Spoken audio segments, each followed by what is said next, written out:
HasanAbi on the beat, yeah.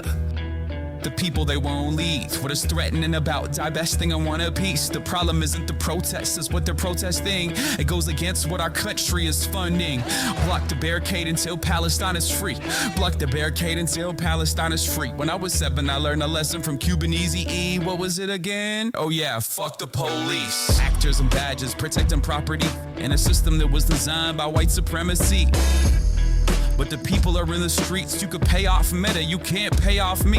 Politicians who serve by any means, APAC, Kufi, and all the companies. You see, we sell fear around the land of the free. But this generation here is about to cut the string. You could ban TikTok, take us out the algorithm, but it's too late. We've seen the truth, we bear witness. Seen the rebel, the buildings, the mothers and the children, and all the men that you murdered, and then we see how you spin it. Who gets the right to defend and who gets the right of resistance? It's always been about dollars and the color of your pigment. But white supremacy is finally on blast, screaming free Palestine to their home at last. We see the lies and up claiming it's anti-Semitic to be anti-Zion, assessing Jewish brothers and sisters out there writhing in solidarity and screaming free Palestine, with them organizing and learning and finally cutting ties with the state that's gotta rely on apartheid system to uphold an occupying violent history been repeating for the last 75. The Nakba never ended, the colonizer lied. If students' intents posted on the lawn, occupying the quad is really against the law, and a reason to call in the police and their squad. Where does genocide land in your definition hot?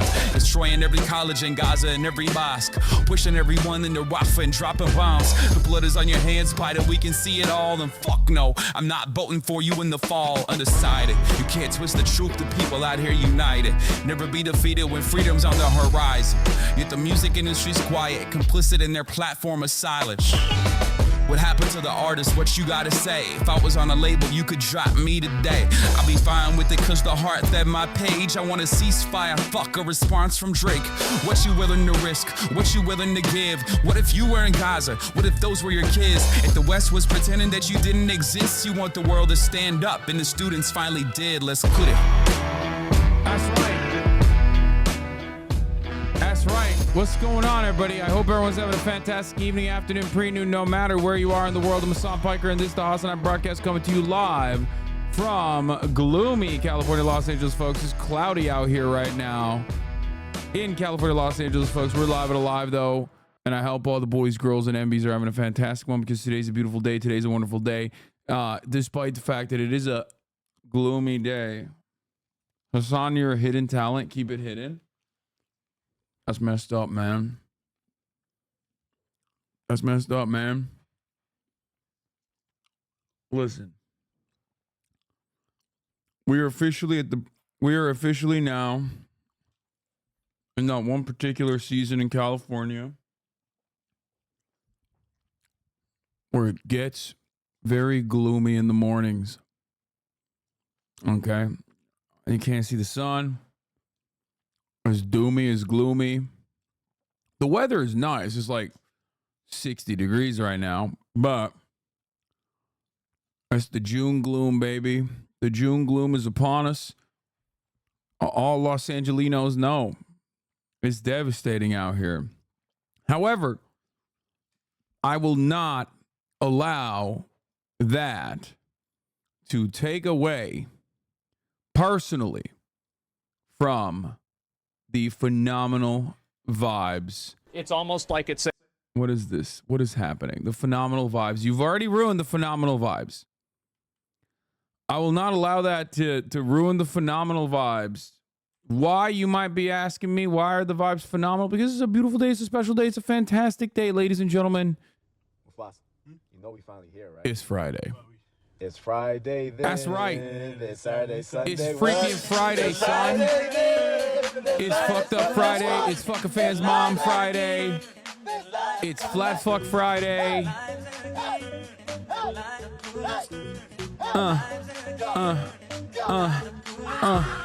Okay. It's Friday, baby. A beautiful moment to cherish every week that signals the end of the goddamn work week. That tells you, hey, listen, you get a little bit of sense of autonomy in your life, a sense of humanity. Feel like a human being again for approximately 2 days. It's the shittiest work day, the least productive work day of the goddamn week. Of course, we got a lot of other work-related stories that we will be talking about, specifically the UAW.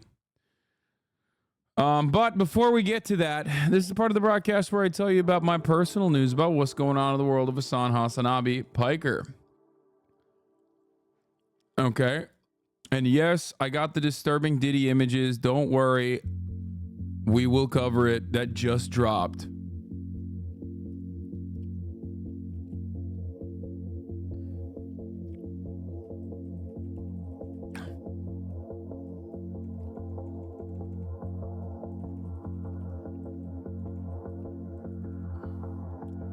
But before we get to all of that, and it's pretty bad, Diddy drops will be be for the rest of our lives, I feel like. You're looking good, by the way. Motherfucker. Thank you.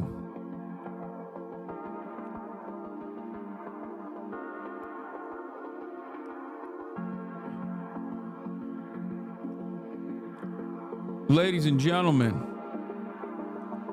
calling himself HasanAbi like he's Iron Mike Tyson or something. That's right, baby. I am Iron Mike Tyson.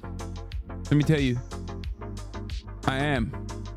HasanAbi Piker. I got an animal in me. I got an animal in me. It makes me want to cry when I think about it. All right. Twitter turned into x.com. Oh, yeah. Ew, gross. He's going to kill you, bro. Stop. He's a Maoist, bro. He will not. Mike Maoist Tyson? Excuse me. No, he won't. Anyway, folks, let's do it. I got that dog in me as well. Spinal. Okay, I got to stop. Folks, this is part of the broadcast where I tell you a little bit about my personal news about what's going on in the world of HasanAbi Piker. Let me tell you, there is so much happening. Let me tell you. Okay. Last night I ended the broadcast, and what did I do? I watched Warrior. because I'm in a content hole right now. I'll be honest with you. I watched Warrior, the HBO show. I'm on season 3, and it's been a bit of a trek because it's been kind of not as good as season 1 or season 2, but it's fine. Yes, I know Shogun has been renewed for season 2 and 3, so we'll see what happens there. I am not exactly super stoked on that though. X-Men 97, people are saying it's pretty good, so I will definitely tune into that as well. Anyway, bro, watch Twin Peaks. I have already watched Twin Peaks. I guess maybe I can watch it again. I don't know. They're dissing our boy. Meet the Grams.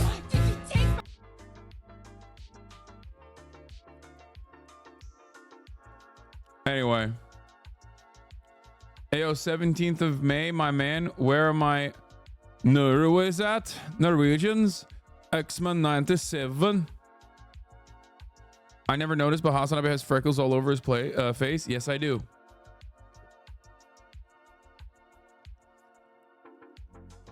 We're gonna do, don't worry, we're gonna do the AOC Marjorie Taylor Greene shit as well. But hey, listen. Hey, this is the first time I write in the chat of a streamer that has more than like 100 viewers, and I must say I have no idea how you guys can have a conversation in here. Chat's going so fast. That's why you gotta like lean into it. You gotta lean into it, and personally, I think you gotta lean into it and just spam. Twitcher Badger. Yep, no one knows we're gay around here. Yeah, say all of your deep darkest secrets. Okay, it's Free Palestine Friday, baby. It's Free Palestine every day, baby. Anyway, we will talk about some of that stuff. What was I gonna say? Personal news. What has happened in my life? Not really much. I've mostly been spending every waking moment with Kaya. I have missed her quite a bit. Very excited about being with her again. My wonderful daughter, my little lady. I do feel like me leaving her behind for a couple days. It seems like she did not like that. She was a little mad at me, I think, but it's fine. It's fine.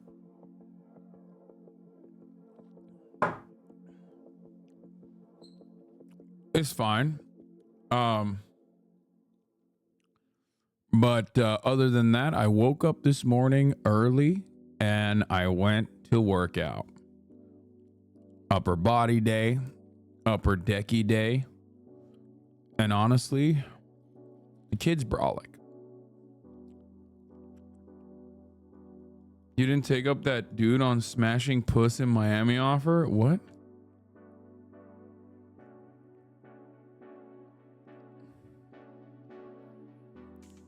I have no idea what that is, but it's so funny. He's Diddy images? I don't like this one bit. That is such a funny way to write in the chat. I don't know why. Diddy images? I don't like this one bit. So yeah.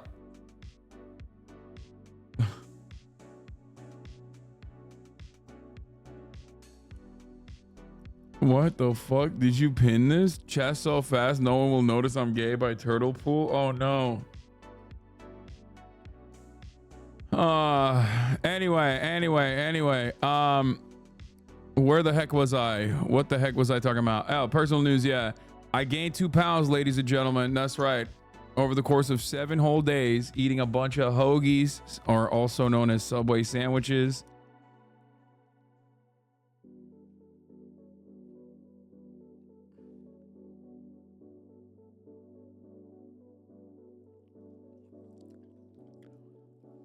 Water away from the sodium, probably. Yeah. That probably is. Are these the new sub badges? I can't tell. No, not yet. Subway sandwiches. Not like from fucking that awful institution Subway. And I have 1 slice of pizza when I was out there. I realized like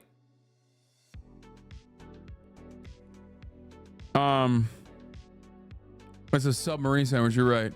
Dude, I'm so far removed from motherfucking New Jersey that I call the Subway sandwiches instead of submarine. It's a sub. I had subs.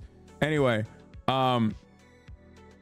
what was I saying? I'm having a hard time gathering my thoughts. I need to lock in. I'm having a definite hard time locking in right now. Oh, I had the thing I did when I was in New York was this new way of trying to cheat, where I just basically will be like, I'm not ordering anything. If we're going out to eat, I'm not ordering anything. And because like half of my family has lap bands, like they can't eat too much, you know what I mean? So I'll just like pick at their food. But the problem is I end up, I think, eating more than I normally would. That way, cheap ass motherfucker, bitch, I'm paying for the food anyway. What do you mean, cheap ass motherfucker? The dieting mother strategy. So you become like us ladies. Yeah.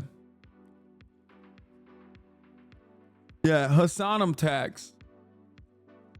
Like I'm just scavenging out there. I'm on the fucking table like a goddamn crow. But I feel like it's not helpful, and it ends up hurting. You know what I mean? But in any case, you lose track of how much you eat if you do that instead of having one plate as a barometer. Yeah, that's true.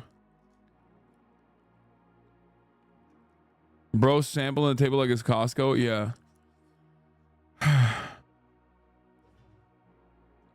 What is this? Old white men were lined up at my Equinox AM this AM, shaking their heads and wringing their hands at the Scotty Scheffler arrest. We're finally gonna get police reform, baby. What the fuck? Scotty Scheffler was arrested?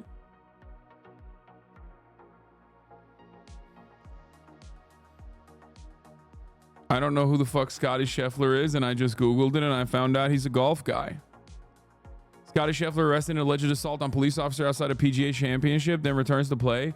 Dude, wow. He said ACAP. Respect. World's #1 golfer. Hey, that's what I'm talking about, baby. That's what I'm talking about, baby. Hey. That's sick. That's pretty cool. Anyway, correction. He's a golf god. Okay, I don't care, man. That is like... That unironically is like too Caucasian for my taste. Like that actually is literally the one area where I feel like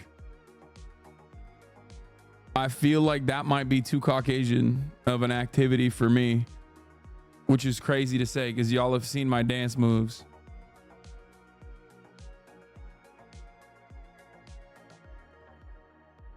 I also don't even like nature. Yeah, golf has got too much of that for me, for my taste. Thank you to Macy's for the playlist. They already have his mugshot on shirts. There we go. That's sick. Read it. The officer went to the hospital because his pants ripped. That's so funny. No one is saying don't resist about him. Yeah, I wonder why. Perhaps because he is white. But yeah, there's a lot to cover today, so I'm just gonna dive right into it. There's not too much going on. There's not too much going on in the world of HasanAbi Piker beyond the fact that like I said, I gained 2 pounds, probably mostly water weight. I am gonna crack back down to like the 230s. Okay, I'm gonna get down to 239 again. Golf is watered down, corporatized nature. You stuck a nerve.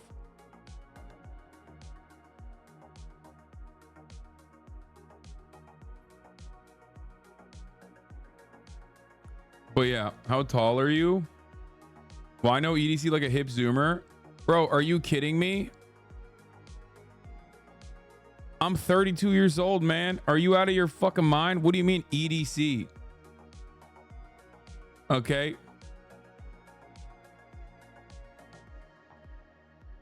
At my age, the only EDC I know is electronic device correction.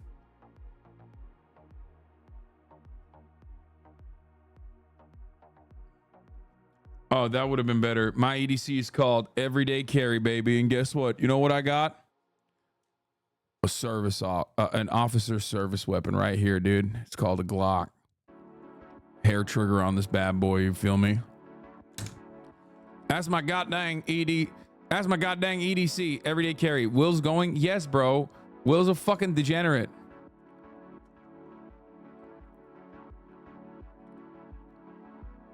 Anyway. Yeah, I got the blicky. Will is out of control. Yeah, he is. He's a degenerate. He's out of fucking control. He's out of his goddamn mind. Love him for it, but like, let's be real, you know? I can't do that shit. Yeah, March is also a degenerate.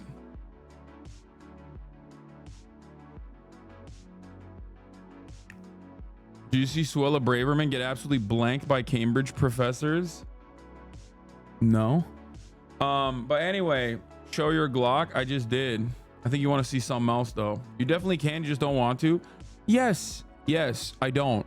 You've nailed it. I mean, but that is because I'm 32. Nick Esque, thank you for the 10 tier 1 gift of subs. Like you're not wrong when you say, oh, you're you know, you just don't want to do it because you can. I know I can. Yes, I have the freedom. I have the financial security to be able to go to EDC if I wanted to. But I personally don't think I can engage in that kind of like raucous activity. Okay, what is this? Oh. You look cute today, bro. No homo. Thank you.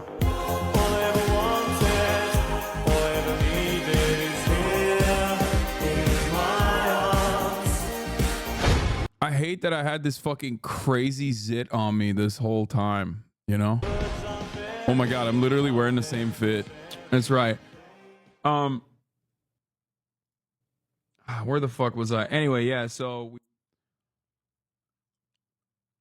have you seen that girl Fiona on GB News owning Suella Braverman? No. Same shirt, same glasses. The only thing that's different is my chain. As someone not from America, this level of racism and the fact that it has 10K likes is crazy. When the Congress gets so ghetto, this is embarrassing. Bro, you think that's... Chatter, I love the world you live in and I wish I lived in that world. Especially because, like, you think this is racism, except it's on Twitter. And Twitter literally has, like, full-blown 14 words white supremacist shit getting like 100K likes on a regular basis. This is like the most entry-level racism. This kind of shit is like... This kind of shit in and of itself is like maybe even considered permissible at this point because like the racism metrics have moved so far into the other direction.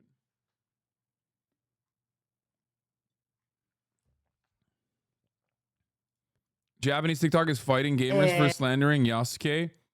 Yeah. AOC claps back at Fetterman. Fetter bitch. Yeah, we'll do that. Casual racism, not even rank racism. Yeah, that shit is like, this is casual racism, dude. This is not even competitive racism. This is not even ranked racism.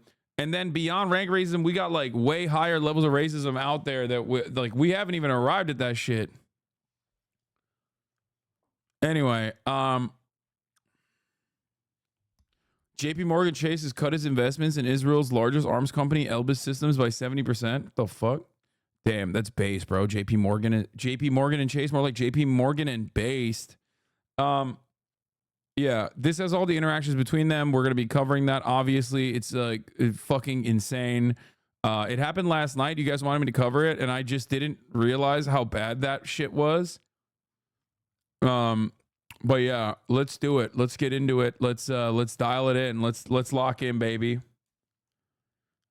AOC MTG duke it out in congressional hearing. What am I?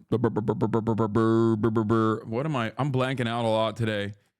New Diddy abuse vid surfaces. Probably because their weapons suck and haven't beaten Hamas. Yasin rockets. Lol. JP Morgan is going to invest in Hamas military complex. Lol. I don't know what Elbit Systems like weapons look like. I'm not gonna lie to you. I have no fucking idea. I'm sure it's you know, it's whatever. Oh, we're gonna talk about how billionaires demanded Eric Adams sick the NYPD on Columbia campus. Students. Crocker really struck a nerve with the palm-colored people at that hearing. Lamau. UAW Mercedes vote is today as well.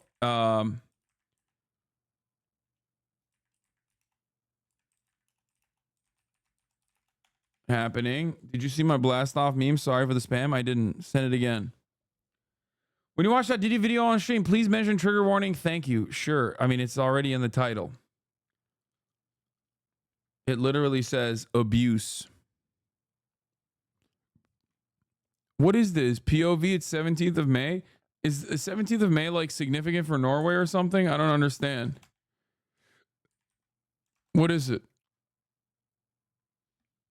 Why are the Norwegians going, it's 17th of May?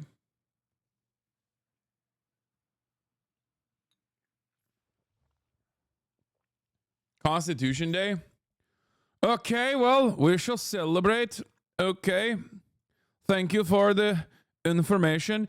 I'm forgetting the worst fucking news story that I haven't even covered, that I will cover, of course. We haven't even talked about Daniel Perry. Governor Greg Abbott has pardoned Daniel Perry.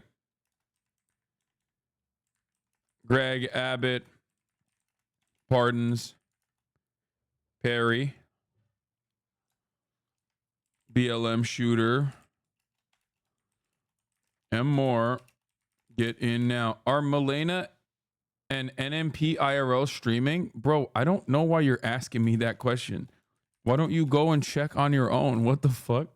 It's so funny when streamers, when chatters will come in here and be like, bro, why are you guys watching Hasan play this fucking bullshit ass game? Go watch Kai. Is Milena and Nick streaming? I don't know, man. I genuinely don't know. I mean, I love those guys. All of them. Go watch them. They are great content creators. I just don't know why you're coming in here to ask me about it. Meanwhile, we had tornadoes in Houston and he said nothing. Yeah.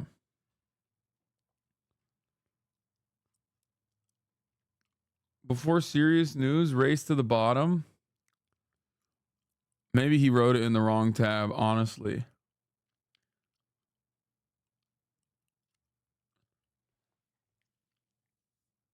I am willing to make a bet that, and like no disrespect to everybody, but I'm willing to bet that there were more community members in my community watching Kai than watching me play Disco Elysium.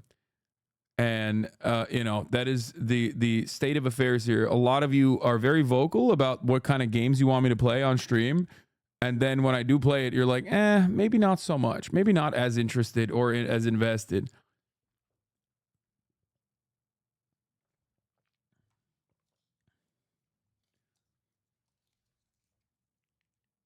So, I mean, there's no, I would never be able to do what he's doing. I would never be able to put my body into that position. I am not young like he is. Going for like what, 200, 300 fucking hours at this point. Literally sleeping on stream, not leaving his goddamn room, and playing 24/7.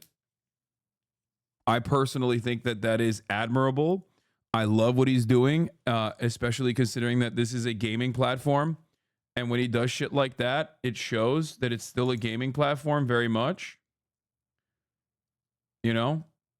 And that makes me very happy. You literally do that every day. Yeah, I know, but I can't do that for gaming. I do that for something else. I do that for something yucky and gross. Politics. It's crazy because the game mechanics are so simple that it's not as annoying as other games. Also helps that you've played DE before.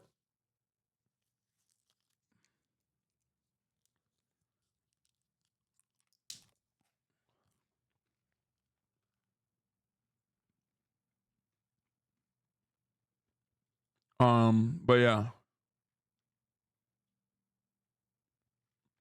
I was planning on playing Elden Ring before the DLC again. But now I'm a little bit insecure about doing it. Because, like, how can you follow that? As you guys know, I finished it on stream, but I did finish it with the cheese.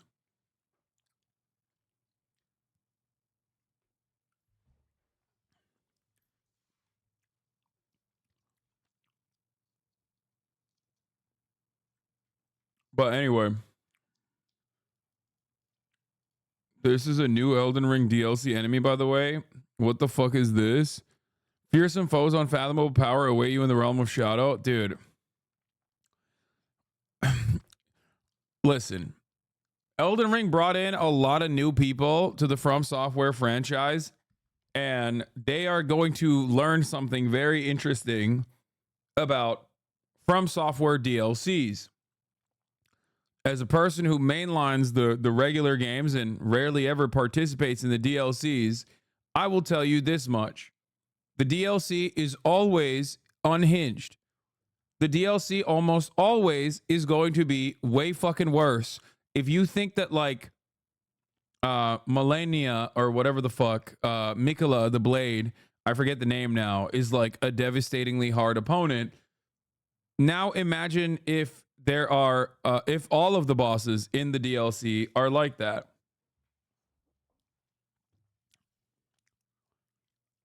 Sekiro DLC wasn't so bad. Did Sekiro have a DLC? I don't remember that. Did Sekiro even have a DLC? No. I don't think it did. She is Millennia, Blade of Mikola.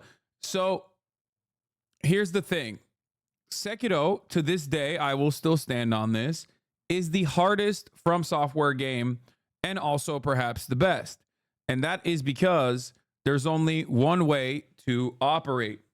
You can't overpower. The amount of cheese that is available is incredibly limited. It's just pure skill. Okay? It's just pure skill. It is the most pure skill related, most rhythm related game out there.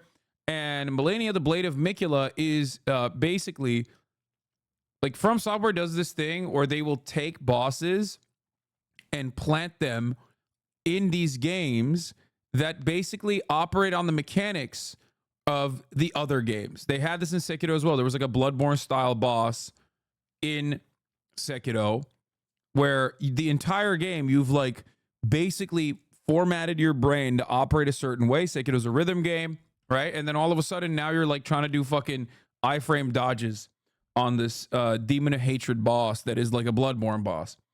And so for me, I think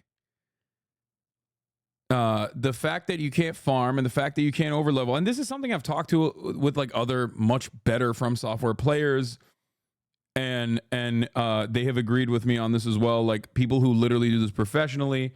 I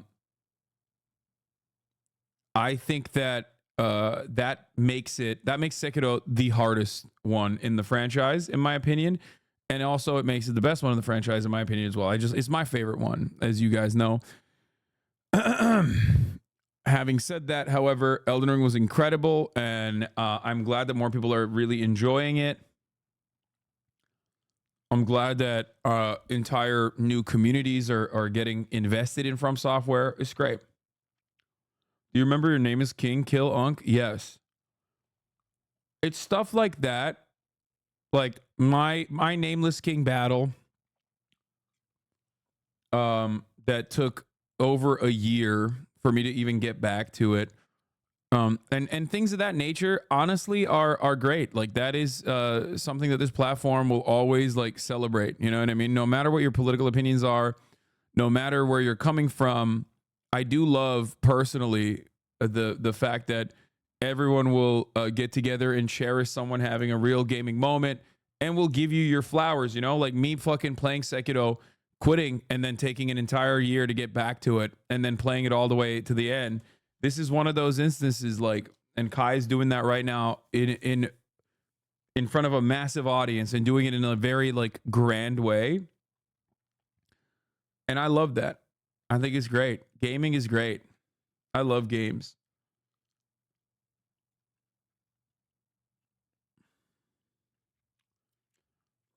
Would you ever run back Ghost of Tsushima? Not really. Probably not. Sekiro DLC was the boss rush levels and a new version of Owl. Wait, what? Oh. Here's you defeating Melania after 2 days only. Yeah, but dude, come on. I did Mimic.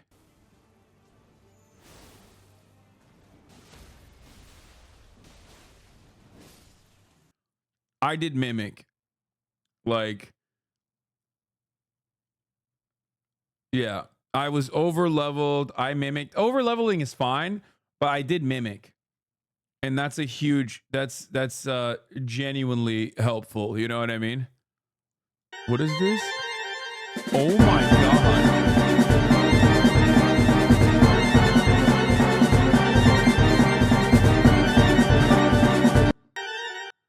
That's insane, bro. That's actually insane.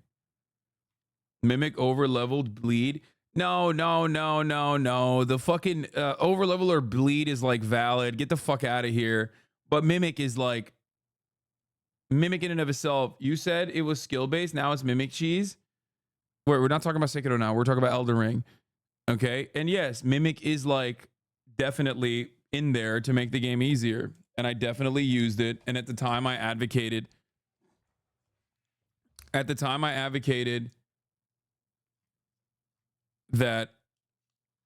it was valid.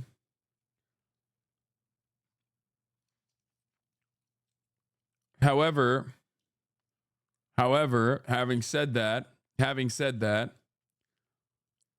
it was still a relatively difficult game. It made it easier. The Mimic made it easier, but also remember, I beat Radahn before they fucking nerfed him, so I had my own difficult moments. So that is something you can't take away from me. Because like when you first play the game, sometimes they do end up changing the dynamic quite a bit. And Malekith killed your Mimic so quick, so you had to learn that fight. I mean, no, my Mimic is still alive here. Look at this. My Mimic is the one who kills it. Feel good after every person that I yelled at. Like, it just doesn't even feel good. It wasn't even. Oh, I mean Radahn. Yeah. Oh yeah, that's true. Radahn did fucking clap my shit. Either use Mimic or fingerprint shield to beat Melania.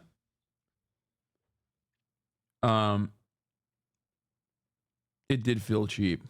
I should play this again now that my hair doesn't look as fucking awful. I don't know.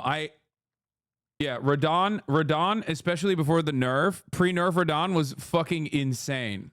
Remember, when the DLC comes out, I need to start playing again because I want to play the DLC and I want to get prepared and ready for the inevitable fuckfest that I'm going to engage in once again for every shit talker that I murked. Because remember, okay? Remember, never forget, every single person that talks shit in the chat, I rip them, okay? I 1v1'd every single chatter. I 1v1'd every single fucking chatter and absolutely destroyed them. Play on PC pussy? No, because that is how you get fucking owned.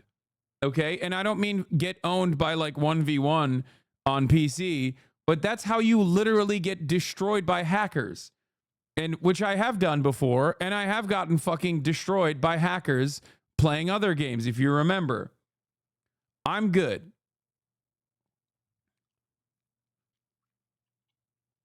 Copium hackers? What do you mean? It's 100%.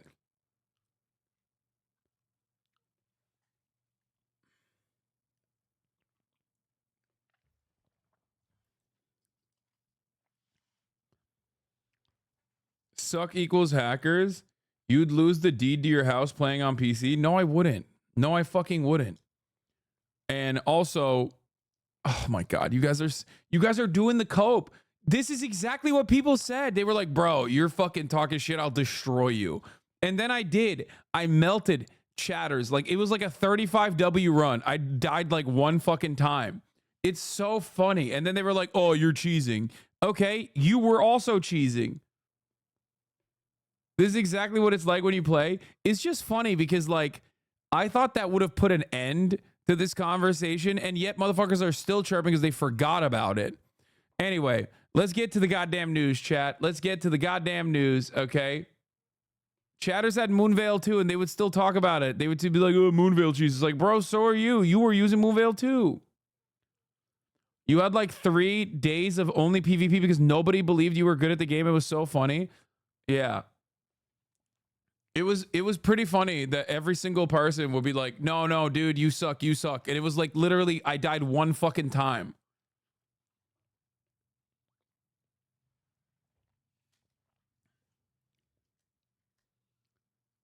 Some of your chatters, you got so angry playing Elden Ring, you spat out your gum. It was so Asshole, funny. are you shitting on my dick? What is happening right now? I had it again. I almost had it again. Oh my God. Remember when I had a legendary run where I 2-tapped Margit and then literally died like 12 times to this like overpowered spirit that I wasn't supposed to fight at that point? And I did that over and over again. Okay, anyway, let's go. Let's watch Marjorie Taylor Greene clashes with Ocasio-Cortez in Catholic hearing. I got to pee. Recognition. Mr. Chair Chairman, recognizes Ms. Green. I'd like to know if any of the Democrats on this committee are employing Judge Merchan's daughter. Please tell me what that has to do with Merrick Garland. Is she a porn star? Oh, Goldman. That's right. He's advising. Okay. He's advising who? What? Do you know what we're here for? You know we're here about AG. I don't think you know what you're here for. Well, you the one talking about. I guess I think your fake eyelashes are messing up. No, what you're ain't reading. nothing. Hold on. Listen. Order. Mr. Chairman, That's beneath would even you you, please Mr. regain That's order beneath of your you. committee? Order. Please. There's a point of order. We have a point of order. Mr. Lynch, state your point. Mr. Chairman, I would just like to ask the parliamentarian if your conduct here in raising money in connection with this hearing is referable to the Ethics Committee within this hearing. Is a motion in order to refer your conduct and your abuse of It's not a point of order. Mr. I do have a point of order, and I would like to move to take down Ms. Green's words. That is absolutely unacceptable. How dare you attack the physical appearance of another person? Are your feelings hurt? Her words down. Oh. Are your feelings hurt? God, she's so gross, dude. She's so gross. Are your feelings hurt? It's the classic. It's the classic. I just pissed and shit in my diapers. Aren't you owned moment? I've destroyed you by the classic gambit. I right here have pissed and shit in my pants, and now you are overcome with the smell of dookie coming directly from my diapers.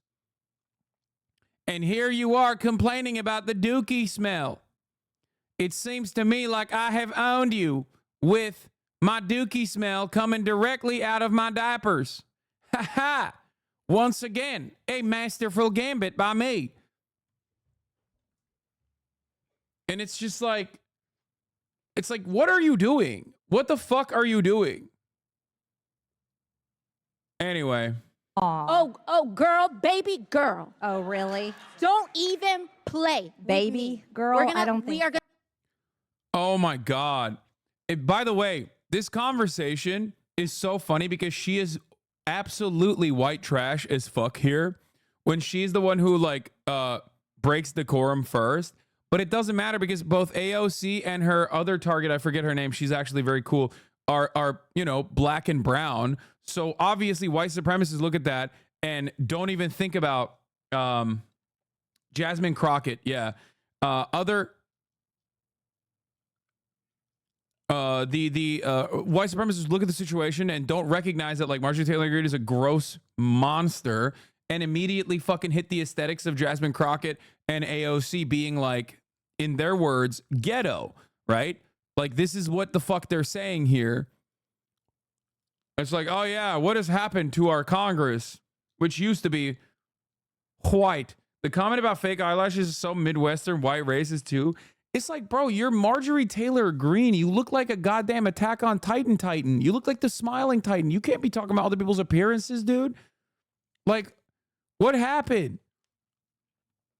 You literally look like the manifestation of evil. Like, you look like you did so many horrific things in a past life that God punished you by making you look that way. You are hard to look at. Physically, you are literally hard to look at. You're hard to be around. You're hard to look at. It's wild to me that she's out here talking about the appearances of other people. It's like, dude, what are you saying? Like, in her position, I'm never bringing that shit up, okay? If I'm in her position, I'm running that classic, like, well, you know, when you body shame me by calling me a Titan, I might not be able to hear your words, but your best friend that also looks like a Titan from Attack on Titan will hear your words instead, and they will be very upset, to which I would always say, nobody looks like that. Only you do. You know what I mean? But if I'm in her shoes, I'm constantly like, do not body shame me, please.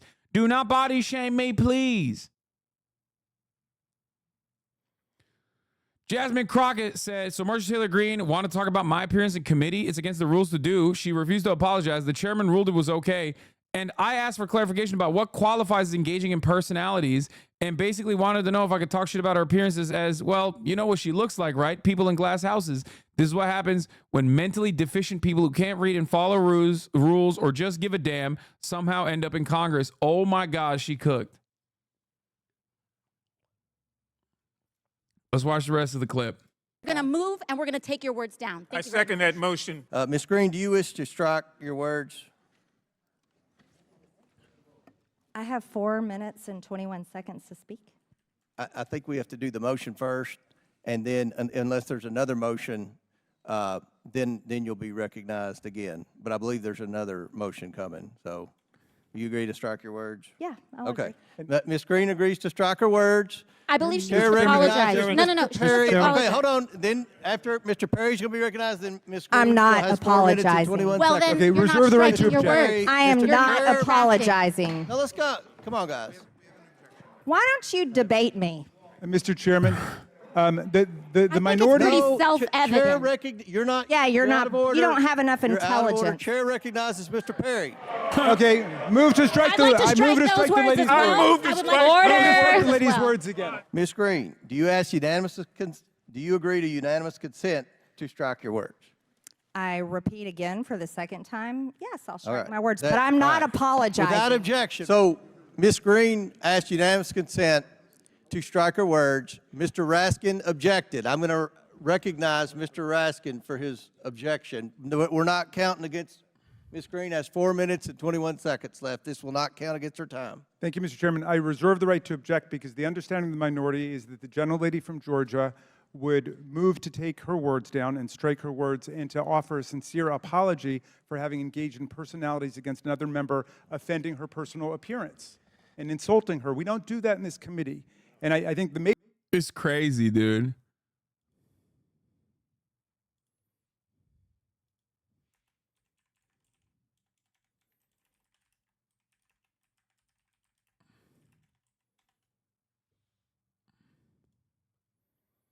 Where is that fucking Marjorie Titan Greene? Hold on, I'm tweeting this.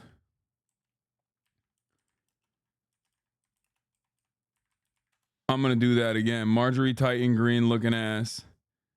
Wait, when you Google Marjorie Titan Greene, this is the first tweet that comes up.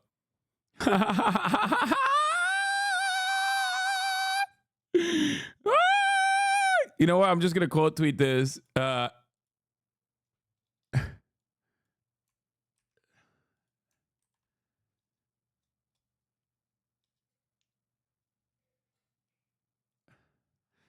I said Marjorie Titan Greene talking about the appearance of other congresspersons is wild. You literally are uniquely ugly, looking like God punished you.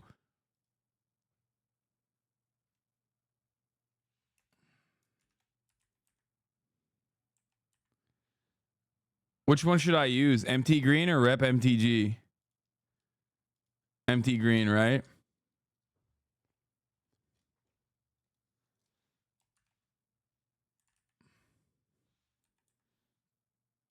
All right, I'll do both. I don't want to get blocked on both, though.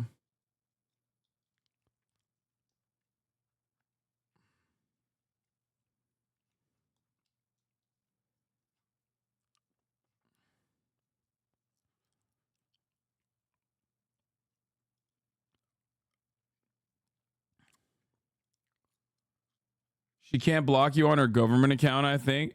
Like, this is the person we're talking about. Just to remind everybody, like, the person who's, like, talking about other people's, like, looks or whatever, she was even hard to look at 30, 40 years ago. Wait, what? That's not that bad. I mean, she looks normal. Is that actually her?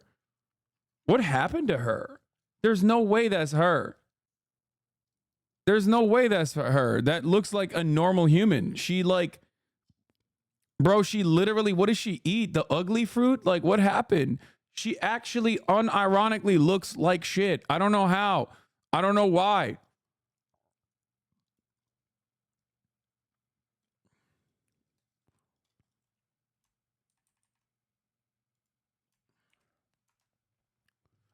The Uggo fruit.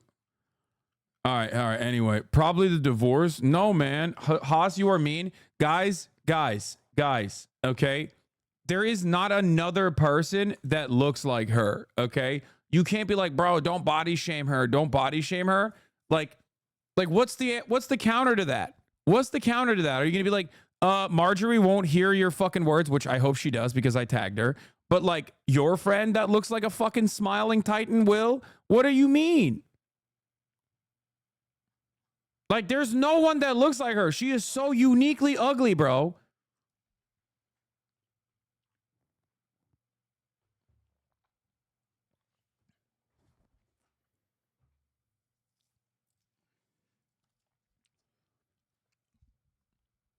I don't know how else to explain it. She ate the ugly no me devil fruit. She's gonna tweet this back at you. Yeah, except I'm fucking jacked, okay? Yeah, that's right. I'm the motherfucking beast titan. That's a dub. Post my dubs harder. I'm fucking jacked. I can control all the other titans. Suck my dick. You know what I mean? She looks like the patient on Grey's Anatomy that had her head crushed in the ferry accident, but before she healed. Oh, what the fuck?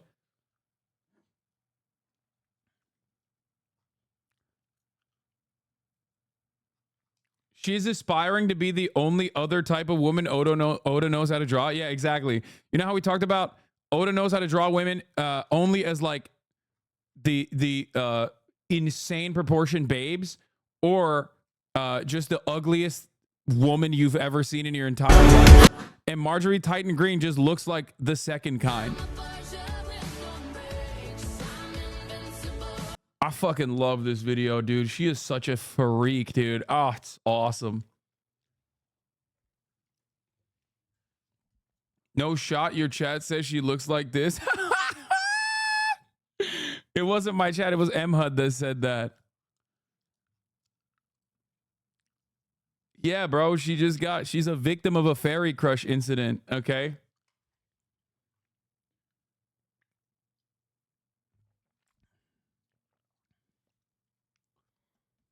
Ay. It's just like, I can't believe it, dude. Like I said, it's just like one of those sequences where you just don't expect someone who has such a valid opening in that regard to turn around and fucking pop off on this front. It's like Marjorie Taylor Greene complaining that complaining about other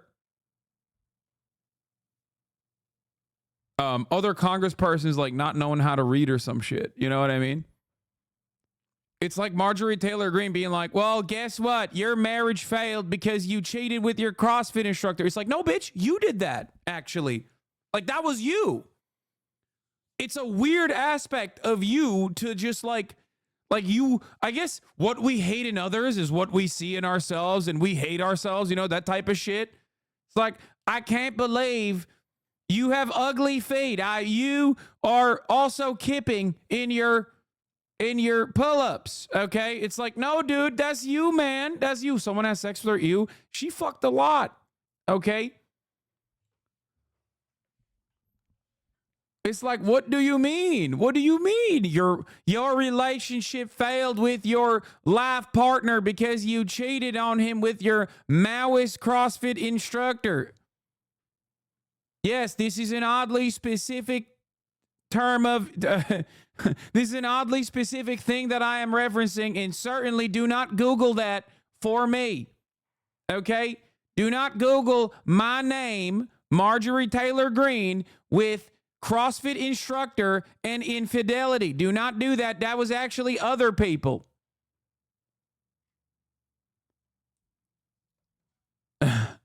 Major problem was that we allowed pornography in this committee, and we've gone down a bad road. But in any event, we should not allow face-to-face ad hominem insults. It's totally contrary to the rules of the House of Representatives. And I would ask Ms. Greene... Why are we fuck-shaming her? Honestly, I'm not even fuck-shaming her. I think it's impressive that you are like a horrific monster, okay? You're a monstrous-looking person, both inside and out, and you're still running that shit, okay?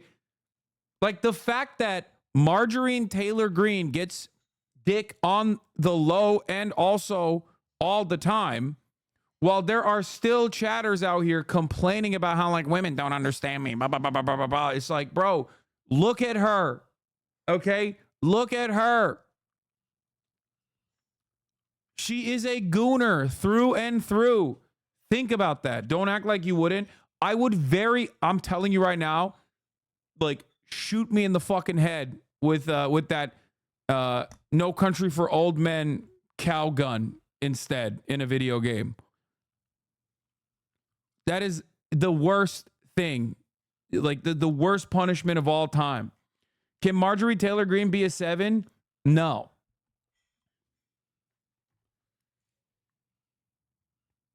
Marjorie Taylor Greene is a MILF. I guess she's a horrible person, but I cleaned up. Okay, stop, chat. You're lying. You're lying to yourselves, and it is truly unconscionable. Like, it is unacceptable. Lying to this degree is not allowed, okay? I will ban you. I'm going to start banning you motherfuckers, actually. You cannot be that horny, man. That is illegal. That is not allowed. That is not good for you. Get fucking help.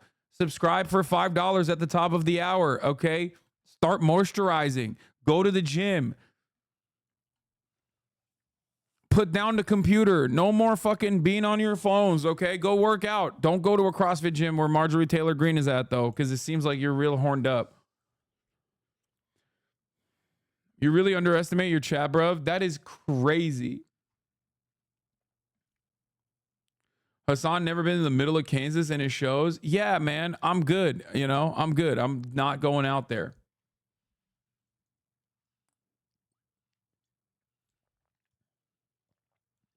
Bestiality is wrong, chat, and illegal. You're right, actually. It is wrong. It is illegal. And chat is over here participating in that shit. It's not even bestiality at that point. It's like interspecies shit. Like beyond species that normally fucking exist in the world. Yeah. Get some skincare going. Get gifted a sub if you're lucky at the top of the hour. The 3-minute ad break is coming for you. Do some self-care. And, you know, pray to God, I think. I don't know. Go to church. Go to the mosque. Go to the synagogue. Pray. Pray immediately to save yourself, okay? Here's the 3-minute ad break now.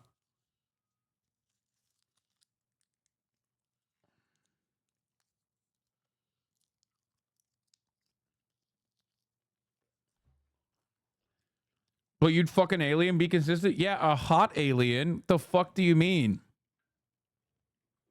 Like, when I say I'll fuck an alien, I'm talking about, like, Mass Effect, okay?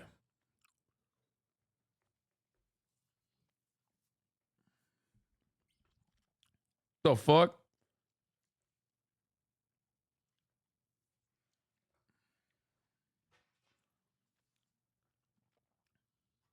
Like, when I say I'd fuck an alien, I don't mean, like, I would fuck every alien, okay? Calm down. She would just make the apology. It's not that complicated. We don't want to get into face-to-face insults. You will never get an apology out of me.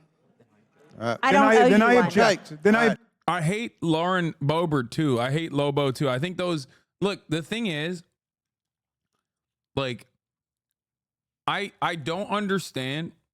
I don't understand how people don't see this. Like, people that say like, oh, Lobo's hot, like, you guys are just so horny.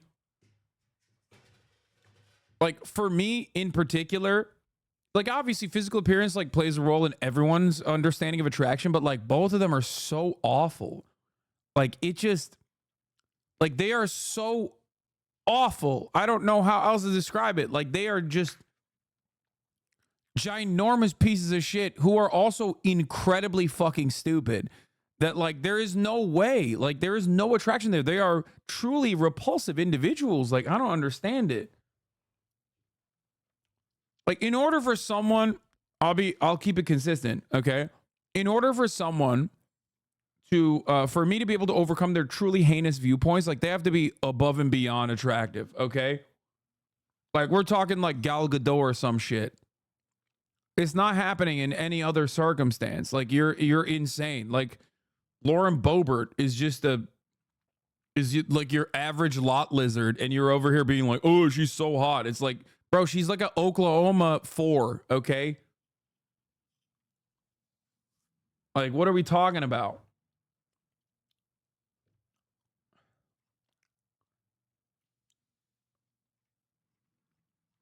Like, in order, I'm not saying it's impossible, but in order for someone to be able to overcome their horrifyingly bad point of view, they have to be like a once in a lifetime beauty, like unimaginable.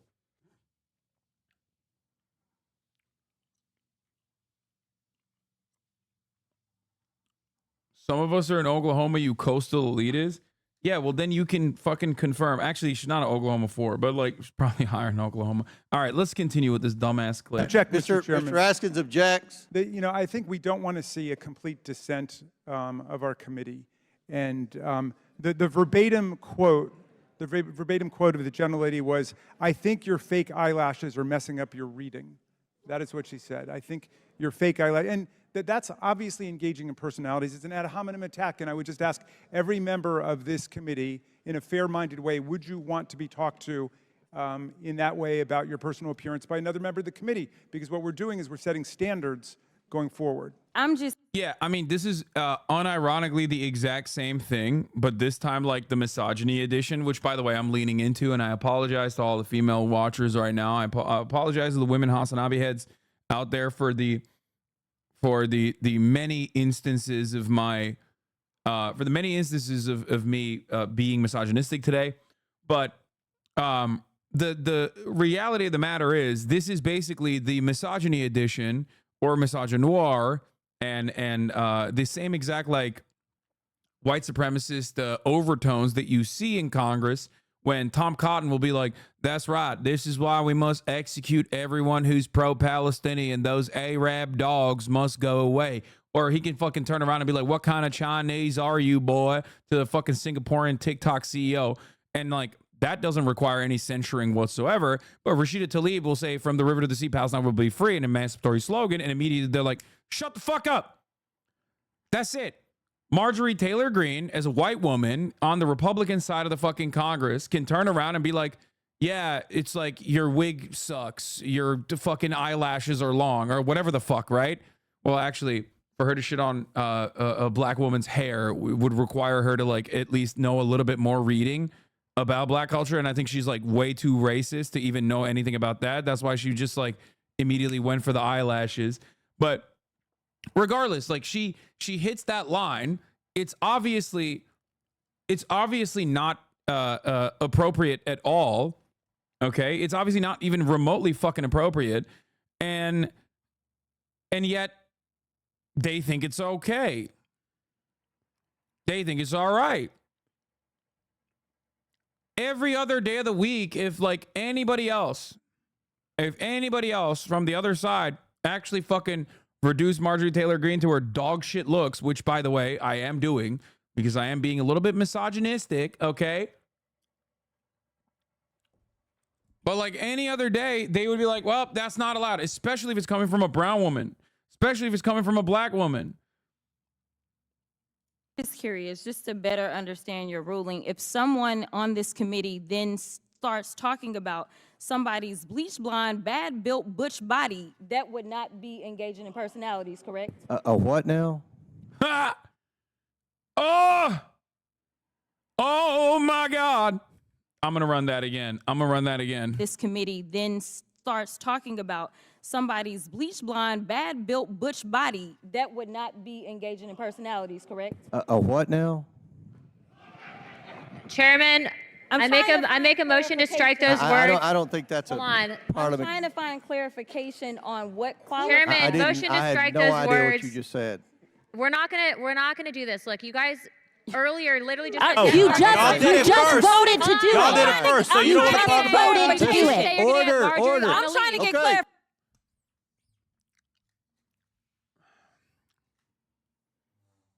Now all of a sudden it's like, oh, excuse me, we need decorum in this house right now. And by decorum, I mean you can be as white trash as you want to, but the moment a black woman speaks out of turn, all of a sudden we got some fucking problems, okay? Can't believe you. Clarification. Look at calm down. No, because this is would what like to y'all get do. through proceedings. So I'm trying to get Miss clarification. Crockett, you're not Y'all wanna recognized. play Miss games, I can't hear Crockett. you with your and yelling. You don't want Calm me to down. Be, Can no, you please calm don't down? tell me to calm down. Calm down. Because y'all Please talk calm noise down. and then you You're can't out of take control. Because if I Look, come, Chairman, if I can come we and stand talk up?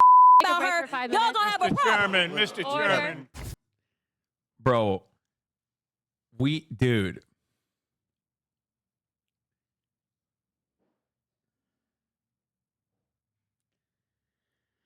Oh, every day that goes by, we get closer and closer to my dream of having people in Congress basically fucking throw hands. Like, that's awesome. Calm noise, down. and then you You're can't out of take control. Laura Boebert locking her car door spiritually. Because if I Look, come, Chairman, if I can come we and stand talk up? Take a about break her, for 5 y'all minutes? gonna have a problem. Mr. Chairman. Okay, let's hear what Raskin said when she hit that bar. Hold on. Had a hominem attack, and I would just ask every member of this committee, in a fair-minded way, would you want to be talked to in that way about your personal appearance by another member of the committee? Because what we're doing is we're setting standards going forward. I'm just curious, just to better understand your ruling. If someone on this committee then starts talking about somebody's bleach blonde, bad built butch body, that would not, Look at Raskin. not be engaging in personalities, correct? A what now? He cracked a smile. It's all right, brother. You fucking defeated cancer, okay? You can laugh at that a little bit, all right? You got Chairman, You're allowed. I make a motion to strike those words. I don't think that's Hold a on. I'm parliament. trying to find clarification on what quality. Chairman, motion to strike. Oh no. He's like, oh God. Bleach blonde, bad built, butch body. Oh God, it's great. I mean, listen. I'm not going to sit here and say two wrongs don't make a right, you know, because it makes me feel good. I don't give a shit. It's awesome. Now, of course, obviously, the way this will be perceived by a lot of people will be, oh, an angry black person, like, and no one on the other side will take into consideration that, like, Marjorie Taylor Greene is literally the one who's like breaking decorum.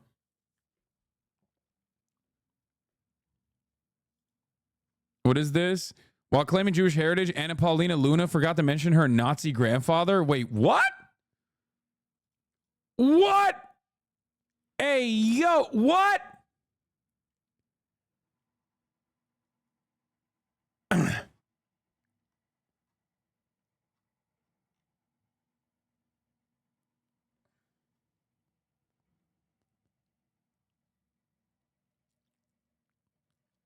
You covered this before? No, I did not. Did I? I don't remember this person at all. Bober shut up to not catch smoke during this, but still got caught thinking none of the cameras were on her. Oh yeah, I saw this. We were just looking at it.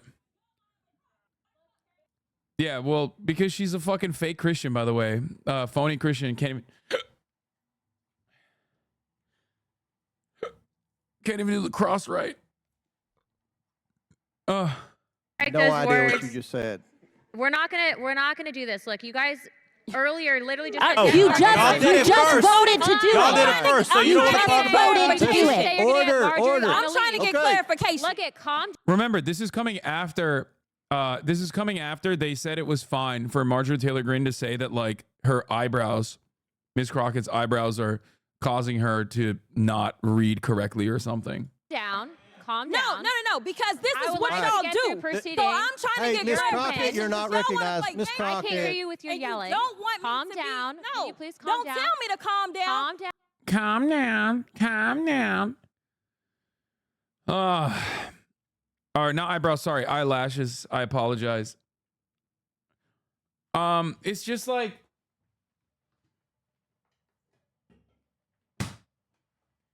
it's classic bullshit. It's classic bullshit. You say some unhinged shit, and then you get like, you say some unhinged shit that has like racial undertones as well. That's like very undermining. You get protected by the institution while simultaneously saying that.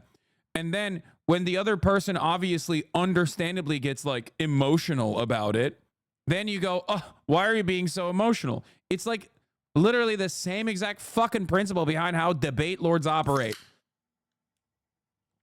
Haha, you have been destroyed.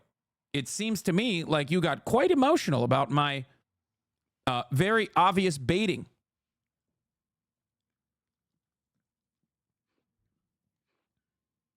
Because y'all talk calm noise, down. and then you You're can't out of take control. Because if I Look, come, Chairman, if I can come we and send talk out about break her, for 5 y'all minutes? gonna have a problem. Mr. Order. Chairman.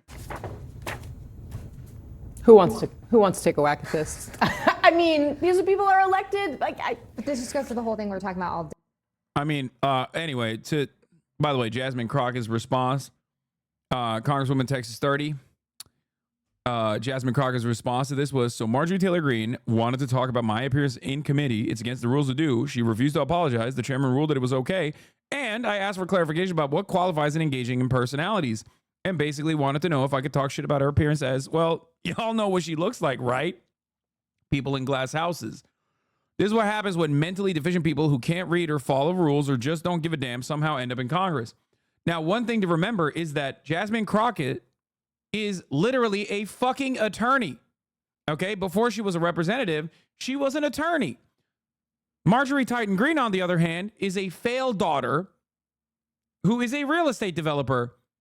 Obviously, because she is black, she's a black woman, people will refuse to reckon with Marjorie Taylor Greene's idiocy and will openly just call her ghetto. Okay? Oh, Congress got so ghetto. You don't want to talk about. Which is crazy to me. It's crazy. Bro, you are literally between her and Marjorie Taylor Greene, who has gotten more than like third grade reading. Like, what are we talking about here? Immediately, it's like, oh, she's black, Marjorie is white, so obviously she's reduced to a lower class of human being for her behavior, for her getting emotional. When white people get emotional, and this, by the way, this dynamic exists amongst women and men as well. When women get emotional, they're hysterical. When men get emotional, they're oftentimes seen as like championing a cause, right? So that's something you always have to consider. And of course, that same dynamic exists between white women and black women. When a white woman gets emotional or says some shit, obviously, depending on the circumstances, if she's going up against a black woman, she's not going to be seen as like ghetto in the same way that a black woman responding to that will be seen as aggressive, maybe even violent. So it's something to always remember. Men are assertive. Men are dominant. Men are alpha. When women get that way, they're hysterical. They're emotional. They're not able to control their emotions.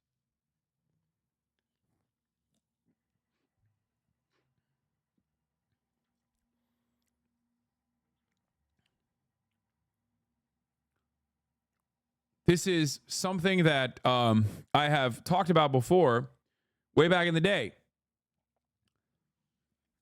A lot of edgy, nihilistic, out of touch teenagers and people who are mentally and emotionally stunted and behave like teenagers, despite the fact that they're like 45-year-old divorced IT specialists or whatever online, will oftentimes engage in discourse. They love discourse in the way where they'll say something that is like obviously racist, right? Like the N-word or whatever. And then if a black person on the other side responds in kind, okay, and says things that are incisive, says things that are explosive, then nobody hyper focuses on the starting point of that conversation, okay? And everybody goes, look at how aggressive and violent this black man is. And that's it. It happens all the time.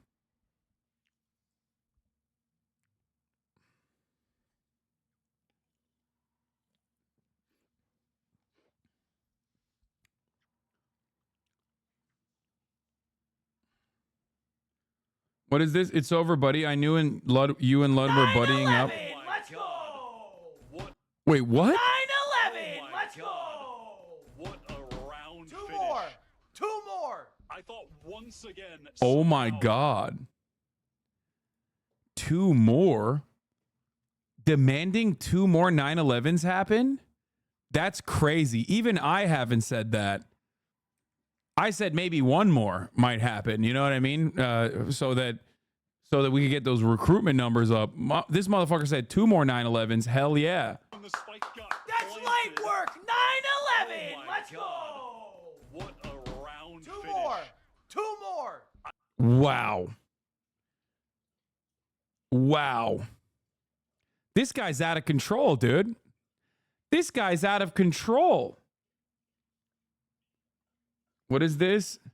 Video explaining what happened to John Fetterman? Bro, this is a channel with 2.96K subscribers with 36 views from 16 minutes ago. Are you the person who made this video? How did you find this video? It has 36 views and 7 comments. There ain't no fucking way, dude. He's cool, be nice. No, I mean, I have no issues with this content creator. I don't know. No shade to the smaller content creators. No, I'm just like shocked that you were able to find this. No, it's just a podcast I listen to. It's a re-upload.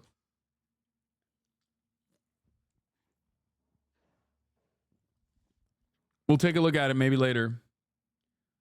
HasanAbi head is condensing your stun locks. Oh, I saw this. Content condensed. I watched this one, the 4 breaths Asmongold debate. I thought this came up on my fucking YouTube For You page, and I thought it was a great video. Anyway, let's finish this and then we'll look at this. It's actually pretty funny. Day to day, but how far have we come? And like, why are these people even acceptable? This is like, I mean, like, it's disgusting that this is how they're behaving. And why are they attacking each other personally? They have enough to attack each other on their views. They don't need to attack each other on their eyelashes and their hair. Here, what's depressing? What do you mean attack each other on their views? Like the Omar Hirsch show you promoted is now over 700K followers. Hell yeah, baby. Yeah. Decorum, people. It's like, who violated the decorum? Who violated decorum first? Who violated the decorum first? In an obvious way to invoke emotional reactions out of the other person, and then got defended by the institution. Who did that? Don't you think that that's important to acknowledge? Pressing about this is that it's not that unusual for the House these days. I mean, whether it was Kevin McCarthy's many rounds to get elected speaker, people getting in each other's faces, they almost started hitting each other during that. And so it's not just these 3 women. I've watched the men behave unbelievable, calling each other names. The House is in absolute chaos, and we have been electing a lot of clowns in this country, and we are getting a circus. I'm sure that it has always been true that there are clowns in the House of Representatives.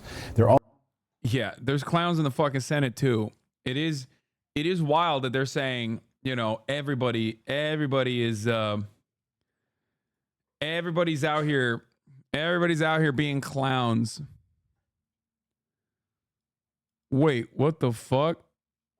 Der Spiegel hit the fucking nichts gelernte 75th Jahre Bundesrepublik.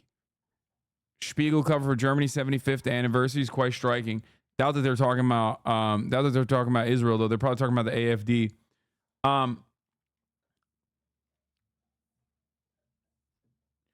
Anyway, this is once again, God, I'm all over the place.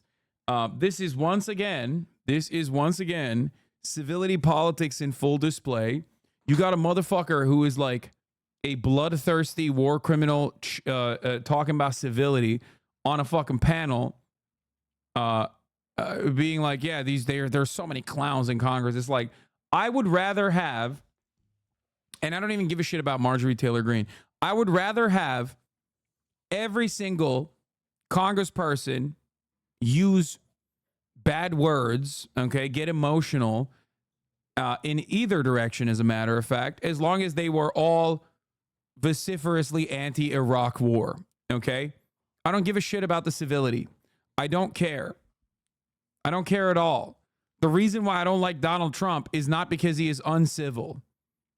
The reason why I don't like Donald Trump is because he's a racist piece of shit, okay? He is a right-wing reactionary monster.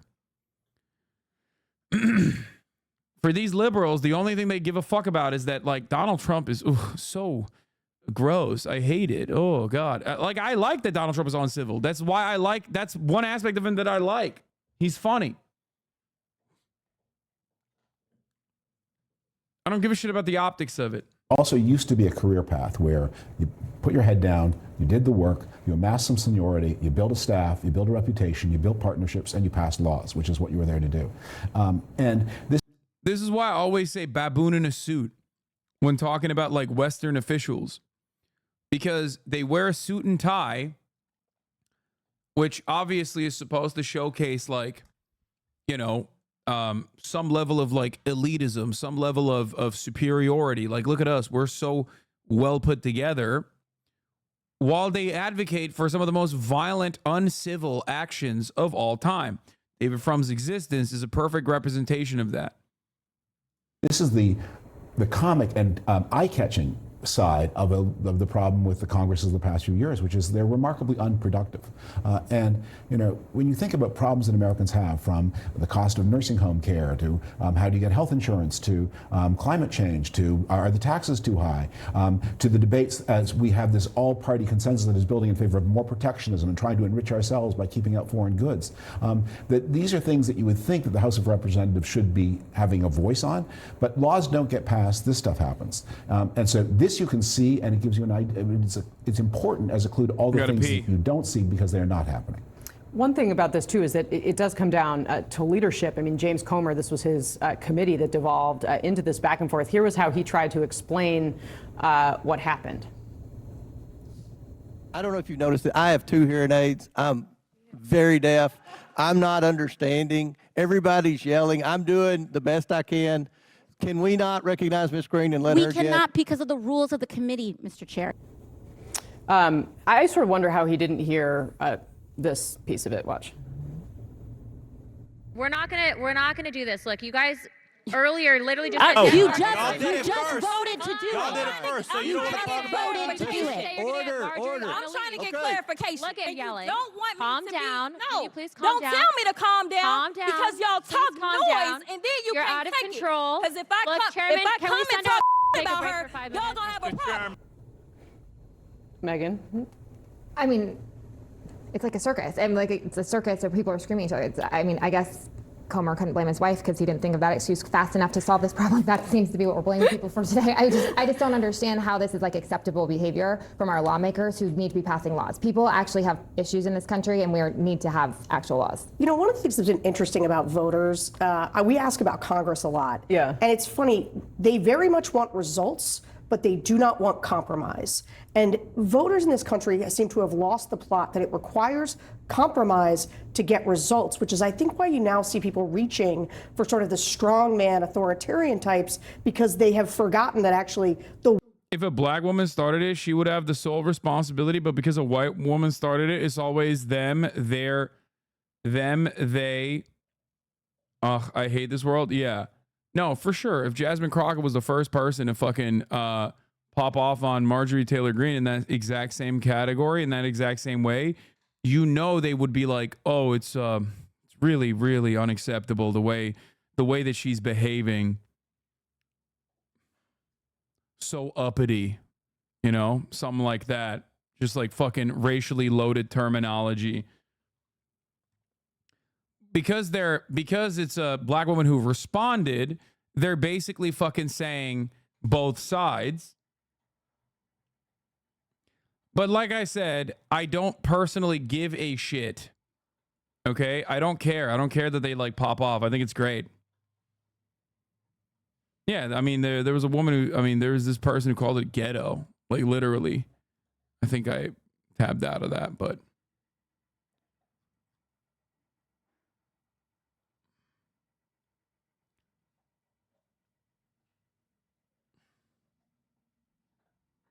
the way this body is supposed to function is by doing the hard work, putting their heads down, reaching a compromise that makes everybody a little bit unhappy and a little bit happy, and ultimately you get something done for the American people. And so people want things done.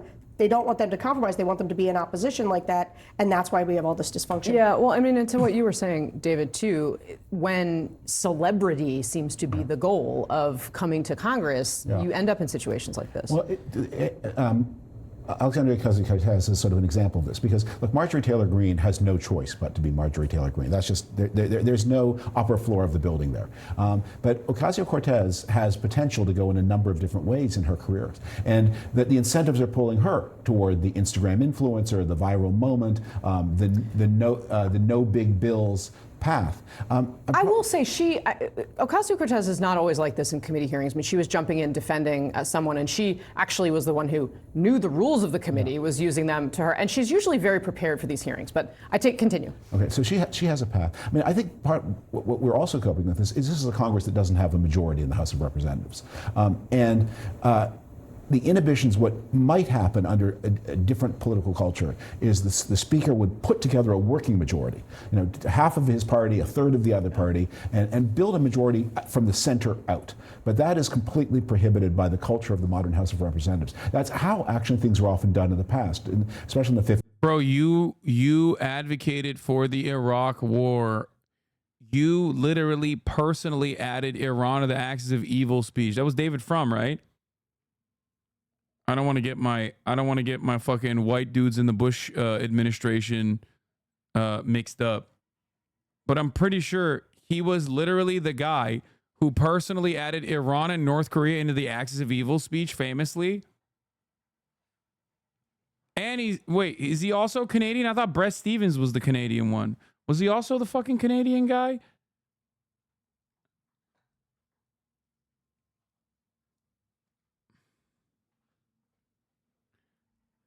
Oh, we got to shut down. We got to shut it down, dude. Canada not sending their best, as always. 50s and 60s, when the partisanship was a little more blurry, you would have this functioning coalition of the center of moderate Democrat, usually with a Democratic speaker, or in those days, always with a Democratic speaker. Yeah. But putting some of the Democratic members out to the margins, putting many of the Republican members out to the margins. But our political culture doesn't allow that middle-out coalition anymore. It does not. Tonight. All right, before we get to Governor Greg Abbott, AOC had the smoke for John Fetterman as well. Fetter bitch. In the past, I've described the U.S. as the U.S. House as the Jerry Springer Show. Today, I'm apologizing to the Jerry Springer Show. House committee meeting devolves into chaos as Green and Ocasio-Cortez trade barbs. AOC responded with, I understand you likely would not have stood up for your colleague and seem to be confused about racism and misogyny being a both sides issue, but I stand up to bullies instead of becoming one. And to the women of Pennsylvania, I'd stand up for you too. Enjoy your Friday.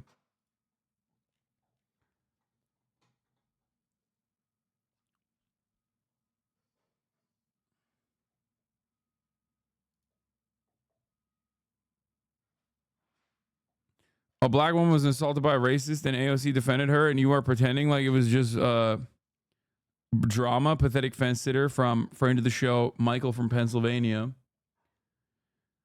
Oh, he's just like, I think John Fetterman is personally invested in just like making himself look as bad as possible. I don't know. He's just like doing Kirsten Cinema shit. But here, this is like I said, I'm just gonna play this one more time so you guys get a better understanding of who we're fucking dealing with here.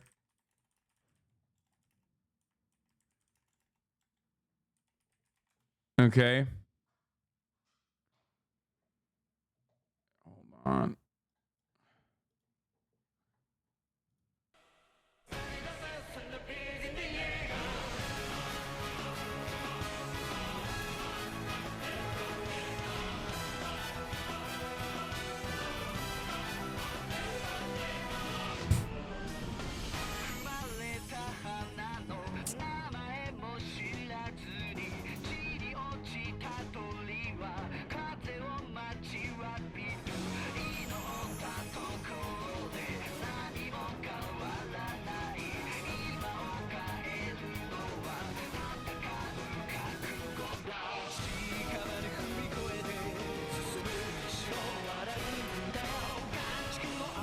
She's such a fucking CrossFit Andy, dude. Like, the kipping on these pull-ups is insane.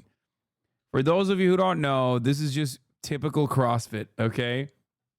This is typical CrossFit bullshit. It's pretty funny to be like a CrossFit guy in like whenever 2023 when this was originally posted. I just, ugh. Anyway, of course, mainstream media would understandably jump on this and talk about the aesthetics and the civility of it all because they're ghouls and that's all they care about. So, you know, typical bullshit. Oh, here's another funny aesthetics, civility thing. Here it is. New York Times did a report that an upside down flag, a symbol of Stop the Steal, flew over Justice Alito's house after January 6th. This is such a funny ass thing to like to do a news article around, a news hit around, and I have to cover it because I feel like it perfectly pairs with the rest of the conversation. You know, little column B, a little column A. Okay, watch. We have new reporting in the New York Times that I find absolutely staggering. Absolutely staggering, guys. I can't believe it. I cannot believe it. That for days in and around January 17th, 2021, neighbors told the New York Times that Justice Samuel Alito, one of the 9 justices on the Supreme Court, had an American flag hanging upside down outside of his house. That inverted flag was being used as a symbol of the Stop the Steal movement. This is a justice who is very engaged, continues to be, in and around issues concerning Trump's role in the January 6th insurrection. Guys, you mean to tell me that Justice Samuel Anthony Alito Jr. is a Trump supporter? Guys, I'm sorry. You know, we were going to talk about, people were in the chat asking me to do a trigger warning for the Diddy abuse video. And I forgot that the real trigger warning, your Johnny Somali take is fucking dumb. What? What is my Johnny Somali take? What are you talking about, dude? We're talking about democracy falling apart. And you're over here mentioning Johnny fucking Somali.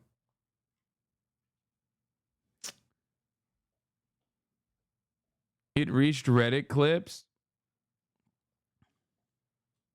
It reached Reddit clips and they're mad. Ignore chatter. Someone keeps posting a Reddit post.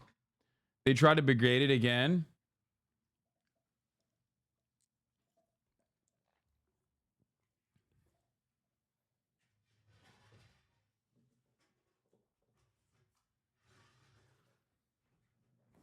Oh, guys.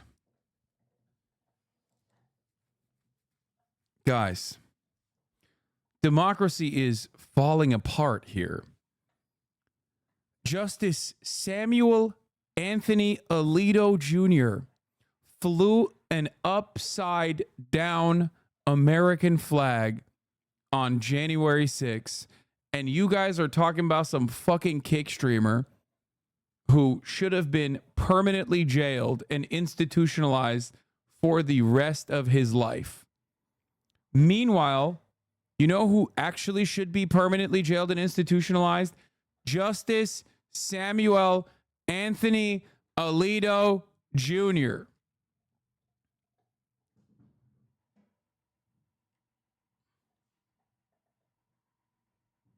Not to be a conspiracy, Annie, but it feels like the shitters always come in when you start talking about real shit and try to derail you. Exactly.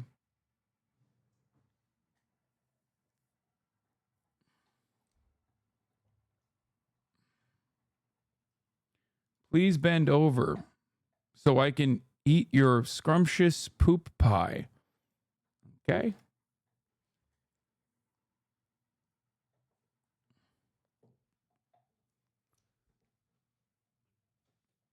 I see it now. The D community is trying to push another hate thread against you. What else is new?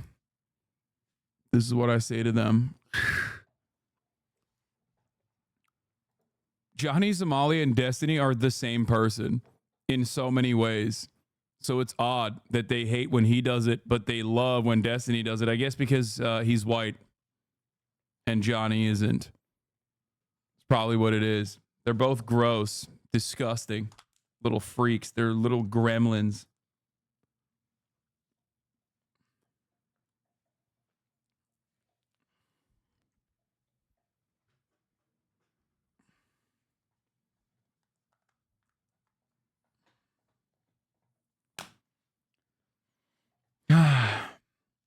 I'm too normal for this. Who is Johnny? He's just like some fucking weirdo who like goes to other countries and is just like a ruthless monster to people.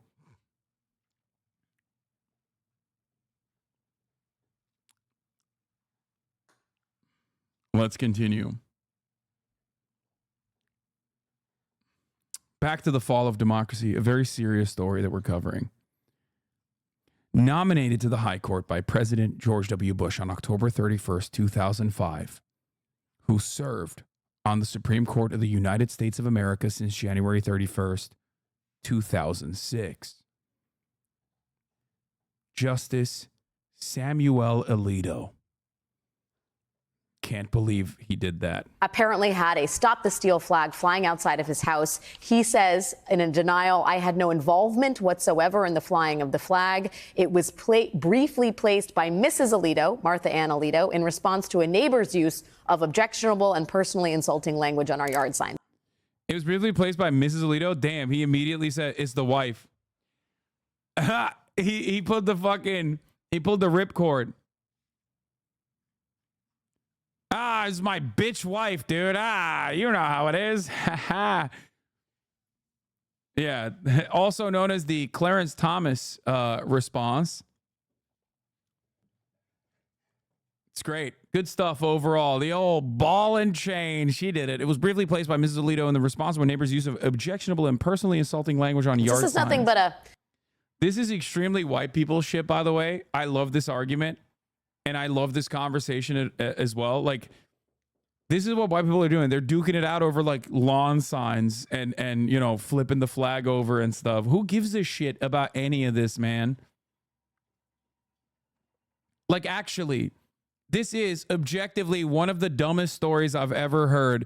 Yeah, dude, I knew that he was a piece of shit, okay? He's a Bush appointee Supreme Court justice. Of course, he's a reactionary monster. The fuck are we talking about? How is this news, man?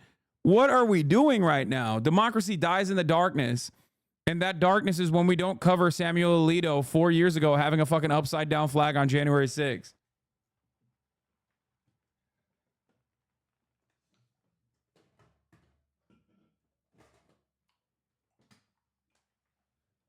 The Supreme Court of the United States of America literally rolled back one of the most significant civil liberties in terms of women's bodily autonomy And we're over here talking about this shit? Are you fucking insane?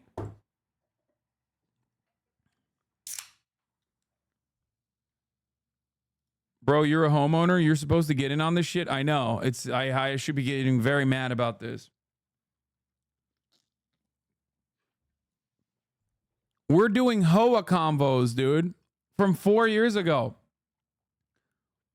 I don't know if you know this, but your edges were not trimmed appropriately according to the Homeowners Association rules guideline. So I flipped my fucking flag. Like, who cares? Brother, it's a big deal because Alito voted to take up the 2020 election case and is currently deciding whether Trump is going to be a God king.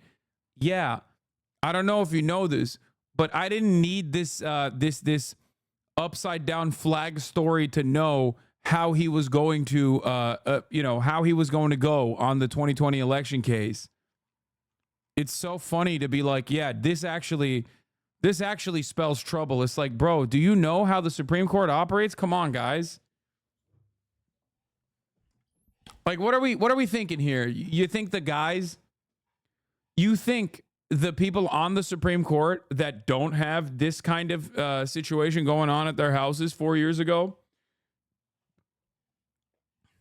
are also going to rule in defense of democracy or American principles? No.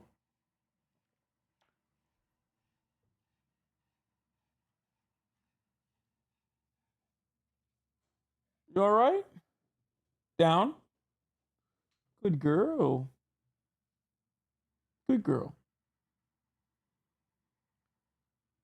Then talk about something else. Yeah, but it kind of spoils the ruling a little bit.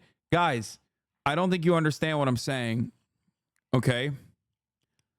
Right-wing Supreme Court justices do not operate on anything but ideological boundaries. Every Supreme Court justice operates on ideological boundaries. It has always been the case.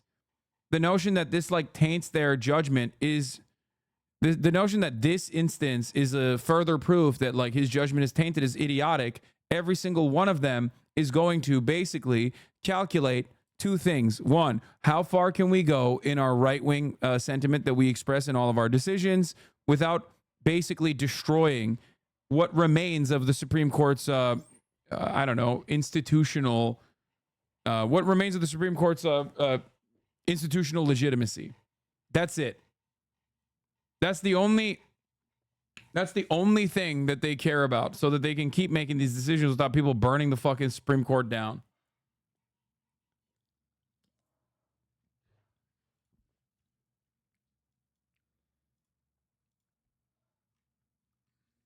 You know, a neighborhood snafu, a little battle between neighbors. Rachel, do you have thoughts on that news coming against the backdrop of today?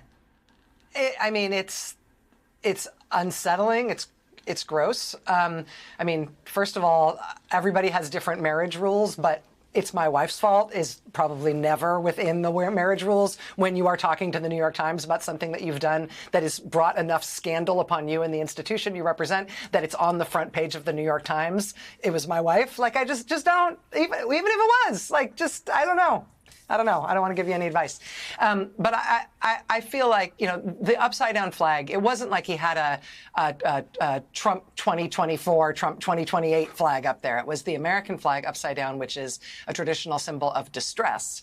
Unless Mrs. Alito, I guess, was signaling her distress and calling for help. The explanation makes no sense. That was something that people were doing around that time to indicate that the country was effectively under siege in some way, which is what Trump supported. Why did you say this is a bullshit news story, but continue to cover this bullshit news story? Because I'm talking about something broader about civility politics, and how liberals care more about the aesthetics of a certain thing rather than the actual intent and the actual impact. That's what this is about. This coverage is not simply about this news story. This coverage is more so me making fun of liberals caring more about the symbolism of an upside down flag. I hope that clarifies it for chatters. I don't know why you're so mad at me covering this, by the way. Calm down, I think. Reporters were making the case for when they were describing the election as having been stolen when it wasn't. I mean, Justice Alito has become increasingly unembarrassed about displaying himself as a partisan, as a consumer of partisan narratives and media, and in ruling in ways that is just kind of out loud, all caps disdainful toward a majority of the country in some cases, or certainly against people who disagree with him. And this fits with that, but it's also something that I've never heard anything like this in the entire history of every controversy I've ever known about with the United States Supreme Court. I think Chief Justice Roberts has a problem on his hands in terms of the behavior of some of the more aggressive justices and those who are really flouting ethics concerns and equanimity concerns with their behavior. Anyway.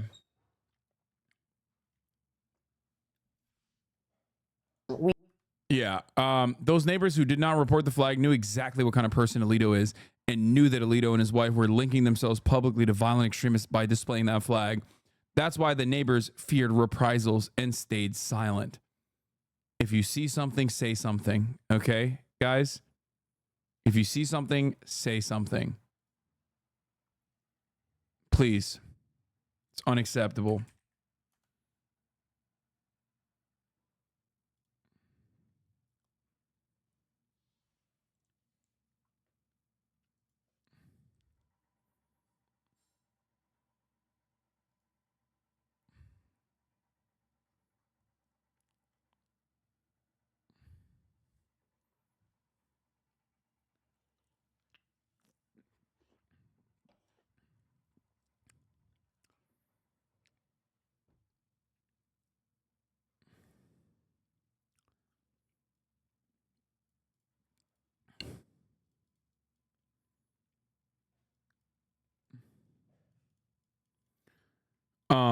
Oh, this is where the Johnny Somali thing is coming from. Hasan on why Johnny Somali is racist against the Japanese. America bad. Wait, so they agree with Johnny Somali? Like, I'm confused. They keep posting this over and over again, apparently, and trying to, like, updude it.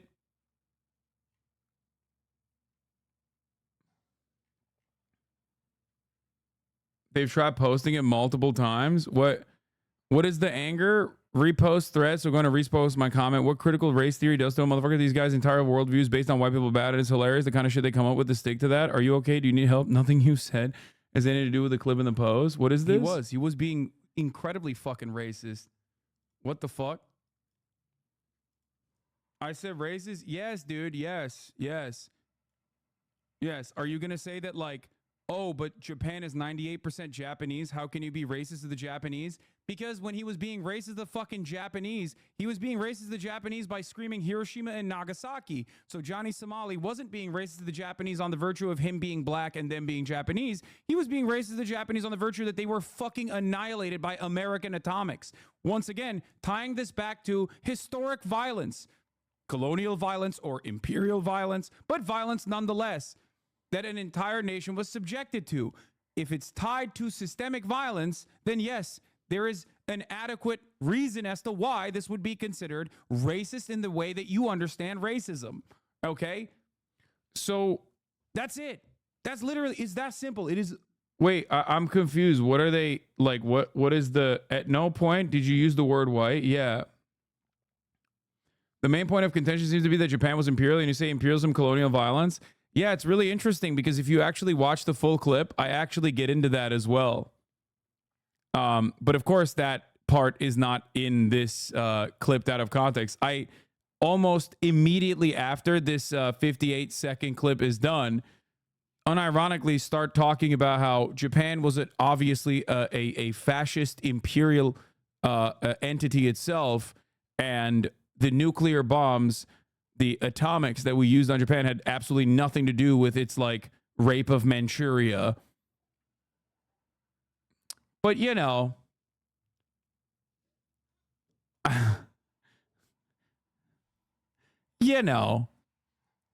that's that It's a days old clip. The original OP got so horny to post, they posted a random YouTube VOD of it.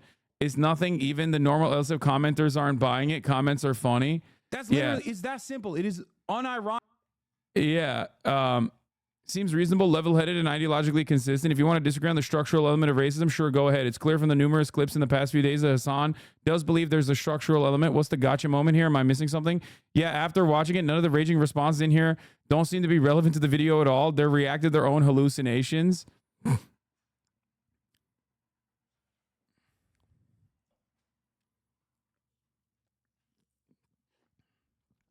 Well, out of curiosity, I just had to look at your YouTube account. Basically, all your comments are on threads about Hasan. I mean, I find the guy annoying, but this level of seething obsession can't be good for you. I just don't get it. You think I do it for karma when Hasan maulding is more than enough enjoyment? Yeah, I'm maulding so hard, man.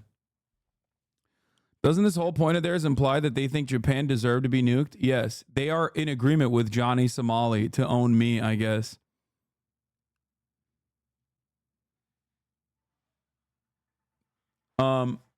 I just don't think they understand the words you're saying, and instead of looking it up, they just assume it's bullshit. Yeah. I don't think anything I said in that clip is like is wrong or goes against what I believe. Yeah, Japan was a fascist imperialist country that was doing their own version of the Holocaust in China and Korea. And yet that still did not justify using atomics twice, not one, but twice. Like, they keep posting my dubs.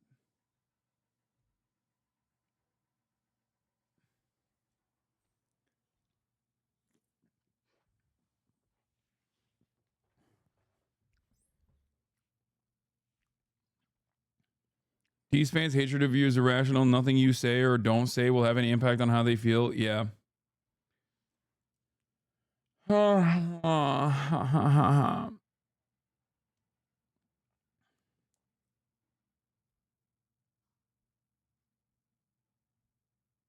It's probably one of your most benign, least controversial takes I've heard you say. It makes complete logical sense. Yeah.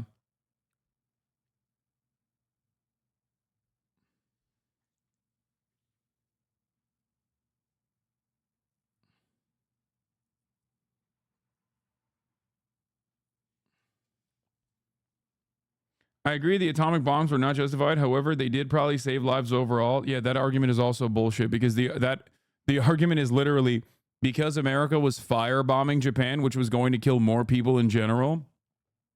And it's like, there's another option there, which is to not do that. You know what I mean? America is not like an uncontrollable force.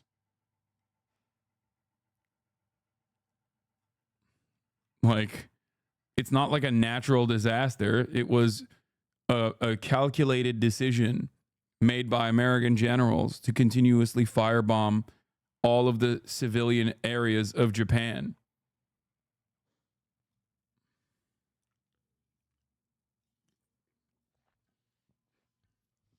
Not only was Japan ready to surrender before we dropped the bombs, but the Japanese conditional surrender came with keeping the empire intact, like keeping the emperor in a position of power, which we gave them after we nuked them anyway. Like, we literally nuked them and then we're like, yeah, you can keep the emperor, it's fine. The fuck? Anyway, yeah, America just wanted to try out their nukes, so sorry to the Japanese, RIP.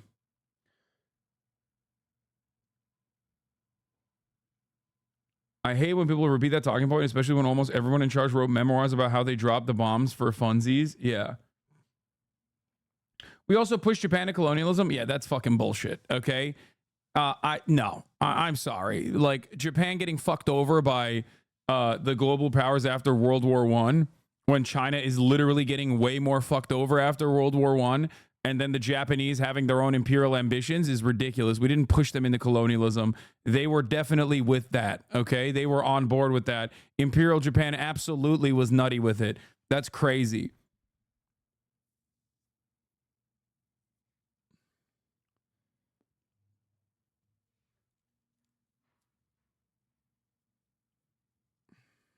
That's not correct. We dropped the bombs to show the USSR we had them, and it had to be and to be mindful. Yeah.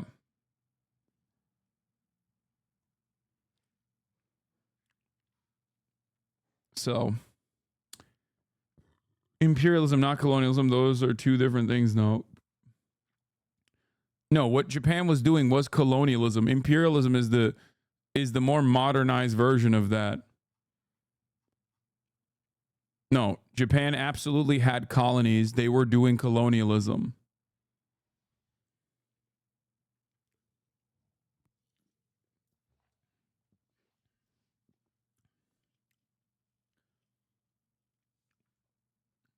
The Japanese had, in fact, already sued for peace before the atomic age was announced to the world with the destruction of Hiroshima, and before the Russian entry into the war, the atomic bomb played no decisive part from a purely military standpoint in the defeat of Japan. Fleet Admiral Chester W. Nimitz. Yeah, Manchuria was literally a colonial project.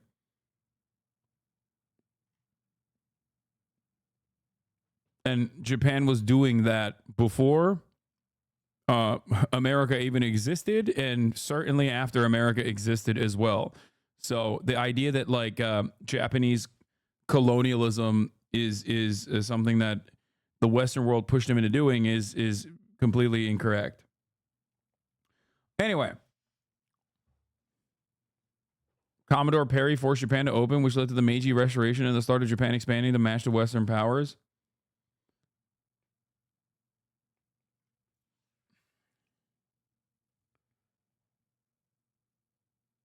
All right.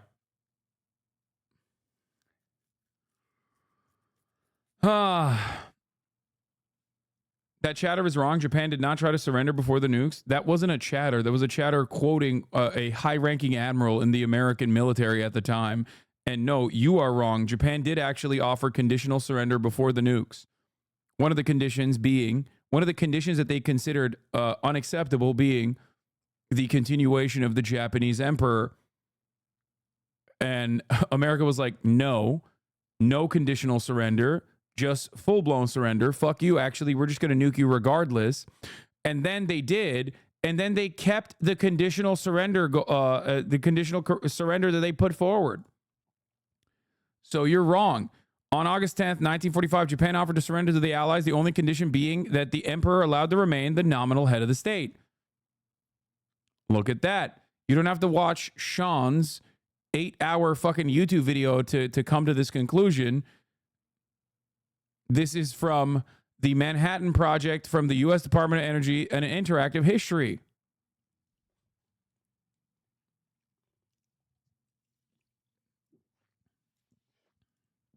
But even before the Hiroshima bombing, they had brought forward that there would be conditional surrender.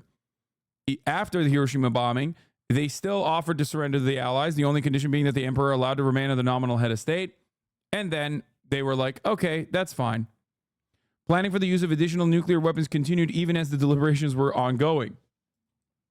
On August 10th, Leslie Groves reported to the War Department that the next bomb, another plutonium implosion weapon, would be ready for delivery on the first sustainable weather after 17th or 18th of August. Following the destruction of Hiroshima and Nagasaki, only 2 targets remain from the original list.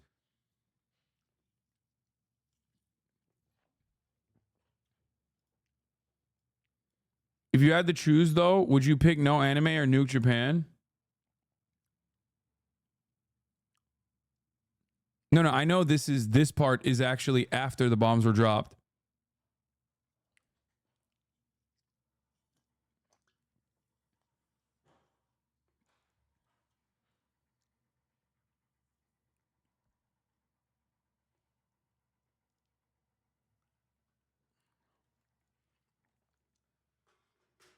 The argument isn't even this anyway. The argument is that this was done. The argument is that this was done, like the defenders of America using nukes was to say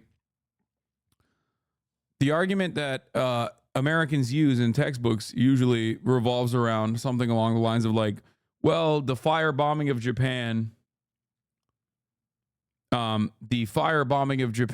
would be far more devastating for the civilian population, which it was, then one big bomb or maybe two big bombs. And that is a ridiculous argument to make because we act like there is no alternative to the firebombing. Having said that, however, obviously I'm not, here running defense for Japanese war crimes in World War II. After all, I am not the American government or the Japanese government.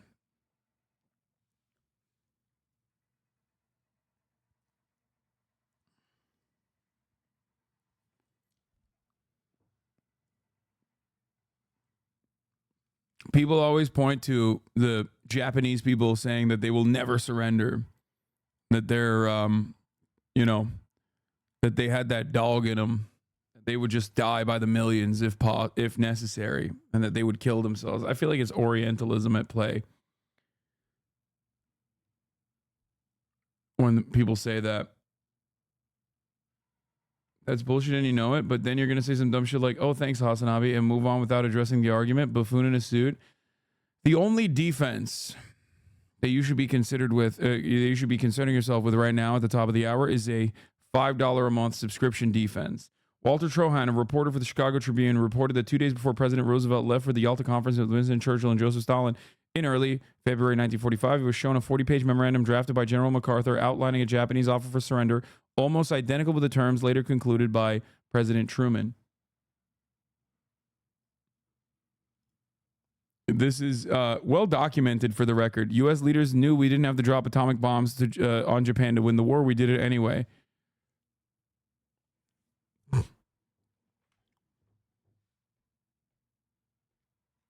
Dying before surrendering is a common sentiment in Japanese militarism, though, is why kamikaze became a thing. It doesn't matter. There's also a top-down. There's also a loyalty to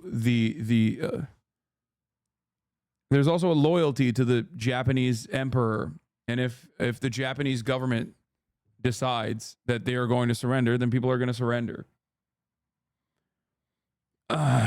Anyway.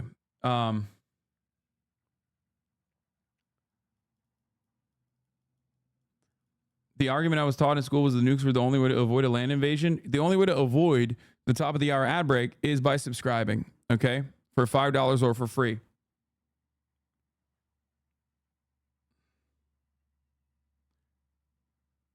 Do not use Oriental, that is racist against Asians.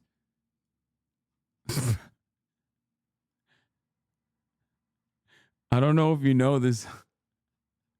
I said it, I think it's Orientalist, which is an academic term, as in Orientalism is the otherization of like those from the Orient, myself included as a Turkish person, Palestinians, and of course everyone in Asia, South Asia, East Asia, the idea that like they have a difference in opinion and different value sets and are not like those in the Western world.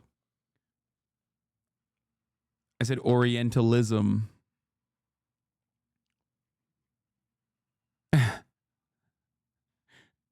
Don't say racism, it's racist. Yeah. Edward Said, racist against Asians.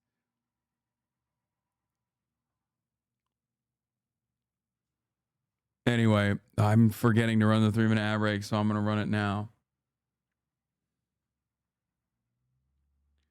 Have you watched that video where they surprised an atomic bomb survivor by having him meet the guy that dropped the nuke on a city? I did. It's fucking awful.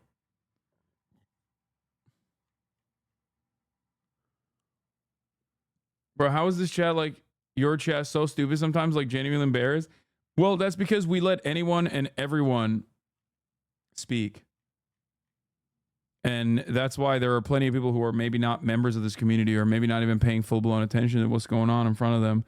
Just kind of chime in and chirp a little bit for funsies.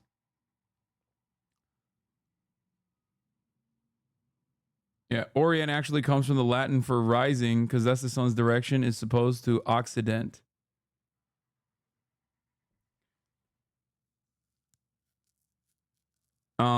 Anyway, Why the fuck are we talking about this? Oh, I forgot. It's because there was a Reddit post.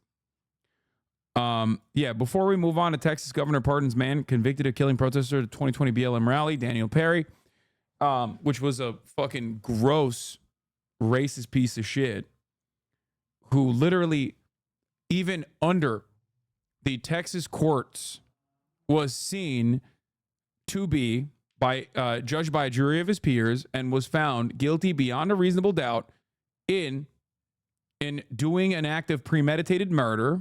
I think that was the charge, if I'm not mistaken. And yet, Governor Greg Abbott had some different opinions on the matter.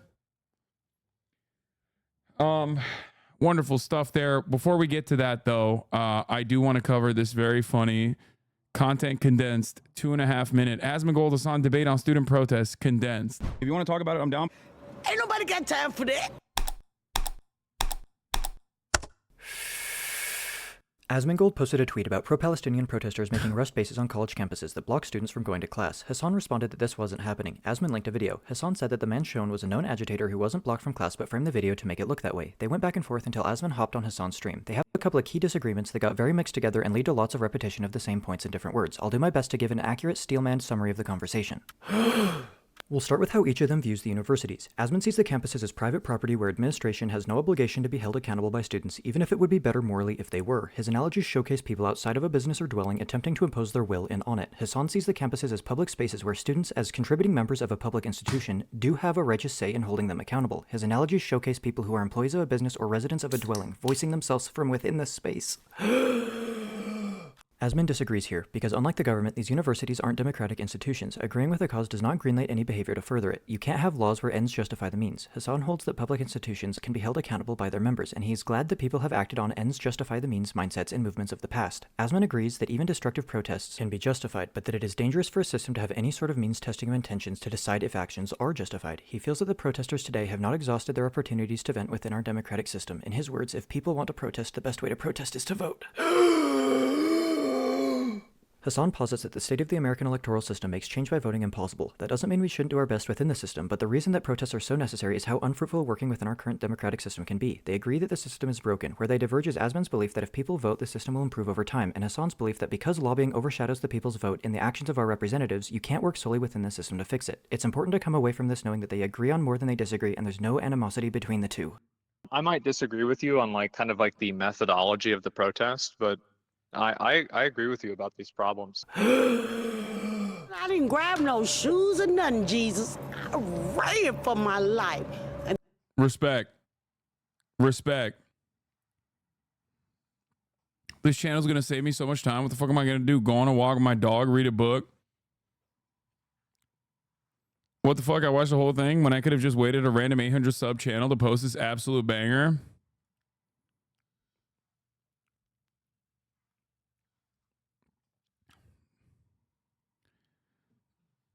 It's great. Finally, a way to watch all the Hasan drama without having to listen to Hasan. Yeah, daily dose of HasanAbi. It is public property, yes. That is true. Anyway, the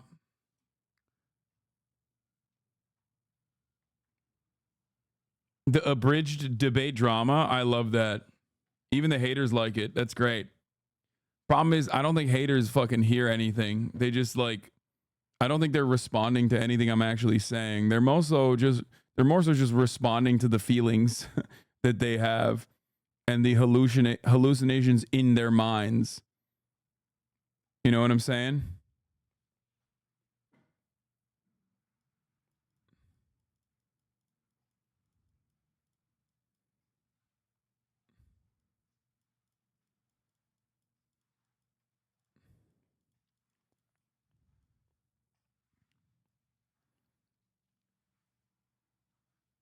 NMP asked the question about who to vote for. Oh, dude, I can't. I don't know, man. Vote with your heart. Vote with your heart, Nick. Anyway. All right. Still shocked that gamers are still mad about Yasuke? Dude. Gamers have a lot to be mad about, okay? Hey, YouTuber I watch for fitness tips just posted a video about semen retention. Am I cooked? Anyway, all right. I'm not responding to that. Texas governor pardons man convicted of killing protesters at the 2020 BLM rally. Let's take a look. Tonight, a man convicted of murder for killing an armed Black Lives Matter protester is walking free. Former U.S. Army Sergeant Daniel Perry was serving a 25-year prison sentence for fatally shooting Air Force veteran Garrett Foster in 2020. Today, Perry was pardoned by Texas Governor Greg Abbott. Now, just to remind you what happened, prosecutors say that Perry drove his SUV through a red light into a crowd of protesters in Austin. He was apparently approached. Yeah. Remember, dude, this is like textbook, okay? It is, if you don't know anything, if you just like only know a couple things about Texas, you will probably come to the conclusion that like when a white man goes to a Black Lives Matter rally, okay, in his car and then shoots and kills one of the BLM protesters and then gets convicted of murder by a Texas court, okay, beyond a reasonable doubt, it probably is like pretty open and shut, right? It's probably pretty fucking open and shut. So in that situation, the fact that like, if you don't know anything else, like, come on, bro. Like this is a open and shut case. This is black and white as it gets. Okay. Even the concealed carry CCW subreddit said this was murder and half of them dream of being able to shoot someone. Exactly. And doesn't the pardon imply that they're guilty, but the crime is okay? The pardon can be seen as like someone who was falsely imprisoned. It doesn't always mean that like, obviously you have to be convicted guilty to be pardoned. But in this circumstance, they're saying that it shouldn't be a crime. That's what Governor Greg Abbott is saying. Now,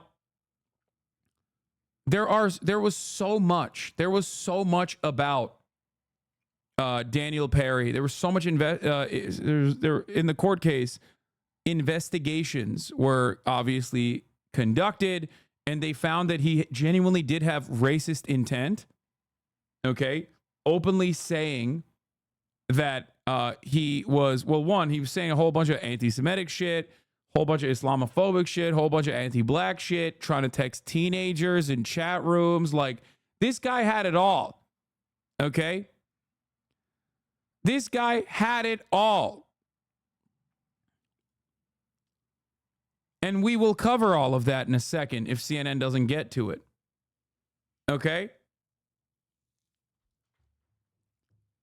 But the real reason why Governor Greg Abbott did this is because he wanted to say Daniel Perry did the right thing. Go to a Black Lives Matter protest in his car and then shoot and kill one of the protesters. That's it. The protester he killed, for the record, is white as well. He was armed, and he was pushing his, I believe she's quadriplegic. I don't want to get it wrong.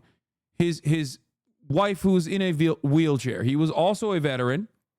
He was pushing his black wife in a wheelchair. He was the caregiver for his wife. And this dude straight up fucking shot and killed him, got convicted in a Texas jury, and he still was pardoned by Governor Greg Abbott. Now, the reason why people in positions of power do stuff like this is to basically say, I mean, it's similar to the Kyle Rittenhouse case a little bit, is that we will defend you. The institutions will ultimately defend you if you go out and do stuff like this.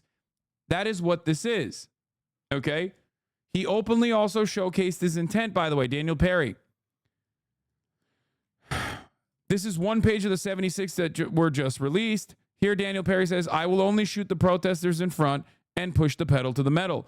I might have to kill a few people on my way to work. They are rioting outside my apartment complex. Justin Smith, can you legally do so? If they attack me or try to pull me out of the car, then yes.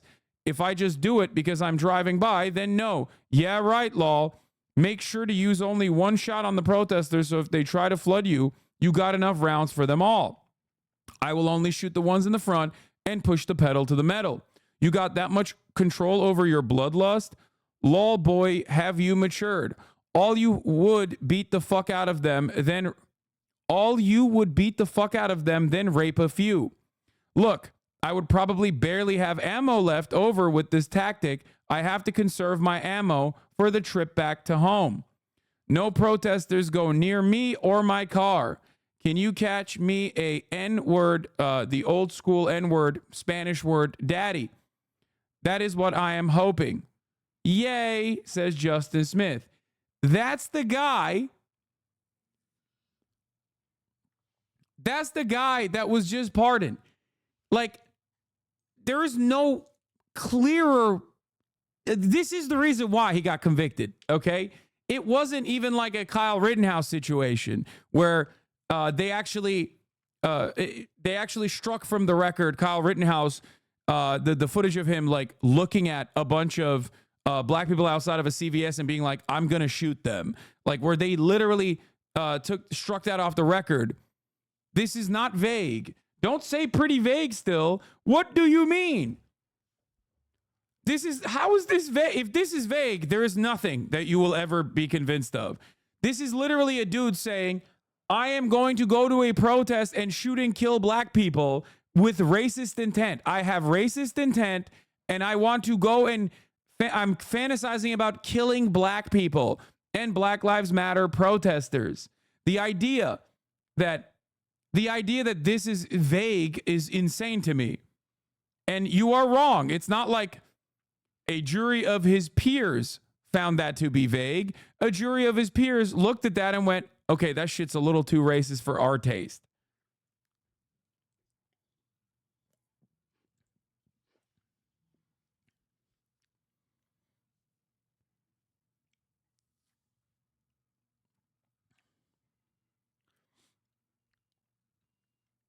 When you pardon a person like this, you're basically saying, yeah, no, I love what he did. I think what he did was good.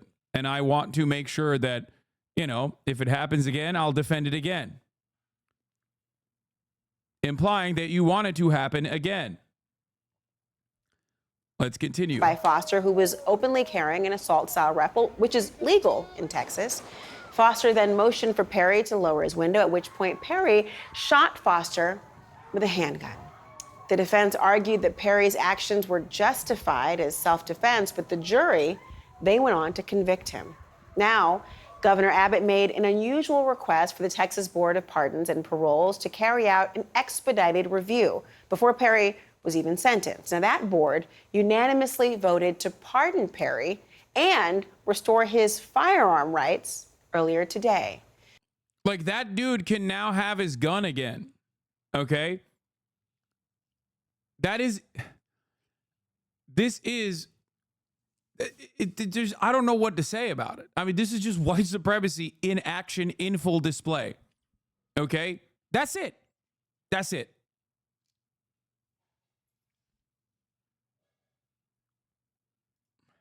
I want to bring in Sheila Foster. It's Garrett Foster's mom, and the attorney representing her, Quentin Brogdon. Sheila Foster, thank you so much for joining us this evening. It is heartbreaking every time I hear about and remind the audience about what has happened to your family, to your beloved child. He was convicted of murder on Daniel Perry on April 7th of last year. The very next day, Governor Abbott was speaking openly about wanting to pardon your son's killer. What is it you're feeling tonight?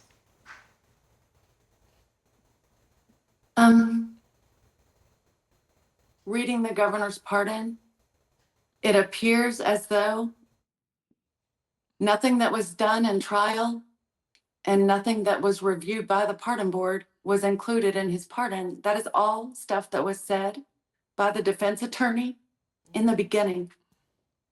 It's not anything that the pardon board discovered. All of that stuff was debunked at trial. Everything the governor put in his pardon letter was proven wrong during trial. Did you feel when the conviction happened and he was found guilty, how did you feel about losing your son and justice and accountability at that point? When they announced that he was guilty, Yes. that was a relief. That was a relief, and I slept better that night than I had in nearly 3 years. And I woke now? up the next morning and it was so peaceful. And then I literally was basking in peace that morning and thanking God that we finally got justice. And then I got a text message from my friend telling me about the governor's tweet. And I thought, there's no way he would actually do that. There's no way he's actually gonna do that. And then here we are. Is that how you found out? You mean this is the way that you found out through a tweet that the governor's office didn't contact you or you didn't have the advance notice? No, it was through a tweet. When I found out that my son was murdered, I found out by Whitney's mother. The authorities didn't even contact me, his next of kin. I had to find that out from his wife's mother. And my daughter had previously already learned it on Facebook. So nothing involving this case is normal. Nothing is ethical. Nothing is right. Everything that has happened is wrong on so many levels. And I don't understand why it is so crystal clear to me that this man needs to be in prison for the rest of his life, not a mere 25 years. Why he wouldn't even have to serve a year. It doesn't understand. I don't understand. I don't understand. Governor Quentin, Abbott wouldn't pardon him. I mean, He wouldn't pardon him if this was a Trump rally. If this was a Trump rally and somebody drove into that crowd and gunned one of those people down, do you think Governor Abbott would pardon that killer? Your question, I think, is swirling around so many people's minds, and I think they have their answers quite clearly. I want to bring you in here, Quentin. It's unbelievable to think of how this mother has had to learn about a pardon for someone convicted of killing her son. You were considering filing a civil case even before the murder conviction. Is she without any legal recourse now? Are you going to be able to pursue any legal action now that he has been pardoned? Laura, thank you. We decided, Sheila and I, and Sheila's one of the bravest clients I've ever represented, not to go forward with the civil case because there was accountability in the wake of the conviction of Daniel Perry. But now the governor's turned the rule of law on his head. He seems to have forgotten a basic truth that our founding fathers knew well, namely that respect for the rule of law begins with respect for the will of citizen jurors. And in this case, there were 12 citizen jurors who gave up 2 weeks of their lives to consider the evidence. They heard from 40 witnesses. They deliberated 15 hours. And at the end of that, those same 12 citizen jurors voted unanimously to convict Daniel Perry.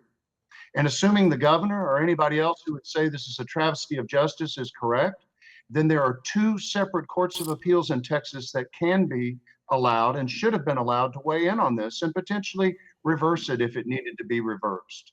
But when the judge steps in with 2 big feet and undoes the will of citizen jurors, a legitimate question arises. Is this based on the merits or is it based on some crass political calculation? Yeah, it absolutely is based on crass political calculation. The calculation is we like what Daniel Perry did. We actually think it's awesome that he went to a Black Lives Matter rally with racist intent to shoot BLM protesters. And he actually carried out this violent attack, which even a Texas jury unanimously agreed was guilty beyond a reasonable doubt for racist intent and murder.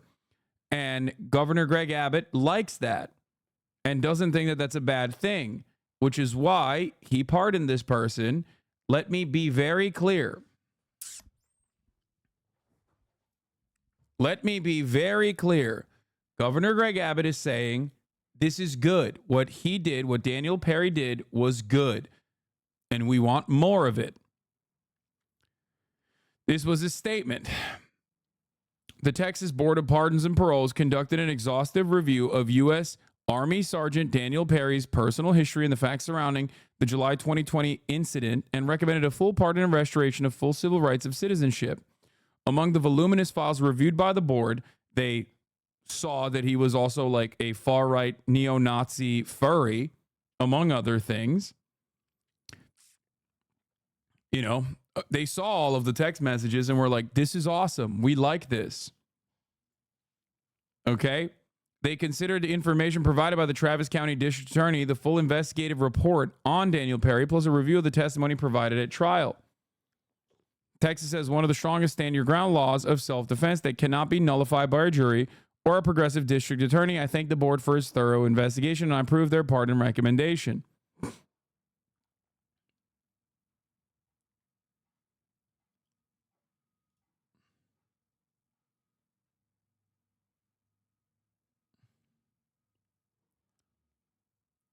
It's insanely dangerous to give people like this the idea that there is no consequence for murdering people. The thin veil of rule of law is falling before our eyes.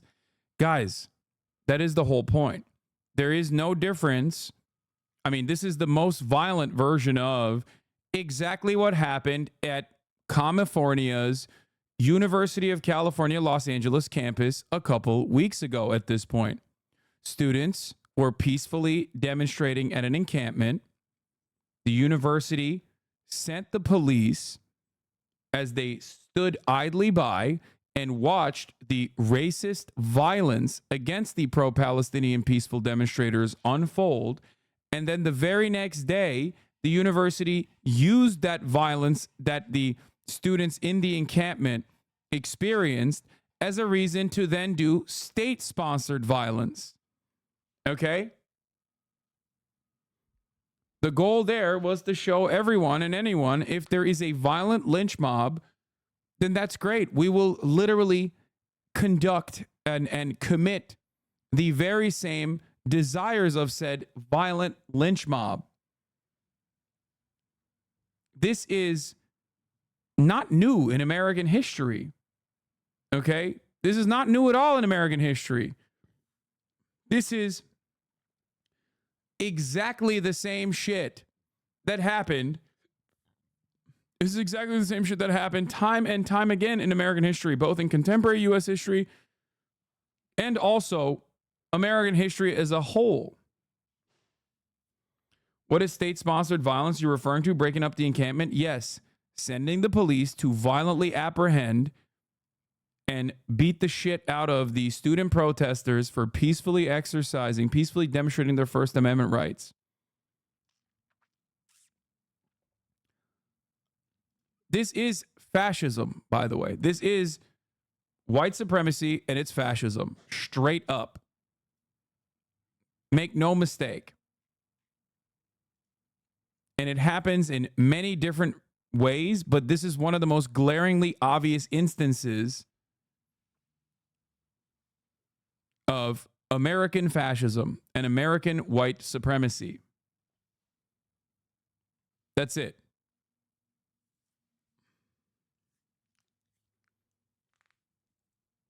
The conservative cheering this don't know what dangerous game they're playing. No, they're cheering this because they know exactly what the dangerous game is. Because if someone tried to do a stand your ground around Daniel Perry, they would go to jail. They would get the death penalty maybe. They know that. This is the dynamic. Okay? This is why I always say you have to be very careful with the way you conduct yourself if you are on the left, if you're on a progressive side, if you're against the government in a meaningful way and not in like an edgy teenager kind of way where they're like, you know, you're a progressive, you're woke. Of course the government will never come after you because you're progressive and woke, and so is the government.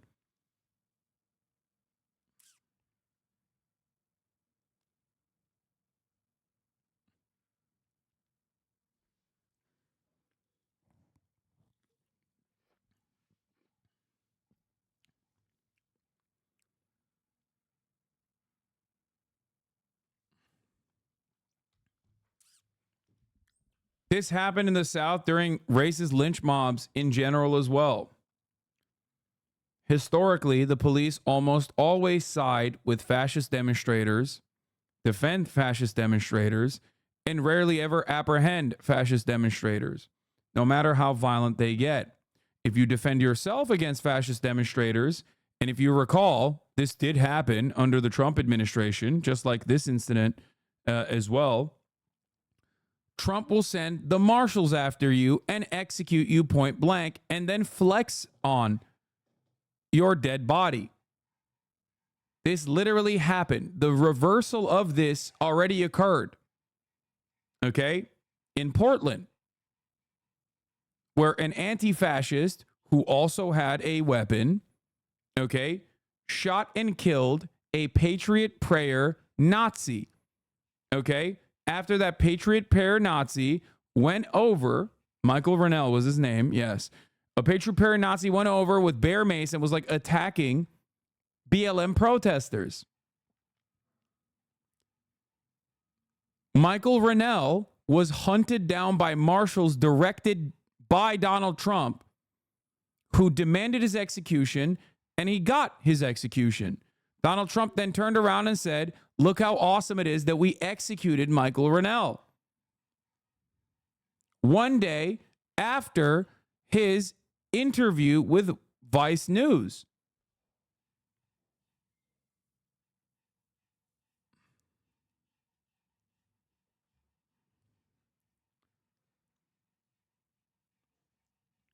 The idea that there is a equal standard under the law when it comes to fascist violence and anti-fascist defense against said fascist violence is ludicrous, is ridiculous.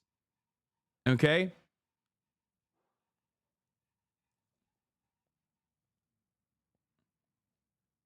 The reason why libertarians and fascists alike love posting the "don't tread on me" shit while simultaneously demanding that the police are more militant and more violent is because they live with the comfort of knowing that the state, which has a monopoly on violence, will always side with them when push comes to shove, will always defend them.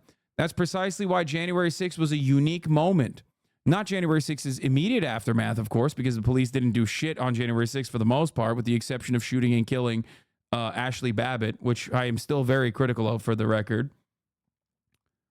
But they literally were shocked that there were any apprehensions after the fact, any investigations conducted after the fact, because they operated with the understanding that, like, what do you mean? This is my shit. Like, you're supposed to straight up be on my side. You're supposed to look the other way when I do violence, and you're supposed to defend me and join hands, as a matter of fact, when I do the violence.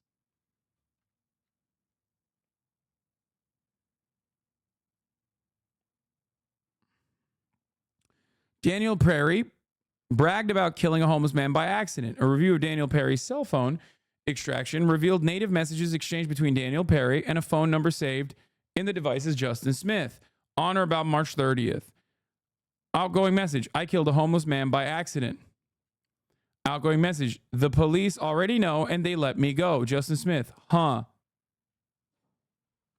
Here's another outgoing message: am I racist for thinking the way Black Lives Matter movement is like a bunch of monkeys flinging shit at a zoo due to the fact that they demand white people give their houses to a poor black family, and the way their protests always seem to turn violent?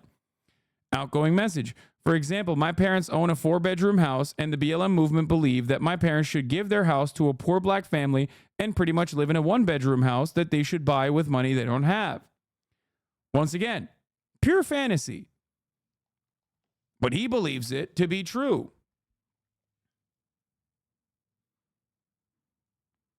Here's Daniel Perry messaging someone named Rainbow about sleeping over together. Rainbow says they will get their driver's license on August 8th. Outgoing message: we can do that. How soon can you get ready? Rainbow says, like 15 minutes. I am on my way. Outgoing message: I am here. It should be noted that the review of Daniel Perry's cell phone extraction revealed messages between WhatsApp account Perry Daniel owner and WhatsApp account Rainbow on or about July 24th, 2020. On July 24th, 2020, an incoming message from Rainbow says, August 8th, I get my driver's license. There's an outgoing message back from Perry who says, cool. some of the highlights.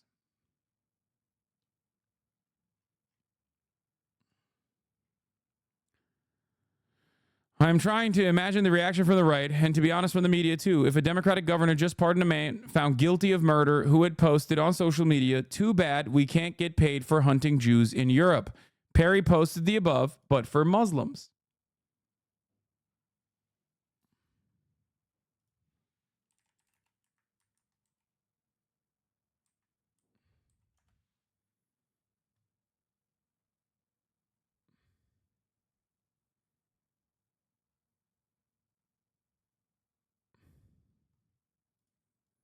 The New York Times also did an analysis, by the way, of how a U.S. task force killed an Antifa activist.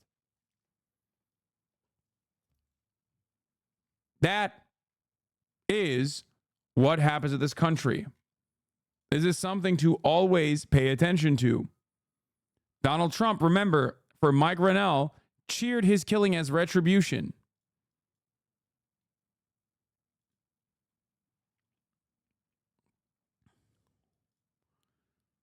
Governor Greg Abbott, by the way, literally, again, the guy that he personally pardoned, okay, faces the question of whether to sign the pardon of a man who texted a 16-year-old, "I'm going to bed, come up with a reason why I should be your boyfriend before I wake up," to a 16-year-old. He was routinely texting explicitly with 16-year-olds. He hit the full Monty. Some that you only see. Anyway, here, I want to show you guys this. The beginning of a war. This is Mike Rennell giving an interview before he gets killed by U.S. Marshals. I got to go pee real quick. It was a huge scoop, an exclusive interview with the Antifa activist wanted for shooting a pro-Trump supporter in Portland 6 days ago. But just hours after the promo aired, Michael Reinhold was killed in a shootout with U.S. Marshals. They doing CPR on him. We're now learning new details of the heart-stopping drama and how Marshals tracked him down. Reinhold has been on the run for shooting right-winger Aaron J. Danielson. He claims in self-defense. They're trying to make me look like a murderer. He was identified by the black fist tattoo on the side of his neck. His whereabouts were a mystery until he gave an interview to Vice News. You feel that it was totally justified? Totally justified. Had I not acted, I am confident that my friend and I'm sure I would have been killed. Former U.S. Marshal John Muffler. If you're using cell phones and laptops, anything with an electronic signature, it can be tracked. I would say that the interview he did could have been a potential lead. Here's the timeline. 2 p.m. West Coast time. Vice News reveals that they have scored the interview with Reinhold. Freelance journalist Donovan Farley posts, "I've been working nonstop for the past few days. I hope you'll check it out." 7:30 p.m. Reinhold leaves an apartment building in Lacey, Washington, where he had been hiding out, 120 miles north of Portland. U.S. Marshals and local authorities are waiting for him. There was shots that were fired into the vehicle, and the subject fled from the vehicle, at which time there was additional shots that were fired. It sounded like fireworks. That's how many shots. 8 p.m., the interview airs on Vice TV. Reinhold has been dead for half an hour. I see a civil war right around the corner. At 8:40 Pacific Standard Time, President Trump tweets, "Why aren't the Portland police arresting the cold-blooded killer? Do your job and do it fast. Everybody knows who this thug is." The president was apparently unaware that Reinhold was already dead.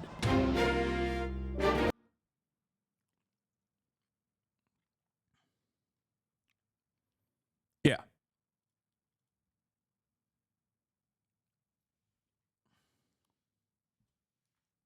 Here's Donald Trump gloating. In the U.S. Marshals. We sent in the U.S. Marshals. Took 15 minutes, it was over. 15 minutes, it was over. We got him.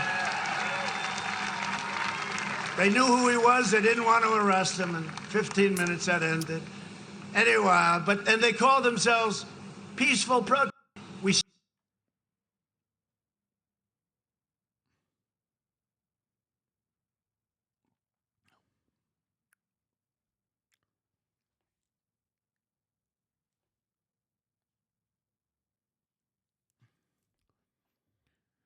Yep.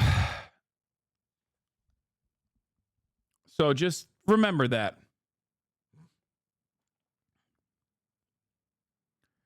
Now, this person that I'm talking about that Donald Trump is gleefully cheering on the execution of, the state-sponsored execution of course, was an anti-fascist and not a fascist. The reason why I'm showing you this is because I want you to understand the double standard. When a fucking Nazi piece of shit goes to a BLM rally, openly states his desires to kill BLM protesters, fantasizes about it, and then acts out on those desires, the Texas governor, after a jury of this person's peers finds him guilty beyond a reasonable doubt, pardons him.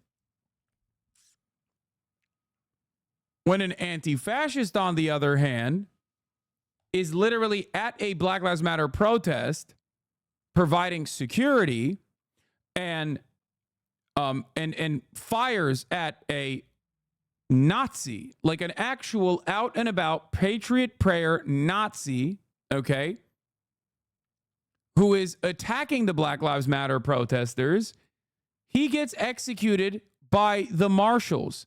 And then Donald Trump flexes that he demanded the execution of this person. This is the United States of America.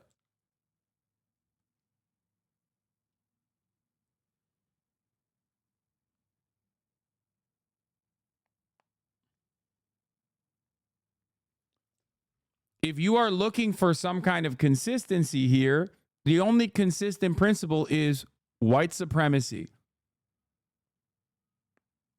The problem is, at least for a brief period of time, America tried to act like there was equal treatment under the law for anyone and everyone that violates the law, right?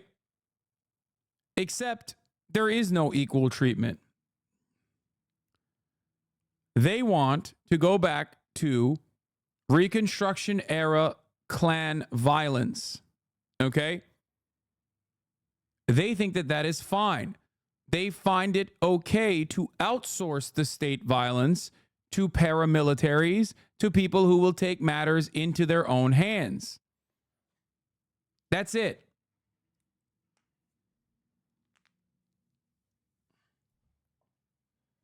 I know this is a really stressful time. Oh my God, oh my God, oh my God, he's dead. Oh God. Footage of Daniel Perry's police interview after he killed Garrett Foster was played in the courtroom during his murder trial. Former Austin Police homicide detective David Fugit was the one to conduct the interview with Perry. In it, Detective Fugit had Perry demonstrate how Foster carried his rifle. How high did that barrel come up? We're not worried about right now. Okay, was it aimed at you? I believe it was aimed at me. I believe he was going to aim it at me. I didn't want to give him a chance to aim at me, you know? And then what? He openly mentions that the dude is not even brandishing, by the way, or fucking pointing the weapon at him. That's the other part about it. Perry did while he was sitting in the driver's seat. That quick? Yeah. It's like a thing with an investor. I don't want to get shot, so. Perry said he shot 5 times. He believes the whole encounter was less than 15 seconds. I know this is a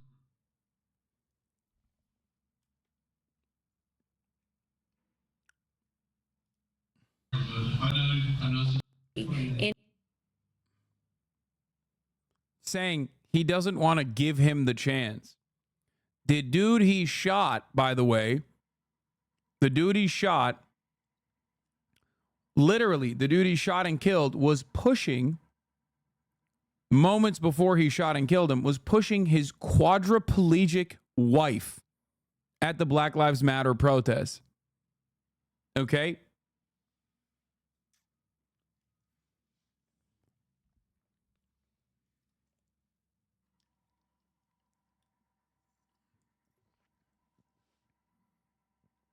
He had his safety on his gun. He was the caretaker of his quadriplegic wife.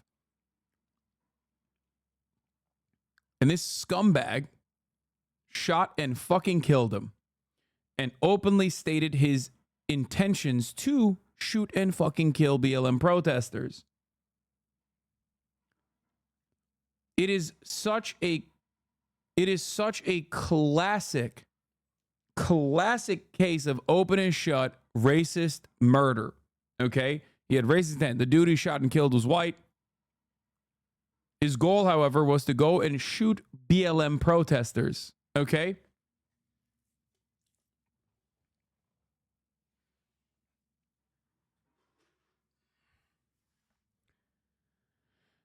Not paraplegic, quadriplegic. As far as I understand, due to medical negligence, they had to amputate her hands and her legs. Daniel Perry's wife, that is.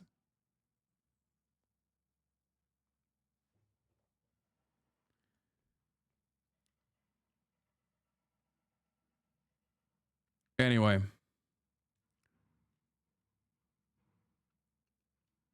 That was the not Daniel Perry's wife, sorry, Garrett Foster's wife. Daniel Perry is the shooter. I'm sorry, the victim's wife.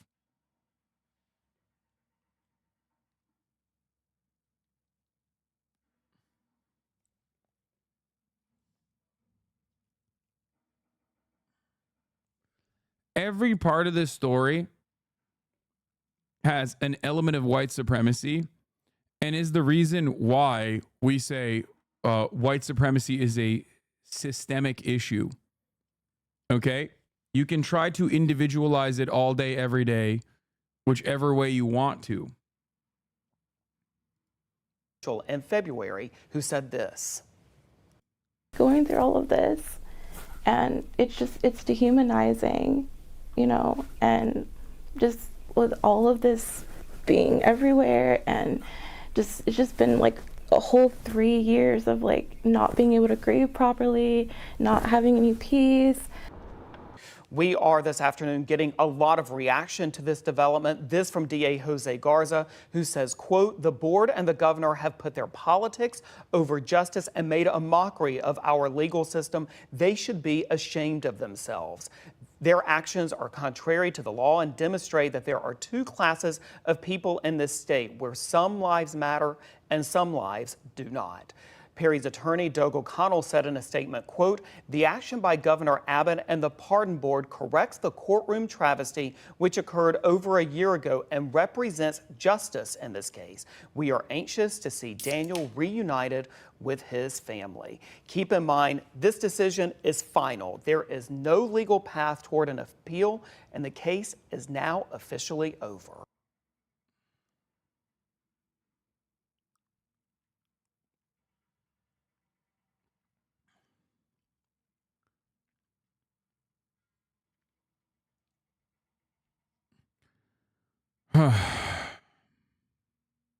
Breaking news out of Texas. The Republican governor there pardoning a man convicted of murdering a Black Lives Matter protester back in 2020.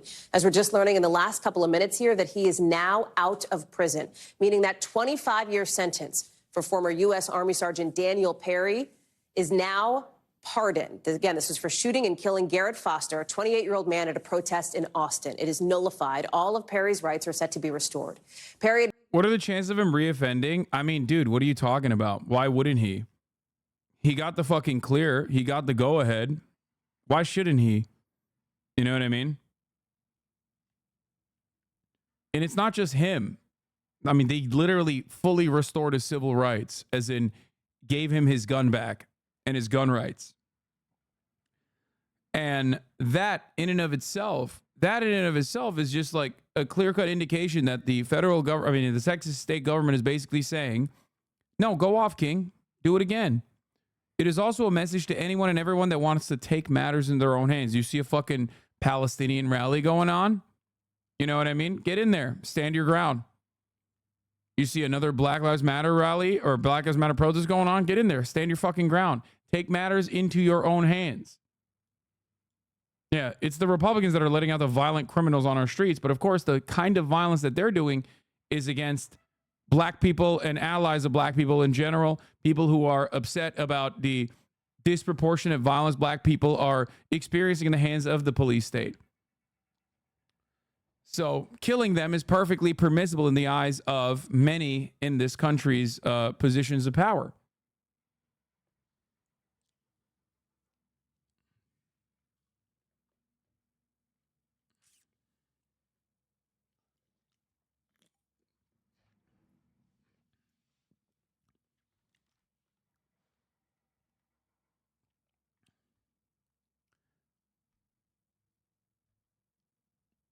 And now the messaging is people wearing masks are criminals and mass protesters are dangerous. Yes. This is basically open season. This is the American government saying vigilantism in the right-wing direction, of course, not the other side, as I showed you, because we saw what happens when we saw what happens when someone even actually self-defends in a situation while also simultaneously being a leftist or an anti-fascist. The government comes after you and executes you, and then the president who ordered your execution, your assassination, openly flexes.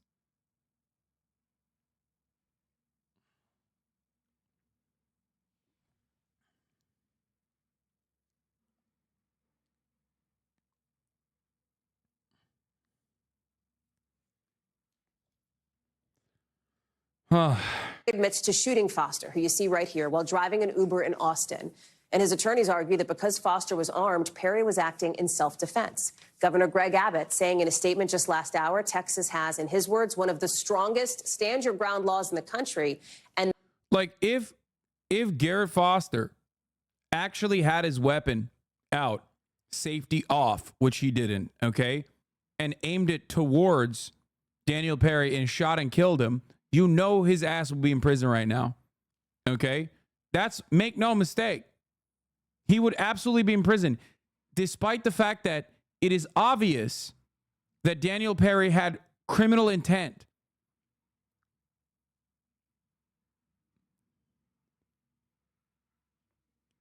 He literally drove his car towards BLM protesters.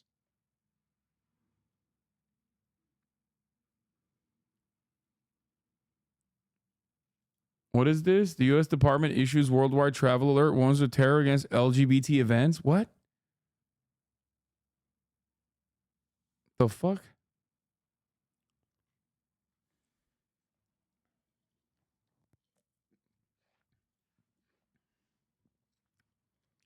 Like he wasn't just like driving around in his Uber.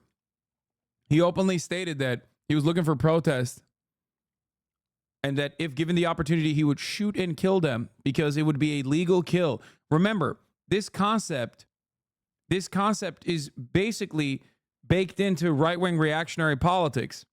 That's why Kyle Rittenhouse and his case was seen as a pivotal moment for many people. That's why Kyle Rittenhouse is still celebrated as a hero by right-wingers. Okay? Perhaps the best indication that someone is a right-winger is if they say, no, what Kyle Rittenhouse did is awesome and it's great. It is the notion, it is the fantasy, the right-wing fantasy, the fascist fantasy that like you can get a legal kill by going to one of these fucking protests and counter-protesting, going to one of these protests and like brandishing a weapon and get a kill off, get to feel that thrill of killing someone who you perceive as your ideological enemy. Okay? And then the state will defend you in that situation. It is a very common fantasy.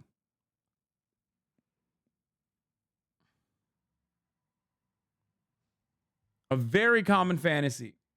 So much so that if you remember, before Charlottesville, every single right-wing outlet from Daily Wire to the Daily Caller, all of them had compilations of right-wingers driving over protesters, things of that nature. Okay? Thing is it a fantasy? No, it is a fantasy in the sense that, like, yes, people do act out on that desire, but I'm just simply stating that, like, it is a wet dream for right-wingers to kill someone with a gun in a self-defense style situation. That is literally what they constantly talk about in right-wing forums. That is constantly egged on by right-wing media.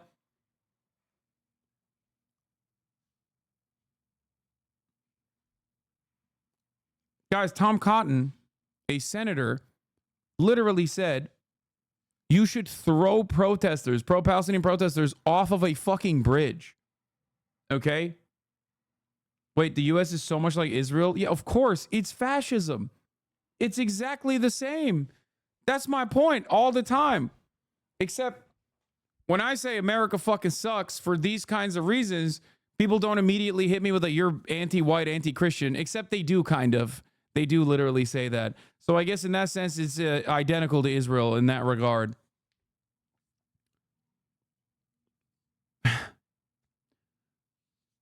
They do say that. You're right.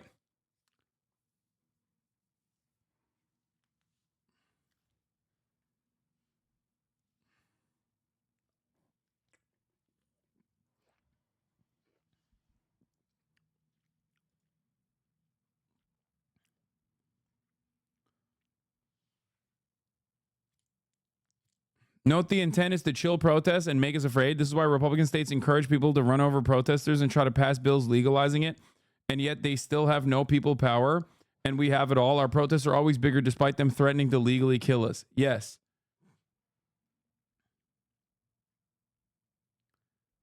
What do? I mean, it's simple. You keep protesting. There's nothing else you can do.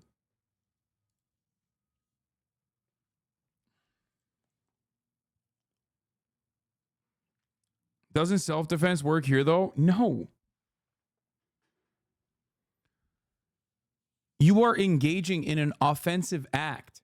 You are putting yourself, you are driving in a car to go to a Black Lives Matter rally with the specific intent of shooting and then running over BLM protesters.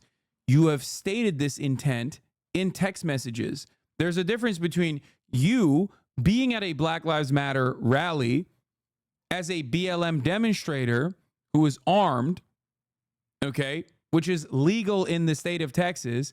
I don't think it's a good idea to bring guns to a protest. I've talked about this even during this conversation, but in general, if he had a gun, he most likely still would have been shot. If he didn't have a gun, he most likely still would have been shot. It doesn't matter. This guy wanted to kill anyone that was at the BLM rally, at the BLM protest. Okay?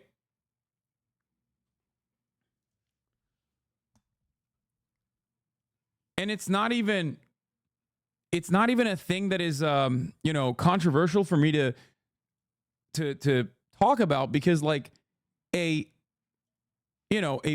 criminal justice system that is oftentimes openly white supremacist still found this man guilty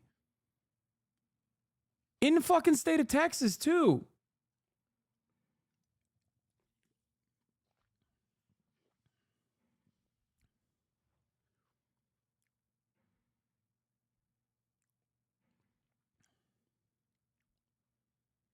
How do you know his intent? It's not like he wrote it out or anything. He did.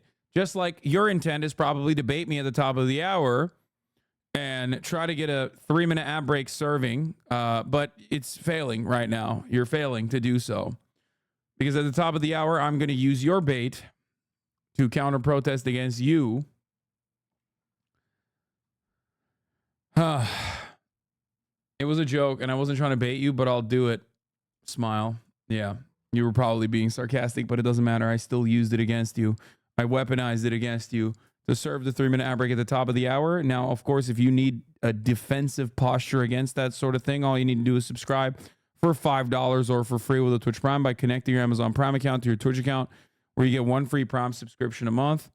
Here's the 3-minute ad break now. Also, we're going to move on from this conversation that is pissing me off to something that's actually kind of fun and cool. Kaisenat finally beat Elden Ring after 166 hours and 1,701 deaths. Is there no cutscene at the end? No mimic tears. No gimmicks. Pure gaming. Congratulations to Kaisenat. Go back to it. Oh my fucking gosh. But we fucking did it, bro. Oh, change drip. Oh my fucking gosh. Where did you change the drip at? I'm not touching the statue. They said no, bro. Y'all trying to ruin my shit. Y'all trying to fuck up my flow, bro. I'm not stupid, bro. Y'all trying to fuck up my flow. I'm not stupid. I'm not stupid. Like, come on, bro.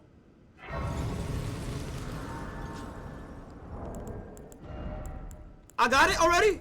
I got the equipment or no?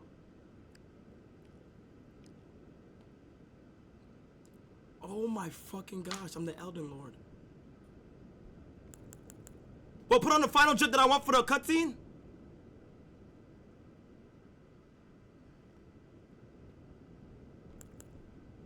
He maintained 100K viewers for the most part. Over the course of how many days now? Where we started at, bro. Over the course of 166 hours. Let's finish how we came in. Let's finish how we came in, bro. 7 fucking days, 6 Let's finish days. how we That's came in, crazy. 1,701 deaths? No, I beat it with way less deaths. But to be fair, I did mimic tear. Died 123 times, bro. I didn't give up, bro.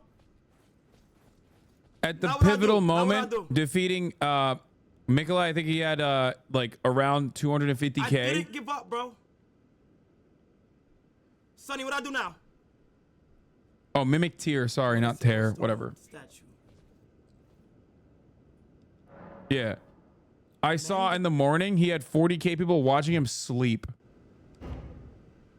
Oh my God, we actually did this shit. For Melania, he had 300K. We actually did this shit, bro. But we actually I do want to do another run, but like I don't know how to fucking follow this up. You know what I mean? Ronnie was the girl. We did this shit, bro. Before the DLC, I was planning on playing it as well, but the thing is, it's just like We did this shit, bro. We did this shit, bro. Oh my gosh. you paid $10 per death and died so little you felt bad and donated extra for Ukrainian charities. Yeah. 6 hours of my life, bro. J Will 0921, thank you for the 10 community gift of subs. Every bro.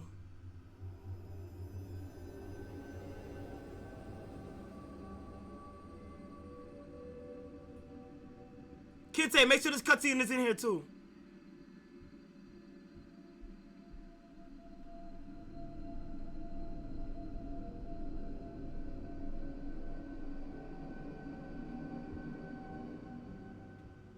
Oh my God. I mean, good for him, but also why are people freaking out over this?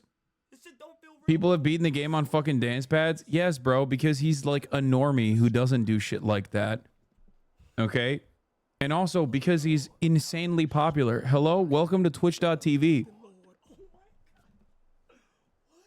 Yes, your favorite speedrun player defeating Elden Ring, unfortunately, is not going to get a fraction of the attention that the most famous Twitch streamer playing fucking Elden Ring for, you know, for 167 hours without stopping is going to be, of course, infinitely more popular. That's just how it works.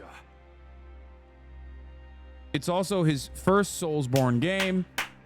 He did it with a lot of pizzazz. You know what I mean? He doesn't take half measures. Like, he does this shit pretty crazy. Yeah, he had Bandai Namco tweeting at him, bro. Blowing bubbles on it. Brother, he has 200,000 people watching him in the fucking cutscene. Like, what do you mean blowing bubbles on it? I'm just explaining to you how things work. If I played Elden Ring tomorrow, okay, here, I'll give you an example. Ludwig did this exact same thing in co-op. Okay? Ludwig was like, I'm not stopping until I finish Elden Ring co-op with Squeaks. How many people do you think watch that? And Ludwig is a relatively popular content creator. Did not give up. Not one time I gave up. Not one time I gave up, bro. I kept going and kept going and kept learning and kept learning and kept going and kept going, bro. And I did my thing. Mog, Millennia, everybody, bro. Chat, I fucking love y'all, bro. Everybody who was here. He made a fucking marathon trailer, dude. You guys are fucking amazing, bro. With 608,000 views on it. You guys on are it. fucking amazing. If it wasn't for y'all, I would have never been motivated to even like continue. You feel me? So much people tuned in. We reached 300,000 one of the streams. Crazy, bro. Fucking crazy, bro. We did it, bro. We did it, bro. Like, We did that shit. he did something extra, not stopping. That's number one. He's never played. You sound stupid as fuck right now. Me? Wait, why do I sound stupid as fuck? We did that shit, bro. Why is my teammate smoking me? I got so much Elden Ring shit on my timeline now. All right, shotgun's done. Let's go with the Why is what? blown it up that he's died like hundreds of times on the tree sentinel. People talk This is not me blowing bubbles on it at all. I'm just describing to you why.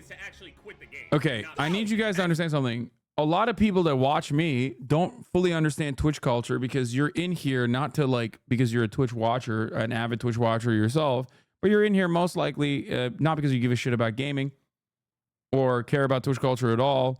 You're just in here for the news, right? Which is why I am personally trying to be hyper rational and explain to you like what the appeal is if you're going to ask me what the appeal is. Okay? It's not me blowing bubbles on it. He is demonstrably an incredibly popular content creator. He's also very entertaining. Like, there is a way that he could have done this in an unceremonious fashion. He could have done this in an unceremonious fashion if he was just like, yeah, I think I'm going to play Elden Ring. He didn't like have all of the he didn't actually like do a trailer and promote it, get RDC involved, other content creators involved throughout this entire time. If he didn't do all of that, he probably would have had like 80K people watching at certain points. But he literally put a lot of effort into putting this entire thing together. Had costumes the entire fucking time. Look at his goddamn room. He was like sleeping in here on camera. He made an entire event out of it.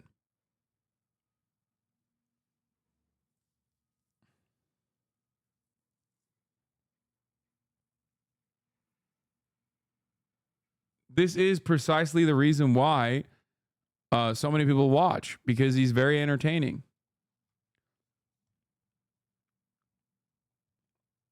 It is funny. There's a reason he's as successful as he is compared to some of the previous larger streamers in the past. He goes all out with everything. Yeah, exactly. He fucking spent 35 hours on the hardest boss in the game. 35 whole hours.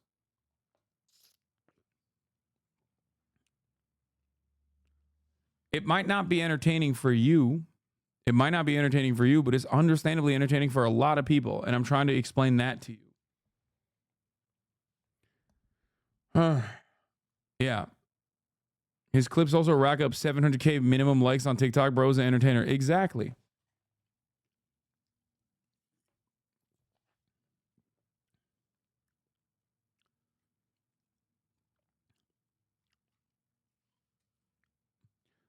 I do understand that I'm trying to do the unimaginable, the impossible, trying to explain fun and entertainment to leftists who only consider major blocks of text to be funny. The only thing that a leftist, a real die-in-the-wool, rugged leftist will ever laugh at is a block of text that describes American imperialism. Politics only. Jokes are bourgeois decadence. Politics only. Jokes and entertainment is actually counter-revolutionary behavior. 500,000. Let's prepare for DLC. DLC is next month. DLC is next month. Anyway, but I am I most likely will never be able to put this level of effort and do a endless like stream such as this one for any gaming. And even if I did, of course it wouldn't reach the level of this is why we lost. You laugh, you lose. Exactly. I don't think I'm Kai's audience, so I don't really get it, lol. He's obviously making waves though. Exactly.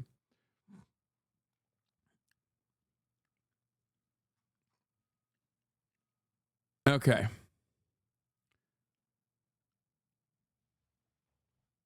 The dick eating is crazy. This is not dick eating. It's just trying to explain to 20,000 neurodivergent leftists who find laughter and entertainment to be bourgeois decadence or counter-revolutionary behavior in general, who basically fucking place how little entertainment value they get out of things when awful things are happening around the world. A concept that is super simple to understand. He's very entertaining. He goes all out, and that's precisely why he's super popular. That's it. You know what I mean?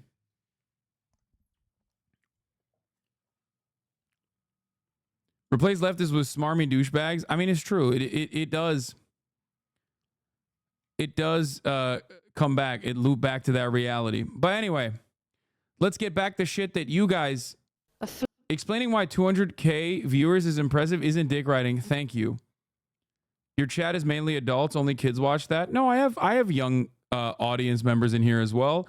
It's just that the adults are fucking constantly annoying every single person and making this community impossible to engage with unless they're just as hipsterish in their unlimited socialism beliefs, okay? Yeah. You guys are in some ways just as smarmy and annoying as Divorcelli's community is when this kind of stuff comes up. Please be normal.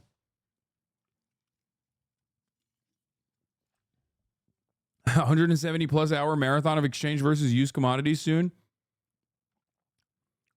Yeah. Are you shitting on your own community? Yes, because I want my own community to course correct. Like, for example, I'm going to move on back to, regular news coverage in a second. And yet 1,000 people, even in the first sight of gaming and me describing why HasanAbi, probably one of the most popular streamers of all time, is popular, led to 1,000 people going, fuck this. Maybe we are normal and you aren't. No, I promise you.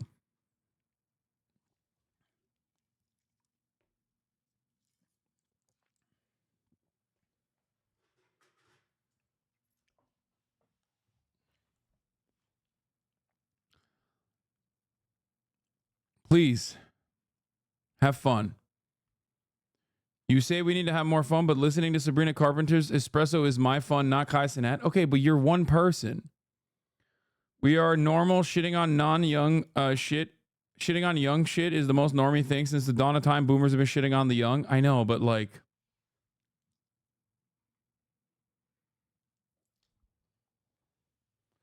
Hasan exists in an echo chamber. Why does Hasan yell at his chat? Crazy haters. I know.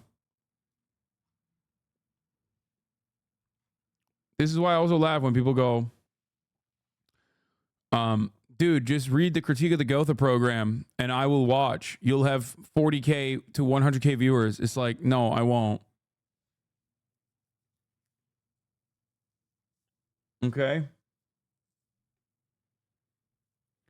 Having fun should be, and being entertaining and being entertained in general should be a fundamental part of the way you present yourself to the outside world as a socialist. Doing the exact opposite of such is actually bad, because most normal people don't think about things clearly and don't think about things thoroughly and simply look at whether something makes them feel good or not.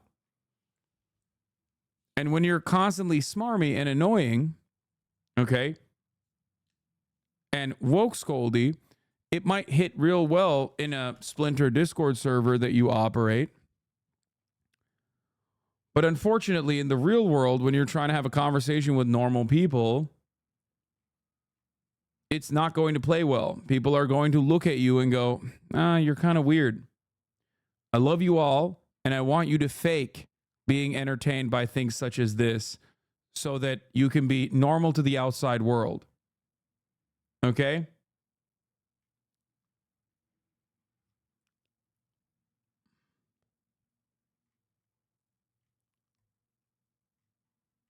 Now let's get back to, no, I will not be fake, sorry. Okay, be an unlikable person then.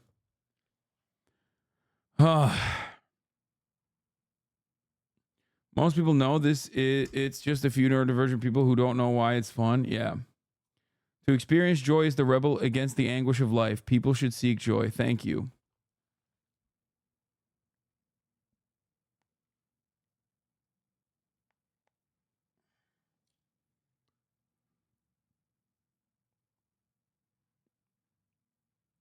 Anyway.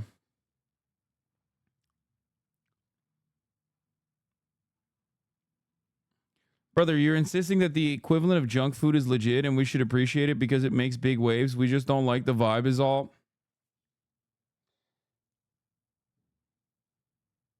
No, you're failing. Your inability to understand the broader point that I'm trying to make is, of course,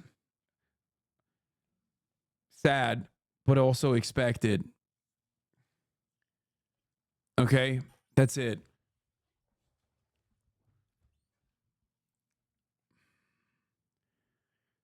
God, this is precisely what I was talking about when I said, like, this community is basically fucking so unimaginably anti-normie. It hurts my brain a little bit. And I don't know how to, like, you know, beat it into your minds. You have to be a little bit more normal, please. Please.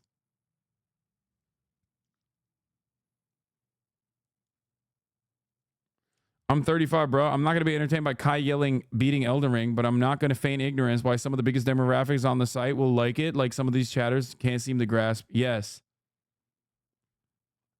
Like this community oftentimes says they hate debate perverts. And then every fucking 30 plus month subscriber literally writes entire Reddit dissertations about why they find Kai's Elden Ring run to be abhorrent and junk food, and that they will not enjoy it, as though it's some brave proclamation. Okay?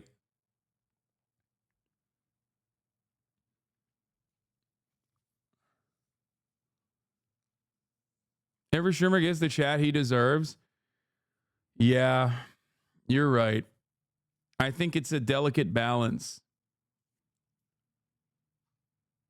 And for me, it's like if I clap everyone for microaggressions, okay, which many normal people have, this is the community that I am left with. That's what it is. That's what I'm beginning to realize, is that like every single person that I ban for any kind of aggression towards marginalized communities, and there's plenty of them, right? Someone can be super progressive on every other issue with the exception of like one singular marginalized community that they don't fully comprehend, and I fucking ban them. This is what I'm left with. A bunch of fucking smarmy, woke scold leftists.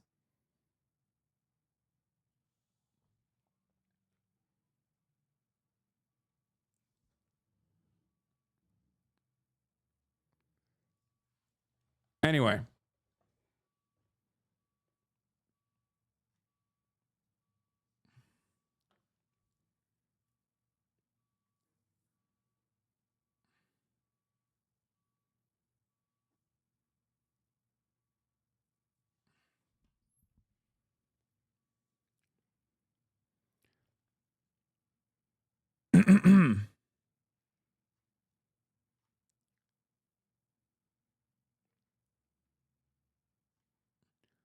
This dude you did go ban crazy last year, to be fair. Yeah.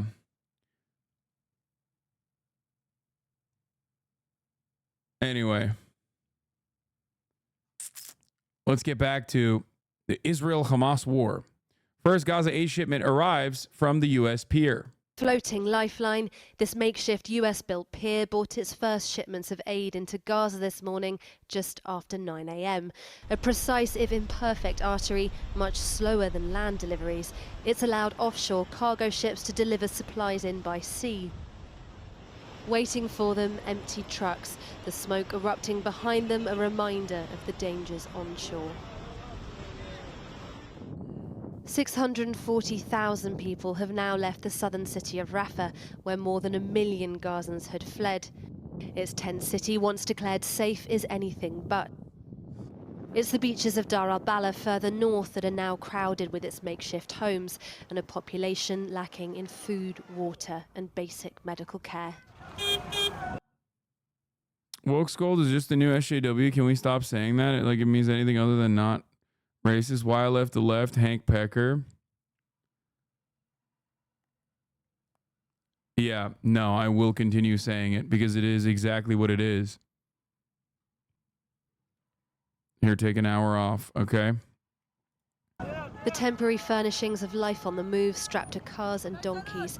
The journey north is one made in hope of safety, but it's a tired hope for so many like Ibrahim, whose family has done this 5 times.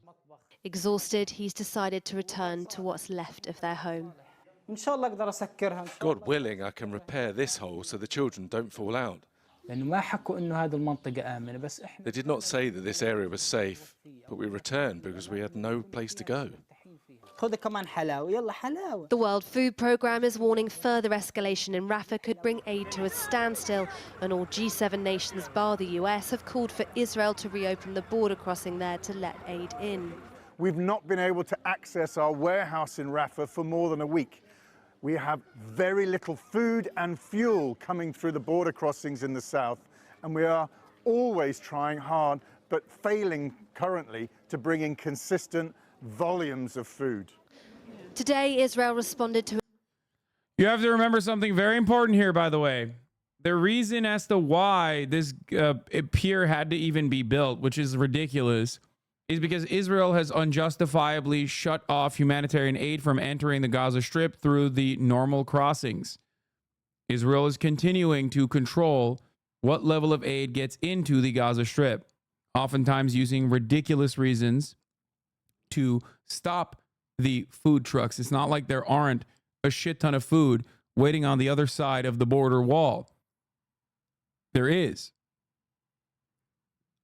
The United States of America and Israel, the United States of America is not pressuring Israel hard enough to allow said aid to enter the Gaza Strip.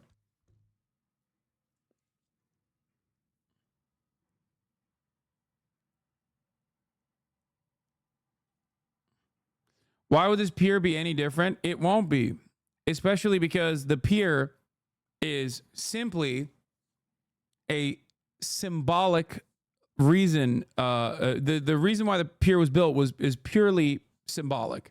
It's for America to say we're trying our very best.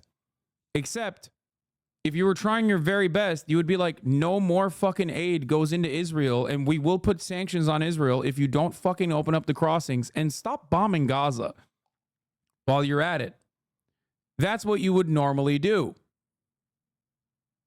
The pier is just simply to say, oh, our hands are tied, but, you know, we had to do something. Ironic considering that the pier was, according to Benjamin Netanyahu, I don't know if we believe it or not, it was actually his suggestion. The pier is sus as hell. It seems like an attempt by the U.S. to make Gaza dependent on its own NGOs rather than UNRWA and the normal Rafah crossing. There were leaks that Netanyahu wanted this pier too. Yeah. Netanyahu's own cabinet members actually, or Netanyahu's own people leaked to Israeli publications that they wanted the pier originally. The pier is also needed for reasons such as this. Another night, another aid truck was set on fire by a group of settlers. This time, not only the driver was attacked and injured, but 3 soldiers were attacked by the settlers and sent wounded to the hospital. While the right celebrates the burning of food and the starvation of people, all of us in Israel and in the world see the real battle that is taking place in our society. Fascism must not be allowed to win. That is Alon Lee Green of Omdim Be'achad, also known as Standing Together. He's the co-director, I believe, of Standing Together. Anyway, the point is, the Israeli government can put a stop to this as well. They could prosecute the criminal settler terrorists, except they don't. They literally sit there and let it happen.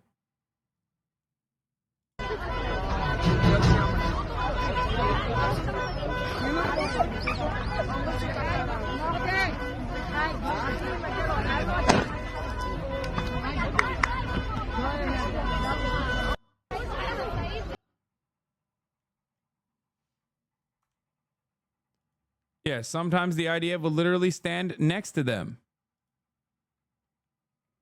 while they're doing such activities.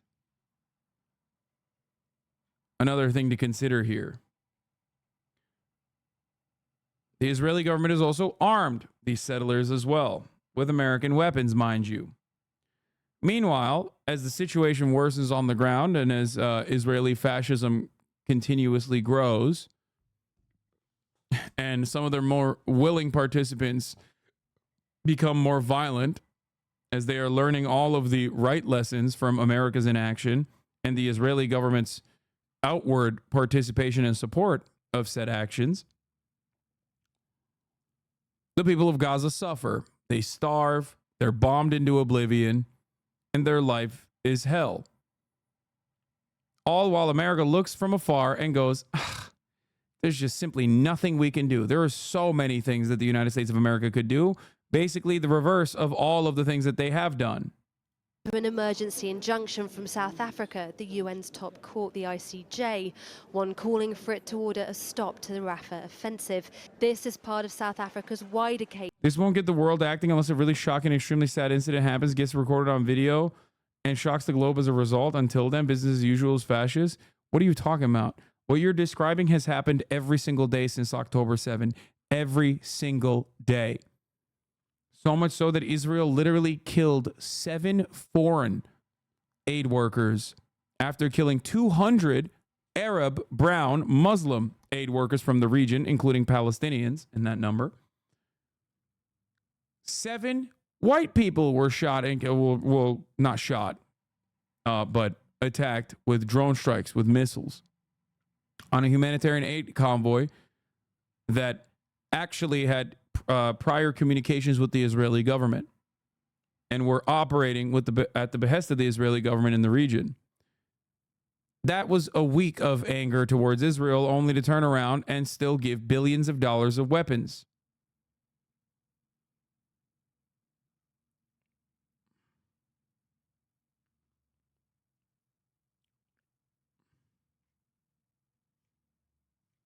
It's been happening.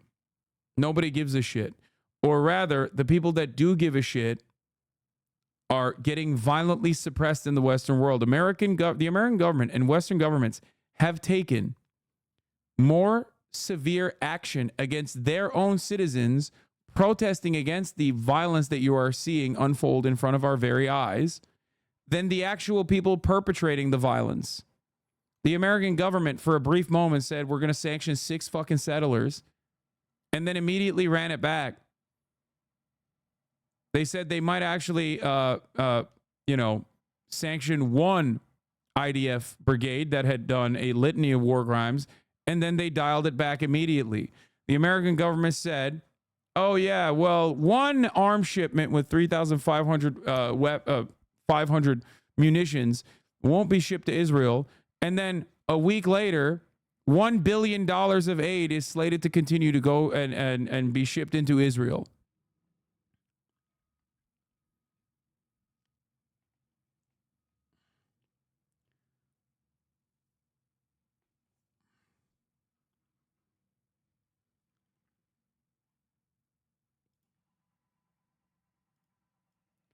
Prage, this might get these genocidal freaks to feel something. Oh, FIFA will hold an urgent meeting to decide if Israel should be expelled from world football. I mean, yeah.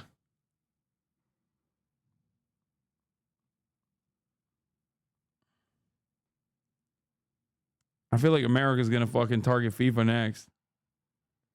FIFA is a notoriously corrupt institution.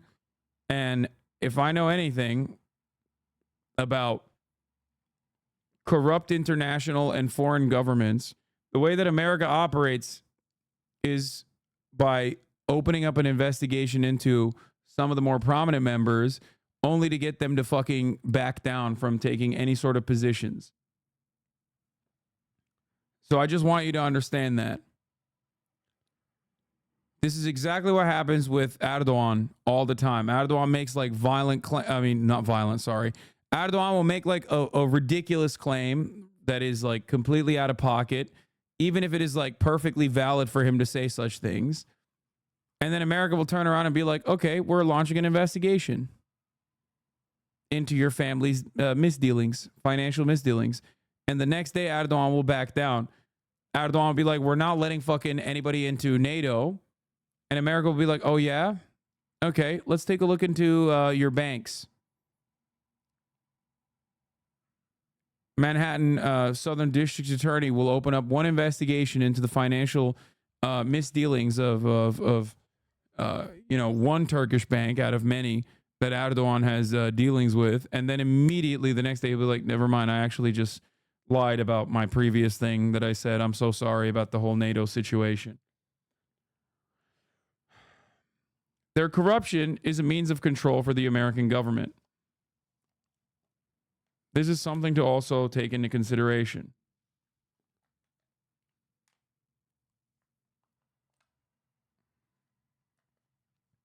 And FIFA is an endlessly corrupt institution, as we know.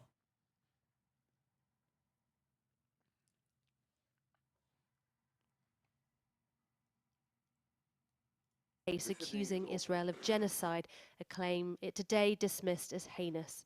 Only by bringing down Hamas's military stronghold in Rafah will Palestinians be liberated from the clenched grip of a murderous terrorist regime. Thank you, Kier Earlier Horney. proceedings were temporarily interrupted as one of its lawyers was heckled. This afternoon, the IDF announced that the bodies of 3 young Israelis, Ishtak Gelarenta, Shani Luke and Amit Bouskila, had been recovered from a tunnel in Jabalia. Images of Shani's body being driven through Gaza, surrounded by fighters, were widely shared in the aftermath of the October 7th attacks. All 3 had been killed by Hamas at the Nova Music Festival. Today, a troupe of Israeli dancers recreated the attack at the site in honor of friends killed here. Relatives and survivors watched on, remembering those they lost so violently that day. Amelia Jen there. Now, earlier, Maher Issa, the director of a non-governmental organisation in Gaza, spoke to me from Rafah, where internet connectivity was poor. I began by asking him what challenges his organisation faces trying to help people who are being continually displaced. Most of the people live their homes without their personal things, without papers, without anything.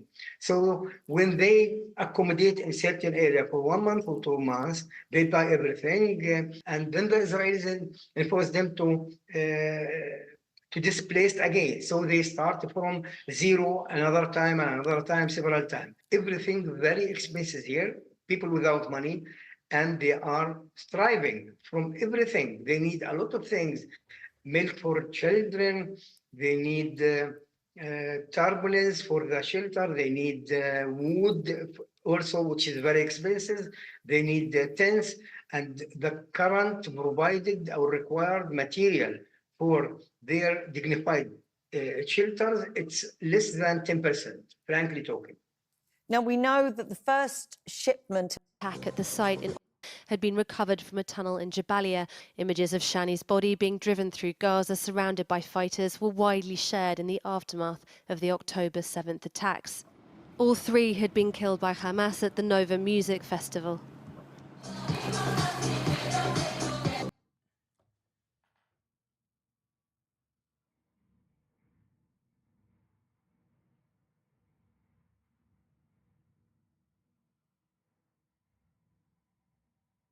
Bro.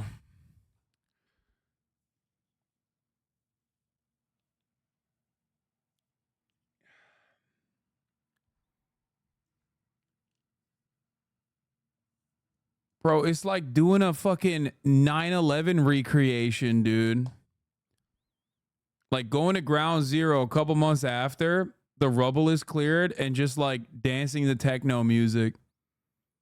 I just don't look, I don't want to fault people for grieving in their own way. You know what I mean? But I did personally see that there was also a museum in Israel that was dedicated to the Nova Festival goers. And the museum had like material that they got from Nova Festival. And they did a similar thing there as well, like a recreation of it. It's just, I don't know. I don't know what they did. They also did an interpretive dance. This would be slightly less cringe if I didn't know 95% of these dancers will answer that they support the Gaza war. Yeah. And also,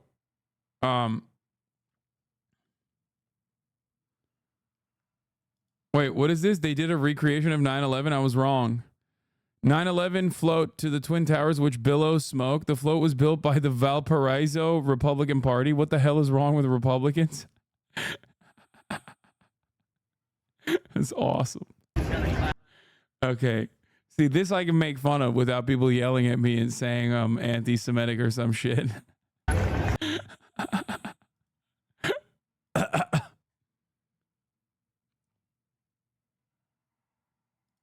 This is beyond my wildest imaginations, dude. I would not even think of a thing such as this.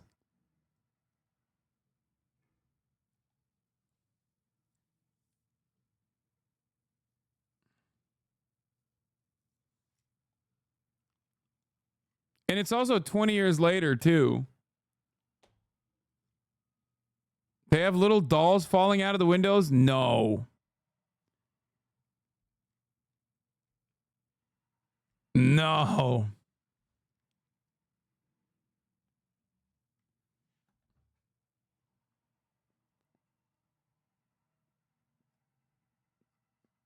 Did they put Building 7 in there, too? That's very weird. What are you on? That's awesome. Okay. Oh my God. Today, a troupe of Israeli dancers recreated the attack at the site in honor of friends killed here. Relatives and survivors watched on, remembering those they lost so violently that day. Amelia Jen there. Now, earlier, Maher Issa, the director of a non-governmental organisation in Gaza, spoke to me from Rafah, where internet connectivity was poor. I began by asking him what challenges his organisation faces. Why would you want to see that? Like, I don't understand. Why would you watch this?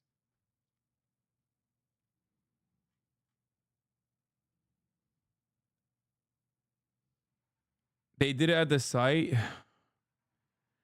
Bro, this reminds me of like 1 week after there was a demonstration in Israel where like they did a mass yoga session. Yeah, this was here. They did this. They did the Tesla light show in Israel. They did this as well. The music is by M. Hud.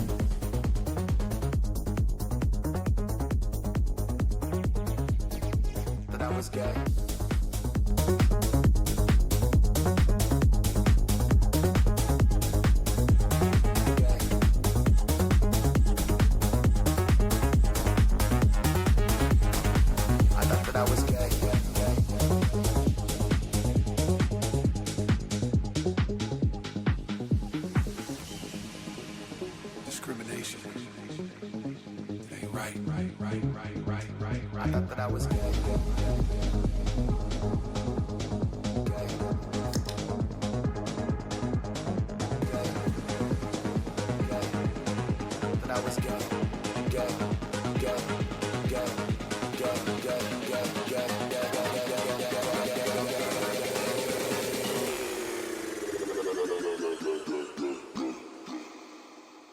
Today I feel gay.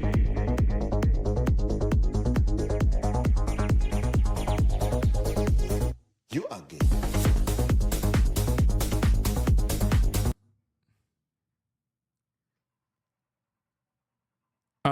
But yeah, they did the yoga thing as well. Oh my God, this was another one.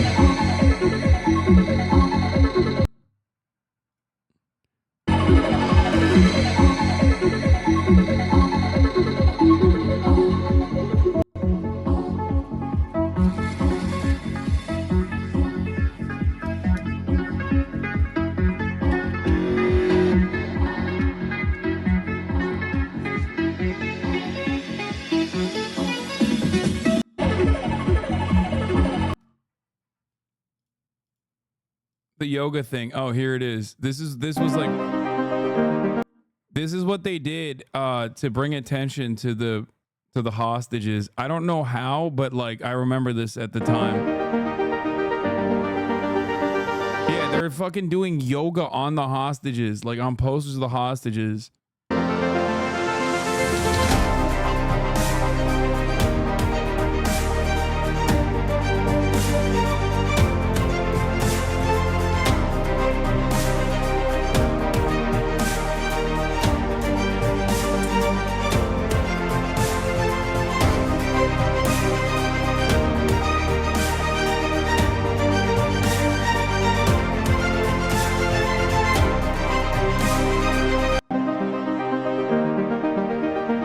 Like, this is a cause I'm in support of, especially in Israel. Like, these guys are doing this specifically to bring attention in Israel to the hostages in Israel so that the government will literally facilitate a ceasefire in Israel. And even then, it's like, why are you doing this?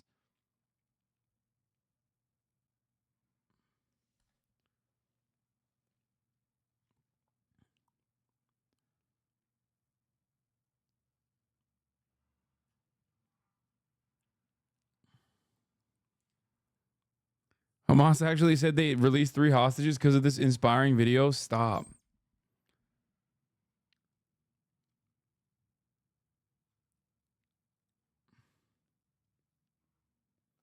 I'm mostly joking, but this side of liberal empath soft touch garbage with your boilerplate genocidal fascism is somehow making this less digestible than if it were just doing goose stepping shit. Yeah. Because it's also fucking cringe. Obviously, this isn't necessarily pro ceasefire. No, but this was too early for it to be pro ceasefire.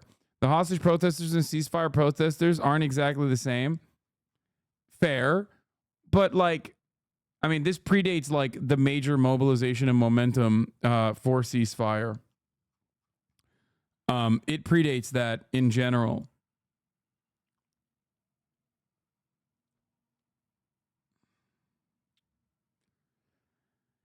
Oh, there's a certain type of person this hits really hard. Like, thank God my mom is pro-Palestine, or should we eat this shit up? Wait, really? I don't know who this is for at all. Because I feel like even liberals would look at this situation and go, what the fuck are you guys doing? Like, on the aesthetics front, liberals care about civility. They care about aesthetics, right? And on the fucking aesthetics front, this shit is like a hyper-specific type of suburban yoga mom that will look at this and be like, wow, how wonderful that they're doing this. Most people are going to look at this and be like, what the fuck are you guys doing? It's weird.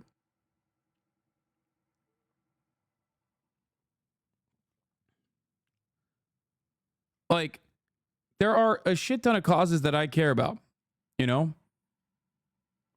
Palestinian emancipation, ending homelessness, Medicare for all. You know what I mean? Just a whole bunch of causes.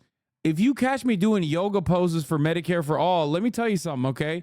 Imagine me out there doing yoga with like a photo of a patient that desperately needs insulin but died because he couldn't get it because he couldn't pay for it or some shit. And I'm just doing yoga on his photo. Like, what the fuck? What the absolute fuck, dude? It'd be ridiculous. Everyone be like, look at how fucking lame you are. Lol. Now I don't want Medicare for all, actually.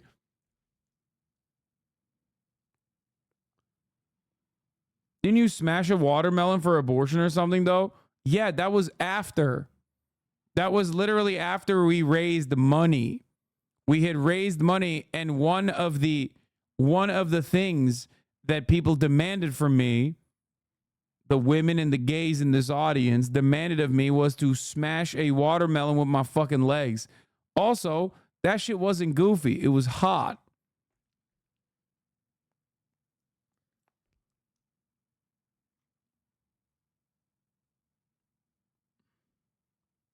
I mean, you did a pole dancing course? Yeah, but that wasn't like for a particular cause.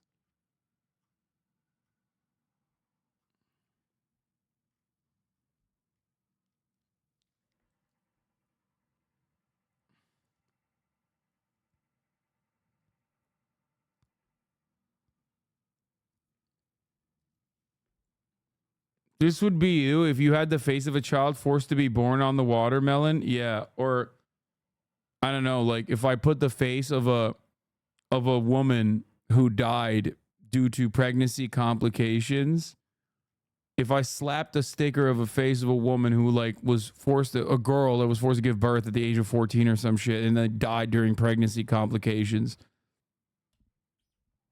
You know? Yes, those are the victims' faces on the mask. They are the hostages.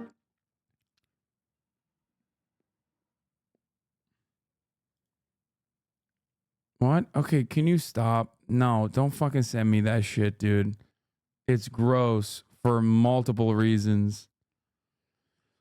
Anyway, suburban white women who voted conservative until their sons came out and still describe themselves as socially liberal, fiscally conservative, eat that yoga protest type beat up in my personal experience.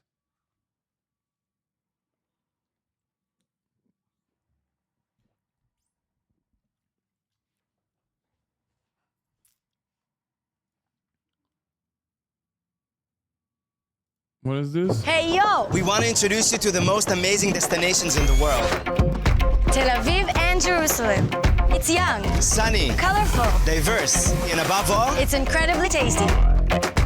Tel Aviv beaches are the best. Tel Aviv and Jerusalem have the most amazing nightlife. It's so funny because like they put this up here. They put this woman with the multicolored hair, right? And then it's the same people that will literally make fun of people that look like this when they're like, aha, you support Palestinians? Well, guess what, sweetie? You are gay. Ha ha. It is so colorful and diverse. Unless you are Muslim or Palestinian, in which case, you know, you might be held up at checkpoints. But it's very colorful and diverse. Have the most amazing nightlife. Jerusalem, the heart of the world. A spiritual adventure with 3,000 years of amazing history. See you here soon. We love you. Tel Aviv, Jerusalem. Book your trip now. Anyway. You have to watch this, bruh. This is how they promoted Israel Eurovision. 12 points. Jerusalem, 12. Come to Tel Aviv with me, the parties will get ya. Jerusalem and all the food around ya.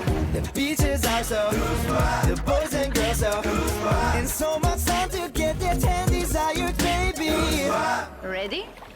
Yalla balagan. Come on, come on, come on.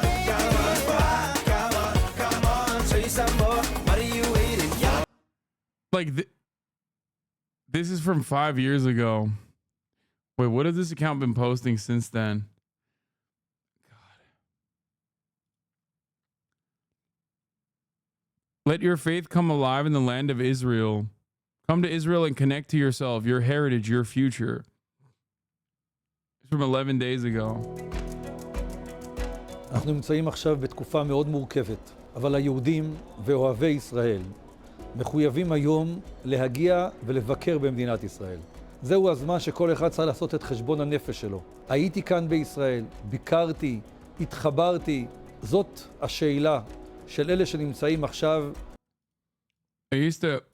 You're so washed up and out of touch, dude. I used to really like watching you, but you're so insufferable now and out of touch. It's pretty sad, actually. Is this guy trying to do a bait at like fucking...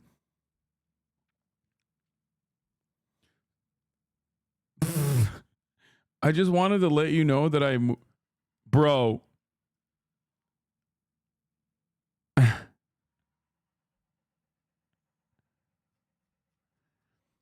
If they started giving houses to the homeless, I would just quit my job and get a free place to stay. I'm sure lots of others would do the same. You underestimate 4chan.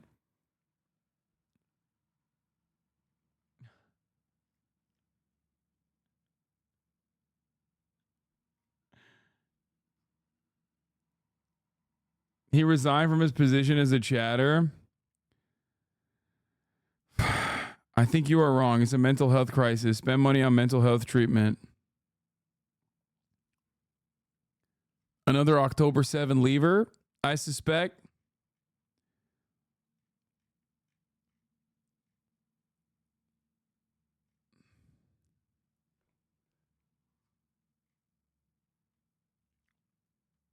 Well, let me tell you, I hope you get a house and also get a therapist as well.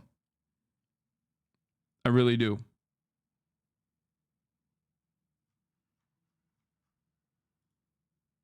I really do. I have both. Okay, well, I'm happy for you.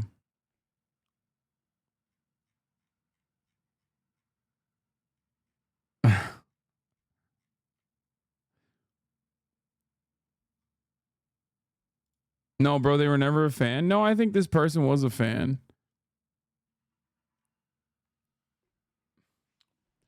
I think a lot of people failed to understand the point I was making during Russia's unjustifiable invasion of Ukraine.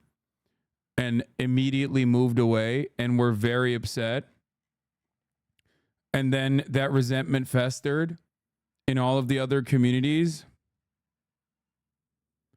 Like, he was doing fucking top of the hour ad break debates and shit. You know what I mean?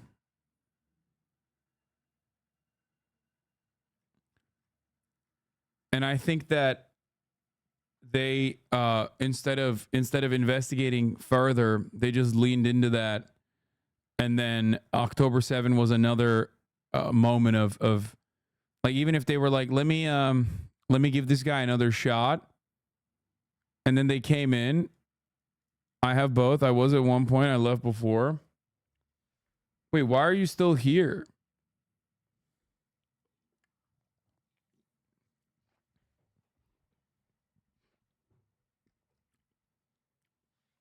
Tewa 94. Thank you for the 5 gifted subs.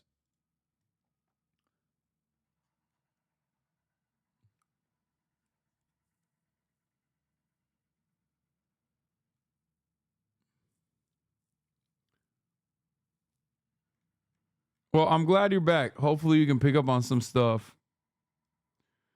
I love how you always have to say unjustifiable invasion of Ukraine and pre-defend against pushing the accusations. I know. Even though I've repeated myself a million times over, people just refuse to reckon with it.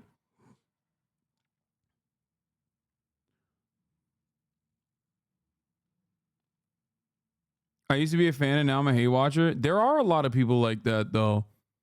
There are. And they just like, they keep watching every day, but they just like fucking hate. And I don't understand how. I really want to know. Like, I genuinely try to understand it because, I mean, I guess I was watching, I just think you're in a deep echo chamber, brother. I was watching LSF clips and you're just so ... lost. Yeah,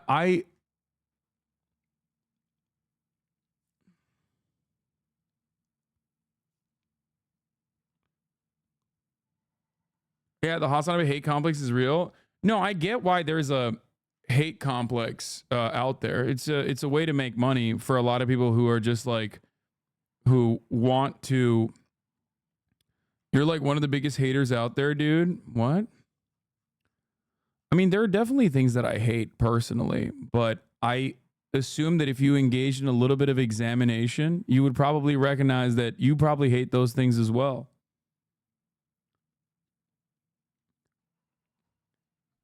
I left over Ukraine. I still hate your Ukraine takes, but I simply stopped watching when you talk about it because I think your Palestine and most other takes are great. And I support Palestine because it's right. I think pushing back on Z would be helpful more because so many Palestinians are pro Z, but I still appreciate the pushback you give. Wait, so you do recognize that I do push back on people who are pushing Z?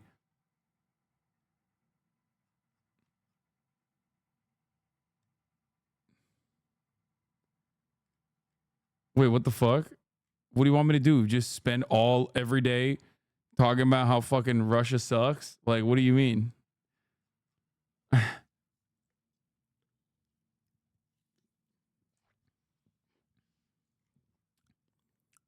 was watching LFS clips and you're just so lost.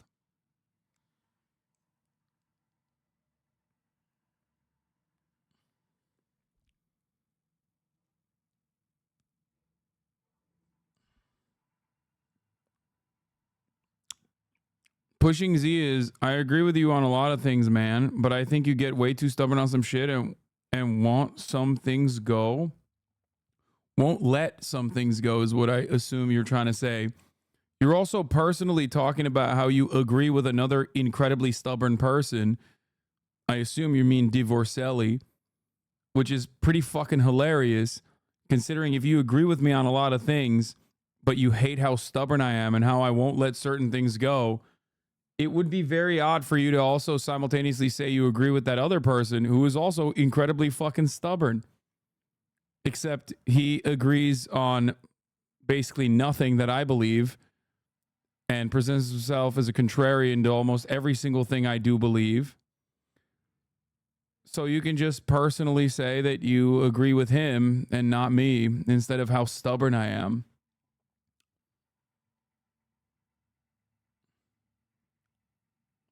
Could be that.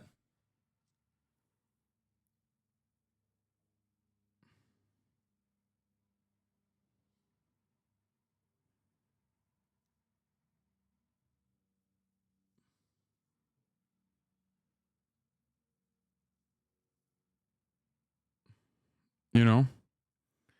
Not agreeing with something on here must be a D fan. Failfish. I mean, he openly said that, dude. So I don't know what you're talking about. He literally personally said that that's the community that he went to. Like, he's like, oh, it's scary. Hasan has never pushed Z. Holy shit, people are stupid. Yeah.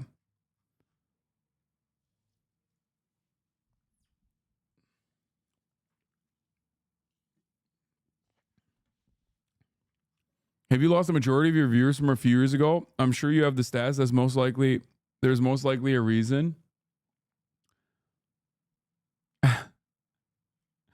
Yes. We know what the reason is. And I don't know if you noticed it, but because you're washed, I know. See, the thing I never understand is that people that go, you're washed, bro, that's why you lost viewers. Bro, a day where your favorite content creator ever touches literally half of the number of people that are in here on a Friday would be an unimaginable dub for him. So I don't really understand. If I'm washed, what the fuck is, you know, your favorite content creator in that situation?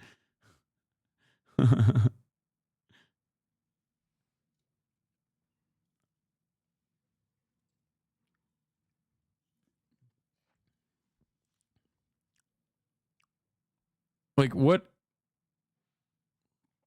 are you saying? I will never take for granted the fact that I have even 20,000 people. I have more than 1,000 people interested in what I have to say when I'm talking about fucking news and politics is unimaginable. When I started on this platform, I never thought that I would get there. Ever. But yes, post October 7, a lot of people who had never really examined their own personal biases towards Israel left this community. We went from 30K average to 20K average. Alex Jones has lots of folks watching. Viewership means nothing. I agree, except you're the one who brought up viewership as an own, which is why I retorted the way I did. Why is it that so many obsessive former fans that go to another community always engage in like really bad argumentation? You have to personally recognize this at a certain point, that like your intellectual incuriosity as a consequence of getting fucking propagandized in a specific direction is causing you to be worse at the thing that you care about more than anything else, making good arguments.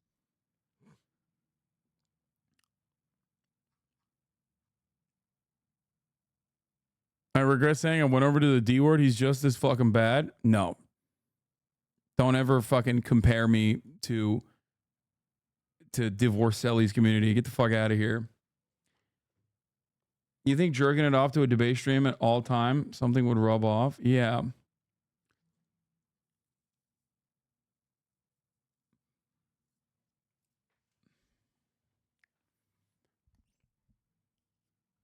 I am vehemently anti-genocide.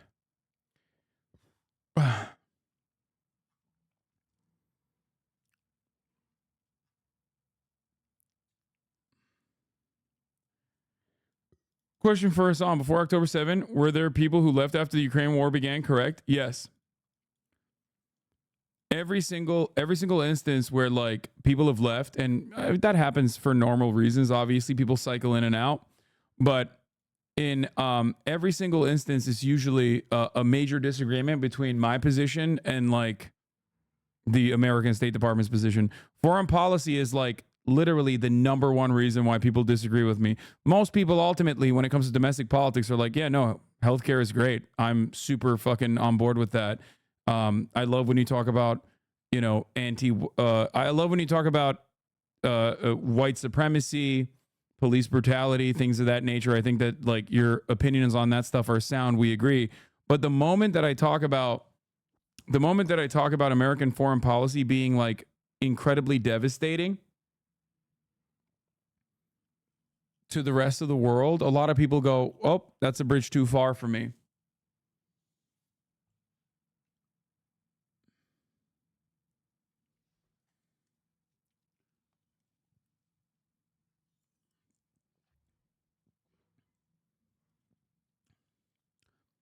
But yeah, a lot of people cycled out, especially after October 7, because what they saw were gruesome acts of violence.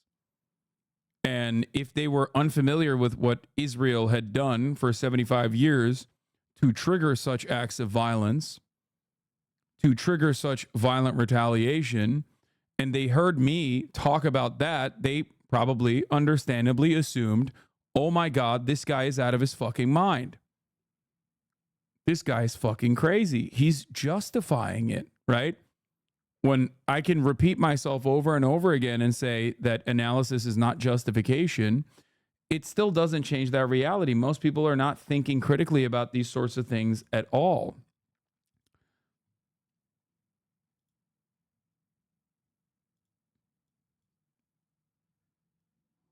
Check my last message. I'm one of those guys. You are bang on. I even like your foreign policy takes for basically everything. Yeah. I'm not saying you push Z. I just don't like some takes on Ukraine because I'm closer to it and I know more about it, which is fine because your bread and butter is Palestine. So I ignore the Ukraine takes I disagree with and learn from the Palestine takes. Overall, I think you're one of the loudest voices for Palestine, and I came back specifically because of your takes following October 7. I think we all know the reason why people stop watching and you're afraid to admit it. No, it's not the top of the hour ad break. I got you. I got you. Don't even fucking come at me. Don't even come at me, bitch. So close. So close. But no cigar. Why is that? The U.S. propaganda about foreign policy is just stronger. Foreign policy in this country has bipartisan consensus because it is an existential threat. America has to justify taking the violent actions that it takes in an effort to... America has to cultivate this notion of an existential threat in an effort to try and justify the violent actions that it partakes in. And they do very good propaganda for it. That's why there's a different way that the American government and the State Department and also the media that basically operates at the behest of the State Department will find many different avenues. If you go on MSNBC, they talk about like, how bad the Taliban is to the women of Afghanistan. If you go to Fox News, they're like, those are, sand monkeys who are fucking, who hate America and they deserve to be annihilated. It's the same goal at the end of the day. The goal is to justify America's actions in Afghanistan, but it's different audiences, so they'll say different things. That's it.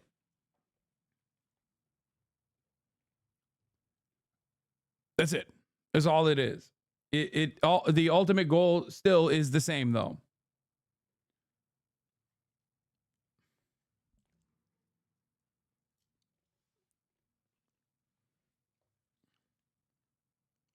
The people who deeply dislike you and spend so much time thinking about you honestly make me sad. Like, get a hobby or find something that brings joy. I want that too.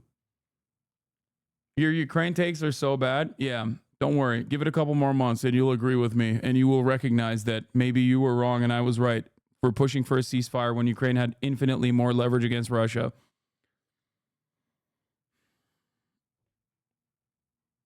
As I did. Don't worry. People are also coming to that recognition as well.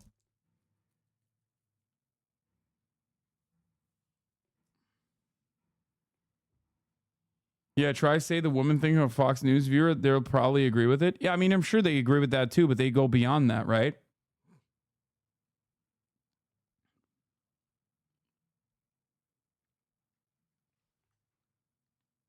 When Ukraine takes back their territory, you're going to be so sorry. No, I would not be sorry. I would be excited at that prospect. Why shouldn't Ukraine take back its territory? It's their fucking territory. Russia has no business taking over Ukrainian land. That would be great.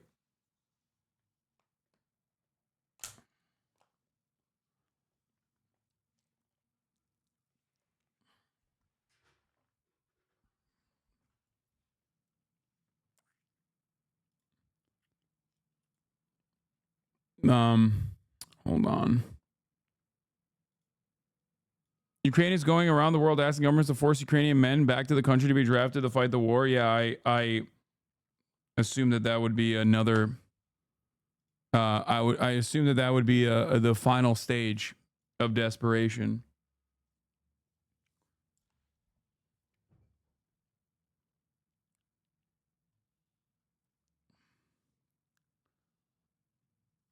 Anyway, I began disagreeing with you on Ukraine, but exactly what you said would happen is happening. The U.S. is offloading old stock and trying to weaken Russia. Yeah. Remember, it's Nathan Tankus who said being a leftist is just about being right, just too early. And that's what it is.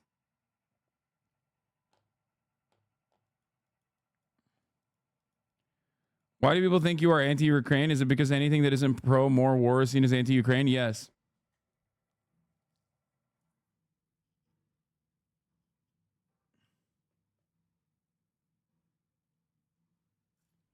That's why I say always, the history will vindicate me.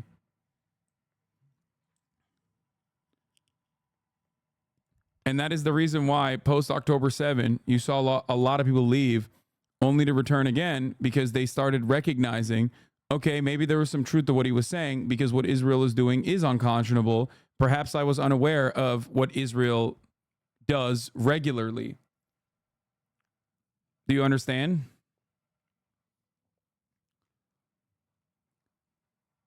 I remember when you talked about the State Department salivating at being able to use old stock against Russia without directly putting boots on the ground. Yes, and then they openly admitted it time and time again, for the record.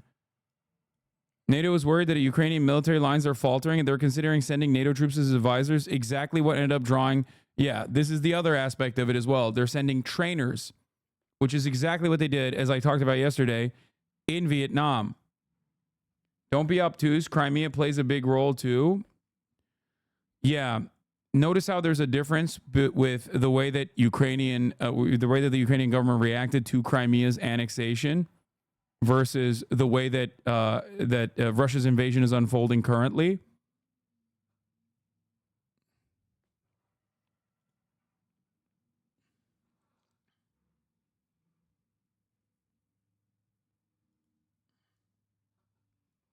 By ceasefire, you mean surrender to the oppressor? Do you think that I have that exact same approach when it comes to Palestine? Because I do. I'm advocating for a ceasefire in Palestine as well. I'm advocating for a ceasefire in Gaza as well. Does that mean personally that I'm advocating for the Palestinians to surrender completely to Israeli rule? Is that what you think I'm saying? I don't know if you notice, but you are the inconsistent one in this situation. If you're pro-Ukraine and pro-Palestinian and you refuse to understand what is coming out, the words that are coming out of my fucking mouth,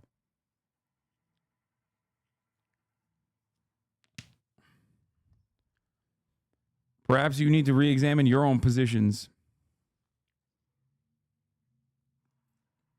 I was just pointing out that your disagreements there where a large amount of hate is coming from. Yeah, dude, I know. Chatters are really fucking invested in Crimea.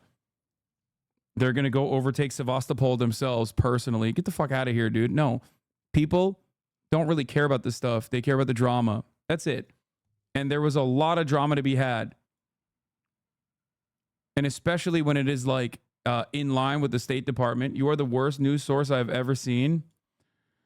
Well, considering that literally every single thing I do is basically look at valid New York Times and Associated Press and other kinds of news sources, I think that you most likely have an issue with a lot more than just me being a bad news source.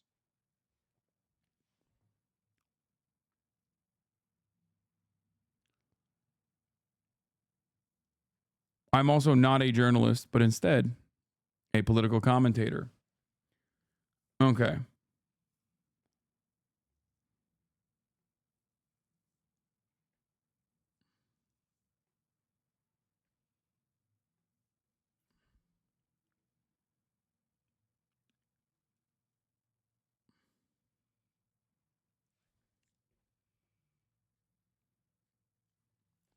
I don't consider war good, but I can consider war righteous. I'm not sure there's an inconsistency in wanting both Palestinians and Ukrainians to fight for their right for self-determination. I feel like suggesting the Ukraine war in particular should end wholesale is contrary to that.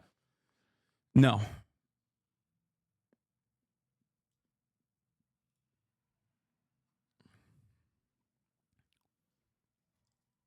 Ending Russia's invasion of Ukraine is objectively a good thing. It is.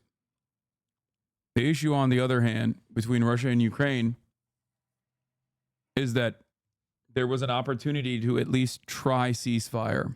I've said this back then, and I will repeat it again. It's been many, many years at this point. If ceasefire doesn't work out, nothing changes. We're back to square one. Okay? That's it. But is the invasion justified? What? No. I've never said that it is. What the fuck are you talking about?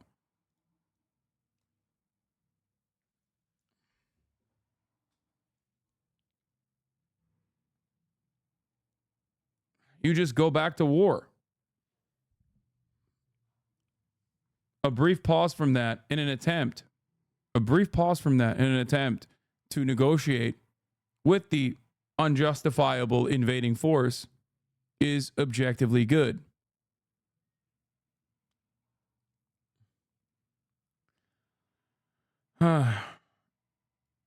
This is the take I disagree with. I don't think that's how it works in this instance. It's not back to square one. It literally is.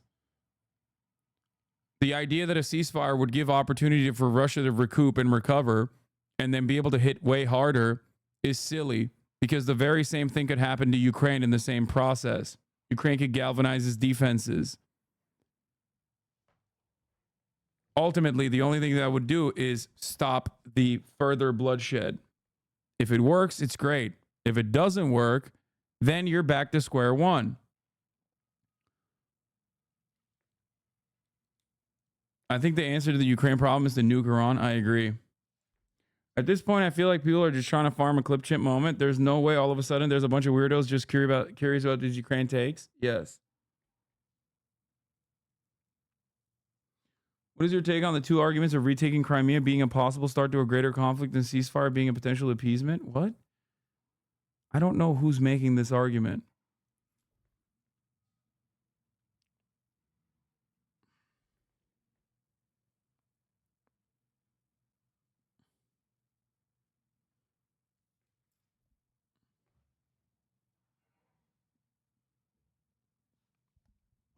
If you are personally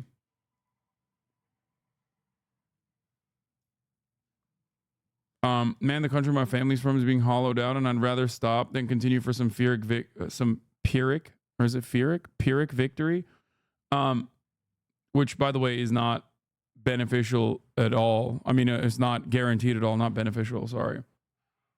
What is your whole Ukraine take to the West, specifically America was never genuinely interested in the sovereignty of Ukraine, and relying on American aid to win and take down Putin or whatever is a false hope that will end poorly, and that we need to facilitate peace as soon as possible. Not wanting a ceasefire means fooling ourselves that America would actually step up if Ukraine starts losing, which is copium. Yes. And also there's the secondary aspect of this, which is that if America does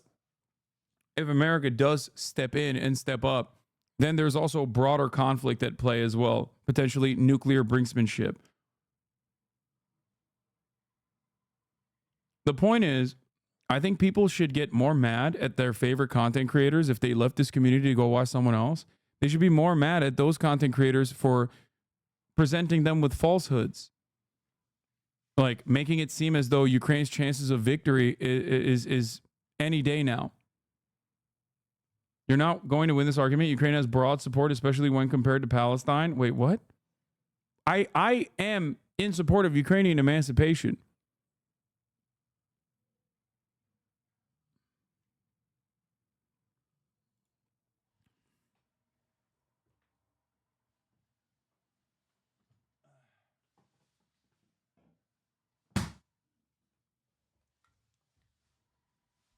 The irony that you will never hear from a lot of the naysayers is that this community raised money by hundreds of thousands of dollars specifically for Ukrainians in need of evacuation and humanitarian assistance. There is a reason why they rarely ever bring that up. Or when they do bring it up, they literally use some of the most disgusting things I've ever heard, which is, oh, they only did that. Oh, that community only did that for PR.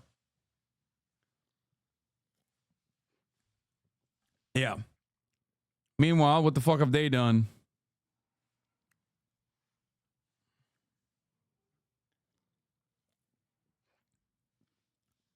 I saw this with a lot of D fans that think you support Russia's invasion. Yeah, there's never been a single fucking moment where I've said I support Russia's invasion of Ukraine.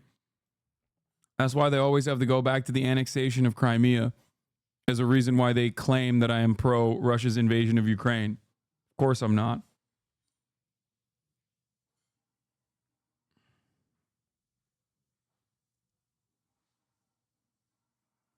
Why the fuck would I defend a kleptocracy, a capitalist oligarchic kleptocracy like Russia? It's ridiculous. I do not believe that it is a critical support that is required for their unjustifiable actions because it's like dismantling American hegemonic power or anything like that. I do, however, understand why they would have their own personal motivations to do unjustifiable actions in general. I do, however, think that there is a better way that Russia could have dealt with the potential American interference in Ukraine, and it certainly was not military action, which has been awful for Russia. Even if you are pro-Russia, you should be mad at Putin. If you're pro-Russia, you should be mad at Vladimir Putin, is a point I make all the time.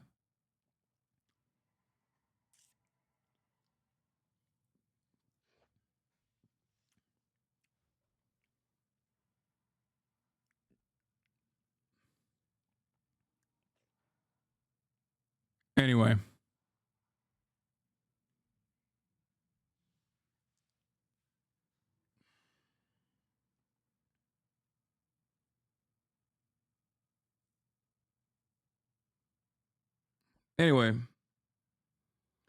Follow just to say that Hasan fans are the most brain dead loser, chronically online fans on the internet. Brother, you literally followed to say that.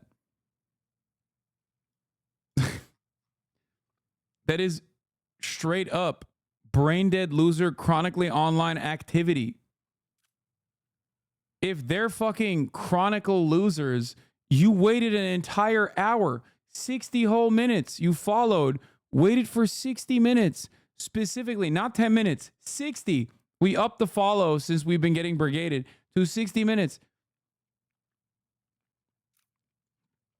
People that talk about my fans and how mad they are at my fans do something infinitely worse. At least they're like, you know, getting news commentary, enjoying my perspective. You, on the other hand, sat for 60 minutes. Created a fucking sock account, used that sock account, waited for 60 minutes to come in here and say that. That's so sad. I need you to reflect, chatter. I need you to look at your actions. Look in the mirror for a brief moment and think to yourself, why am I doing this? Is this good for me? Is this good for my mind? Is this good for my brain? Is this good for my soul?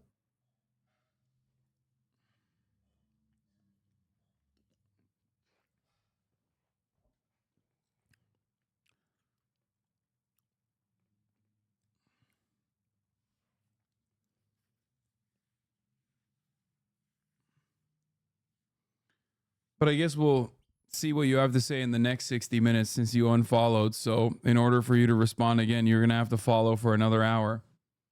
You do have chronically online fans, to be fair, but they're like the fan cam making, thirst posting stand types, not the hyper irony, poisoned, sexual assault, Kiwi Chan stalker types. Yeah.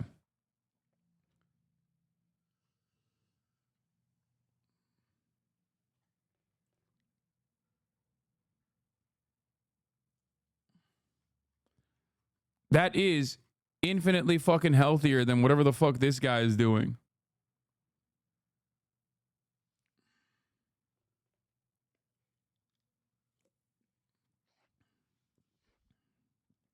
Anyway.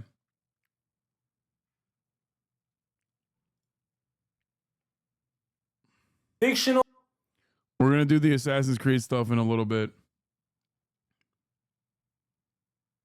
Oh, SA is not sexual assault, something awful. Sorry, I forgot that even fucking existed.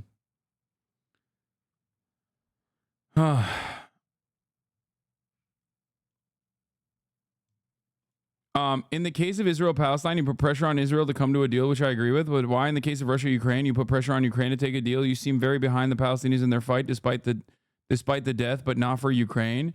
No, dude. Dude, it's because Hamas has been fucking pushing for ceasefire since October 9. Okay? And the other side of this conversation that you're failing to acknowledge is we are the ones telling tall tales to the Ukrainians so they go and fucking die in the front lines because we are funding and facilitating the Ukrainian resistance, no matter how ascetic that is.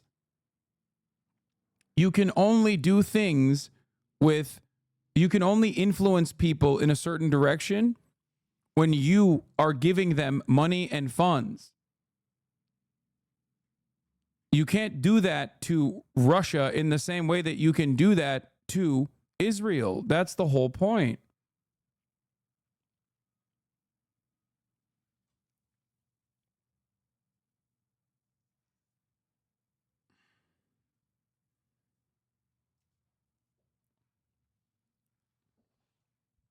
And there's not much I can do in terms of like, you know, telling Hamas to do whatever the fuck it's doing. Okay? That's why it's so funny when people are like, why won't President Biden criticize Hamas? Like, what do you mean, bro? He's criticizing Hamas with fucking munitions. You know what I mean?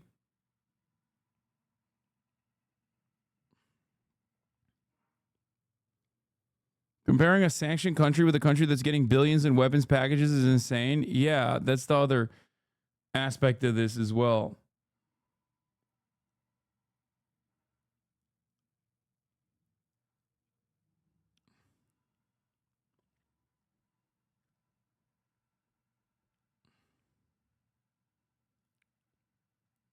Anyway, let's continue. Can't believe we didn't even finish Trying to this. help people who Where did that first hater go? Because he seemed to be reasonable to a certain degree, despite being a hate watcher. are being continually displaced. Most of the people live their homes without their personal things, without papers, without anything. So when they accommodate in certain area for 1 month or 2 months, they buy everything, and then the Israelis enforce them to displaced again. So they start from zero another time, several times. Everything very expensive here, people without money, and they are striving from everything. They need a lot of things, milk for children, they need turbulence for the shelter, they need wood also, which is very expensive, they need tents, and the current provided or required material for their dignified.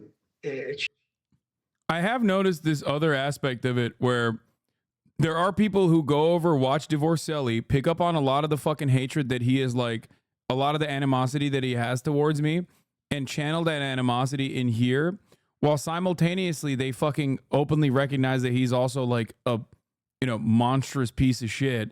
So they leave that community, but the animosity that he has like baked into them towards me still remains. And that's what is like really shocking to me. Like, there's obviously weirdos who've been in here for years and years and years, 64-month subscribers that have literally become permanent hate watchers. Maybe they were like fans of both me and Divorcelli at the same time. And then like in times when I do talk about him for the first time ever, they become like more rabid fucking hate watchers in that process. That much I understand. There's people who leave due to disagreements and look for someone who is like providing counters, albeit unjustifiable and ridiculous counters, but they're just like looking for someone to feed into their biases. But the thing I don't understand is how so many people, there are not so many people, but some people who literally fucking leave, go to that community, and their fucking animosity still stays. It's like even after they leave that community, and it's like, how? So you hate this guy, but you personally agree with like all the things that he's saying? Like, why do you hate him then? You know?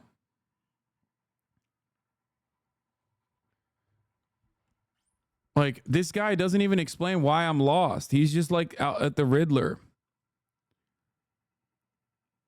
Like, what is your disagreement? Just spell out what you think is wrong with what I have to say, especially because I have consistently talked about the same issues from the same perspective for the past 10 fucking years at this point. That's just what I do. That's what I don't get.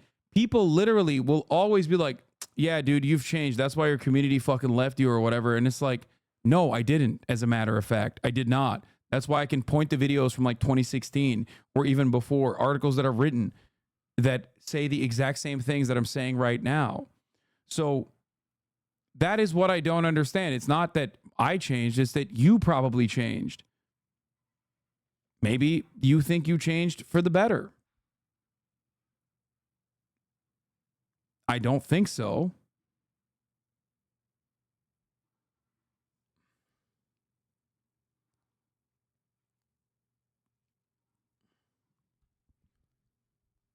But I don't get it. No, I'm not talking about you as the hate watcher. Like, what is it? What is the issue that you have with me? You just won't say it. Perhaps maybe you're afraid that it's born out of a complete misunderstanding, and that's the reason why you're like, you know, trying to cook up a reasonable reply. Shelters, it's less than 10%, frankly talking. Now, we know that the first shipment of aid has arrived at this sort of temporary port that was sort of constructed by the Americans. 500 tons of aid is expected to be delivered over the next few days. How much difference will that make? It does not solve the problem. We have to be sure. Oh my God, you're comparable to Ben Shapiro. Seems like you're very understanding and actually have some good points sometimes. Wait, that's how I'm comparable to Ben Shapiro? Are you implying that Ben Shapiro is very understanding and actually has some good points? But your echo chamber and influence is making a perpetual fan base of stands, blind stands. This is still vague, by the way. Just say what you disagree with instead of fucking blindly posturing at random things like vague assertions. I don't understand it. He has an open mind just as much as you do. Ben Shapiro is not open-minded even remotely. Neither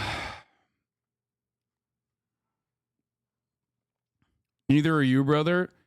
Okay. Well, I have made changes throughout time in the things that I believe, and at least I explain to you why I believe the things that I believe, and openly will recognize my biases. I will openly reveal what my biases are. I wish you didn't rag on white people and act so condescending. It's pretty transparent how you gatekeep culture. Okay. See, that I can work with.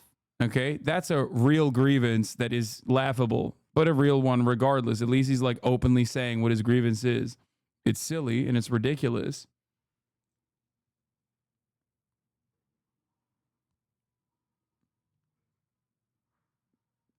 To be fair, there are definitely some weirdo baby leftists who just parrot opinions and vibes without having their own points. I think so too.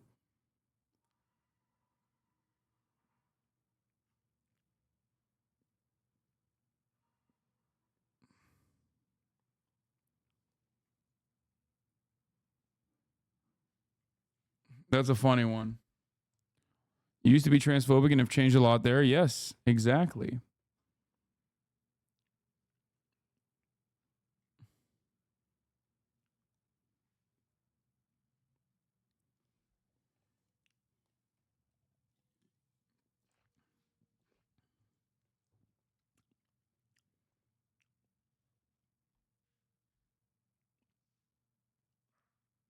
Hasan, on a public broadcast, you were unable to say anything on October 6th, which most would condemn. It makes talk about the issues mute when the right will just nail you for that. Wait, what?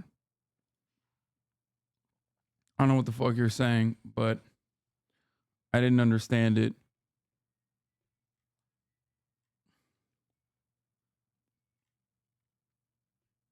I don't rag on white people. I rag on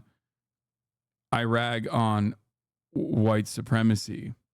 I also am a firm believer that people can change for the better, and everyone is on their own journey. Okay?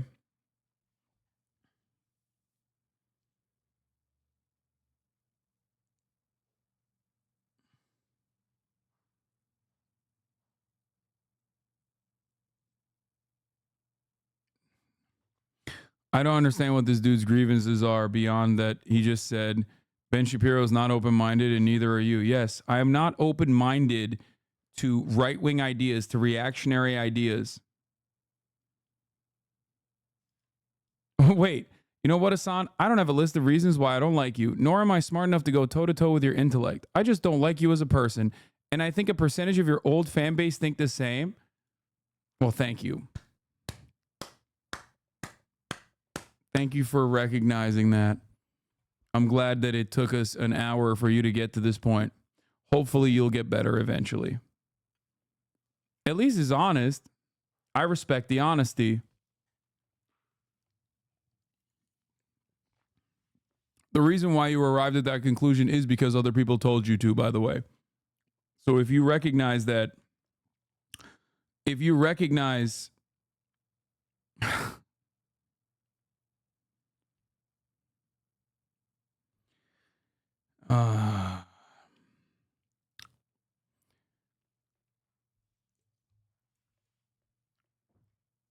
to be fair, I will probably sit here later tonight and think this Hasan guy isn't that bad. I mean, at least you recognize that too.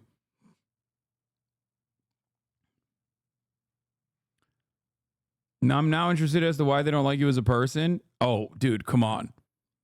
We are brought up in a ultimately reactionary society. Social conditioning is very important to that. A lot of people will get mad at naysayers instead of engaging in a unimaginable amount of self-reflection to unlearn certain things that they take for granted their whole lives.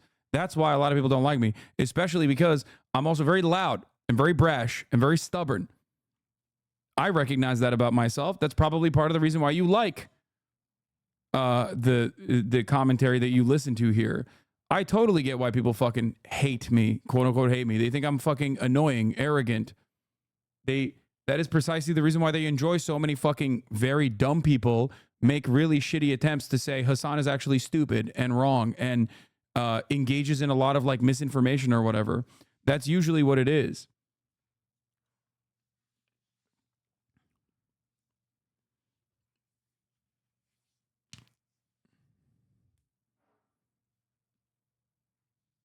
People also consider that to be inauthentic. They're like, he can't authentically be on board with all these positions. There must be a secondary reason. That's precisely the reason why they turn around and fucking make assertions about being a grifter. Not even trying to comprehend that if I was a grifter, then why the fuck would I be grifting against positions that people take for granted, themselves included? If I was a grifter, as many grifters are in this space, I would be grifting to the right. The right doesn't question the things that you say. The right doesn't constantly fucking present a counter argument. The right doesn't fucking constantly engage in purity spirals.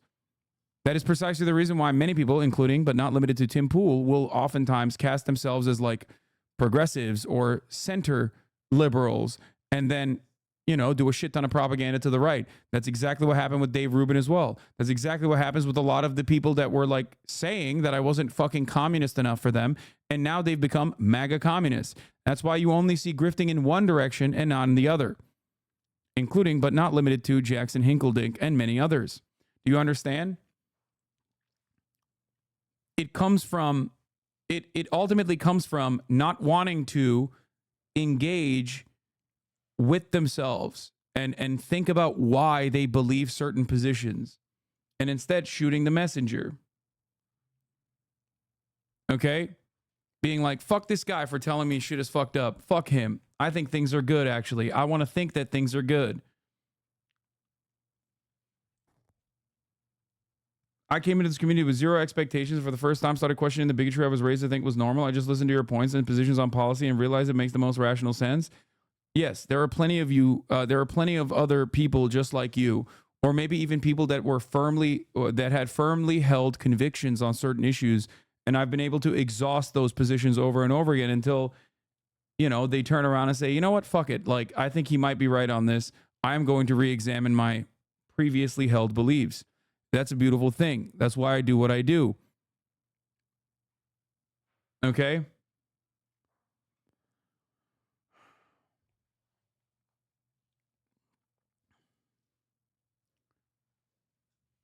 But the reason why a lot of the disagreements that people have with me purely just begin and end on aesthetics is for that reason. They don't want to re-examine the things that they hold firmly and take for granted. And considering that the systems that we exist under are, you know, broadly reactionary, at least to my positions, they then turn around and look for other people that will make what they consider coherent points against me.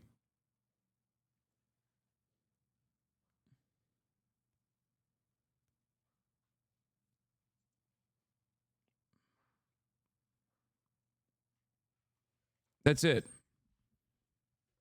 When it comes down to it, a lot of the other stuff is just like moralizing and posturing why you hate a particular person online. It's never the ideas that I am bringing forward. And almost always, especially people view themselves as progressives, it's almost always like things that they've misunderstood. Okay?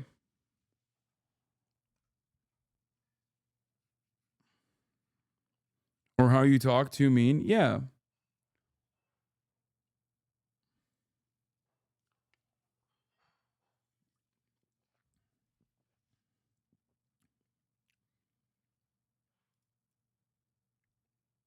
I remember when I was on my Gary V defending arc, so cringe. Yeah, I mean, people grow. It's fine.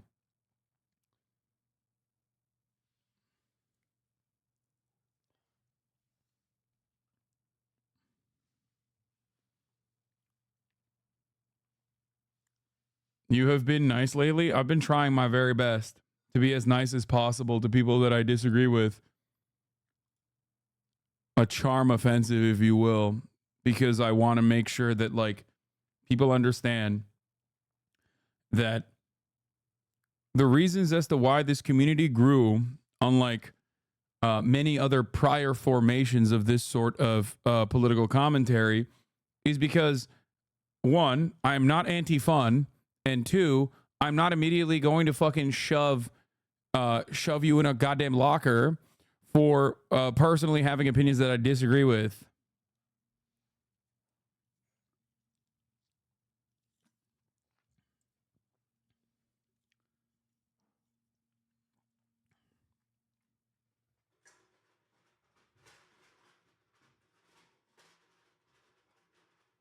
But like I said, people have biases. They are looking for someone who will say, no, your biases are correct. Okay? And there is plenty of people online that will give them that will feed them the necessary talking points that will cause them to recycle those talking points. And they go, no, I am right, actually. Instead of interrogation, instead of self-reflection, I'm going to go further and further into the comfortable bosom of reactionary politics, as I like to call it.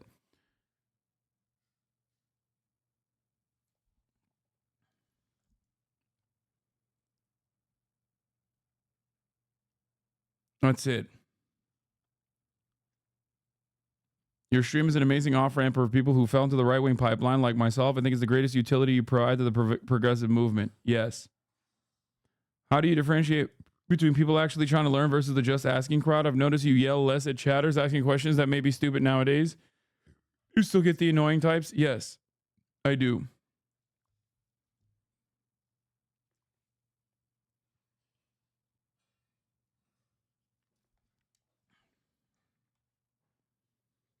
Still have a friend that doesn't like you because of the house stuff and swore nothing would ever change his mind on it. Yeah, it doesn't matter. That in and of itself is still ultimately vibes based, right? The idea, the false understanding. I'm on the opposite side of the spectrum, leftist family and all. Thought you were too Slava Ukraina for my taste, but you made me rethink my position.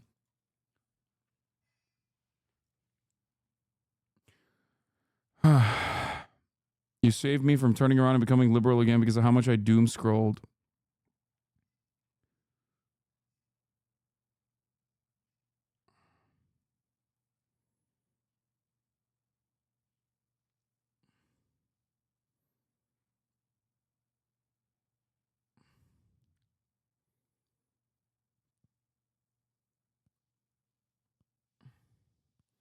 A lot of new people in the chat goes back to the soda pop and take, scared to ask anything because they might get yelled at. Yeah. I know. Only way for the left and progressive ideas can grow is if we're more approachable. Some leftists are like Christian fundamentalists in their militancy. I know. And I shit on that all the time. I think that that is not good. It's not productive. I hate that.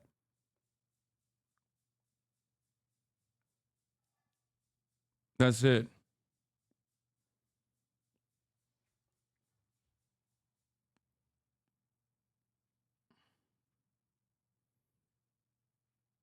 Now that I think about it, I've never heard someone give a valid reason for thinking that you're an idiot outside of something that's extremely personal, reactionary, or dramatic. Yes. But because of the overwhelming amount of that sort of commentary, sometimes it's like anti-socialist tendencies masquerading as a personal slight. And, you know, packaged up with like a rehashing of Red Scare propaganda. Because that's so... Because that is so consistent and there is like a constant stream of that kind of thing refeeding into a new audience of people that will also arrive at that position, it basically becomes the truth. Sometimes that even has the capacity to change my mind about myself, make me question my beliefs. You've made me less reactionary towards Muslim people, something I didn't know was there at first. People weren't here when these people tried to say Hasan was a sex trafficker. No sympathy for these losers, man. Yeah, no, people just straight up lie. And in like incredibly fucked up ways too. Like unimaginably fucked up ways.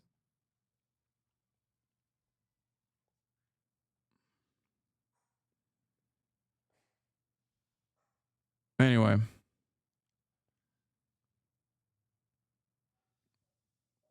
Let's continue. Looks like CNN is loosening their copyright over the presidential debate. Oh my fucking God, let's go.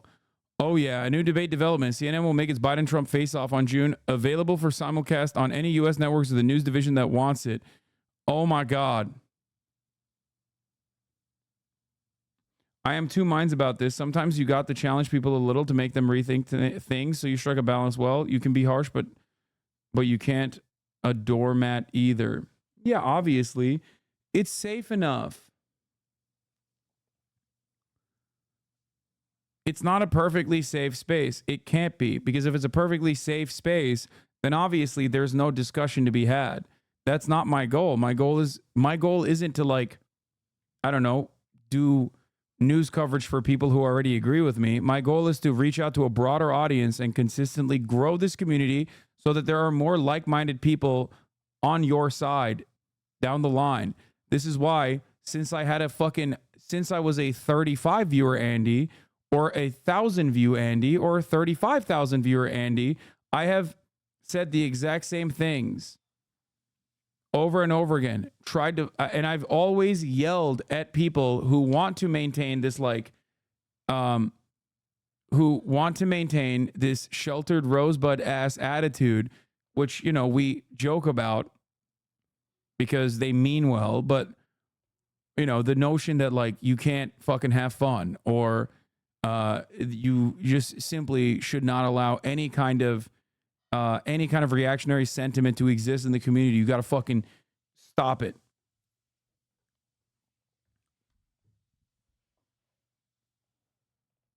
And this is why you respond to people saying you are dumb and who ignore your points.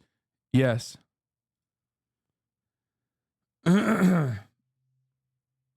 People call you a sex trafficker, then turn around and slobbered on a certain man in Romanian prison. It seems like they were just trying to lie and hit you on something your side would care about, even though they don't care themselves. Yes.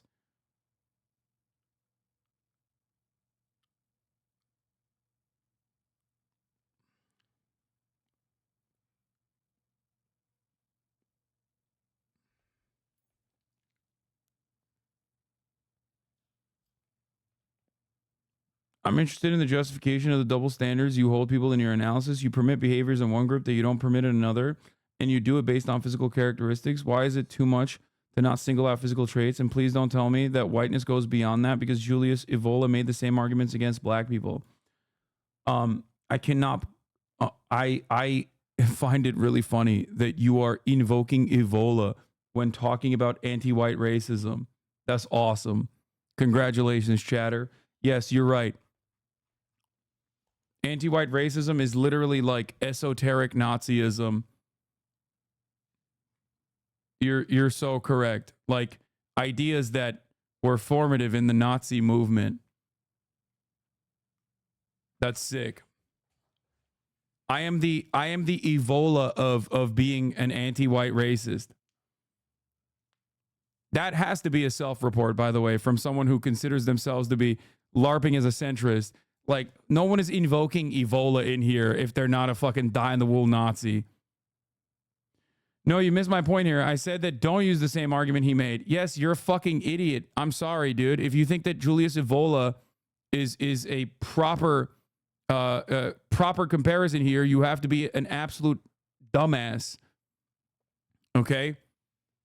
Anti-white racism and anti-black racism are obviously not the same due to the fact that whiteness as a socio-political construct is singling out an in-group that has power. In Evola's own argumentation, or at least his practical application in Nazi Germany, the in-group, the whites, would be Volk, the German folk. And the out-group would be considered non-white.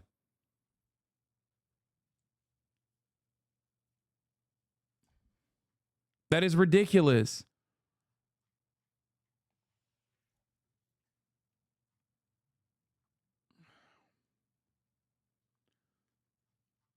Why do it at all? Because it needlessly alienates people.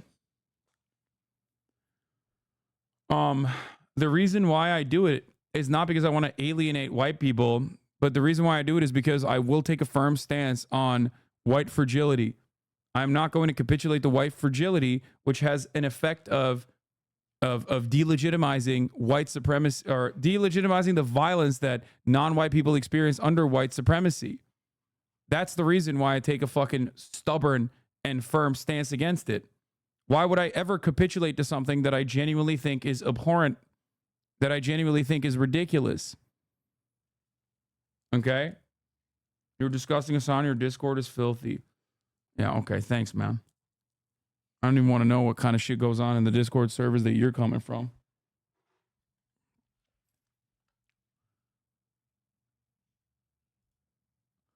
This is a safe space to ask about your position on the Armenian genocide. I've read on Twitter and other places. Armenian. Okay, I'm not even fucking reading this. Come on, dude.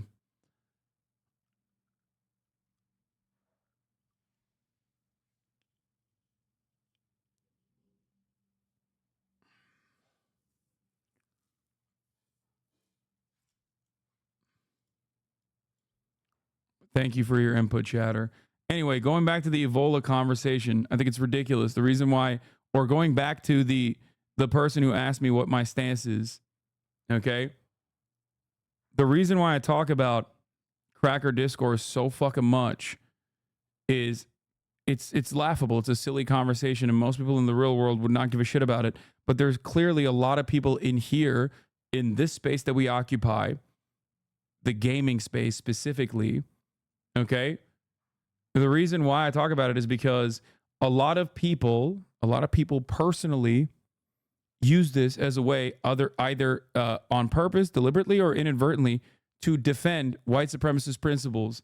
The starting point of said principles actually come from, first, neutralizing the conversation surrounding white supremacy and the systematic ways in which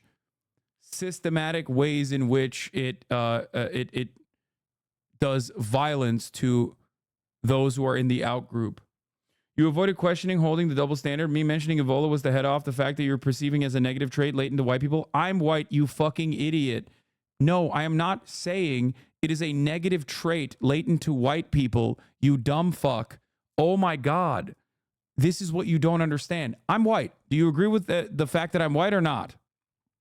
Okay. Am I white? Am I a self-hating white if I am white?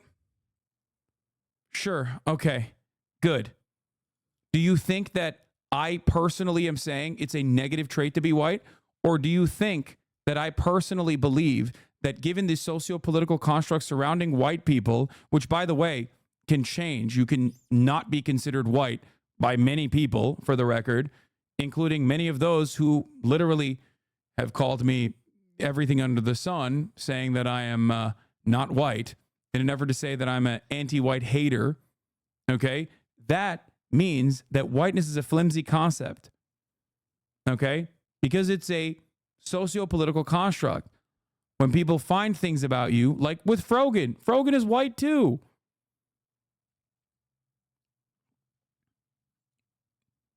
But because she wears a hijab, it is unconscionable to consider Frogan to be white because she is signaling to the rest of the world that she is Muslim. And Muslims are not a part of the in-group. Okay?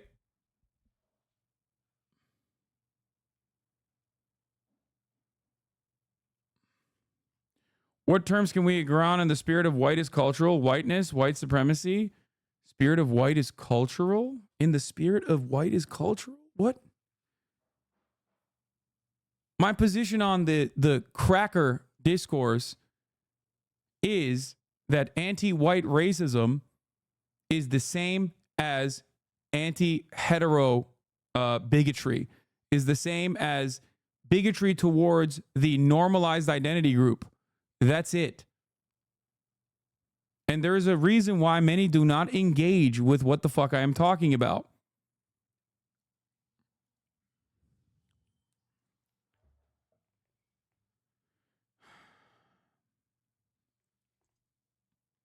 Does Ludwig even care? No, that's the funniest part. He doesn't give a shit.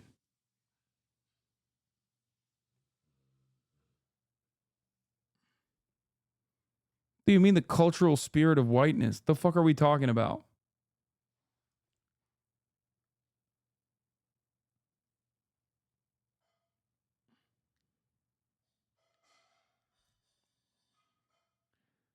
There has never been a moment in time throughout history where white people have been subjected to endless amounts of violence that non-white people in the outside of the power core has been subjected to on the virtue of their whiteness. Okay? I don't know what you mean when you're talking about the spirit of white is cultural, whiteness, white supremacy. I don't get it.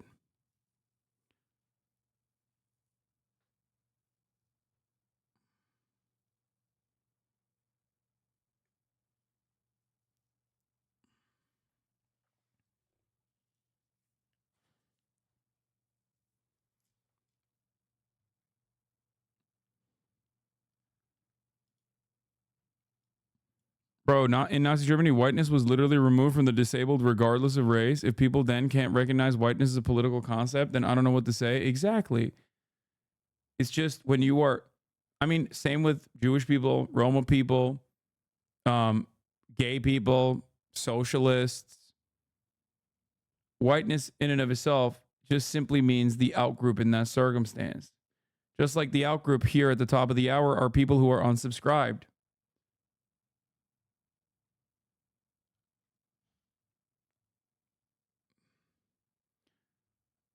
The power structure in this community dictates that as long as you are subscribed, you are in the in group. You will not be oppressed with 3 minutes of ads at the top of the hour. You will, however, be oppressed if you haven't subscribed at the top of the hour. Here is the 3-minute ad break now. The ad break of oppression. Let's continue.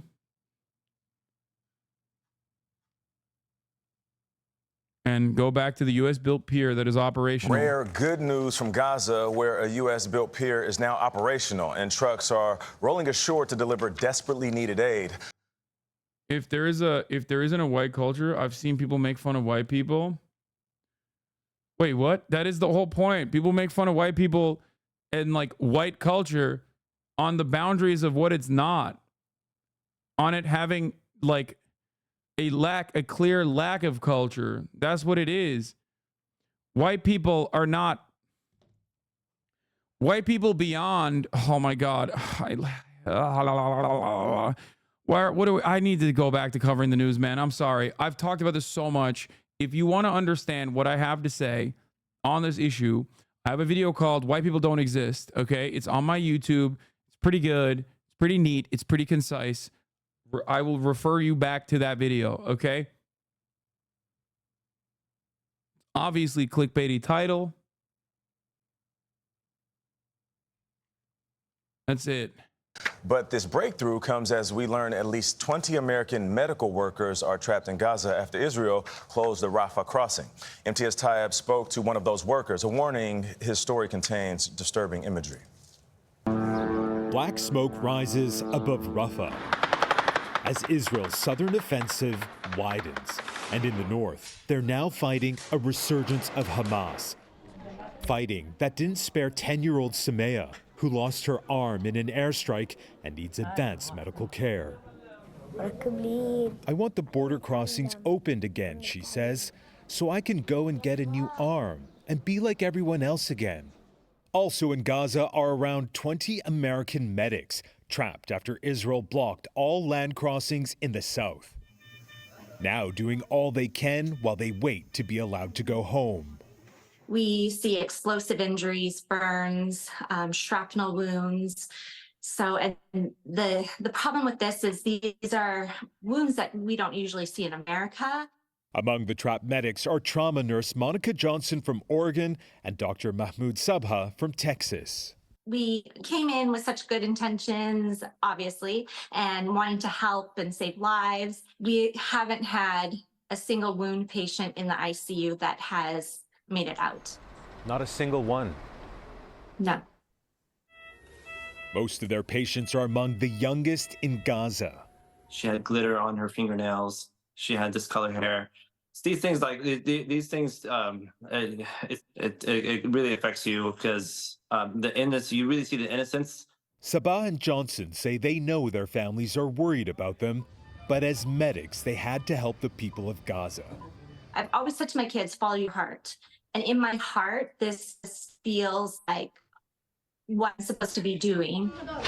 Still, every day is a challenge. Medical supplies, we are getting almost none because we bring in our own medical supplies and we're burning through it. You've been working alongside your Palestinian colleagues for all these weeks now. How are they doing? They're broken and they are empty. So the thought of leaving them and, leaving them while they're so empty is heartbreaking. And we've just received this message from Nurse Monica, who's currently trying to leave Gaza, which I'll read to you. It says, "We're currently waiting at the Israeli-controlled border. It was a difficult passage. We had a tank pointing its barrel at us for exactly 1 hour before letting us through one of the checkpoints. We were so heartbroken to leave over half our team and the people of Gaza. I am so fearful for their safety." Remember when they literally had to test out the doctors that are trapped inside of the hospital, had to test out whether or not Israel would kill the doctors by sending only one doctor out first, which, by the way, in a UN car, which Israel did shoot at. And then they were like, oh yeah, we have to like evacuate and then hope that, other doctors can come in from the other side of the border. Most moral army in the world, by the way.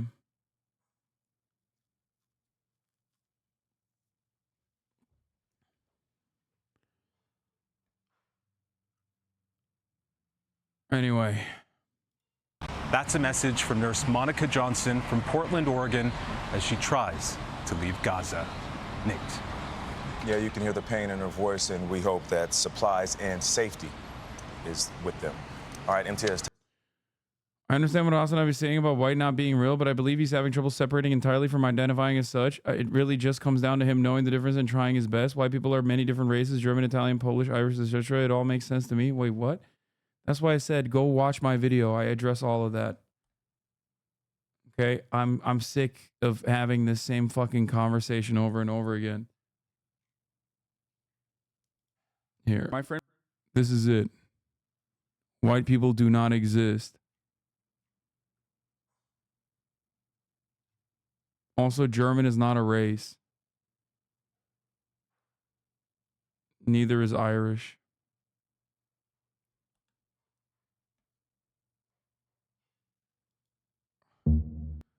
Yeah, Johnny Harris did a fucking video on the Houthis 7 hours ago, and we'll watch it. take on this? What? Muhammad Hadid, Israeli Jews have no genetic connection to ancient Hebrews. Hadid said the Israeli Jews should show their ancestry comparison to his. Yeah, I don't agree with what he's saying. He's wrong.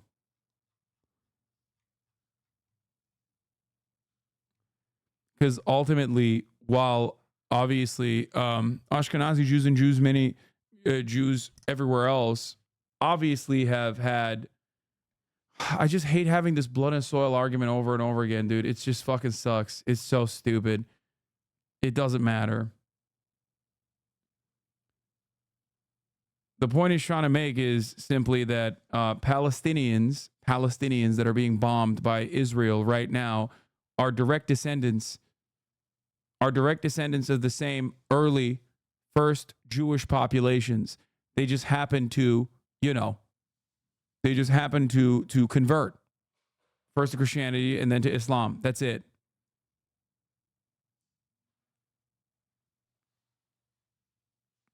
That is factually correct. And the only reason why this is even a point of fucking contention is because Israel claims that those guys are not Jews and that Israel is the only defender of Jews. Like the ethnic, the genealogy is what we're talking about at this point. It would not be an issue or a point of contention. It would not be an issue or a point of contention if Israel wasn't an ethno-state anyway.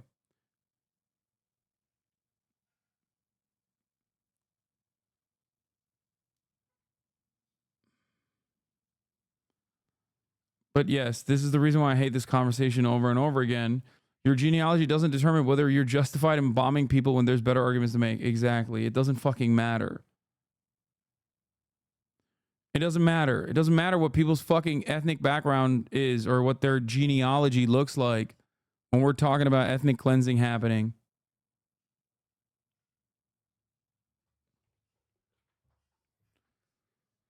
Oh. Ridiculous.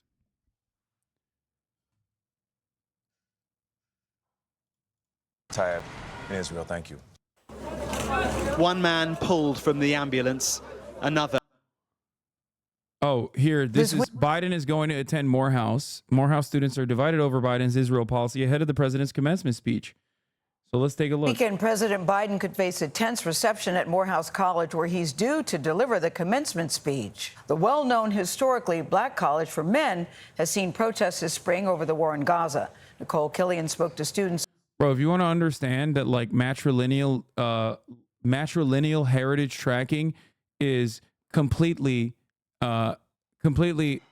unimportant when it comes to Israel's demographic concerns, look no further than many of the people that came from the USSR, okay? I don't want to open up this can of fucking worms. It's idiotic. It is an ethno-state that doesn't even fucking abide by its own ethno-statist principles, okay? That's it. An open secret that not all of the people that came from the USSR were actually Jewish or even could trace matrilineal heritage. Not even talking about, like, no longer being religiously Jewish, okay? No, like culturally Jewish. I'm talking specifically about, like, straight up, no connection whatsoever to Judaism with matrilineal heritage and whatnot, okay? It was specifically done to, make Israel more white. And even then, Israel still has a higher population of brown Jewish people of MENA background, regardless of that. Who are now divided over Biden's Israel policy and his plans to visit the campus. Free Palestine! Ahead of President Biden's commencement address Sunday, Morehouse College was fenced off as the school's president warned he will halt graduation ceremonies if demonstrations erupt. If my choice is 20 people being arrested on national TV on the Morehouse campus, taken away in zip ties during our commencement, before we would reach that point, I would conclude the ceremony. What do we want? Justice! For weeks, some students and faculty have pressured college leaders to rescind Biden's invitation over his support for Israel amid its war with Hamas. President Biden's actions over the last 7 months, really since October 7th, have not reflected that of a people and a school and a legacy that is dedicated to severing out all of those forms of hate, of discrimination, of inequity.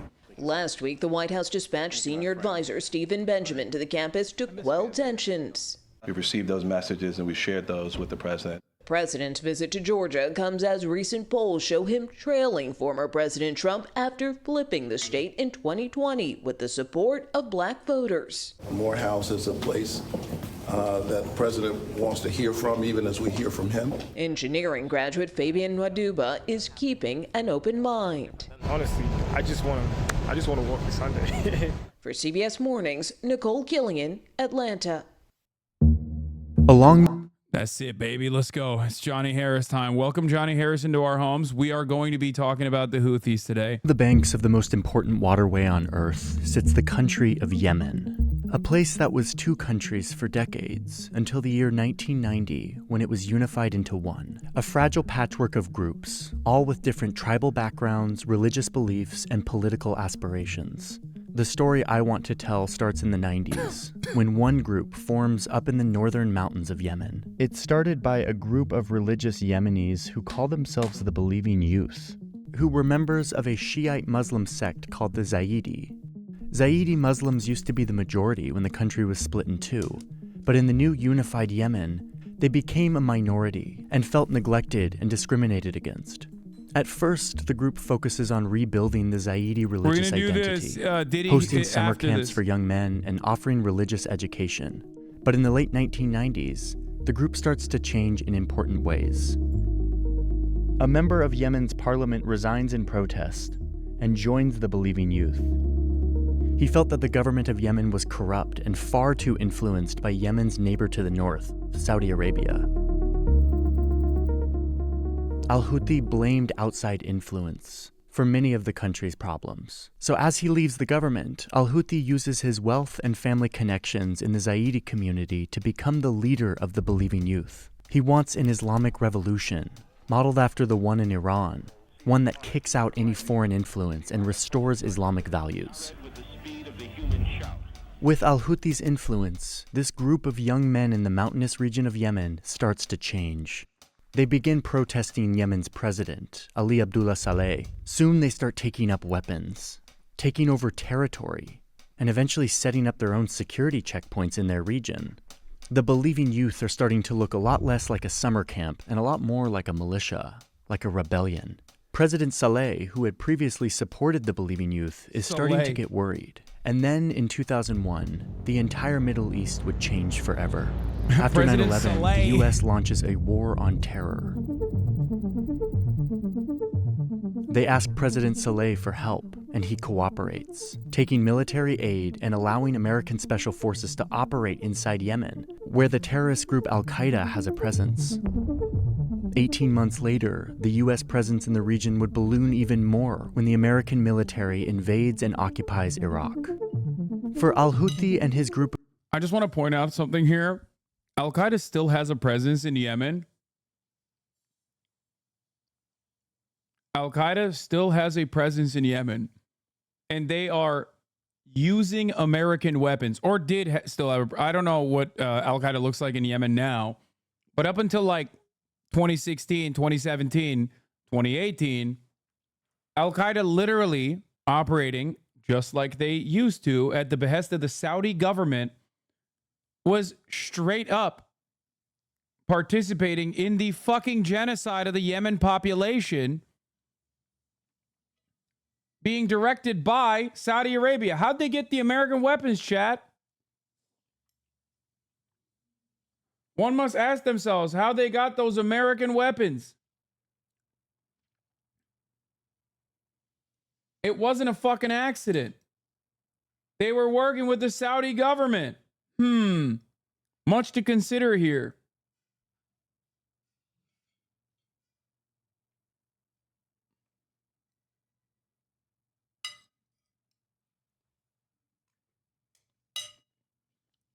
group of young men, this crosses a red line and deeply radicalizes the movement. Al-Houthi criticizes the president publicly for pandering to what he sees as American imperialism in Muslim lands. And many in Yemen agree, joining the movement and bolstering their numbers. Al-Houthi adopts the violent slogan that sits on the flag of his movement to this day: God is great, death to America, death to Israel, curse on the Jews, victory to Islam. President Saleh feels threatened by the growth of this increasingly radical movement that is taking control of territory in the north. He issues an arrest warrant and a bounty for Al-Houthi and brutally cracks down on their protests. In response, the believing youth launch an armed rebellion in the north of Yemen, leading to counterattacks by the Yemeni military. Shortly after the fighting begins, Al-Houthi is... I'm not gonna lie. Johnny Harris videos are kind of a banger when you think about it. Because, like, if you've already made up your mind about American imperialism being bad or the war on terror being bad, things that he and his audience take for granted as, like, you know, kind of problematic, but ultimately in the right direction, then yeah, it's like, he's not wrong. He's literally like, yeah, the Houthis believed that the Saleh government was working alongside American imperialists. And it's like, yeah, no, it's not wrong. It is correct. Killed in a cave in the north. The rebels he leaves behind fight on with new conviction, and the world would know them by the name of their martyr. A symbol of imperial resistance that would soon be firing rockets at Israel and hijacking cargo ships in the Red Sea.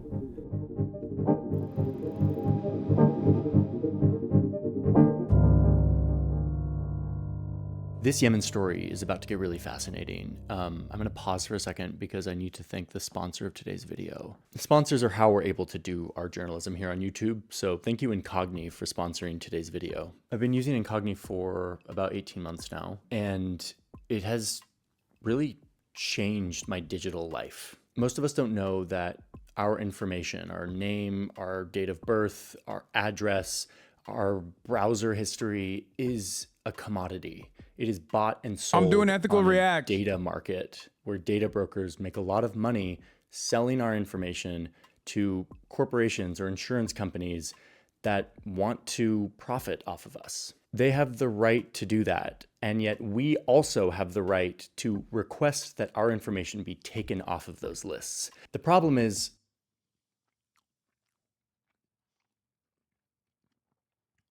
I understand the last line of their slogan is not good, but people like Norman Finkelstein explain why, even though we should not agree with it. Shouldn't be surprised they have it. Yeah. I have never said that the Houthi slogan is good, nor do I care particularly about their way of conduct or their domestic affairs. It is almost identical to my perspective on the Iranian government. I am not a fan of the Iranian government's domestic affairs at all. Yeah, he did say data brokers have a right to sell your data. He did say that. there's a lot of these lists, and they don't make it easy for you to take your name off. Also, a lot of people keep asking me about this fucking Houthi teenager. Didn't you interview a Houthi teenager? He was not a Houthi. Okay, I asked him. He said he was not.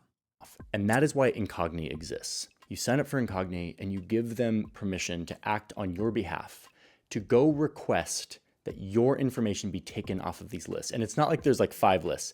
There are, in my case, Incogni found like hundreds of lists that my name is on. Incogni shows you the lists that they found your information on, and then they start the process of taking your information off. And you get to watch while they do all the work. Month after month, Incogni.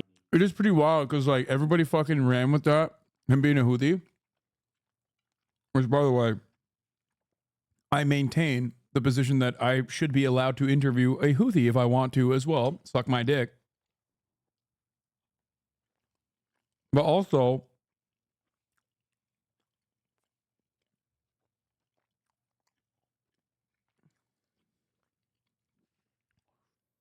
not only was he not a Houthi, he got arrested.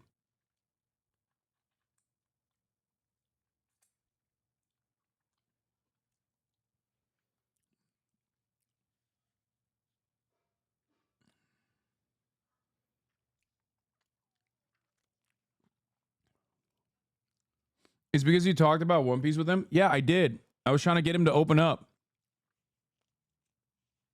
You might not agree with my methods, but I don't give a shit. I'm going to humanize these people, okay? I don't care. You can get mad at the fact that I'm trying to humanize the Yemeni population. I don't care.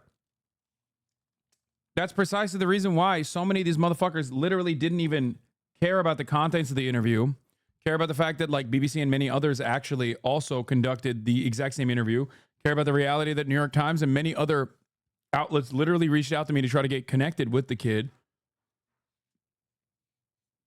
But yes, I am going to humanize a victim of a survivor of genocide. That's number one. Number two, did they ask what his favorite anime was? Yeah, they did. And he was like, I don't know about One Piece, so they arrested him.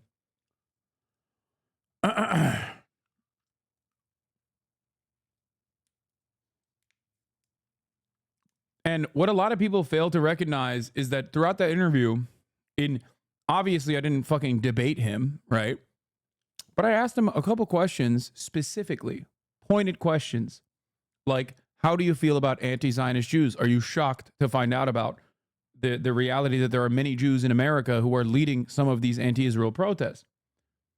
The reason why I asked that question to him was specifically because I wanted to see what his opinion was on the matter. Of course, nobody made mentions of that. They personally only were too predisposed with, oh, he's a Jew hater himself. He hates Jews, and that he is he's a terrorist. He's a terrorist.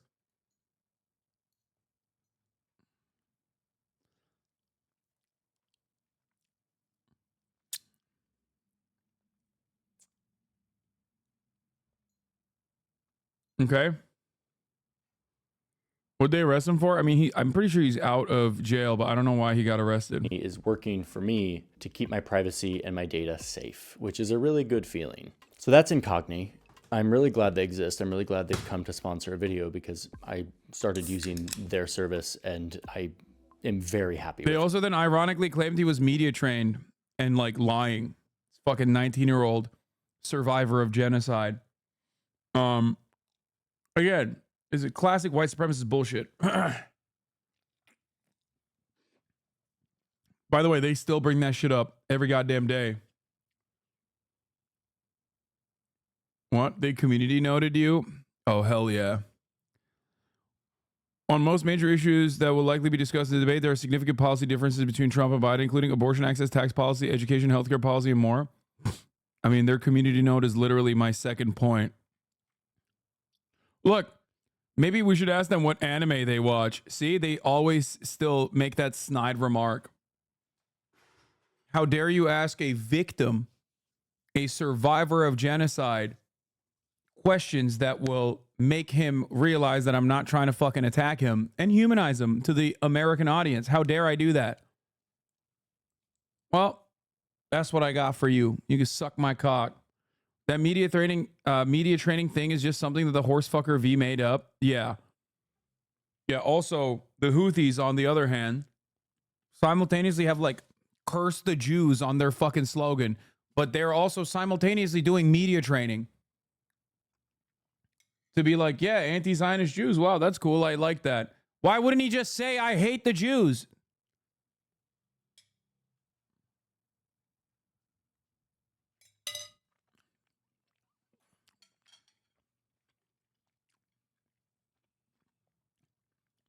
I think I have more hatred in my heart for 35-month losers in my community that literally go, you were just community noted. Who cares, man? It is the dumbest fucking thing to give a shit about.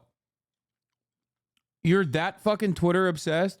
You are literally just as Reddit as like Divorcelli's fan base is. Just letting you know.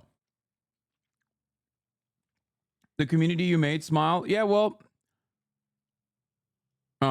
yo, when are you going to start watching MasterChef again so you can know what you're talking about? Terrorist, genocide. Genocide? In sarcasm? You think it's the Saudi and UAE caused genocide in Yemen is genocide? What happens to Israel dick riders? Do they just like automatically Like there's something really fascinating that happens to people who love Israel that literally just say like, there are no genocides. What is it? Is it just the Holocaust? No other genocide has ever happened on the planet? Is that what you're saying? Like, what the fuck is going on here? What is this argument, dude? Yeah, no, it is literally a genocide. And that's not just my assessment either. That's like, you know, every international group has agreed that it was a genocide.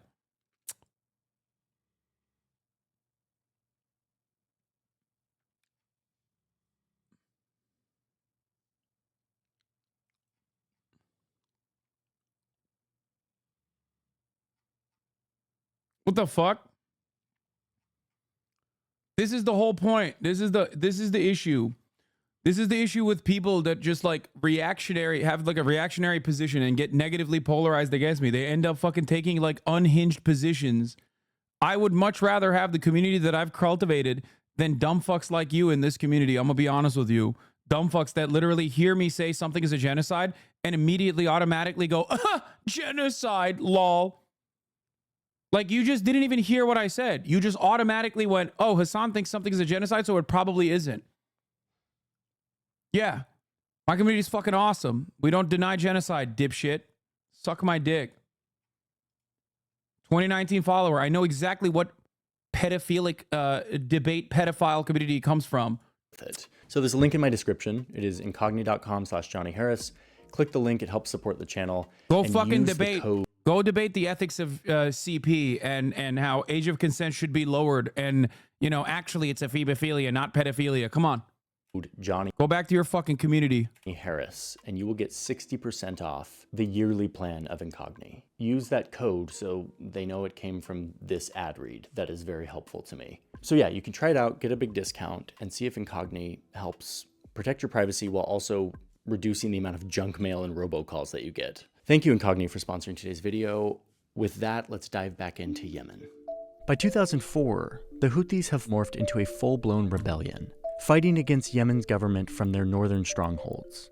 They know this land well, and they have local support, allowing them to fight a guerrilla campaign against the government forces, blending in with civilians, hiding in mountains and caves, and allowing them to resist the much better equipped Yemeni army. As the conflict turns more violent, more tribes in the region would feel that the military is being overly brutal, leading them to join the Houthis. And it's at this time that the conflict goes international. The Houthis say that Saudi Arabia is letting the government of Yemen position troops right across this border. So they invade into Saudi Arabia, killing Saudi soldiers and taking hostages. This pulls Saudi Arabia into the conflict as they respond with airstrikes and troops and push the Houthis. That just pulled them in, dude. It was crazy.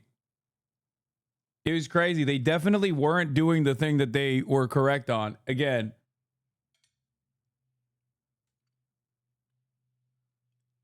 Come on, dude.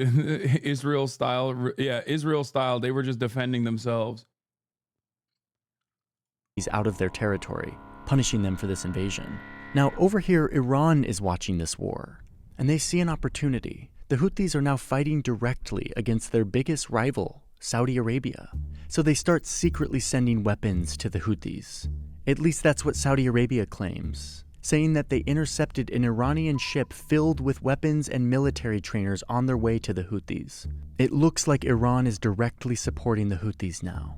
Though how much support they provide behind the scenes will always be intentionally unclear. As the conflict between the Houthis and the government continues in the north, Saudi Arabia has been fighting their own war on terror against a branch of al-Qaeda operating in Saudi Arabia. Seeing that their days are numbered, this branch of al-Qaeda flees south over the border into Yemen, where they merge their forces with the Yemen branch of al-Qaeda. They create Al-Qaeda in the Arabian Peninsula, or AQAP, one of the most dangerous and well-funded versions of the group to ever exist. The group's goal is to create a strict Islamic state across the whole region, while violently waging holy war against foreigners in Muslim lands. This puts them at odds with both the Yemen. The Saudis hate al-Qaeda as much as Israel hates al-Nusra, okay?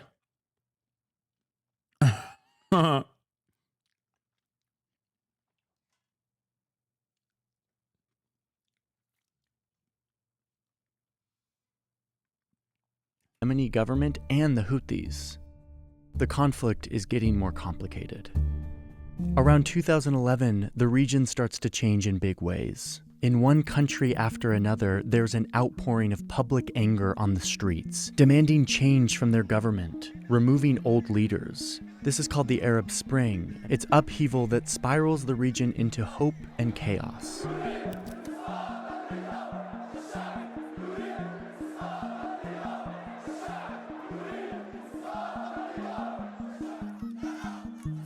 Iran and Saudi Arabia see this as an opportunity to strategically choose sides in all of these countries in hopes that when the dust settles, they will come out with a stronger hand of allies in the region. And one of their main focuses is Yemen, a country that is also rising up, calling for President Saleh to step down. The corrupt dictator of Yemen is running out of time, which is something the Houthis have been fighting for years. But Saleh refuses to step down, adding fuel to the uprising. Saudi Arabia sees this situation at their southern border and decides to step in with the help of the UN, convincing Saleh to transfer power to his vice president in exchange for immunity from prosecution. On his way out, Saleh takes the billions of dollars that he corruptly amassed during his time in office, and he also retains the loyalty of key parts of the military, fighters that are only loyal to him. But the people aren't satisfied with this new Saudi-backed president. The government remains weak and unorganized. Meanwhile, the Houthis are taking advantage of this infighting and only getting stronger, taking more and more territory from the government, adding to their forces and receiving more support from their backer Iran, who is supplying them with more training, missiles, drones, and other advanced weapons. They used these weapons in the fall of 2014 to march into southern Yemen, taking over large swaths of territory. Now that the Houthis have momentum, the former president... That's crazy, and it wasn't even us this time, bro.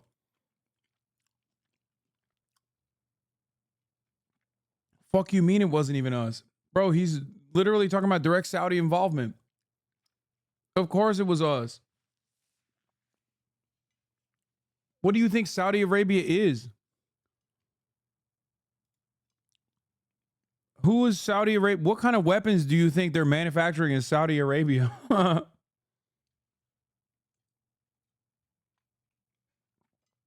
What kind of targeting systems does the domestic Saudi weapons manufacturing industry have, you think? No, that's us, man. We did that. Saleh joins them in an alliance of convenience. In fact, Saleh's forces are critical in helping the Houthis take the capital city of Sana'a. Saleh is now working with his former enemy. The reason why he now mentions Saleh is corrupt is because of this, by the way. A chatter was like, oh, now he mentions that President Saleh is corrupt. It's because of this. He was trying to get you to understand. He's bad now. He didn't mention it when the Houthis were resisting against him. He only mentioned it when he's aligned with the Houthis for a brief moment. Against his own vice president, the man he had to give power to when he stepped down. President Hadi and his government flee south as the Houthis take over, but the Houthis are right behind them. So Hadi has to flee to Saudi Arabia, trying to govern Yemen from there. But the Houthis just keep gaining momentum. By the middle of 2015, they now control the capital city completely, where they create their own government and take control of the government's military weapons, helping them expand even further into the south. Now that the Houthis are in power, they run an oppressive regime that silences free speech, crushes dissent through arrest and torture, and recruits children. I don't get it. It seems like they're doing free speech. To the south. Now that the Houthis are in power, they run an oppressive regime that silences free speech, crushes dissent through arrest. That's free speech, brother. What are you talking about? Being able to burn the American flag is American style free speech too.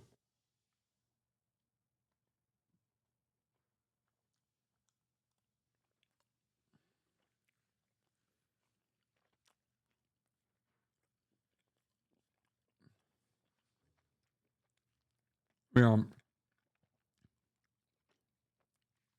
Under Saleh,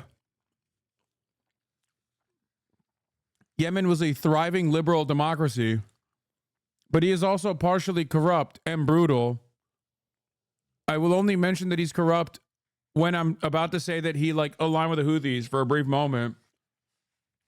Also, the shining beacon of liberal democracy that Yemen was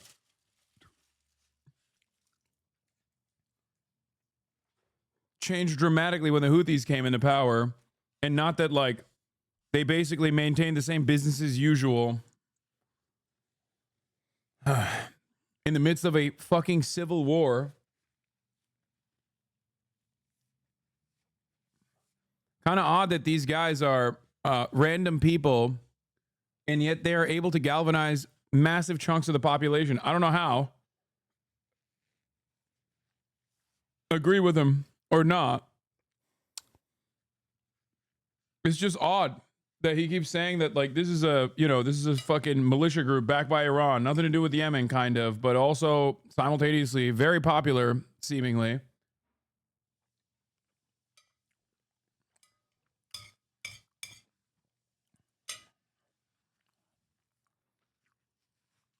And torture, and recruits children as soldiers, all while imposing strict religious laws that undermine women's rights. Meanwhile, Saudi Arabia is getting nervous. Their southern neighbor is now controlled by a group that is funded by their biggest enemy. So, I mean, there's true women of individual freedom and rights. Bro, what are you talking about? Listen to me. Number one, this is the same exact fucking Saudi propaganda that's hilarious. Yes, brother. Both in Saudi Arabia and in Yemen, women's civil liberties wasn't great. Okay? Before and after the Houthis. What are you talking about? This does not mean it's good. But remember how you only fucking bring that up for one side of the argument? When the other side is the genocidal force that has the exact same domestic policies, worse domestic policies. Yeah, when you say it like that, you make it seem like they have fucking pride rallies before the Houthis came, you know?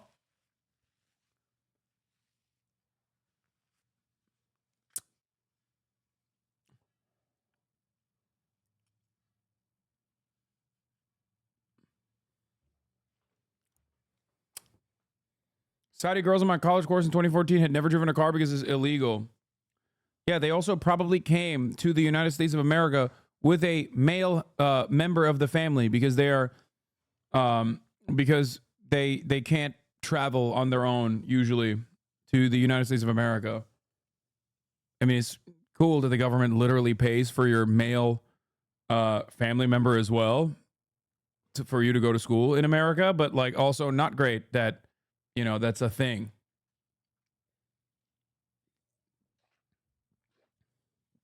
That law was removed. Oh, it is? Back when I went to college, it wasn't. It was definitely still in place. To be fair, Qatari dancer, I went to college in 2009. I am old. It might have been a part of MBS's charm offensive where he did some reformation. Not a lot. Some. Like saying women are allowed to fucking drive cars and shit.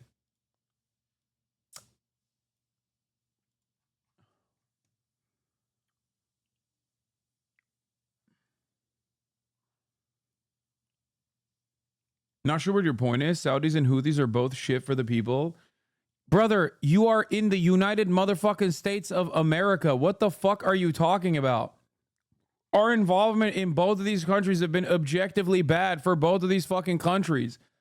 On the Saudi front, our maintenance of the monarchy and its fucking grip on power has created an environment where no real change will ever occur. On the Yemen front, we funded and facilitated the same exact type of fucking regressive thinkers, I guess, if you want to think about their fucking domestic policy, in funding and facilitating a genocidal campaign in Yemen. When we talk about these issues, people love bringing up like the domestic affairs of Yemen to be like, to just never really focus on what we're actually saying. What we're actually saying in this conversation is like, well, we have to intervene because Yemen is brutal and repressive in its regime. And it's like, dude, what are you saying? The people interfering are also brutal and oppressive in the exact same fucking way. And they're doing a genocide on top of that.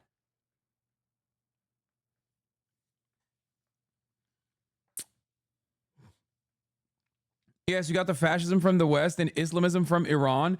Yes, one must ask themselves how Islamism came to Iran to begin with in the degree that it came to Iran.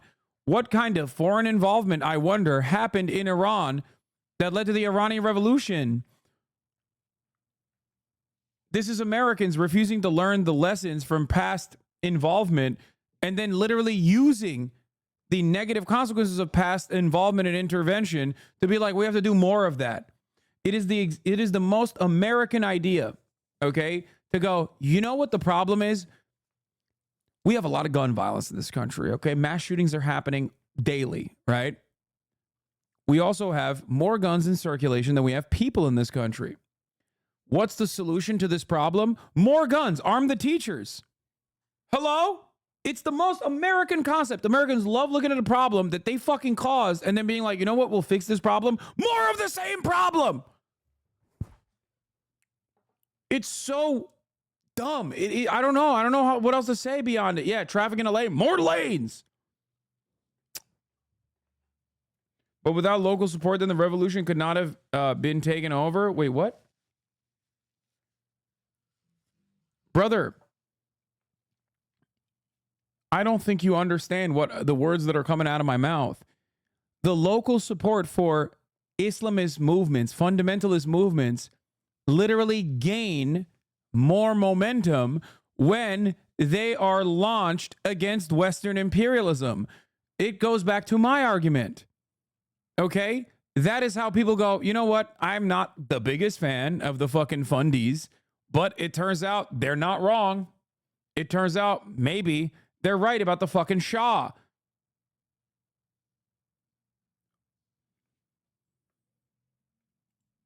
That's it. It is kind of funny calling the Iranian government fundies. Because it is. They are fundamentalists, but it's just funny to call anything but Christian fundamentalists fundies. Oh, they recruit the support of countries around the region and invade Yemen with the goal of removing the Houthis from power. Is permission from a male guardian? They don't have to join them on the trip. Not better just saying, oh. Power. The war is led by Crown Prince Mohammed bin Salman, Saudi Arabia's up-and-coming leader and defense minister. He starts with a widespread bombing campaign and a naval blockade that prevents shipping in and out of the country, with the goal of trying to cut off support coming in from Iran. The Crown Prince turns to the United States in need of more weapons for this war. While the US leaders are reluctant to get involved in another Middle East conflict, they also want to maintain a good relationship with Saudi Arabia, who is their major security and energy partner in the region. They also have an interest in weakening al-Qaeda's growing presence in Yemen. So in addition to supporting this war with logistics and intelligence, President Obama approves billions of dollars of weapons, planes, tanks, and even weapons banned by most of the world for how dangerous they are for civilians, like cluster munitions. Reluctantly. This quickly turns Saudi Arabia into the largest importer of American weapons for the next... Guys, you don't understand. Obama did it reluctantly. Obama reluctantly did a genocide in Yemen. Reluctantly. Just like Joe Biden is reluctantly doing a genocide in Gaza. Reluctantly. By the way, once again, American foreign policy is bipartisan, as I've said time and time again, because reluctantly, Donald Trump also funded and facilitated and continued the genocide in Yemen. This is the genocide I was talking about, by the way. That chatter was like, genocide. Reluctantly. Hey, good thing this wasn't us, though. Yeah, exactly. 4 years. So it's 2015, and Yemen is in a full-blown war between the Houthis and Saudi Arabia and their coalition. This is when Trump definitely didn't do so reluctantly. Guys, there is no difference between Obama aesthetically claiming that he's doing it reluctantly while still doing it versus Trump saying, no, who's going to buy the weapons? Are you going to buy $10 billion worth of weapons? Guess what, dude? They both have the same exact energy on the issue. One is just pussyfooting around it. That's why at the time I literally openly, I wouldn't say praise, but openly fucking said, hey, at least he's honest. He's a giant piece of shit, a genocidal warmonger, but he's fucking honest. Go back and find it. Go back and find my coverage after Jamal Khashoggi was chopped in a Istanbul Saudi embassy. There's no difference between aesthetically posturing as though you are against the genocide and the genocidal ambitions versus openly stating why you're doing it because they're buying $10 billion worth of weapons. The Saudi consulate in Istanbul. Al-Qaeda, who's not on either side, takes advantage of this chaos and makes a land grab in the middle of Yemen. They take major cities and clash with government forces. Also taking advantage of the instability is the terrorist group ISIS, who come to Yemen and fight the Houthis and Al-Qaeda at the same time, though their attacks are scattered and they don't control significant territory. The US then gets more involved by launching airstrikes at Al-Qaeda and ISIS targets to stop them from gaining any more territory. They try to kill their leadership, but the US has to do this carefully because they don't want to engage the Houthis. Their fight is with Al-Qaeda and ISIS. In May of 2015, the Houthis... That's so strange that the Saudi government was bombing the Houthis and fighting against the Houthis. And it's so weird that so was ISIS and Al-Qaeda.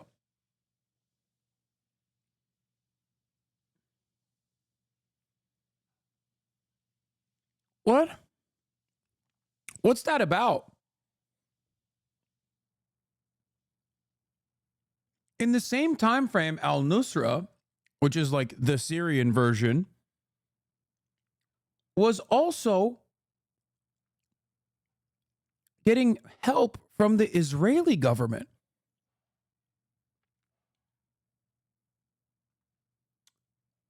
That's very strange. How peculiar.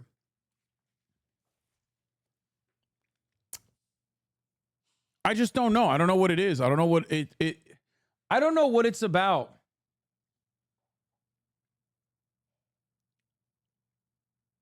Link to your comment on him being honest. Well, against everybody, including Russia.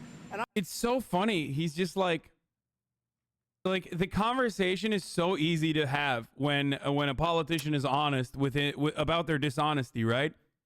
And that was the brilliant part about Donald Trump. He's just straight up saying it. He's like, what are you, stupid? Do you not understand? Like, no, we're selling the weapons, dumbass, because they give us money for those weapons, dumbass. And low gas prices. What do you want to fucking increase gas prices and also on top of that fucking allow someone else to sell the weapons to Saudi Arabia? No, we're going to fucking sell it, stupid. Like, he's like shocked that members of the media who clearly know this, by the way, like there's no way people are that stupid that they don't fucking recognize that like this is the real reason why this is the real reason why like liberals are also not fucking punishing MBS. That's it. That's the reason. And he's saying it. And again, he's being honest about it. And Joe Biden is being dishonest about it. That's the reality. Sorry. It doesn't mean he is. Damn, bro. Damn, that's crazy. Who's this guy? Benefit of foresight, dude? What the fuck? He's saying that in 2021, March 3rd, 2021. How's this guy cooking so hard? That's a whole ass 3 years ago. Fuck's that about? How'd that happen?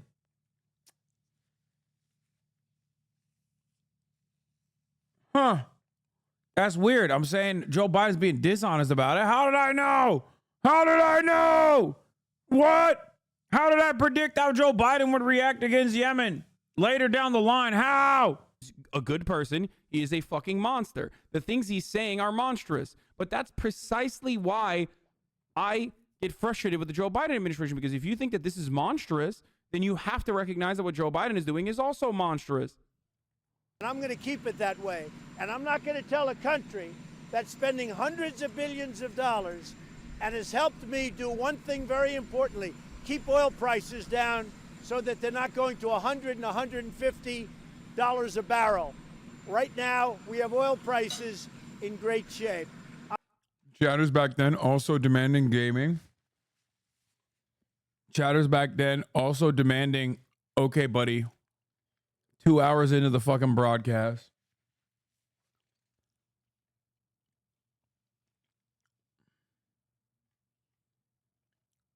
That's awesome. Houthis attack a city just across the border in Saudi Arabia, killing 2 and taking hostages, forcing an airport to shut down. The Crown Prince doesn't take being attacked on his own soil lightly, especially by Iran's proxies. So over the next 24 hours, the Saudis launch 130 airstrikes in Yemen, hitting homes, schools, and hospitals. Thousands are forced to flee from their home. Hundreds are reported dead, though we'll never... Bro, this is literally... Yo.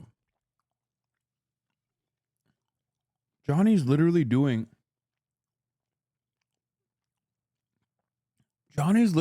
like Israel style propaganda, but this time for Saudi Arabia, which I think is cool. Like, at least it's a unique perspective. It's refreshing to hear it. He's defeating the Islamophobia allegations pretty aggressively, in my opinion.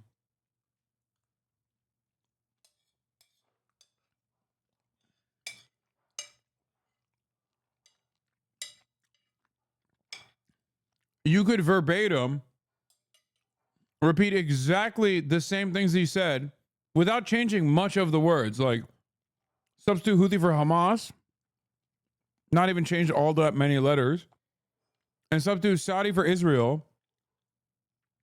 Keep Iran the same in the equation, and you literally have 1-to-1 why Israel must do ethnic cleansing in Gaza.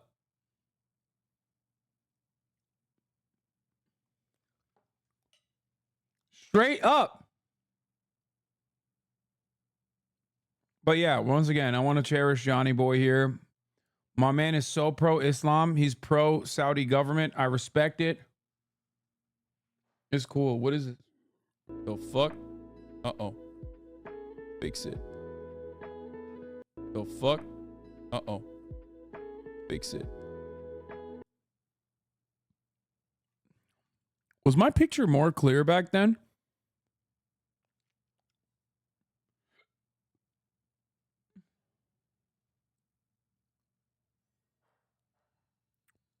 No. Never know the real death toll. These strikes are almost immediately called war crimes, but the Crown Prince doesn't back down. His coalition then sends in ground troops from the south, pushing back the Houthis and taking back the city of Aden. He's behaving as if he's fighting his greatest enemy, Iran. It's a vicious cycle that is common in proxy wars like this, and it lands the people of Yemen in the worst humanitarian crisis in the world. The international community tries to intervene with diplomatic efforts to stop the fighting, but over the next 6 years, those efforts would fail, and Saudi Arabia would continue its brutal campaign, all using American weapons. The Houthis continue to fight to show that they are... The international community was like, oh, please stop it. Also, here's billions of dollars of weapons, but please stop it. Guys, we can't stop it. We can't. We want to stop it. We just simply can't. Guys, our fucking hands are tied.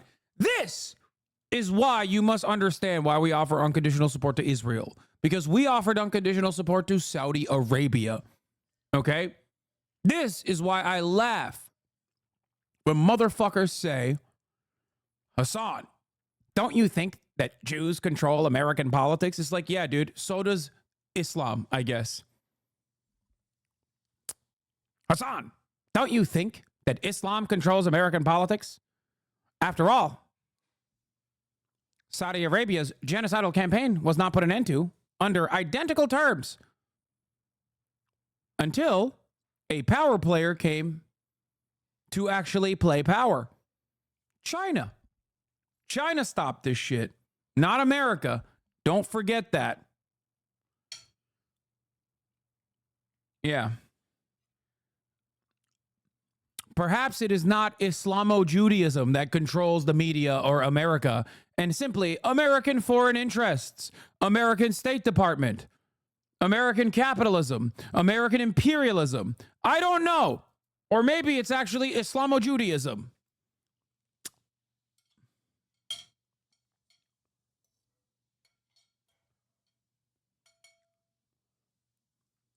Now, to be fair, the American government also not Islamophobic. Look at, after all, they did the same level of care and consideration for Saudi Arabia's ethnic cleansing operations as they are giving the same care and consideration to Israel. Just saying. Of course, the victims are always Muslim, whether it is ISIS, the Saudi government, or Israel conducting its operations. It's always the Muslims that are getting fucking ethnically cleansed and displaced by the millions. Fuck it, even the Turkish government in the northern Syrian corridor. It's always the Muslims. They are legitimate, that they are the government of Yemen. They aren't just doing Iran's bidding. The war continues to destroy cities and land, and the blockade continues to keep trade out. The Saudis continue to bomb indiscriminately. And with time, 2 million Yemenis are displaced. Like, Saudi Arabia literally did Israel shit in Yemen for years. There were people who criticized it, myself included. Dude, it is like clockwork. It only, people who are 30-month subscribers are the only people who say this. I'm beginning to recognize a pattern here. Brother, who cares? Brother, who cares, brother? Have you guys noticed what I'm noticing as well? There was another one that I didn't actually point out. It's almost always 30-month plus subscribers that fucking immediately go, dude, I can't believe you got community noted. Yeah, dude, they're fucking Nazis, man. It's the Nazi website. Who cares?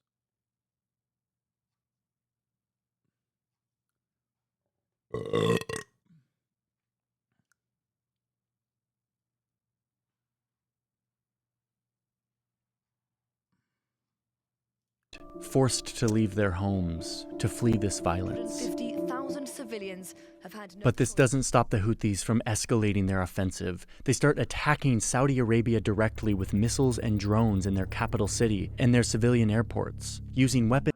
They went nutty mode. Bro, they fucking, well, I don't know if they blew up the oil refinery during Formula One, or maybe if, I don't know, it might have come from this side. I'm pointing my mouse on this direction. Who's to say? But it was pretty crazy. That's part of the reason why the Saudis then recognized maybe we shouldn't fuck with the Houthis. Maybe we shouldn't fuck with the Yemen population no more. You're crazy if you believe this stuff? Wait, what? What do you think is happening? Dude, that's awesome. It's like, chatters are like, dude, nothing happened to Yemen. You're crazy if you believe this shit, dude.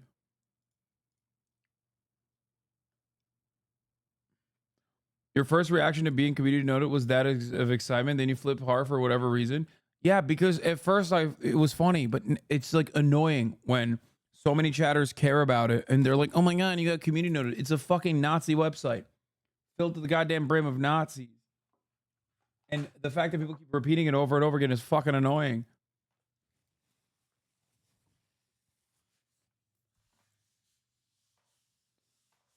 Yeah, to be honest, I usually agree with you on stuff, but I don't know if I can stomach it. The top of the hour ad break is something you have to stomach, okay? Yeah, exactly.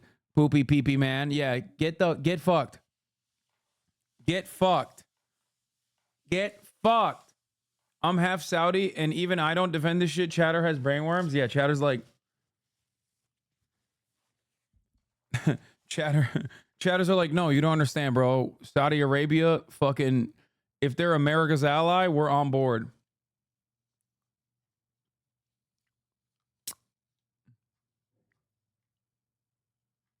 Anyway, pee-pee poo-poo chatter failed, but it doesn't matter.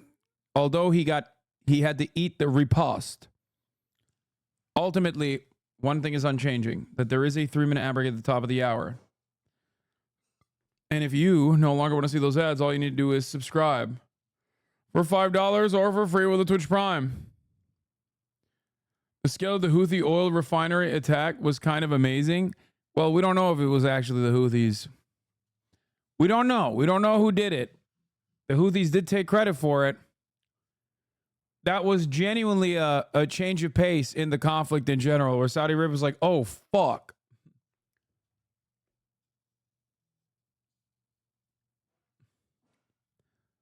Oh, shit. Turns out this is costly. This is hella costly for us. Maybe the Houthis were doing it because they were pro green energy. We will never know.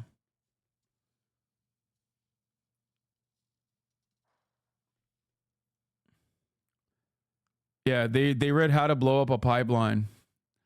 Weapons that most believe are coming from Iran.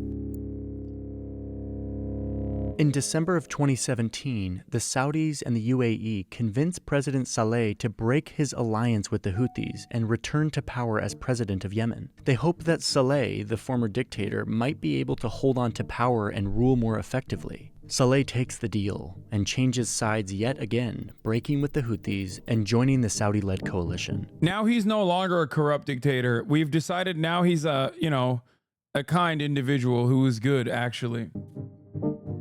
Fighting breaks out between the Houthis and Saleh's militias, and Saleh is killed just 2 days later. Meanwhile, in the United States, there's a new president. President Trump orders increased drone strikes and... Some ultra-leftists told me it's Ansar Allah instead of Houthis because it is Ansar Allah. Ansar Allah is like the new coalition that is comprised of both Houthis and other factions as well. Raids against Al-Qaeda, so that ultra-leftist helping government correct. forces take back large amounts of territory. Despite the war crimes committed using American weapons, Trump approves more weapons sales to Saudi Arabia to wage this war. And then, wait, what? Was he not reluctant? Then in 2018, the conflict takes on a new dimension. The UAE, who's a part of this Saudi-led coalition, is starting to lose faith in the direction this war is going. They don't like the current government of Yemen, and they're losing soldiers on the ground. It's damaging their reputation on the world stage. So the UAE leaves the coalition, but they still want to influence who will ultimately control Yemen. So they start backing a new group in the south called the Southern Transitional Council, or STC. This group isn't aligned with the government or the Houthis. They're calling for a separation of the southern part of Yemen. They want their own state. They want their own country. So the UAE starts to withdraw their troops from the south of the country, and the STC separatists start taking control of southern provinces. The Saudi coalition is fracturing, and yet another group is jumping into the fighting, showing just how up for grabs Yemen has become. By the fall of 2019, the war has reached maximum complexity. You've got the Saudi coalition backing the former government. So complex, bro.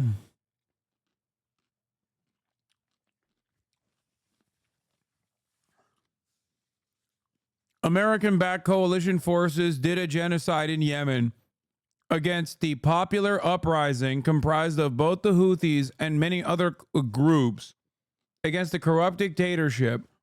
These groups, in their domestic affairs, aren't exactly woke either. They were, however, definitely anti-imperialist. These groups also got funding and facilitation from Iran as a consequence of the coalitions that were attacking Yemen. Who were the coalitions that were attacking Yemen? Well, the Saudi government, American imperialism's very own brown face in the region, UAE as well. It is not that complex. It is yet another instance where we are talking about the genocidal ambitions of America and their allies in a very important part of the fucking country, a very important part of the planet for international trade. That's it. It's not complex.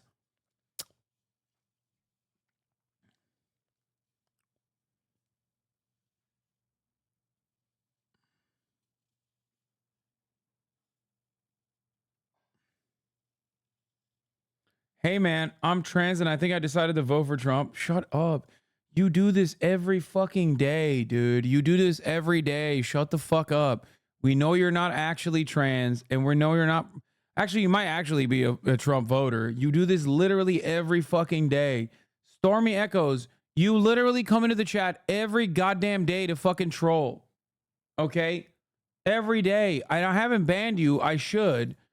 Okay? Oh my God. Oh my God. Just shut the fuck up. Just take a day off. Okay? Every fucking day.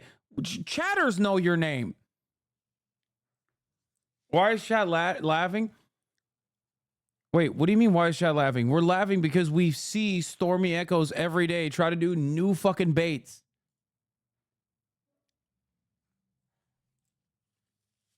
While we are Yemen maxing at the top of the hour.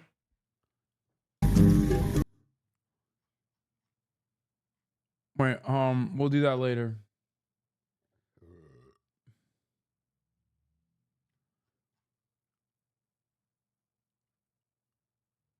I got accused of being a spy in a Palestinian protest. Wait, what? Government of Yemen, mostly relegated to the east of the country, the UAE is now backing this separatist movement in the south, who are fighting against the former government of Yemen. The Houthis, backed by Iran, still maintain majority control of the major cities in the north. Al-Qaeda and its militia allies are still fighting to control small slices of the country, and the US continues to conduct airstrikes against Al-Qaeda and ISIS, while supporting and selling more weapons to the Saudi coalition. Yemen is fracturing further, and if there's any hope for peace, power needs to be consolidated. So Saudi Arabia and the UAE make amends, and then together they convince the government of Yemen and the separatists in the south to form a new coalition. I just don't understand. I don't understand.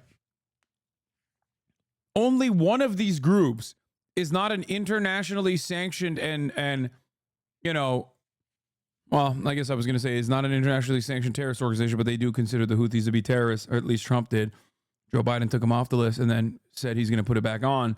But only one group is comprised primarily of the Yemen population and is led by the Yemen population, which is the Houthis. The other guys are fucking assholes who are aligned with foreign foreign nations in the region. I don't understand it. To fight against the Houthis together as a united front. But it doesn't stop the Houthis, who are getting really good at fighting and are firing more Iranian missiles and drones. It's weird how you present Iran's actions as are anti-imperialist when they're doing similar moves to Erdogan with funding Islamic Brotherhood in the region. Yeah, Iran's actions are anti-imperialist. It's just the reality. They're the ones who are literally fucking funding and offering logistics and trading to popular uprisings against imperialist forces. So yes, what they are doing is anti-imperialist. Doesn't really matter at the end of the day, even if you don't fucking agree with them or not.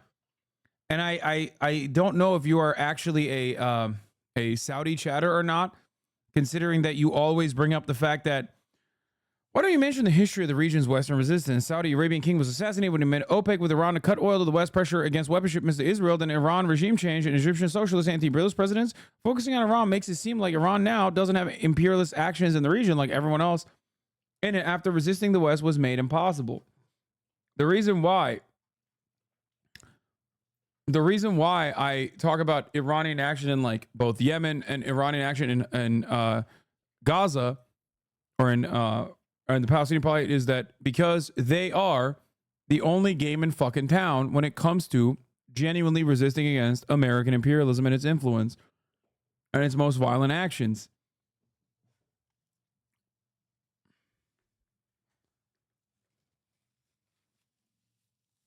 Osama bin Laden is an anti-imperialist? Yeah, definitely.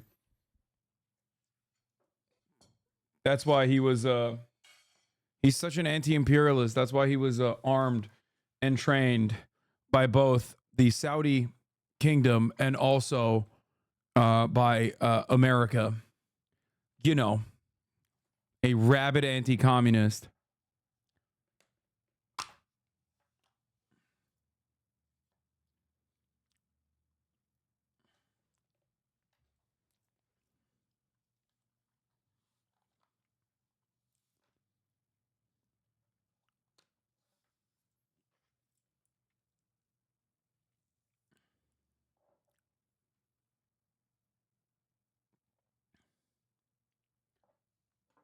ultimately,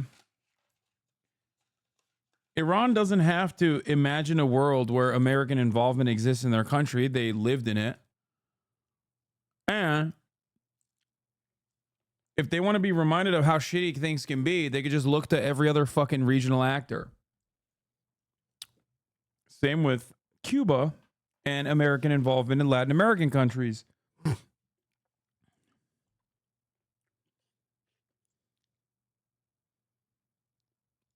Into Saudi Arabia, hitting state-owned oil refineries and threatening to drive up oil prices globally.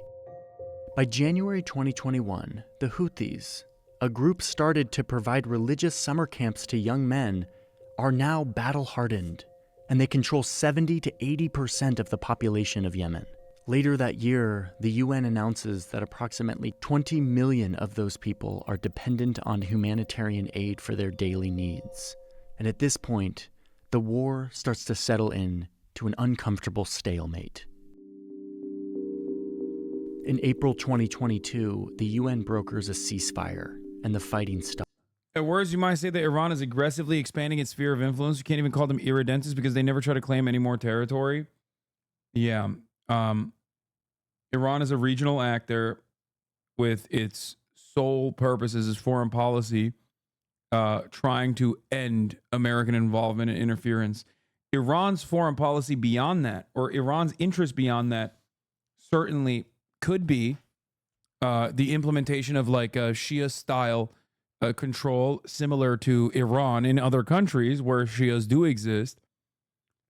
But that is not the point. That's neither here nor there. That is insignificant in the grand scheme of things. You don't believe that yourself? What do you mean?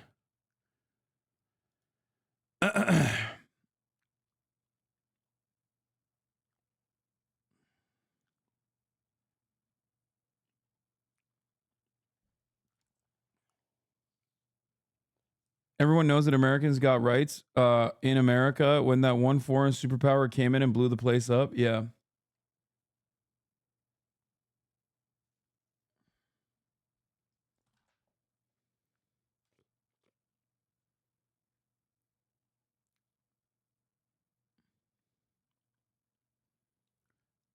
The irony, of course, is that Iran would be in a dramatically different place if America did not interfere in Iranian politics during the Mossadegh era, because British Petroleum thought it was completely unacceptable that their refineries were seized by the Iranian government after Iran decided to nationalize its oil production.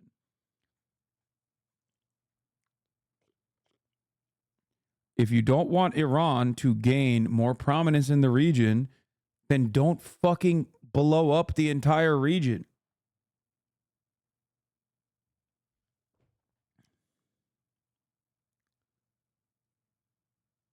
Iran never nationalized their oil production until 1979. Iran moved to nationalize their oil production, and that was a bridge too far for British Petroleum. That is the reason why they went to the CIA. Or OSS, I guess, at the time. Or no, I guess it was CIA at that point.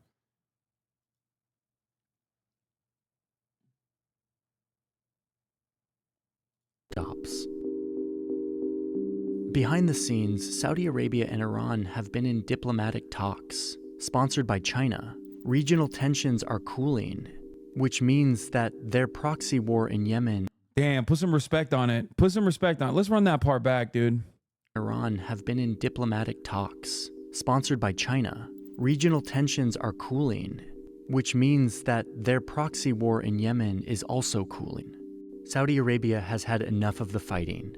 President Hadi resigns and hands power over to a council meant to govern Yemen and manage the war, and both sides are tired of the fighting. So when that ceasefire is set to expire in October 2022, the conflict mostly stays quiet, even without a new agreement. By 2023, Saudi Arabia and Iran have officially restored their diplomatic relations. Saudi Arabia hoping that this means Iran will stop supporting Houthis to attack their southern border. But the Saudis keep their maritime blockade around the country. making life in Yemen unlivable for millions. But at this point, the heaviest of the fighting on all sides has stopped. But then, in the fall of 2023, the Houthis were back in the news. After the Palestinian group Hamas launches a brutal attack into Israel, Bro, oh, where's that chatter? Guts team. Iran had no problem working with NATO to destabilize Iraq, Afghanistan for its own ambitions. Hell, it didn't even have an issue with taking Israel support against Saddam. This whole anti-imperialist narrative is just a response to being kicked out of the club, just like Russia. Not gonna lie, you're way off the mark here. Iran is hated in the region for its Shia expansionist goals. I don't think you're understanding the words that are coming out of my mouth. I literally openly mentioned that while there is Shia expansionist momentum from Iran, Iran at times has even reduced its support to Hamas. There would be no Hezbollah. There would be no force of popular resistance against Israel in Lebanon. There would be no force of popular resistance in Palestine against Israel without Iran helping them. If you don't want Iran to have more power in the region, then don't fuck with the region. That's what I'm saying. And no, Iran didn't refuse to work with America and NATO in Iraq and Afghanistan. That is correct. It is absolutely correct. He's not wrong. You are wrong if you think that Iran did not offer direct Al-Qaeda targets to America. They did. Iran also literally fought ISIS in these regions as well. So you are wrong. That chatter is right, but not in the way that he is framing the issue.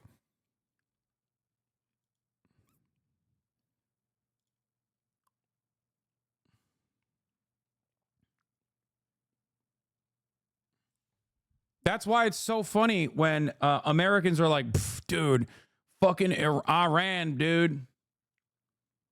Fucking Iran, they're part of that axis of evil, baby. What the fuck? Yeah, let's give them hell. It's like, bro, Iran, even after being put on the axis of evil list by that same dipshit that we were listening to earlier today, chirping about the civility of American Congress, still continued to offer targets to American security forces in the region.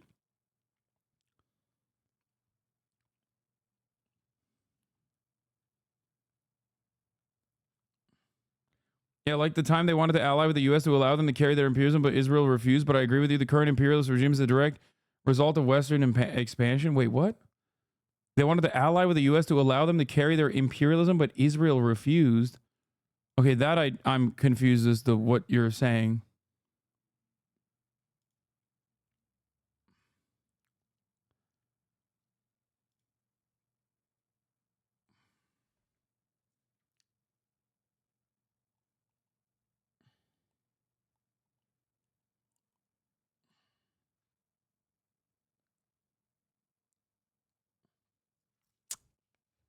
It's not like Iran is wholeheartedly in support of Palestinian emancipation beyond utilizing popular Palestinian resistance groups to destabilize Israel. If they were legitimately interested in defending the Palestinians and engaging in Palestinian emancipation, they would have fucking rocketed Israel on October 8th, okay? It is a reality that the Palestinians are aware of as well, or at least the resistance groups are aware of as well, which is why they didn't even collaborate with the Iranian government on October 7th. A fact, by the way, that was reasserted by the Iranian government, the Israeli government, and the American government.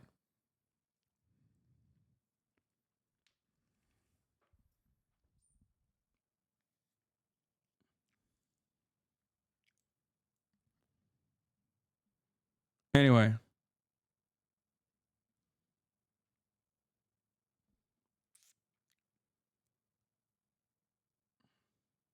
Israeli military invades the Gaza Strip. vowing to destroy Hamas and free the hostages that they took. The campaign leads to tens of thousands of Palestinian civilian deaths, and it provokes a response from... Yeah, Iran and Hamas had a brief pause in their allegiance. I don't know if it was, I guess it was between 2011 and 2017. I don't remember the exact details, but I do know that they're not like when people try to say that like Hamas is being directed by Iran, or when people try to say that Ansar Allah is being directed by Iran, that is not correct. Okay? These can be considered Iranian proxies to some degree, as long as their interests are aligned. Hamas originally, and still is, by the way, a Sunni group, for the record. They're not even, Hamas itself is not even a fucking Shia group. They're Sunni. It is originally a fucking, oh shit, Aldani Markey. Imperialism in the Marxist sense would at the very least presuppose some sort of profit incentive. Iranian support for various armed groups in the region is at best a net negative for the Iranian economy. They're losing money on this. Iran having relations with non-state actors, funding them and supporting them is not imperialism. Iran is bleeding money through this policy. I would probably agree with the argument that Iranian influence in Iraq has been for the worse, but to speak of Iranian imperialism in Yemen is far-flung lunacy with no basis in reality. Holy shit. What's up, Alden Markey? Is this the same person? From Twitter? Yes, lol. Respect.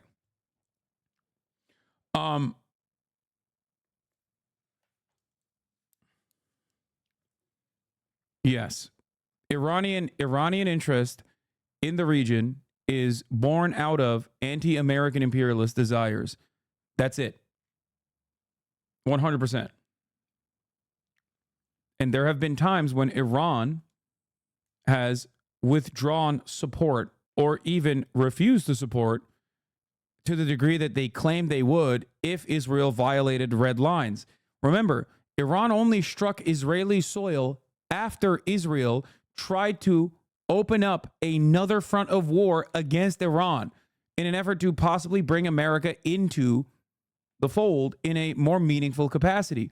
Iran did not strike Israel after Israel violated previously set red lines that Iran had never really enforced because they never technically had to. Iran struck Israel after Israel struck the Iranian consulate compound. Okay? That should at least have make you, understand what the Iranian ambition is here. Iranian-backed groups all throughout the region. The Houthis are one of those groups. They launch drones and cruise missiles into southern Israel, vowing that their attacks won't stop until the invasion of Gaza stops. And then they start firing their missiles and drones at cargo ships that are traveling through the Red Sea, where 25% of container traffic travels, a major artery in our global economy. In the days after these missiles start flying, traffic through this Red Sea route declines by 73%. In response, the US and UK shoot down Houthi missiles and drop bombs on Houthi military targets in Yemen, pulling the US and its allies deeper into this enduring conflict. The reason I wanted to tell you this story... Yeah, America was they forced America's hand again, dude. It's just so crazy. The other side of this is never mentioned. Israel, no power whatsoever in the Israel small bean. America also small bean. Poor America had its hand forced. It's just like the brave people of Yemen across the board, which is united on this front, by the way, which people should remember when talking about Yemen. The most uniting principle for the entire country that was under insane blockade and genocide, what united everyone, including those who fought previously against Ansar Allah, was what was happening in Gaza. America could get Israel to stop doing a genocide in Gaza. They could. They just choose not to and then act like The only mechanism of enforcement that they have is by attacking anyone and everyone that has something to say about the genocide in Gaza.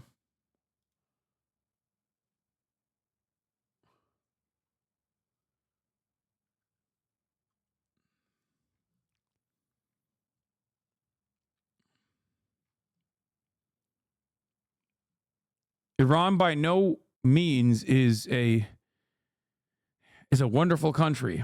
The Iranian government, I mean. Iran is a wonderful country. It's a beautiful country with beautiful people in it. The Iranian government, on the other hand, is not necessarily a great government at all. It's just that America, with its actions, is leaving more people to look at Iran in a different way. You don't think cooperation doesn't come with some sort of unequal exchange? I'm not saying America good. I'm not saying America good. I'm saying get your money up, not your funny up. What?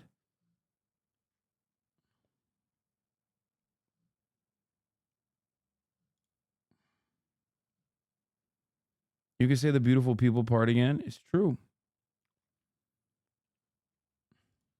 Of this conflict in Yemen, because it represents the vicious cycle present in a lot of proxy wars, where geopolitical rivals use their neighbors as battlefields instead of fighting each other directly. They fund and add fuel to local conflicts, escalating them to the entire country and often to the entire region, leaving violence and power vacuums in their wake, which are then filled by bad actors, trying to take advantage of the instability. All of this changes borders, destroys cities, and ruins lives. It's the story of powerful countries. And did Johnny say USA once? Yes. Johnny Harris only brought up the United States in this conversation to say that Obama reluctantly gave billions of dollars of weapons to Saudi Arabia to conduct the genocide, which he didn't say was a genocide, by the way. I don't think once did he ever mention that it was a genocide. Okay. He also then mentioned that America reluctantly was forced to deal with the Houthi plight after the Ansar Allah government started blocking ships from going up this little passage right here.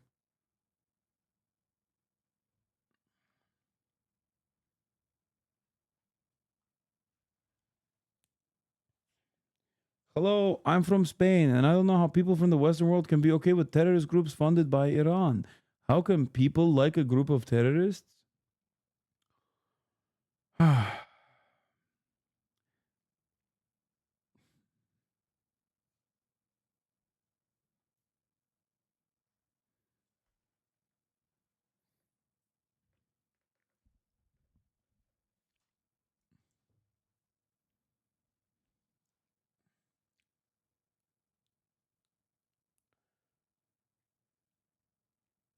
That was not a Spanish accent. I know. I fucked up.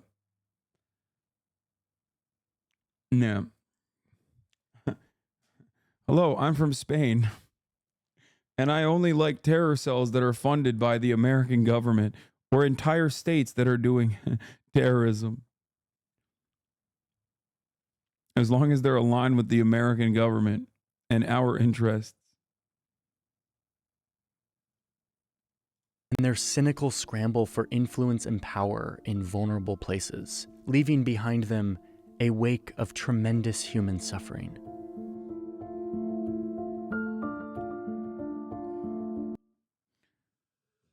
Okay.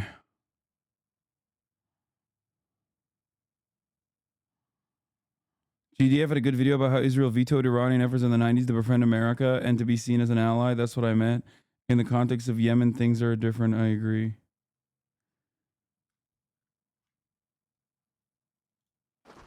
Okay, let's move on. Russia not aiming to take Kharkiv from Ukraine, claims Putin.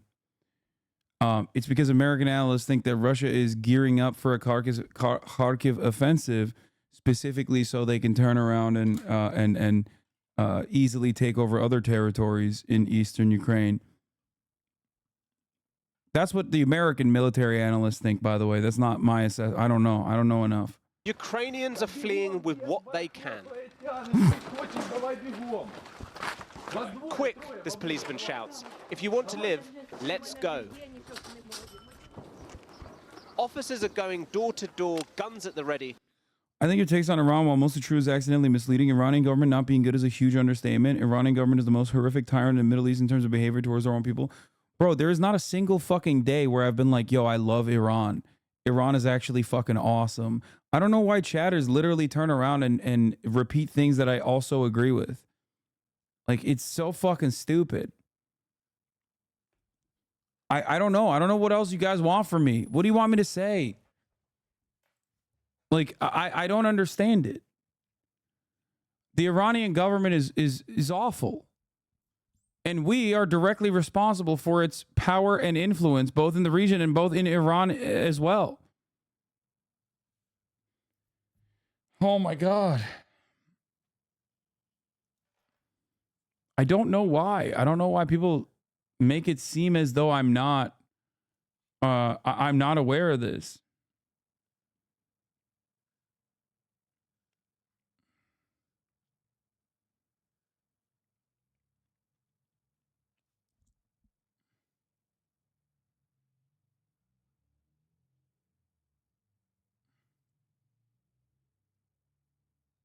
Aren't UAE and Saudi Arabia like actual slave states though? Not that Iran is good, but it's not like they're much worse. Yes, this is at the end of the day, people never expect me to fucking criticize UAE or Saudi Arabia under the similar terms of Iran, even though they do the exact same shit. The only difference is that they literally just have American support. So Americans are not trained into being like, well, what about all this other stuff that's going on in Saudi Arabia or the UAE? That's it. None of which is good, by the way.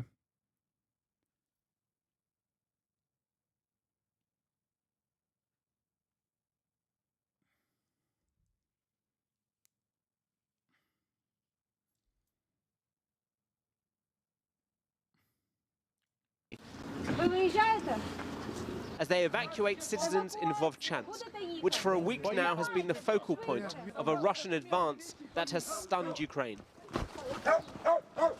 The town is constantly shelled. More than 20 guided bombs hit Vovchansk just yesterday. It is dangerous to stay in the town. Russia today said they had now taken 12 settlements in the Kharkiv region, with Ukraine's top commander warning of heavy battles to come. Ukraine's military released video of what it said was their soldiers firing at Russian forces, as President Zelensky said they were stabilizing the region. Thanks to our forces, we've managed. There's more slavery in the U.S. than Saudi by far. What do you mean, source chatter? He's not wrong. We house 25% of the entire fucking planet's prisoner population. The fuck do you think is going on? That literally, the fact that you said source to that unironically implies that we are so far removed from the reality. It's the same principle behind those guys have work camps and gulags. We have prisons. Okay? Our enemies have gulags. We have prisons. It's different. It's not fucking different. It's just a way to shelter Americans from the truth that our country is not the freest country on the planet. Far from it.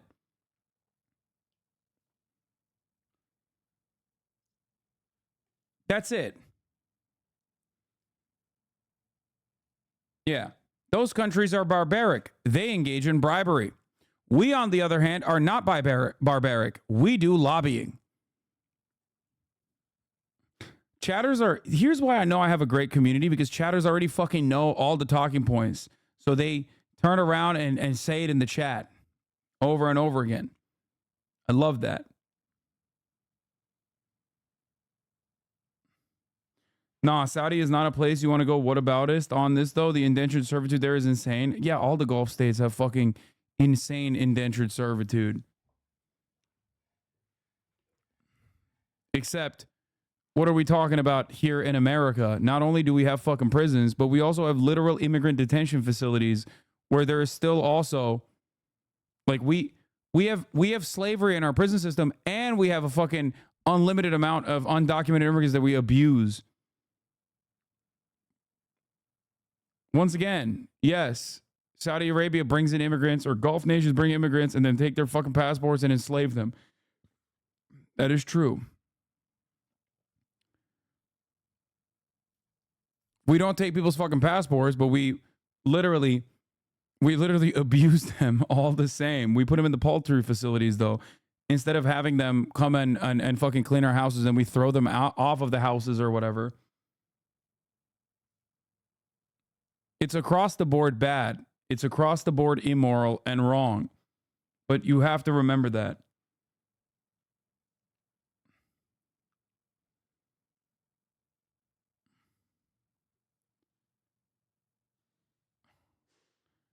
All the while, we're having this conversation on which country has taken what position on genocide. And it is pretty obvious what the Saudi government's position is, pretty obvious what the American government's position is, okay, directly funding and facilitating it. Saudi is aiding and abetting it. America is directly funding and facilitating it.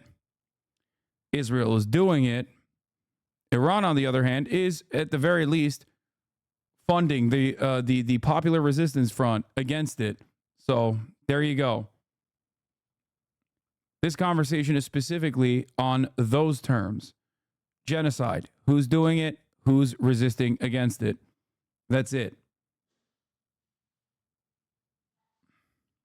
I agree with everything you said, as I am Saudi myself, but we do not hold passports. Where'd you get this from? Fox News? You think, first of all, Saudi chatters, do you think Fox News would ever say the Saudi government or there's a system of indentured servitude in Saudi Arabia where they withhold passports? Are you crazy? They only say that about Qatar. They never say that about Saudi Arabia. Mohammed bin Salman gave an English interview to Fox News. Mohammed bin Salman gave his only English-speaking interview to Fox News.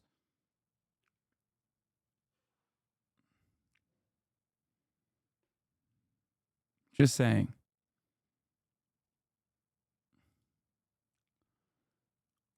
Managed to build confidence in the direction of Vovchansk. However, Russian shelling and threats persist. Our counterattacks are ongoing, including in other parts of the Kharkiv area. That chatter is not wrong. In these 2 years, holding passports has become illegal in the country. First of all, great. I'm really glad that the Saudi charm offensive is working in Saudi Arabia. Okay.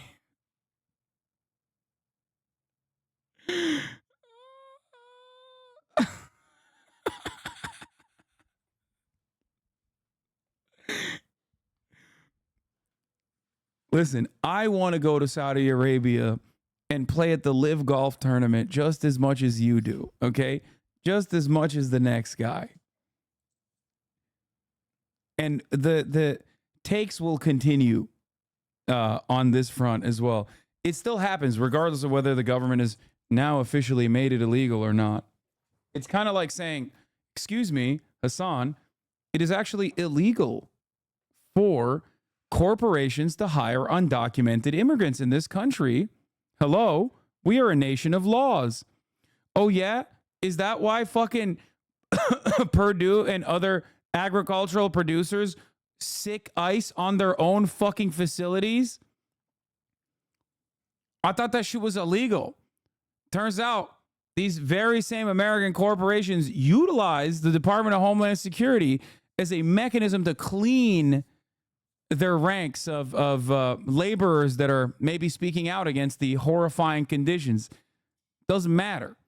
It's not about whether something is illegal. It's about whether there is enough enthusiasm to enforce that. Let's continue. It was last Friday that Russia mounted a ground assault in the Kharkiv region, with their forces now advancing near Vovchansk, as well as Lipetsi and Kupiansk. Today, Ukraine said they were also preparing for a possible assault on the Sumy region, claiming that Russia had a small unit of forces gathering there. That would open yet another front in this war, with Moscow's heaviest strikes still occurring in the eastern Donetsk region, with Russian soldiers also advancing on Donetsk city. Vladimir Putin may be thousands of miles away, but he still has a firm grip on events. He was in Harbin today, celebrating Russia's ties to China. trade with Beijing is now up 64% since the war began. He said that the assault in Kharkiv was to create a buffer zone to protect Russian cities from Ukrainian attacks.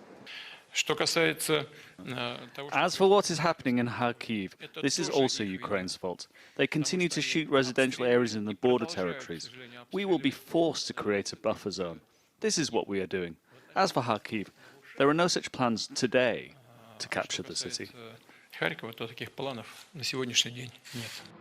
Ukraine unleashed drone attacks, with this one setting fire to an oil refinery on the Black Sea, forcing an emergency shutdown. Russia has blamed Western forces for allowing these attacks deep inside Russia and warned them they were playing with fire. Yet it is Moscow who started this war and began the flames that still burn from Kharkiv down to the south, as yet more and more Ukrainians flee for their lives. Super Bowl champion Chiefs kicker Harrison Butker getting some backlash after his commencement speech at a Catholic university for comments he made about gay rights, abortion, and the role of women in society. Stephanie Ramos has the story. Good morning, Stephanie. George, good morning. Super Bowl champion Harrison Butker delivered his roughly 20-minute address at the Catholic private liberal arts school in Atchison, Kansas. It's near Kansas City. He hit on a number of topics, including the roles of men and women to the COVID response and President Biden's policies. He kicked the longest field goal in Super Bowl history to lead the Kansas City Chiefs to victory over the 49ers. That is now 9 consecutive makes from outside 50 for Butker. But this morning, Butker is making headlines for his remarks off the field during a commencement address at Benedictine College, a conservative Catholic liberal arts school in Kansas. It is safe to say that over the past few years, I've gained quite the reputation for speaking my mind. Butker sounding off about working women. I think it is you, the women, who have had the most diabolical lies told to you. How many of you are sitting here now, about to cross this stage, and are thinking about all the promotions and titles you are going to get in your career? Some of you may go on to lead successful careers in the world, but I would venture to guess that the majority of you are most excited about your marriage and the children you will bring into this world. Butker then referring to Pride Month, which celebrates the LGBTQ community, as a deadly sin. Not the deadly sin sort of pride that has an entire month dedicated to it, but the true God-centered pride that is cooperating with the Holy Ghost to glorify Him. I couldn't believe it was such an outdated, antiquated view on LGBTQ people and women, and using religion in a way. Butker also mentioning priests who become too familiar with parishioners, illustrating his point by borrowing a line from a song written by a certain famous teammate's girlfriend. Because as my teammate's girlfriend says, familiarity breeds contempt. That line from Taylor Swift's Bejeweled quickly drawing the ire of Swifties. One writing, "I don't think you grasped the message of the Taylor Swift song you quoted. Go listen to all her albums as homework." The NFL reacting to the speech, saying Harrison Butker gave a speech in his personal capacity. His views are not those of the NFL as an organization. The NFL is steadfast in our... Dude, okay. All right. I really wanted to cover this story. I'm very excited that we covered this story. I didn't know anything about this fucking guy, the kicker dude, because, you know, I don't really care about this kind of thing. However, I do obviously have to make a statement. When I found out his mother is like an accomplished physicist, it blew my fucking mind. Like,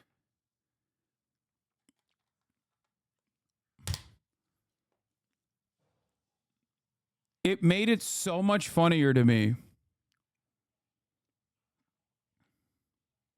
Read my last chat. I went to GT with this guy. I went to university with this guy, Lowell. He was in the fraternity that is Mallard Ball, and all the members dress up as in Confederate uniforms and take pictures with girls in bell bottoms. Nice. Apparently has a Grindr account and has had past relations with a male cheerleader at GT. It can't be CT. He's a kicker. What happened is religion, baby.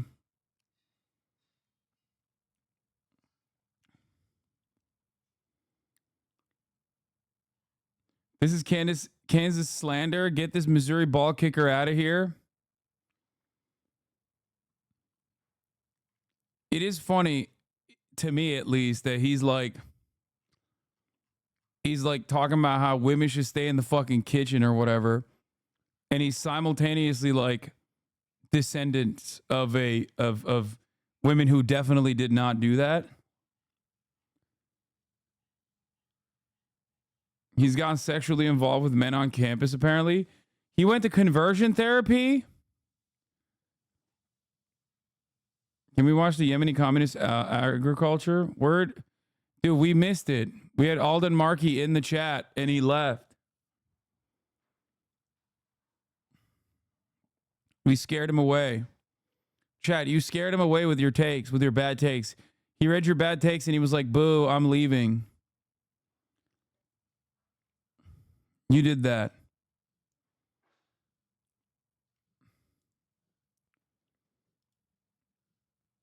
Harrison Butker prayed for his wife Isabel to convert to Catholicism while they were dating. Bro, that is so lame. What the fuck? In an interview on the Unravel podcast, Isabel, who began dating Butker in high school, recalled how the football player became more devout in Catholic faith while attending college. He in college had a reversion experience. One of his now best friends convinced him, hey, when was the last time you went to confession? Oh my God. Catholic rivers are the biggest weirdos, dude. Holy shit. It's like every Catholic I know is literally desperately running away from Catholicism their whole fucking lives. Except for the reverts who are like, oh, dude, it's the greatest. Whether they do it because they get a nice little New York Times mention or whether they're doing it because they're counterculture is pretty funny. Like most born Catholics are just like normal ass fucking people, okay? In spite of their upbringing. Dudes who revert, though, they are so wild.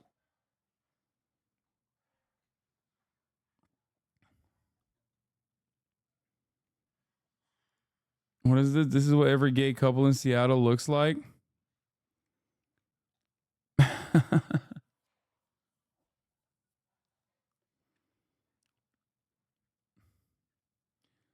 This person has entirely too many fucking flags in his Twitter bio for me to take him seriously.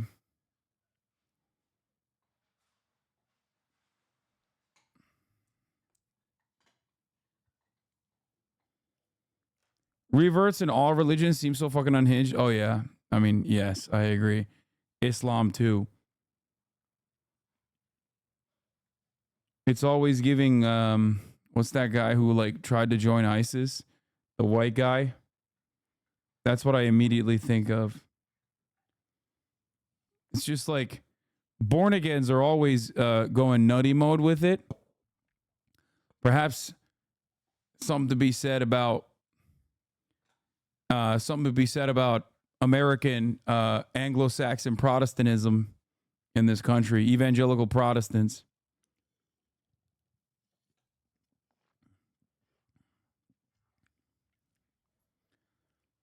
Another HasanAbi principle: reverts of all religion are crazy with it. Yeah.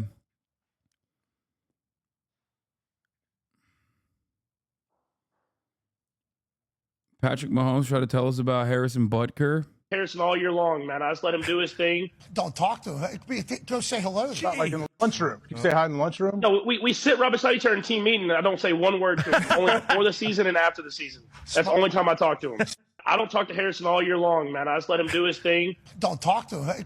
Go say hello. It's not like in the lunchroom. You say hi in the lunchroom? No, we sit right beside each other in team meeting, and I don't say one word to him, only before the season and after the season.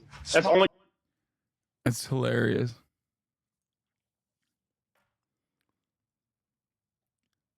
As a born Latino Asian Catholic, revert white Catholics are seen as the same as evangelical Protestants. Yeah, it's just like, I don't understand it. Regarding Catholic converts, Elizabeth Bruning. Wow, wait, so you're saying Vatican II was illegitimate? Dasha. Yeah, exactly. not a true ecumenical council. Gotta go to Byzantine Rite churches to receive the true sacrament. Let's praxis. You don't understand. Real Catholics sometimes dabble in a little bit of pedophilia. It's just counterculture. You don't get it. It's counterculture to do so. I've tailored my entire identity around whatever the fuck liberals are advocating for. I'm against it.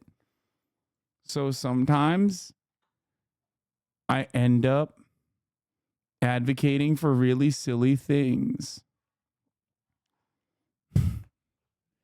Stop talking like this? Why? Maybe the Red Scare girlies will like me more if I do that.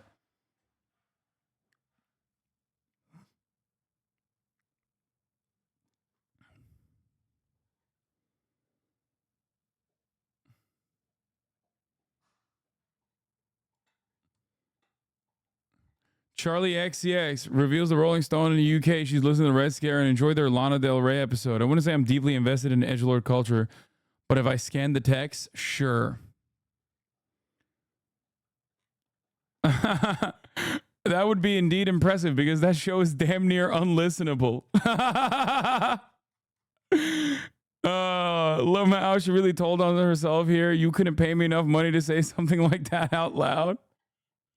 Racism enjoyer. One of us. One of us. That's it. That is the perfect representation. Dude, guy with a friend account. Guy with a fucking friend avatar going, yay. You love Red Scare? That's awesome. I can't believe those girls literally saw the career trajectory of that one Australian woman who literally looks like a fucking scarecrow that got banned like 11 times off of Twitter, and we're like, that's it. That's my shit. What's that chick? Amy Teresi, right? That's the one. The one that's like sucking on a light Red Bull, sugar-free Red Bull on her avatar. If I saw that woman in the dark, I would shit my pants, okay? She literally looks like she is out of The Ring, okay?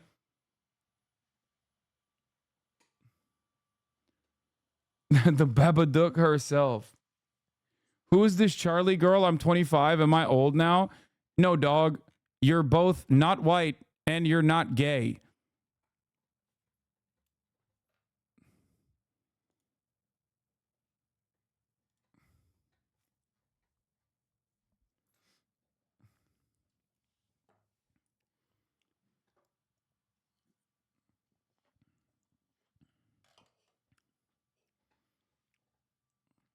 I don't have an issue with Charlie XCX, by the way.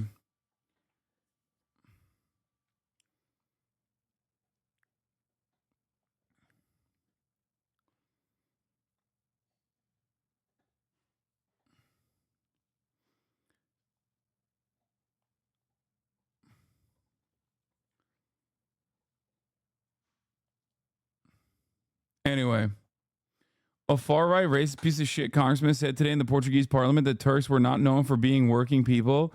The Congress president defended his right to free speech. With that being said, I think you should start streaming for 20 hours a day to prove him wrong. Yeah, no.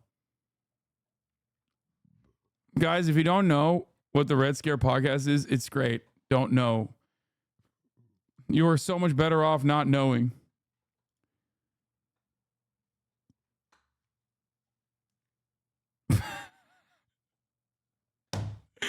Japanese people done did it again.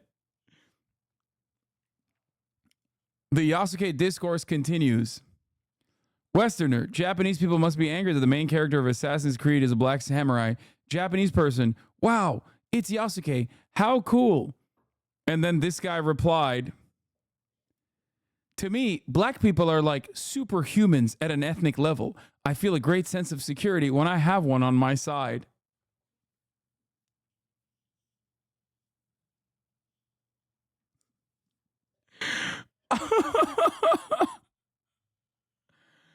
Oh, that's awesome.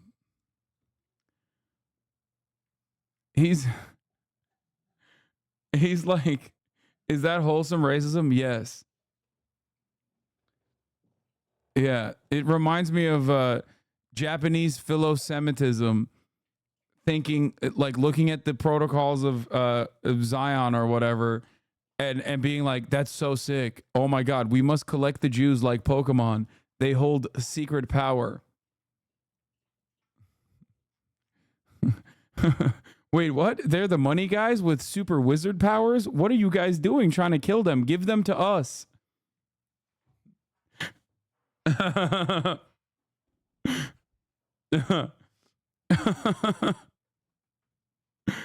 Oh, that's great.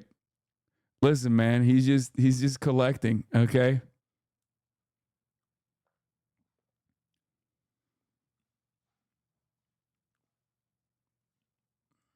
My favorite response from Japan regarding the whole Assassin's Creed: we're used to seeing games where Oda Nobunaga is a girl. There is no reason to make a fuss over a black samurai now.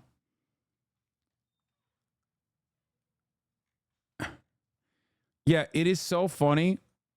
It is so funny to think about like all of the anger that these like right-wing nerds have presented towards you know, Assassin's Creed having a black main character. Half of the game is a black dude, Yasuke, like based off of Yasuke, who was a historical figure, a person that existed throughout Japanese history. And white nerds are mad. Very mad. Meanwhile, it seems like Japanese people don't give a shit and think it's cool. So here's some more video on the matter.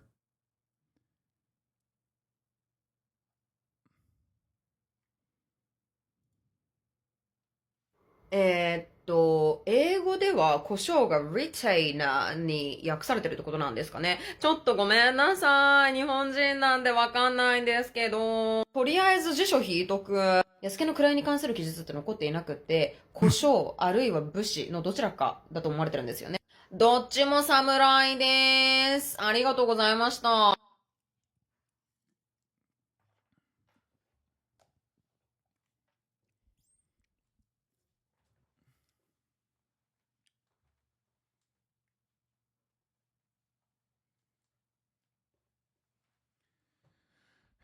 Yeah.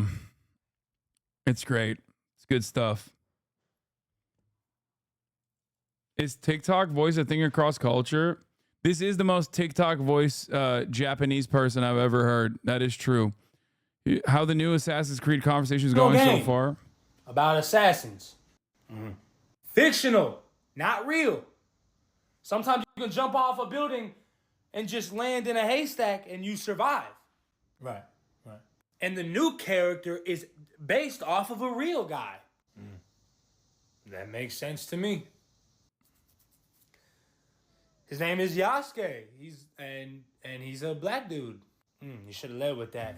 You know, no. So it's a fictional game. I forgot to do the Sean P. Diddy Combs stuff. Popular Japanese TV program Sekai Fushigi Hakken aired a whole episode in 2013 focused on the story of Yasuke, who they described as a samurai serving Oda Nobunaga. The full episode is not online, but here's some info from their website. Yasuke is said to be tall and strong. On the day of the Honnoji incident, he took astonishing actions.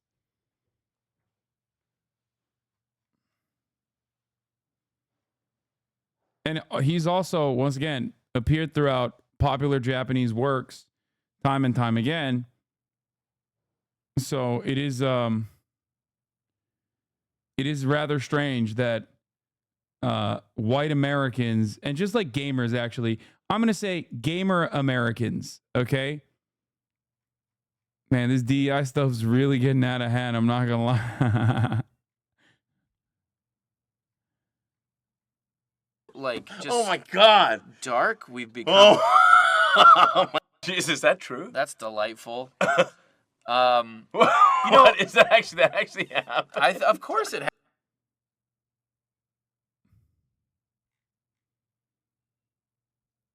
Nah, these races are LARPers as gamers. Yeah, I'm going forward. I'm going to talk about gamer as its own entire category. It's one that transcends boundaries, I think. Like, it has been established as its own ethnic group with its own religion. DEI is diversity, equity, and inclusion. It is the new version of saying black people. It used to be woke, then it was CRT, now it's DEI. It's people that have a negative opinion of black people, women, any kind of like marginalized community. When they see it, they turn around and get very upset and in their feelings.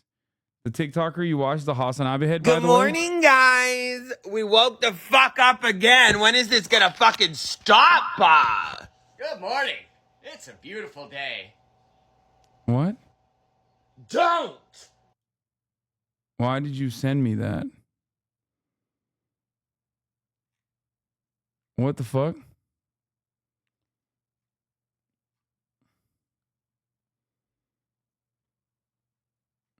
Oh my God. Oh my God. She is. Oh my God. Oh my God, the shirt. Oh my God, she follows me. Oh my God. Yo. Let's go. That's sick. Oh no, a black samurai on the new Assassin. I like this too. 英語では胡椒が Let's go. Dude, this community is on the right side of this issue and every other issue, okay? Let's go. Even if these nerds were right and Yasuke was a slave in feudal Japan or whatever, Assassin's Creed would still pick that character because Assassin's Creed is all about the underdog. These racist fucking gamers are just fucking posers. Oh, yeah. 100%.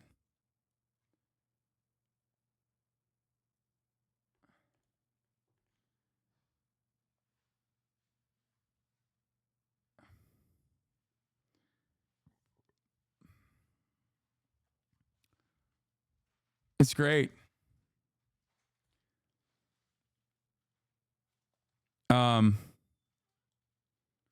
She made this, Le Mafeal. I'm half white. Womp womp, cry.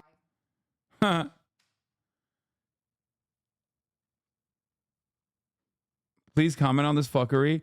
You have to stop sending me Asmongold clips, dude. Like, I find it to be so fucking... Beast slave, only job is carrying weapons for other men. Jabs dress. Oh my God, I can't believe I read that. Japanese people dress you as samurai because they think you'll end up in battle, immediately surrender, get enslaved again 3 years later. The legendary black samurai. Why? Dude, I'm never... Stop. Don't fucking send me that. Don't send me that. I'm not looking at that. Okay? Stop.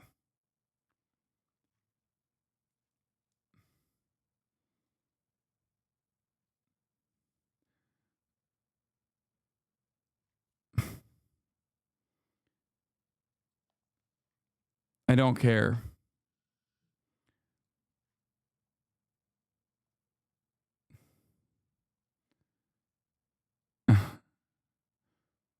Fuentes got caught watching gay porn. Yeah, dude, I don't care. Yes, he's gay. Okay. Your daily struggle?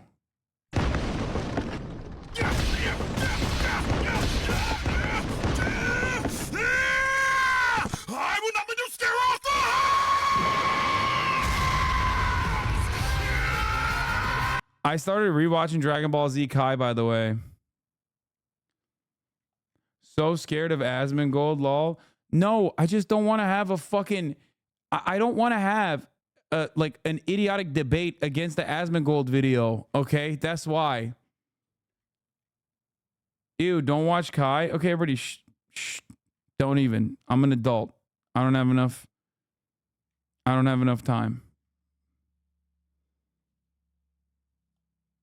No, wait, did I like Kai? I don't remember.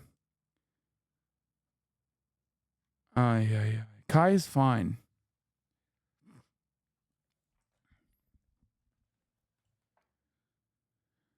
Oh.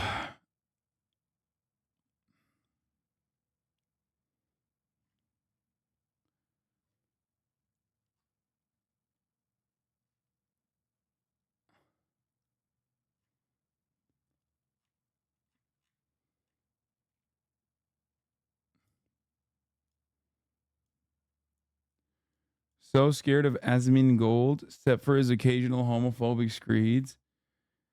Dude, you know what my take is on this shit. I don't know why you have to have me also repeat those same takes over a fucking Asmongold video. Okay? I don't know. I don't know why you want this so desperately. Like,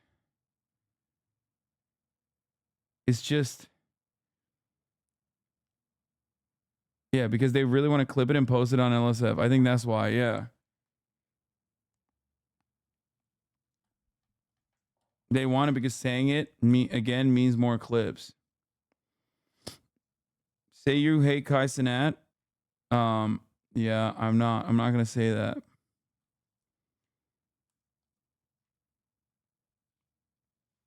Will you watch the new Dune show? Oh yeah, Dune Prophecy's coming out for HBO Max.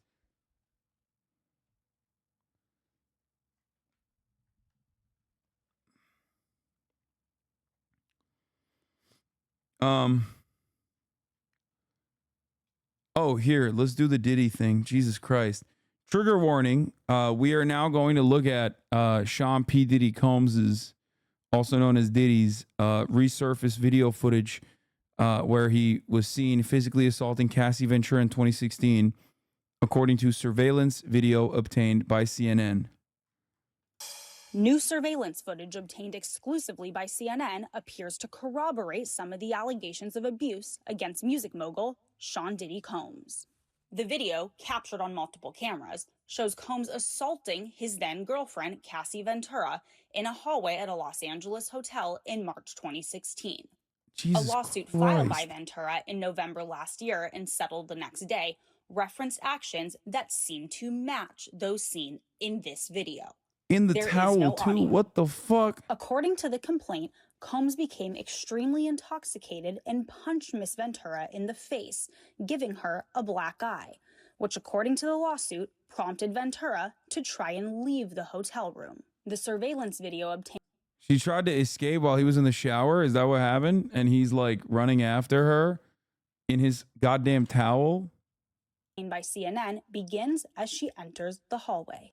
The complaint says as she exited, Mr. Combs awoke and began screaming at Miss Ventura. He followed the hallway of the hotel while yelling at her. The complaint goes on to say he grabbed her and then took glass vases in the hallway and threw them at her. In the surveillance video, Combs can be seen grabbing Ventura and throwing her to the ground. As Ventura lies on the ground, Combs then kicks her twice and attempts to drag her on the floor back to the hotel room.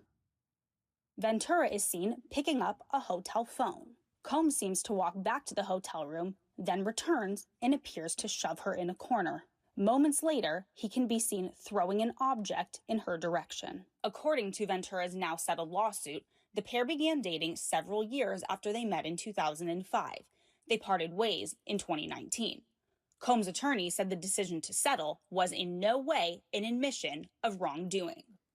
Ventura declined to comment on the video, but her attorney told CNN the gut-wrenching video has only further confirmed the disturbing and predatory behavior of Mr. Combs. Words cannot express the courage and fortitude that Miss Ventura has shown in coming forward to bring this to light. The video hasn't been seen publicly before and comes on the heels of a series of civil lawsuits alleging Combs' involvement in sex trafficking and sexual abuse. Allegations Combs has repeatedly denied. In a December 2023 statement, Combs responded to the claims in all the lawsuits, saying, "Sickening allegations have been made against me by individuals looking for a quick payday. Let me be absolutely clear. I did not do any of the awful things being alleged." Now, we have reached out to attorneys for Sean Diddy Combs. We have not heard back yet in response to this video.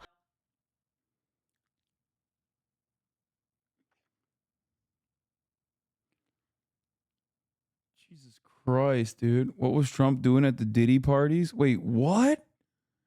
Ain't no fucking way. Bro.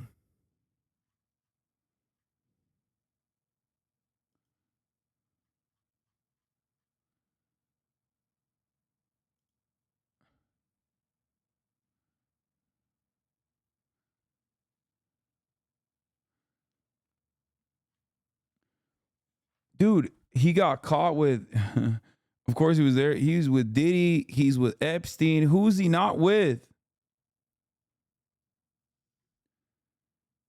Diddy built his career out of the blood of Biggie. Justice has been a long time coming for him.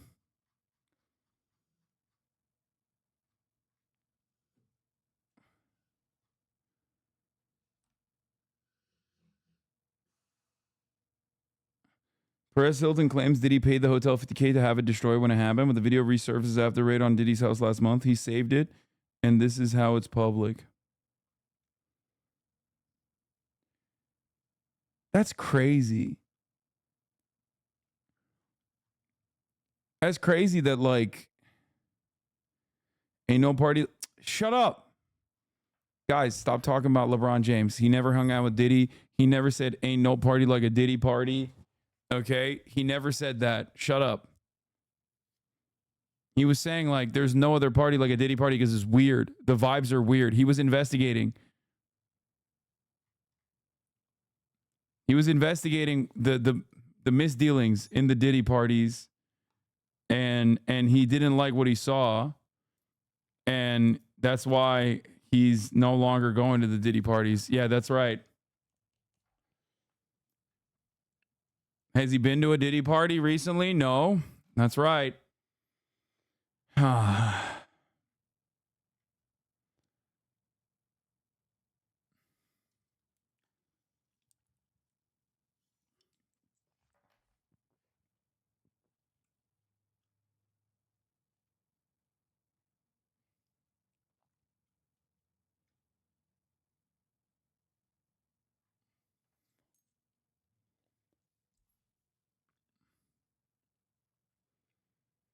LeBron is such a famous liar. He was lying about going to Diddy parties. Oh, that's a good one. Thank you, Professor Girth.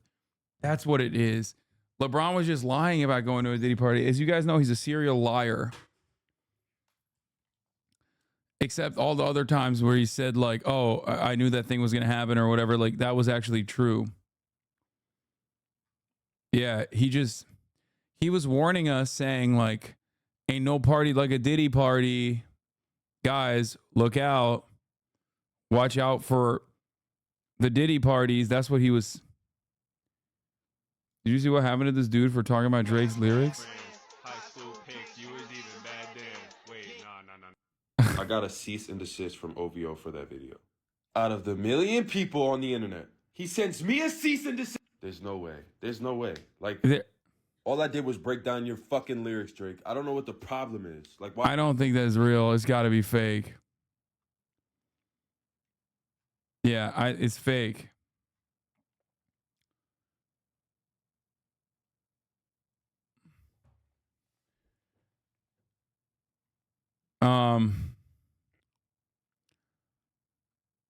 LeBron was undercover at Diddy parties for more evidence. Thank you. That's what I'm thinking too. 34 MKD50. Thank you for the 50 gifted subs.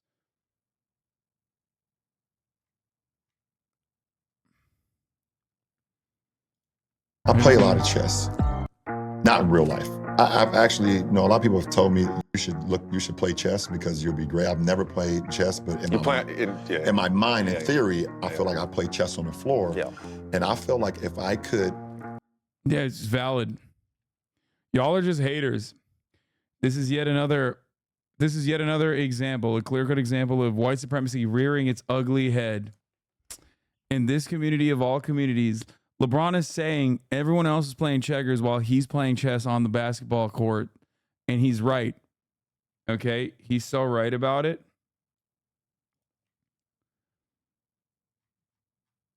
And that's what he was, in many ways, he was playing chess when he said ain't no party like a Diddy party, because he was saying, like, my mind is an enigma. Like, I'm sometimes scared of my own mind. Like, the decisions that I'm making, okay, 8 steps ahead.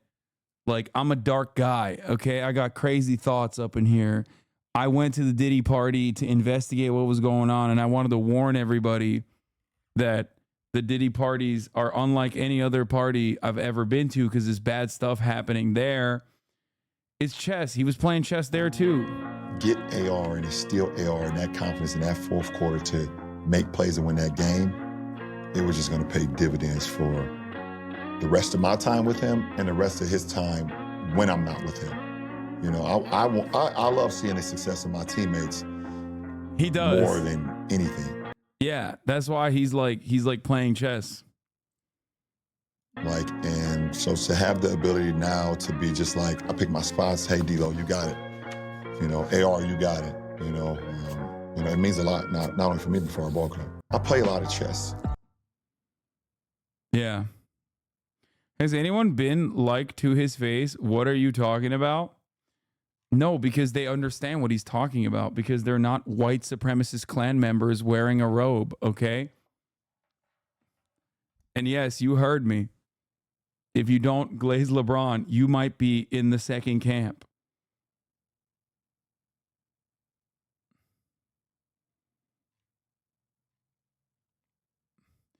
You ride harder. You ride for people harder than your haters. Just LeBron, because he deserves it. I will do tricks on it. Okay.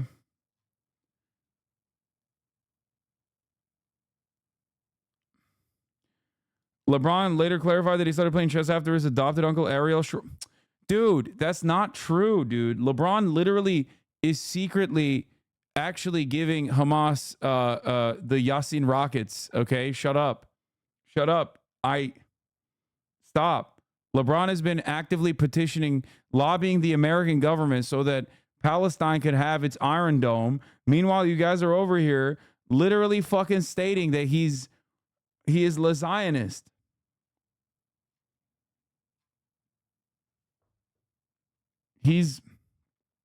Remember when he was dick riding China? Remember that good times? Those good times?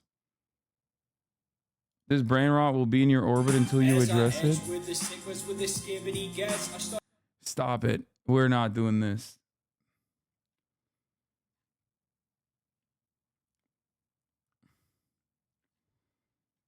We're not doing this again.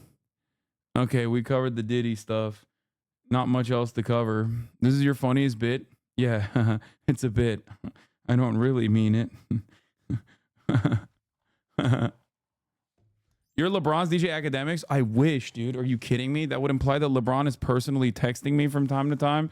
Dude, I would honestly be way more unbearable with my LeBron defense if LeBron actually had an open line of communication with me in the same way that Drake has for DJ Academics. You think what I do is like a bit, or you think what I do is like exaggerated, which it is, okay, if we're being serious. But literally, I would be so much more insufferable. I don't even watch sports. It doesn't matter. I still love him. Yeah. Remember when LeBron weighed in on Iran retaliating against Israel? And he said, just 2 goats. Just 2 goats going at it. Doing what they're best known for. You know, remember that? Did you play with him in 2019 before COVID? No, I never. What? No.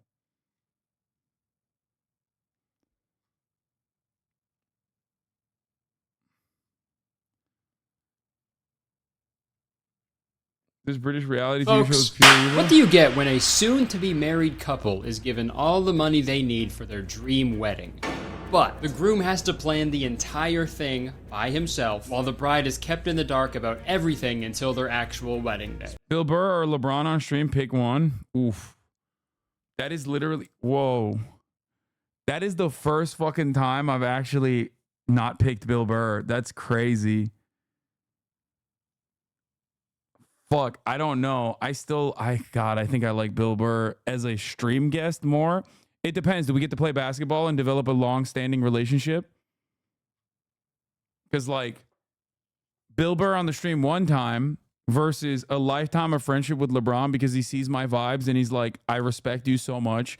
You're pretty good at basketball. Like, I want to take you under my wing and I want to actually teach you how to ball like myself. Then, you know, LeBron every day.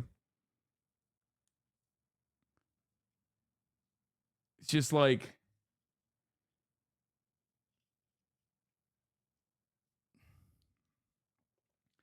it sucks that his son, Bronny, probably has only heard about me in very negative connotations, if at all, due to Aiden Ross and that relationship that they have.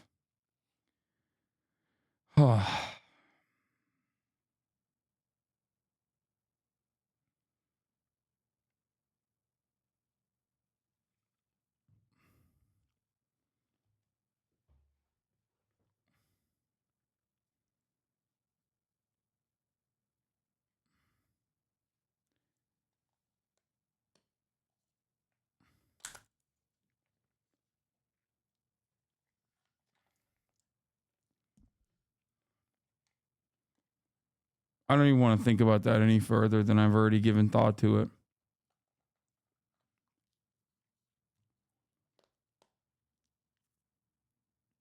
I love how you have a full-on LeBron fanfic headcanon. What? It's normal.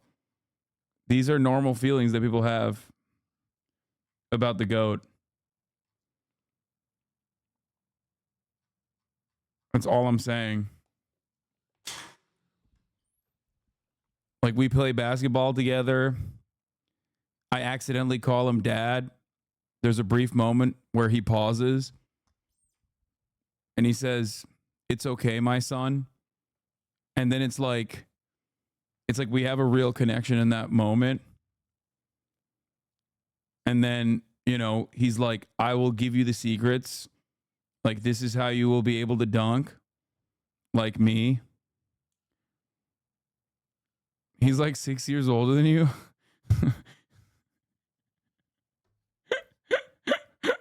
Shut up.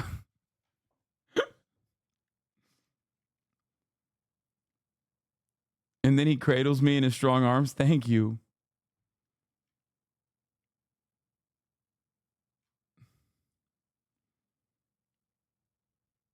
How do I unsub? If you don't have this level of admiration for LeBron, you are a clansman. Okay?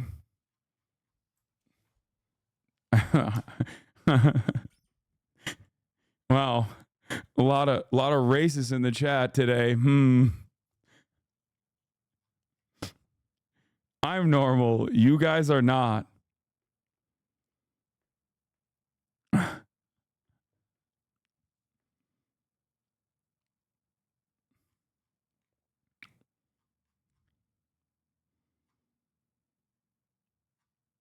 Yeah, it's crazy how many white supremacists are in here, dude. It's fucked up. Spoiler alert, you get some of the worst weddings that have ever taken place. And this was the premise of the British reality TV show, Don't Tell the Bride. And we're gonna watch a full episode today, but I thought it'd be fun to do a quick run through of some of the worst weddings that have taken place on this show. One episode featured a Beauty and the Beast themed wedding, which is already a pretty gnarly decision because I think you know how I feel about Disney weddings. But the groom absolutely went for it. He dressed like Beast, like with animal prosthetics and stuff.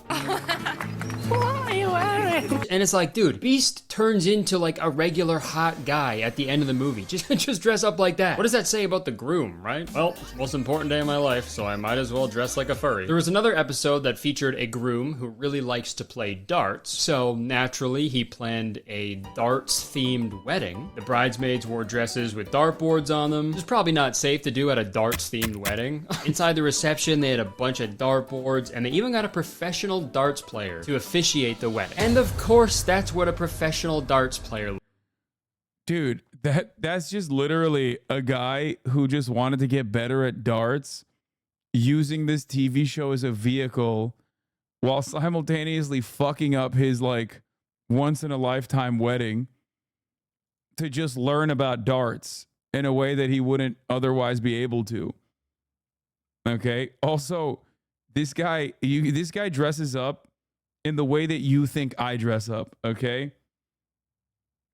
That's just the New Jersey guy that owns a pool hall. Yeah. This guy is dripped out the fucking wazoo, rich enough to give gifted subs to everyone in the chat at the top of the hour, sometimes 20 minutes into the hour when you forget to run the ad break at the top of the hour directly. Now, of course, if you no longer want to see those ads, all you need to do is subscribe for $5 or for free. Let's Prime. Here's a 3-minute ad break now. Looks like, man. Why would you want a guy that looks like that officiating your wedding? Now, before the husband and wife say bullseye do, if there's anybody in the audience who objects... What is this? Okay,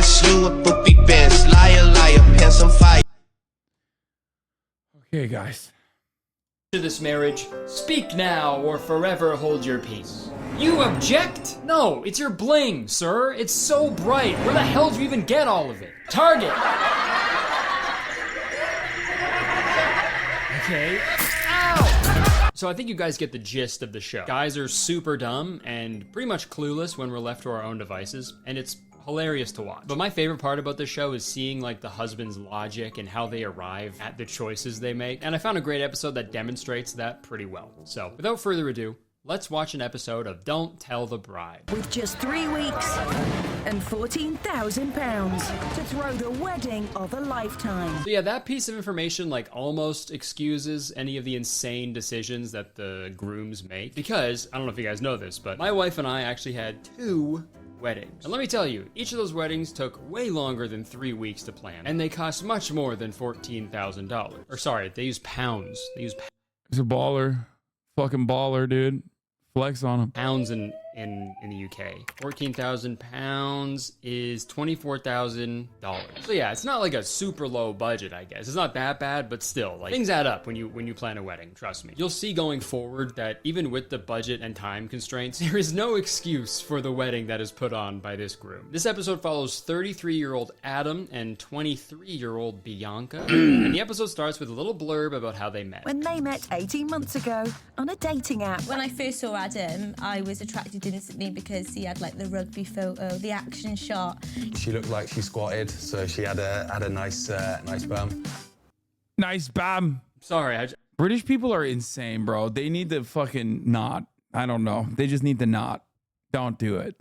Don't be British, not even for a moment. What's happening here? She looked like she had a fucking bum. Yeah. Fucking hell. They're perfect for one another, by the way, just saying.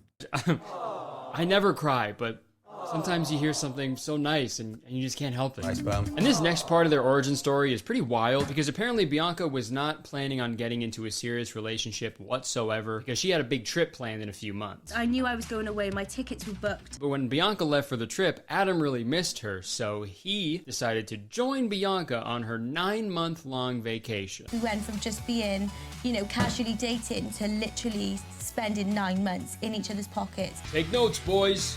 That's a good dude right there. That's what you gotta do, man. If a girl says she's not looking for anything serious because she's going on a really long... Here from Live SF, can you please explain how the Allies' atomics used in Japan was colonial or imperial act when Japan was literally an empire and declared war on the Allies? Yes, I can. It's called Watch the Rest of the Clip, you fucking idiot, instead of being clipped out of context like a dumb fuck, which I very clearly pointed out literally immediately after where that clip conveniently stops. Instead of coming in here and being like, No, of course Japan did its own fucking litany of war crimes. Here from LFF.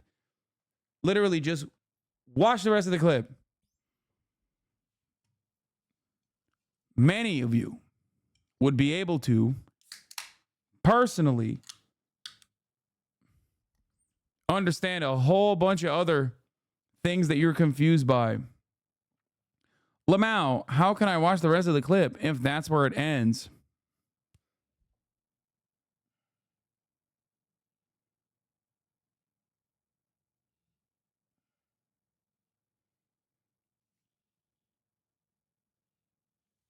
That's the full clip? Oh my God.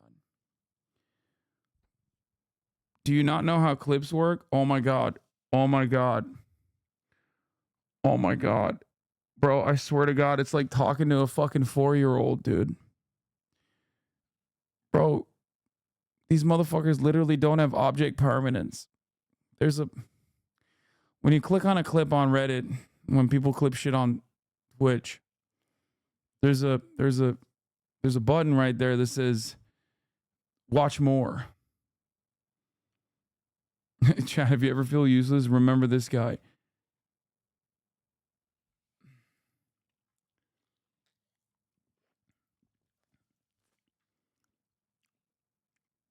Now, here's the problem. Here's the problem.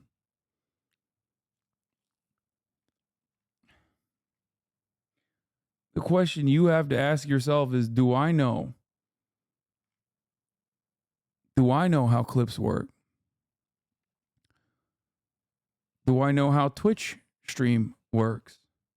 Twitch streaming. Do you think I went live, said that, and ended the stream? Do you think my stream 3 days ago or whenever that clip was actually from was just a 58-second stream? Do you think that's what I did? Do you think I just went live, said that, and then ended the stream? You think that was the entire conversation? That was a 30-second stream, 50-second stream, however long the clip is?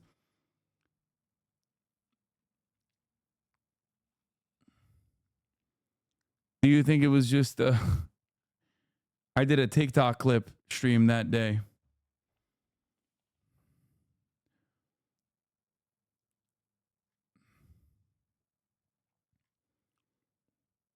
I feel like they're just trolling. No, I think they might be that stupid.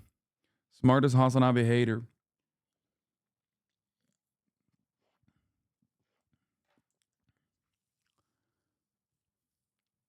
Not really, no. And I don't care. You still said it when it's hardly justifiable.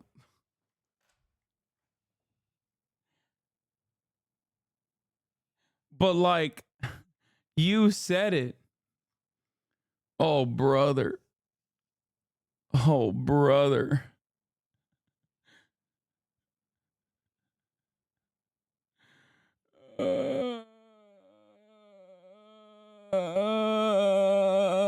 I know in his mind he thinks he's owning me too. That's the worst part about it. Is just like he thinks like he's too stupid to recognize that of course there's further context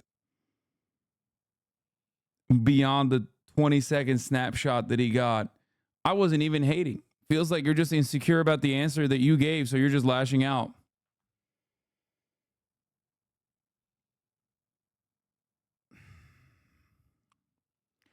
Brother, of course, Imperial Japan is a fascist imperial entity that did its own war crimes.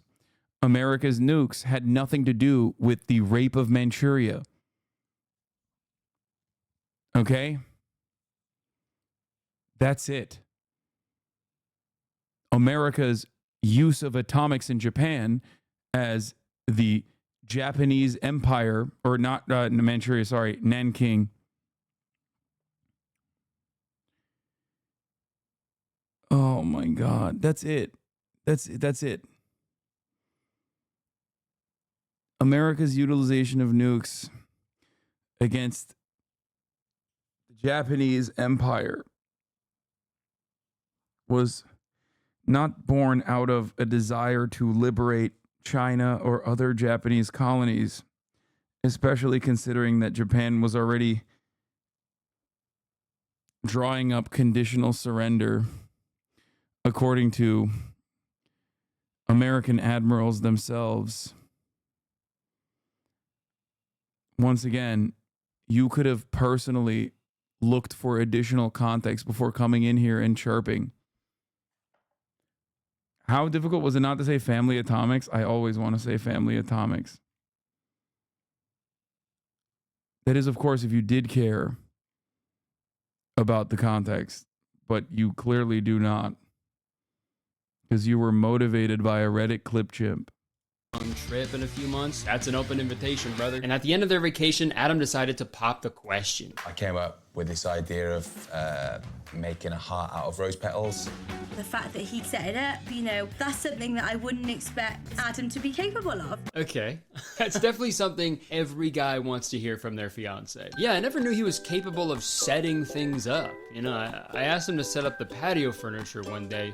He got so scared he called the cops. Well, he tried to, but he never really figured out how to set up his phone. And shortly after their engagement, they discovered that Bianca was pregnant. 18 months after first swiping right, the couple now have a new life together in South Wales. So now we got a good understanding of the couple, and at this point of the episode, they asked Bianca what her ideal wedding would be if she could make all the decisions. My ideal wedding would just be a glamorous, classical day. I don't want a theme or anything related to what we've done before. I want this to be a new chapter, you know, a new experience. No jokey, gimmicky things, you know, just very elegant. Okay, so classy, elegant, simple wedding, no theme, no jokey gimmicks or anything. So does it make it colonial? No, man. American imperialism and American colonial action was in reference to literally everything else that we talk about when we talk about a country that has been historically wronged by the Western world. Okay? America's usage of nuclear weapons in and of itself, well, I guess one could make the argument it did turn Japan into not a colony directly, but instead a vassal state. But that's not what I'm talking about there. It's obviously responding to a broader context, which you refuse to acknowledge. I don't know how else to describe it to you. No, America's usage of the atom bomb twice in Japan is not an imperial action or a colonial action. That was more so in the broader context of the conversation that we were having about racism against a dominant group. God, I'm trying so hard not to fucking ban people. It's hard. It's getting harder and harder. Oh, let's continue. Not referencing anything they've done in the past. Try to remember those when we hear Adam's ideas. Fate has played a huge part in my life, so I'm going to let fate decide the major decisions of the wedding. I will come up with various options, and Bianca will unknowingly choose her own wedding. Absolutely 10,000 IQ play right there. He's gonna make Bianca randomly choose what her wedding is going to be like with the use of sealed envelopes because it gives me sort of a get out clause, because ultimately if the day doesn't work out, then it's Bianca's fault. Nice, man. That's a good guy right there. Dude. Just totally absolves himself of any responsibility and puts all of it on her still. Even though he is doing everything, all of the pressure is still on her somehow. Good guy. So while Adam plans the wedding with his brother for the next 3 weeks, Bianca is sent away on a little family vacation that Adam isn't allowed to invite himself to this time. And as Bianca sadly drives away, Adam immediately starts to work out the details of the wedding. Or sorry, I think I said too many words. Okay, it just took 50 minutes. Okay, that's a reasonable answer. I don't know why you're so pissed. It's because you're fucking annoying, smarmy, douchey, got motivated by a clip chimp subreddit clip that is specifically hater fuel. I'm banning you permanently. And also you wasted 17,754 people's times while in the process of, you know, making the entire stream about yourself, greatly abusing the charity that I try to maintain when talking to chatters in general, because I value it as, you know, a teachable moment potentially. You also personally said you refuse to seek out the context and instead try to duke me out in the marketplace of ideas. Those are the reasons why I banned you. Okay? I'm glad you agree with me at the end of it, though. Adam immediately starts to work out.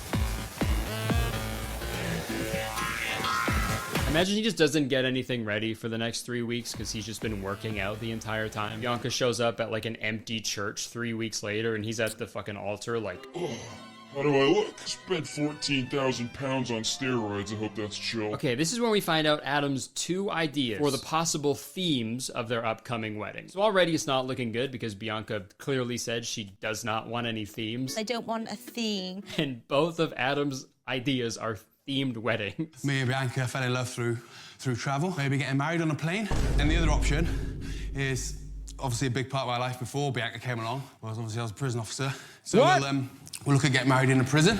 What? Get married in a prison? Yeah, his 2 options are either getting married on a plane or in a prison. I mean, dude, marry the 2. Prison plane, like that Nicolas Cage movie. What was it? It was like Con Air. Holy shit. Okay, Con Air would be it would go hard. I think Con Air wedding would be actually kind of nutty. I hope he does that. If he does that, that's sick. Fucking, what's the difference? Get me out of here, I'm innocent. So to remind you, Adam is gonna have his brother present 2 options, like 2 sealed envelopes to Bianca for her to decide like major aspects of their wedding. But she doesn't know what she's picking really. So if it ends up bad, it's all Bianca's fault. Do Con Air. Oh my God, this guy could have the best of both worlds. Oh my God. Why choose when you can have both? Why choose when you can have both and have the best of both worlds as a consequence, as a direct consequence? Literally automatically making the situation incredible. Quote unquote. If the day doesn't work out, then it's Bianca's fault. You know, because she chose. And also, Nicolas Cage personally would probably officiate the wedding because he's always doing shit like that. You know what I mean? He's in like deep debt. Please.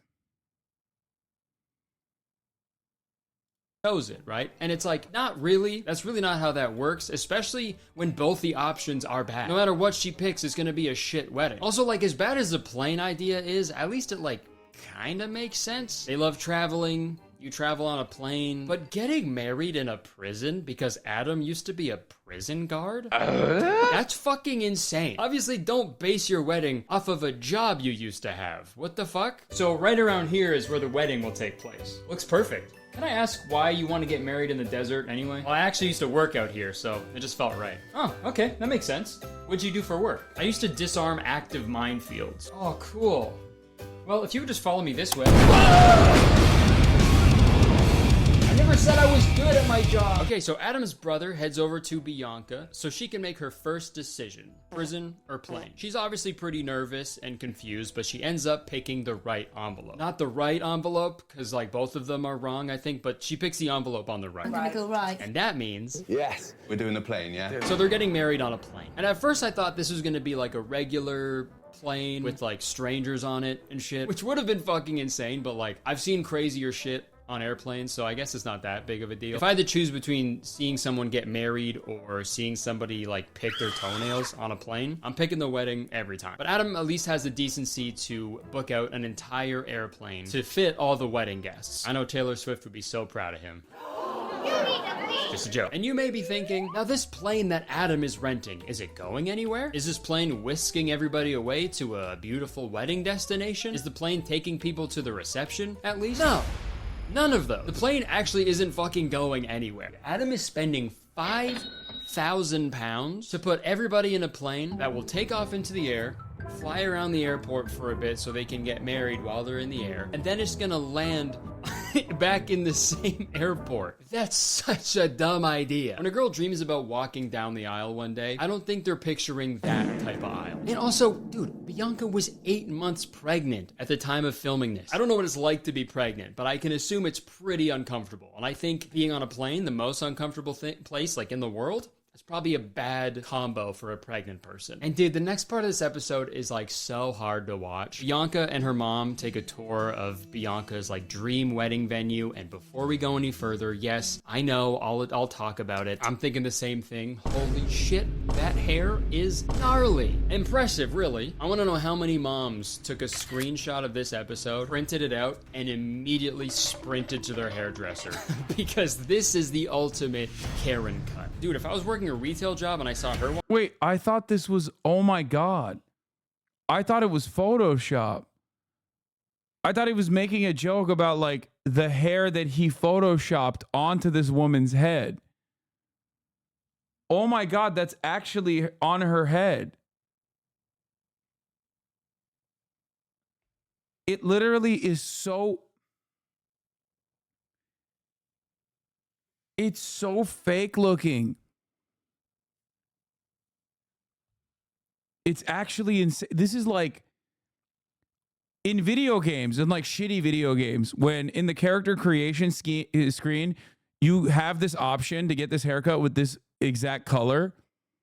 Only when you tweak around with it too much. And even then you're like, come on, this is so ridiculous looking.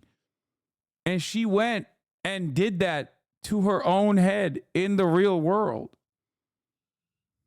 Walk in, I am quitting on the spot. All jokes aside, though, as diagonal as her... Also, someone needs to check Kurtis because right now he's literally using racial slurs like Karen. Unacceptable racial slurs. Much worse racial slurs, according to Redditors, than the N-word. Like if I'm a Redditor, and of course as a Redditor, if Kurtis had said the N-word here while referencing her, without malice, of course. Like if he had said this N-word, I would be less mad than the fact that he said she is a Karen. How is Karen a slur? What? Well, you know, since using the term cracker against a white person is the most heinous race crime that anyone could ever commit, Karen is on the same exact category.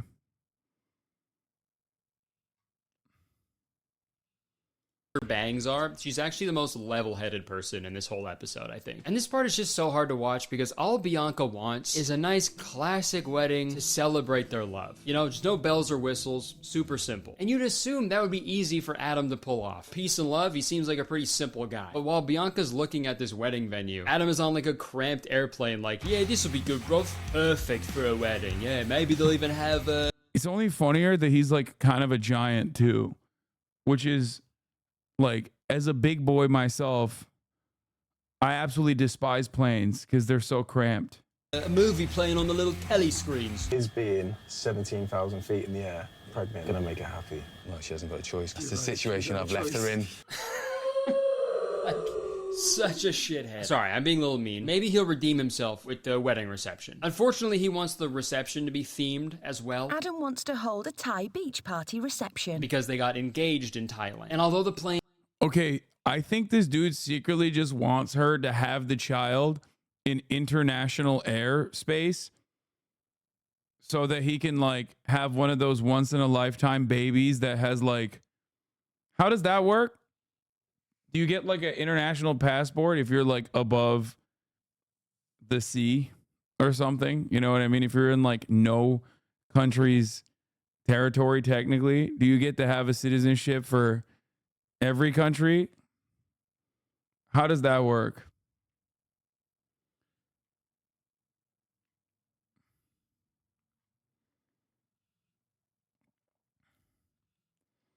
Especially because the plane is not going to another airport. What? That has to be a myth? No, you are a citizen of the country that flags the craft. Departing airport. It's based on where the plane is registered. Wait, really? What if you are above? What if, okay, what if the plane, this is so stupid. What if the plane departs from Heathrow and as it's like literally over the ocean with no destination set whatsoever, and the lady gives birth. What happens? What happens then?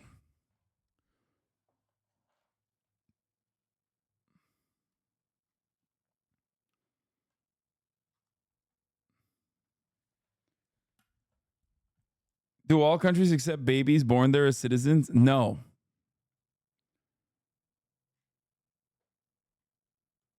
No, they don't. America does. But what would happen if you're in the air? Is a bad idea. Maybe he'll pick a pretty venue for everybody to eat and dance away the memory of their terrible. I think they should just give the baby like a cool new status where the baby can be a citizen of every country. How many times is it going to happen anyway? You know what I mean? And just air baby. Okay. And when you ask the baby, like, oh, what country are you from? And the baby's like, I'm Mr. Worldwide. I don't know why the baby is able to speak and knows about Pitbull, but he's like, I'm air baby. That is probably the premise of a 90s rom-com. Back when they used to pump those shits out. Air baby. Mr. Worldwide. Dale. And Nick Cage is there too. Dude, you could film it right then and there. High altitude wedding. So let's see what he picks. Oh.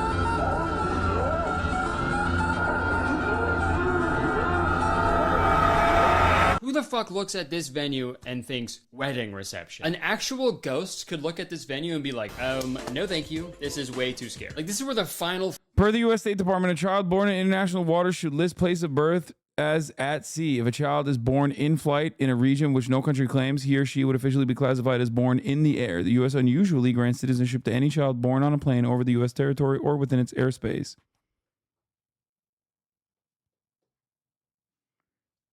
Okay, I think my idea is cooler.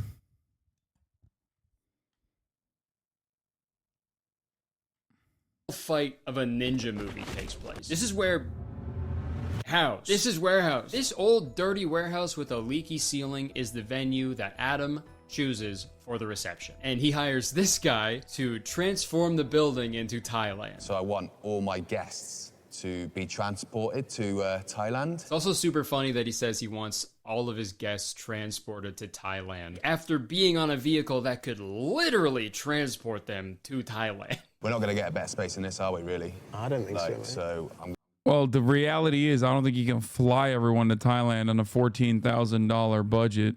I'm going to shake your hand on it. Guys. 14,000 quid budget, yeah? It's not going to be enough to fucking fly everyone to Thailand, yeah? Why Thailand? Because he loves Thailand. Pick up the fucking pace. Figure it out, why don't you? 40,000 quid. You must know better places exist, right? Feel bad for these guys. Okay, so they're now halfway through their 14,000 pound budget, but all they have is the plane ride and the reception venue. They still need to buy rings, dresses, suits, shoes, food, drinks, and a bunch of sand to be transported to the warehouse so it can look like Thailand. We want to fill it with sand. You know, the things that every wedding has. And you know, as much as I'm making fun of these guys, budgeting, it's pretty difficult, right? It's hard to do for a wedding. It's hard to do in our everyday lives, which is why I'm so excited to talk about the sponsor of this week's video, Rocket Money. That's right, this video is sponsored by Rocket Money. Folks, a little while back, I found out that I was being charged every month for a podcast hosting service that I stopped using like a year ago. And this has happened to me several times in the past, where I sign up for something as like a free trial, and then the 30 days ethical reacts, lad. I'm playing a fucking ad. Go by, they start charging me, I completely forget about it, and then by the time I remember it, it's too late. We've all been there. Well, today's sponsor, Rocket Money, is here to help. Rocket Money is the personal finance app that helps you cancel subscriptions, lower bills, and manage your money better. And I'm using Rocket Money to cancel all these unwanted subscriptions. They make it so easy to safely and securely identify recurring charges because they can cancel all those unwanted subscriptions for you. You can even cancel from within the app with just a few taps. And that means you don't have to worry about lengthy, awkward customer service calls. I'm also using Rocket Money to set budgets. With Rocket Money, you can analyze your spending habits to create a custom budget budget that fits your lifestyle. Automatically monitor your spending by category and get notifications when you've exceeded your limits. So whether you're saving up for something specific or just trying to improve your spending habits in general, Rocket Money is perfect for you. Rocket Money has helped save its customers up to $740 a year when they use all their features, with over $500 million in canceled subscriptions. So if you want to save more and spend less, join the over 5 million members using Rocket Money today. Just go to rocketmoney.com/Curtis or simply click the link in the description to get started today for free. You can also unlock even more features with premium. Again, that's rocketmoney.com/Curtis to get started today for free. You hear that? For free. Okay, thank you Rocket Money for sponsoring this video. Back to me. And next up is the dress. One of the most important parts of the wedding day. You know, some girls go their whole lives dreaming of their perfect wedding dress. It's an incredibly pivotal part of the wedding. So it's such a big decision, Adam has no choice. But Bianca does. She has to choose whether she wants a cheap dress or an expensive dress. Ideally, we want the least expensive. And they say chivalry is dead. I don't want too much booby, see? I like this one with the cleavage. But unfortunately, she chooses the cheap dress. So the cheap choice it is then. In this next part, Bianca goes dress shopping so we, the audience, can see what type of dress that she would choose if it was up to her. And this is when she voices her concern about Adam choosing the dress. I'm a little bit worried because I'm 7 months pregnant now. Hopefully Adam thinks about that as well when he sort of thinks about his choices. Honey, you got a big storm coming. But no, that's totally fair. Like I said, I don't know what it's like to be pregnant. I can't imagine what that would feel like to have like a fucking baby inside of you. That's weird. Not weird. It's a miracle of life. Being pregnant, that's probably the craziest, hardest thing a person can do. I'd like to think most husbands-to-be would consider that, obviously, if they had a pregnant wife. But we did just see Adam choose the birthplace of hepatitis for a wedding reception, so obviously, he doesn't take that into consideration at all. Bianca chooses a beautiful designer dress, while Adam orders a 160-pound dress off the internet. The current 160 quid dress, yeah, it's nice. It's fucking nice. Pounds, by the way, not like the dress doesn't weigh 160 pounds. Although that wouldn't fucking surprise me if he did that. No, put it on, it'll be a good workout. Dress for women is probably the most important thing. It sort of determines how they feel on the day. But ultimately, she picked that option for it to be the cheapest dress. So if she doesn't like it, then that was her fault. Like, yo, no, it's not.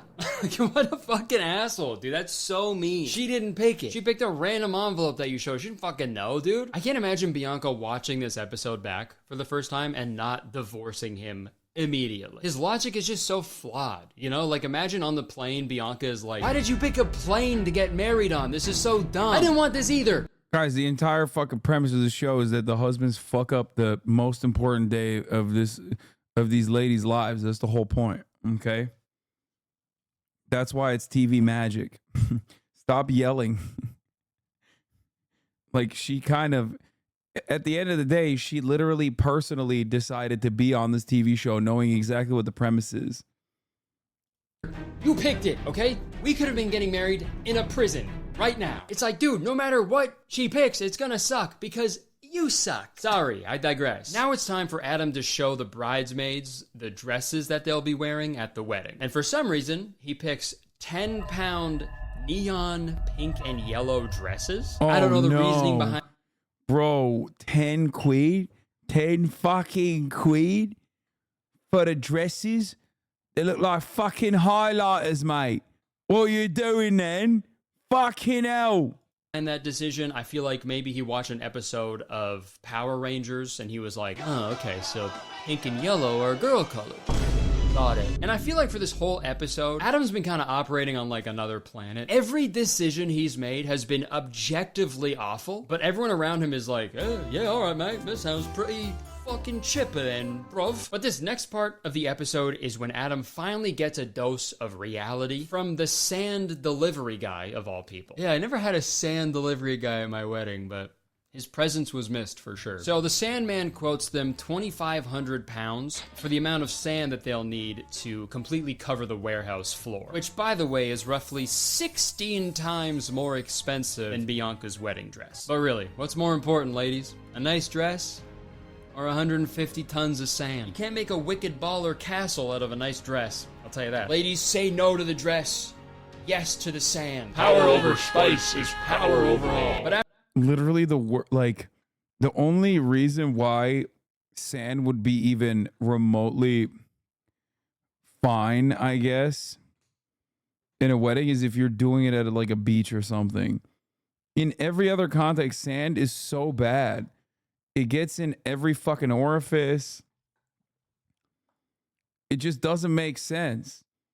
He's literally bringing sand to an area where there could be no sand. It's awful. After the Sandman quotes them on that price, he goes on to warn them about the safety of the warehouse. You've got rainwater coming in, there's going to be electrical wiring everywhere. You have, in my opinion, massive health and safety. I know my entire community is full of fucking boomers who are at least 35 plus. Because so many of you motherfuckers are like classic Anakin take. All of you soy-facing Star Wars boomers, dude. Oh my God. Oh my God, dude. You guys are literally watching me in between your fucking shelf that has all of your Funko Pops neatly aligned, okay? All of your Star Wars Legos. My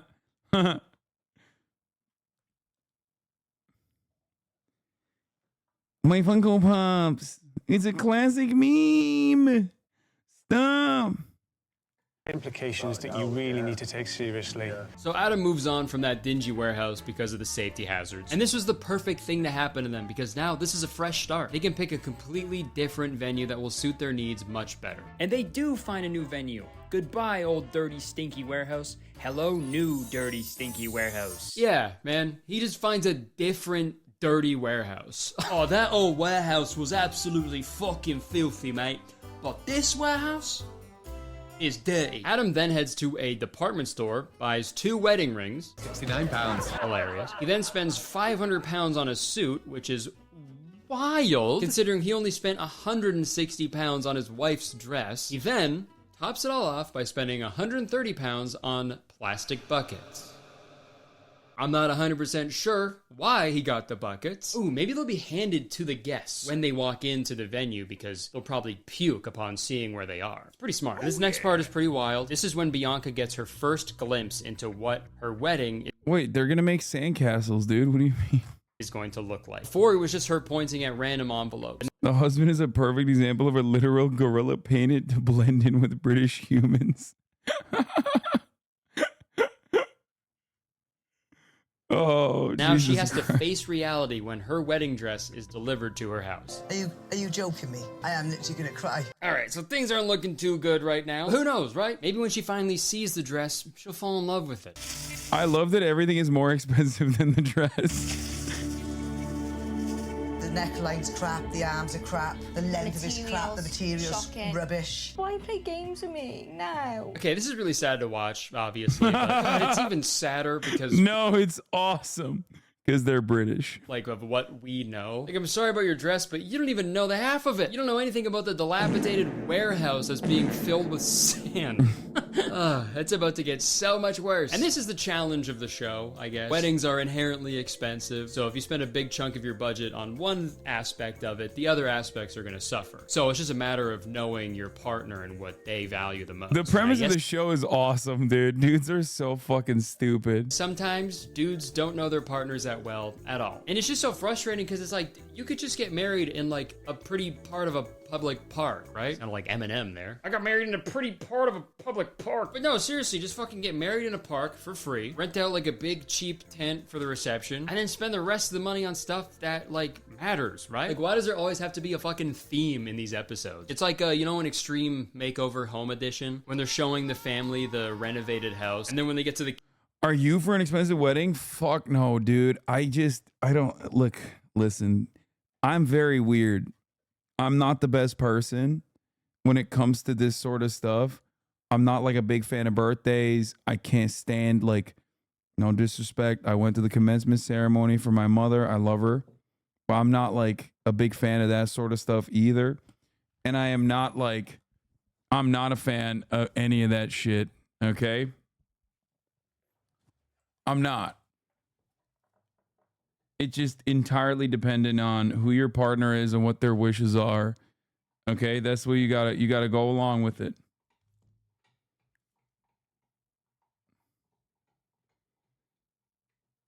That's it.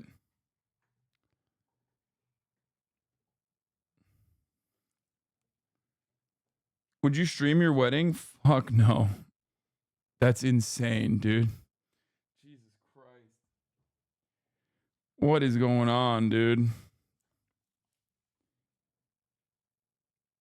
Absolutely not. Kids' room, they're like, hey Braxton, we heard you like swimming, so we actually drilled all of your bedroom furniture to the bottom of your pool. This show is like that, but with wedding. But we're getting close to the end now, so let's get back to the episode. I was speaking to my dad the other day, and he said a line, it just resonates through my head all the time. At most, I'll vlog it, put it on, and then Austin Ox can maybe get around to uploading it 8 years later. Right around the time where I'm fucking filing for a divorce. Now, listen, son. If she loves you, she'll forgive you. Good attitude to have, brother. All right, guys, it's time. It is now the morning of the wedding day, and everybody is getting ready. Bridesmaids are wearing their neon dresses. Bianca's mom has got her neon hair. And I can only assume Bianca is going to have her neon Adam's neck when she sees it. The guests arrive at the airport, and they got high hopes for the wedding. Had to have high hopes for the wedding. That's the only information we got told was a passport. We're hoping he's going to fly us to Spain. Okay, super messed up to tell them to bring their passport, right? That is diabolical.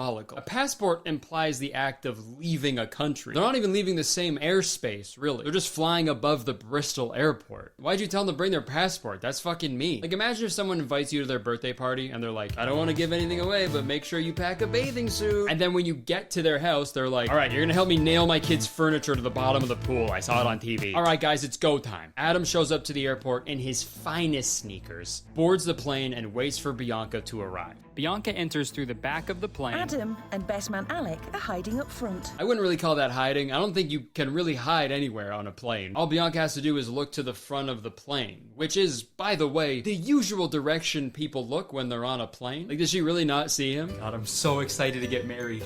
And on a plane, too.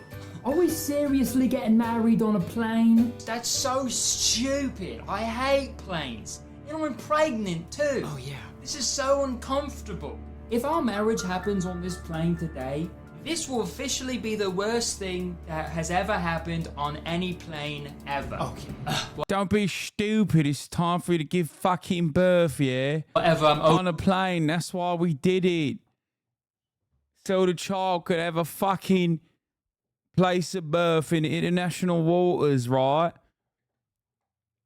That's what I did. That was my fucking goal. Air baby. Also, air fucking born, mate. Over it. At least we know the baby will be safe.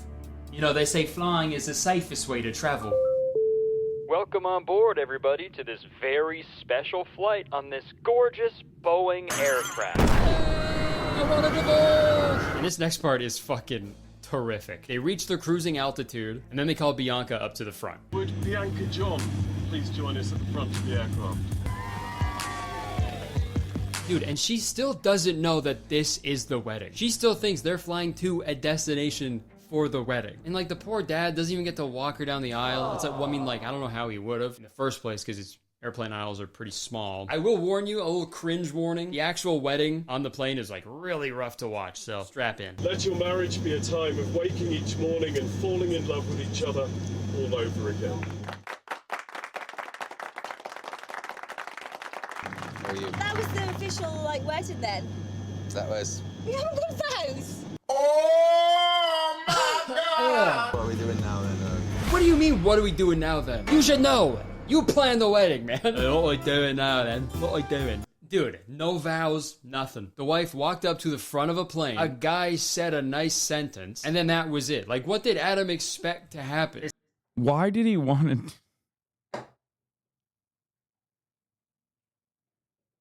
Why? Why did he want to do this? Why did he want to do this?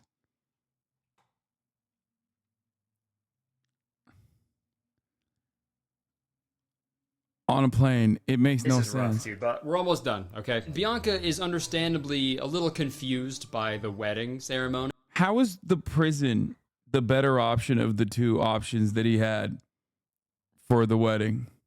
But Adam really thinks the whole day is going to turn around when she sees the reception venue. When you see the next sort of venue, I think you'll be pleasantly surprised and amazed. Just picture in your head He's thick what as you fuck, think though. the reception is going to look like. Now, whatever you have in your head, make it 1,000,000 times worse, and that's what it looks like.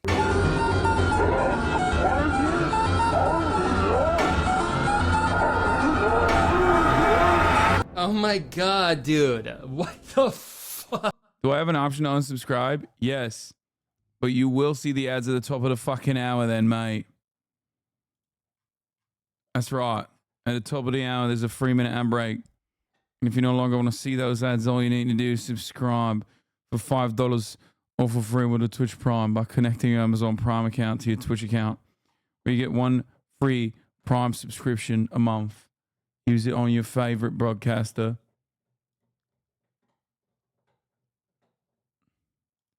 Hopefully that's me. The top of the hour is upon us, yeah. Here's the 3-minute ad break now.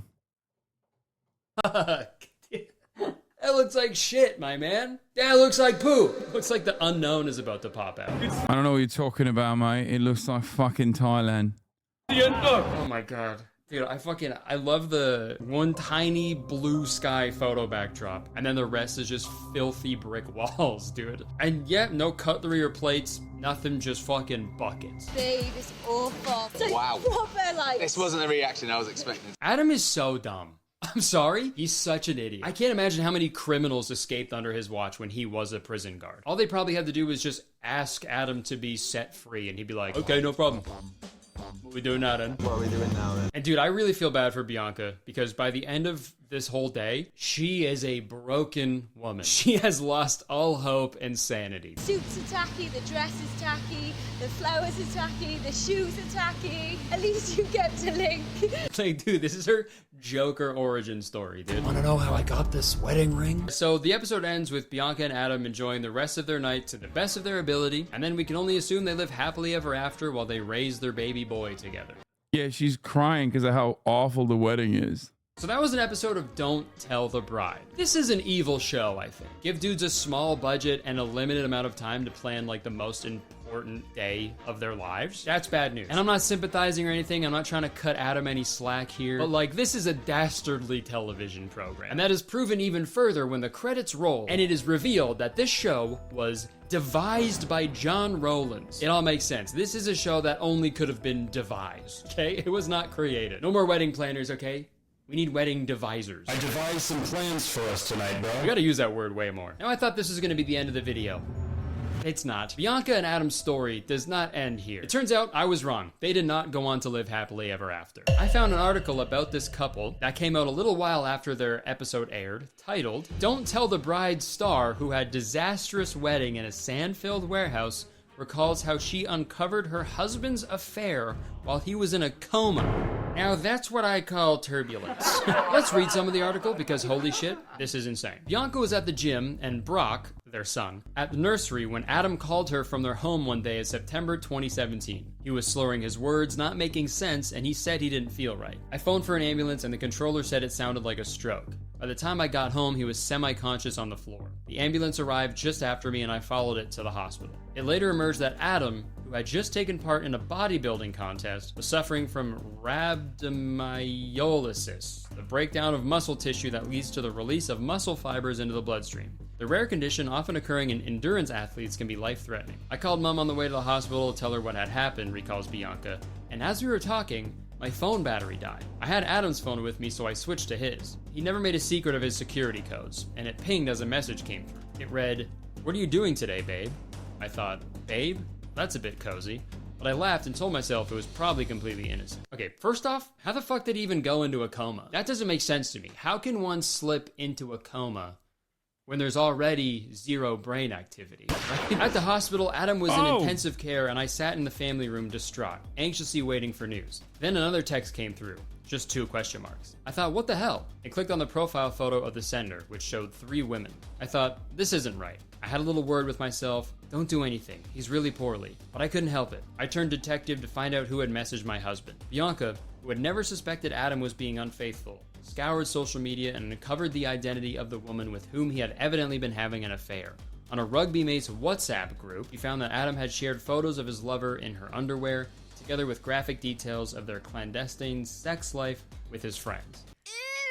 Yeah, and now I don't feel so bad calling him dumb so many times. I think Adam was putting a little bit too much stock in that advice from his father. If she loves you, she'll forgive you. And if you're wondering what happened next, Adam woke up from his coma and completely recovered. And once he did, Bianca immediately left him. Crazy turn of events, dude. Not really shocking that the guy that didn't really think about his wife at all during the wedding planning continued to not think about his wife at all once they were married. So what did we learn, guys? He was thinking about this other lady. Are dumb as hell and probably shouldn't be in charge of large decisions. And that's the whole sentence. I really didn't need to say anything after that. Now, is that new information? Not at all. Is it important?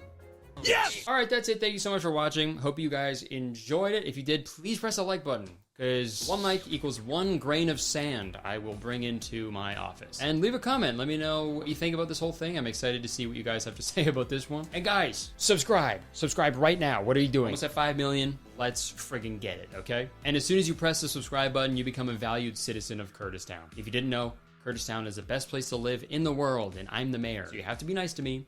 It's the law. And check the description. Respect. His second wedding was the prison wedding?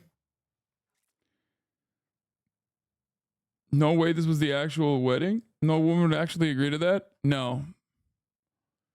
They're British. That's it. I think you failed to comprehend that they're British.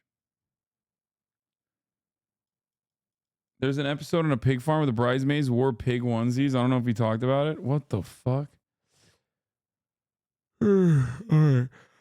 That'll be all for today. Okay, we'll do the Chuppel video on bread tabs. Not today, but tomorrow. All right, everybody. That'll be all for today. I'm tired.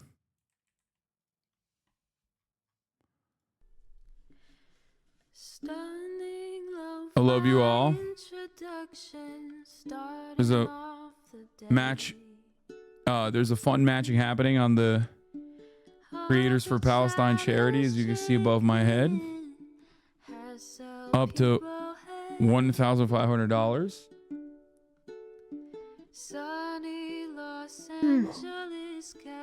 Love you all, and I'll see you tomorrow, okay?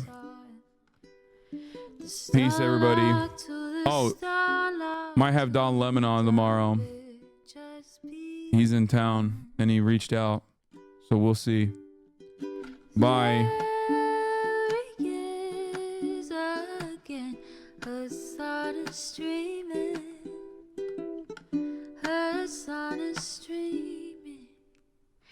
There he is again, Hasan is streaming,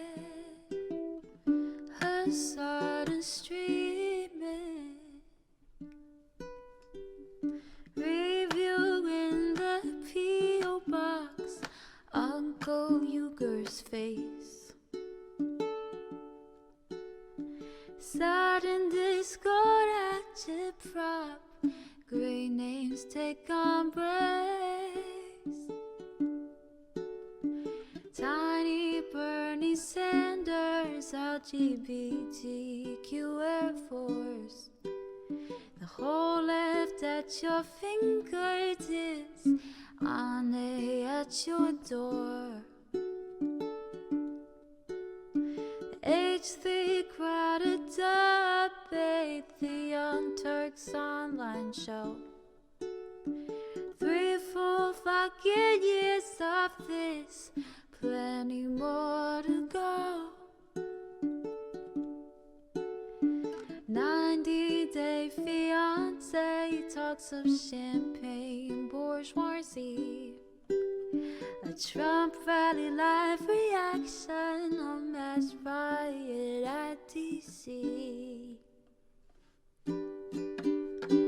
There he is again, Hasan is streaming, Hasan is streaming.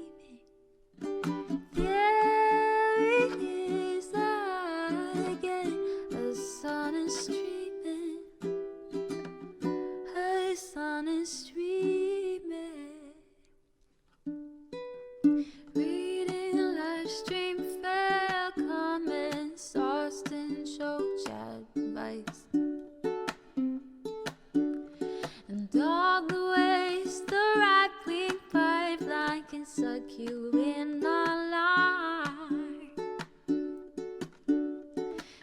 I see as react, Lord, frame gets broken, cover blown. A full-blown mass pandemic, monster streaming at your home. Total radicalization coming out to find. The system you were taught to trust in was broken the whole time.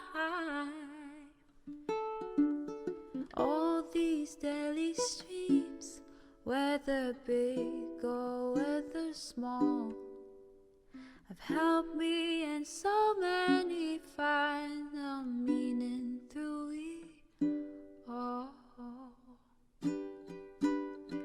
There he is again, Hasan is streaming, Hasan is streaming. There he is again, Hasan is streaming, Hasan is streaming.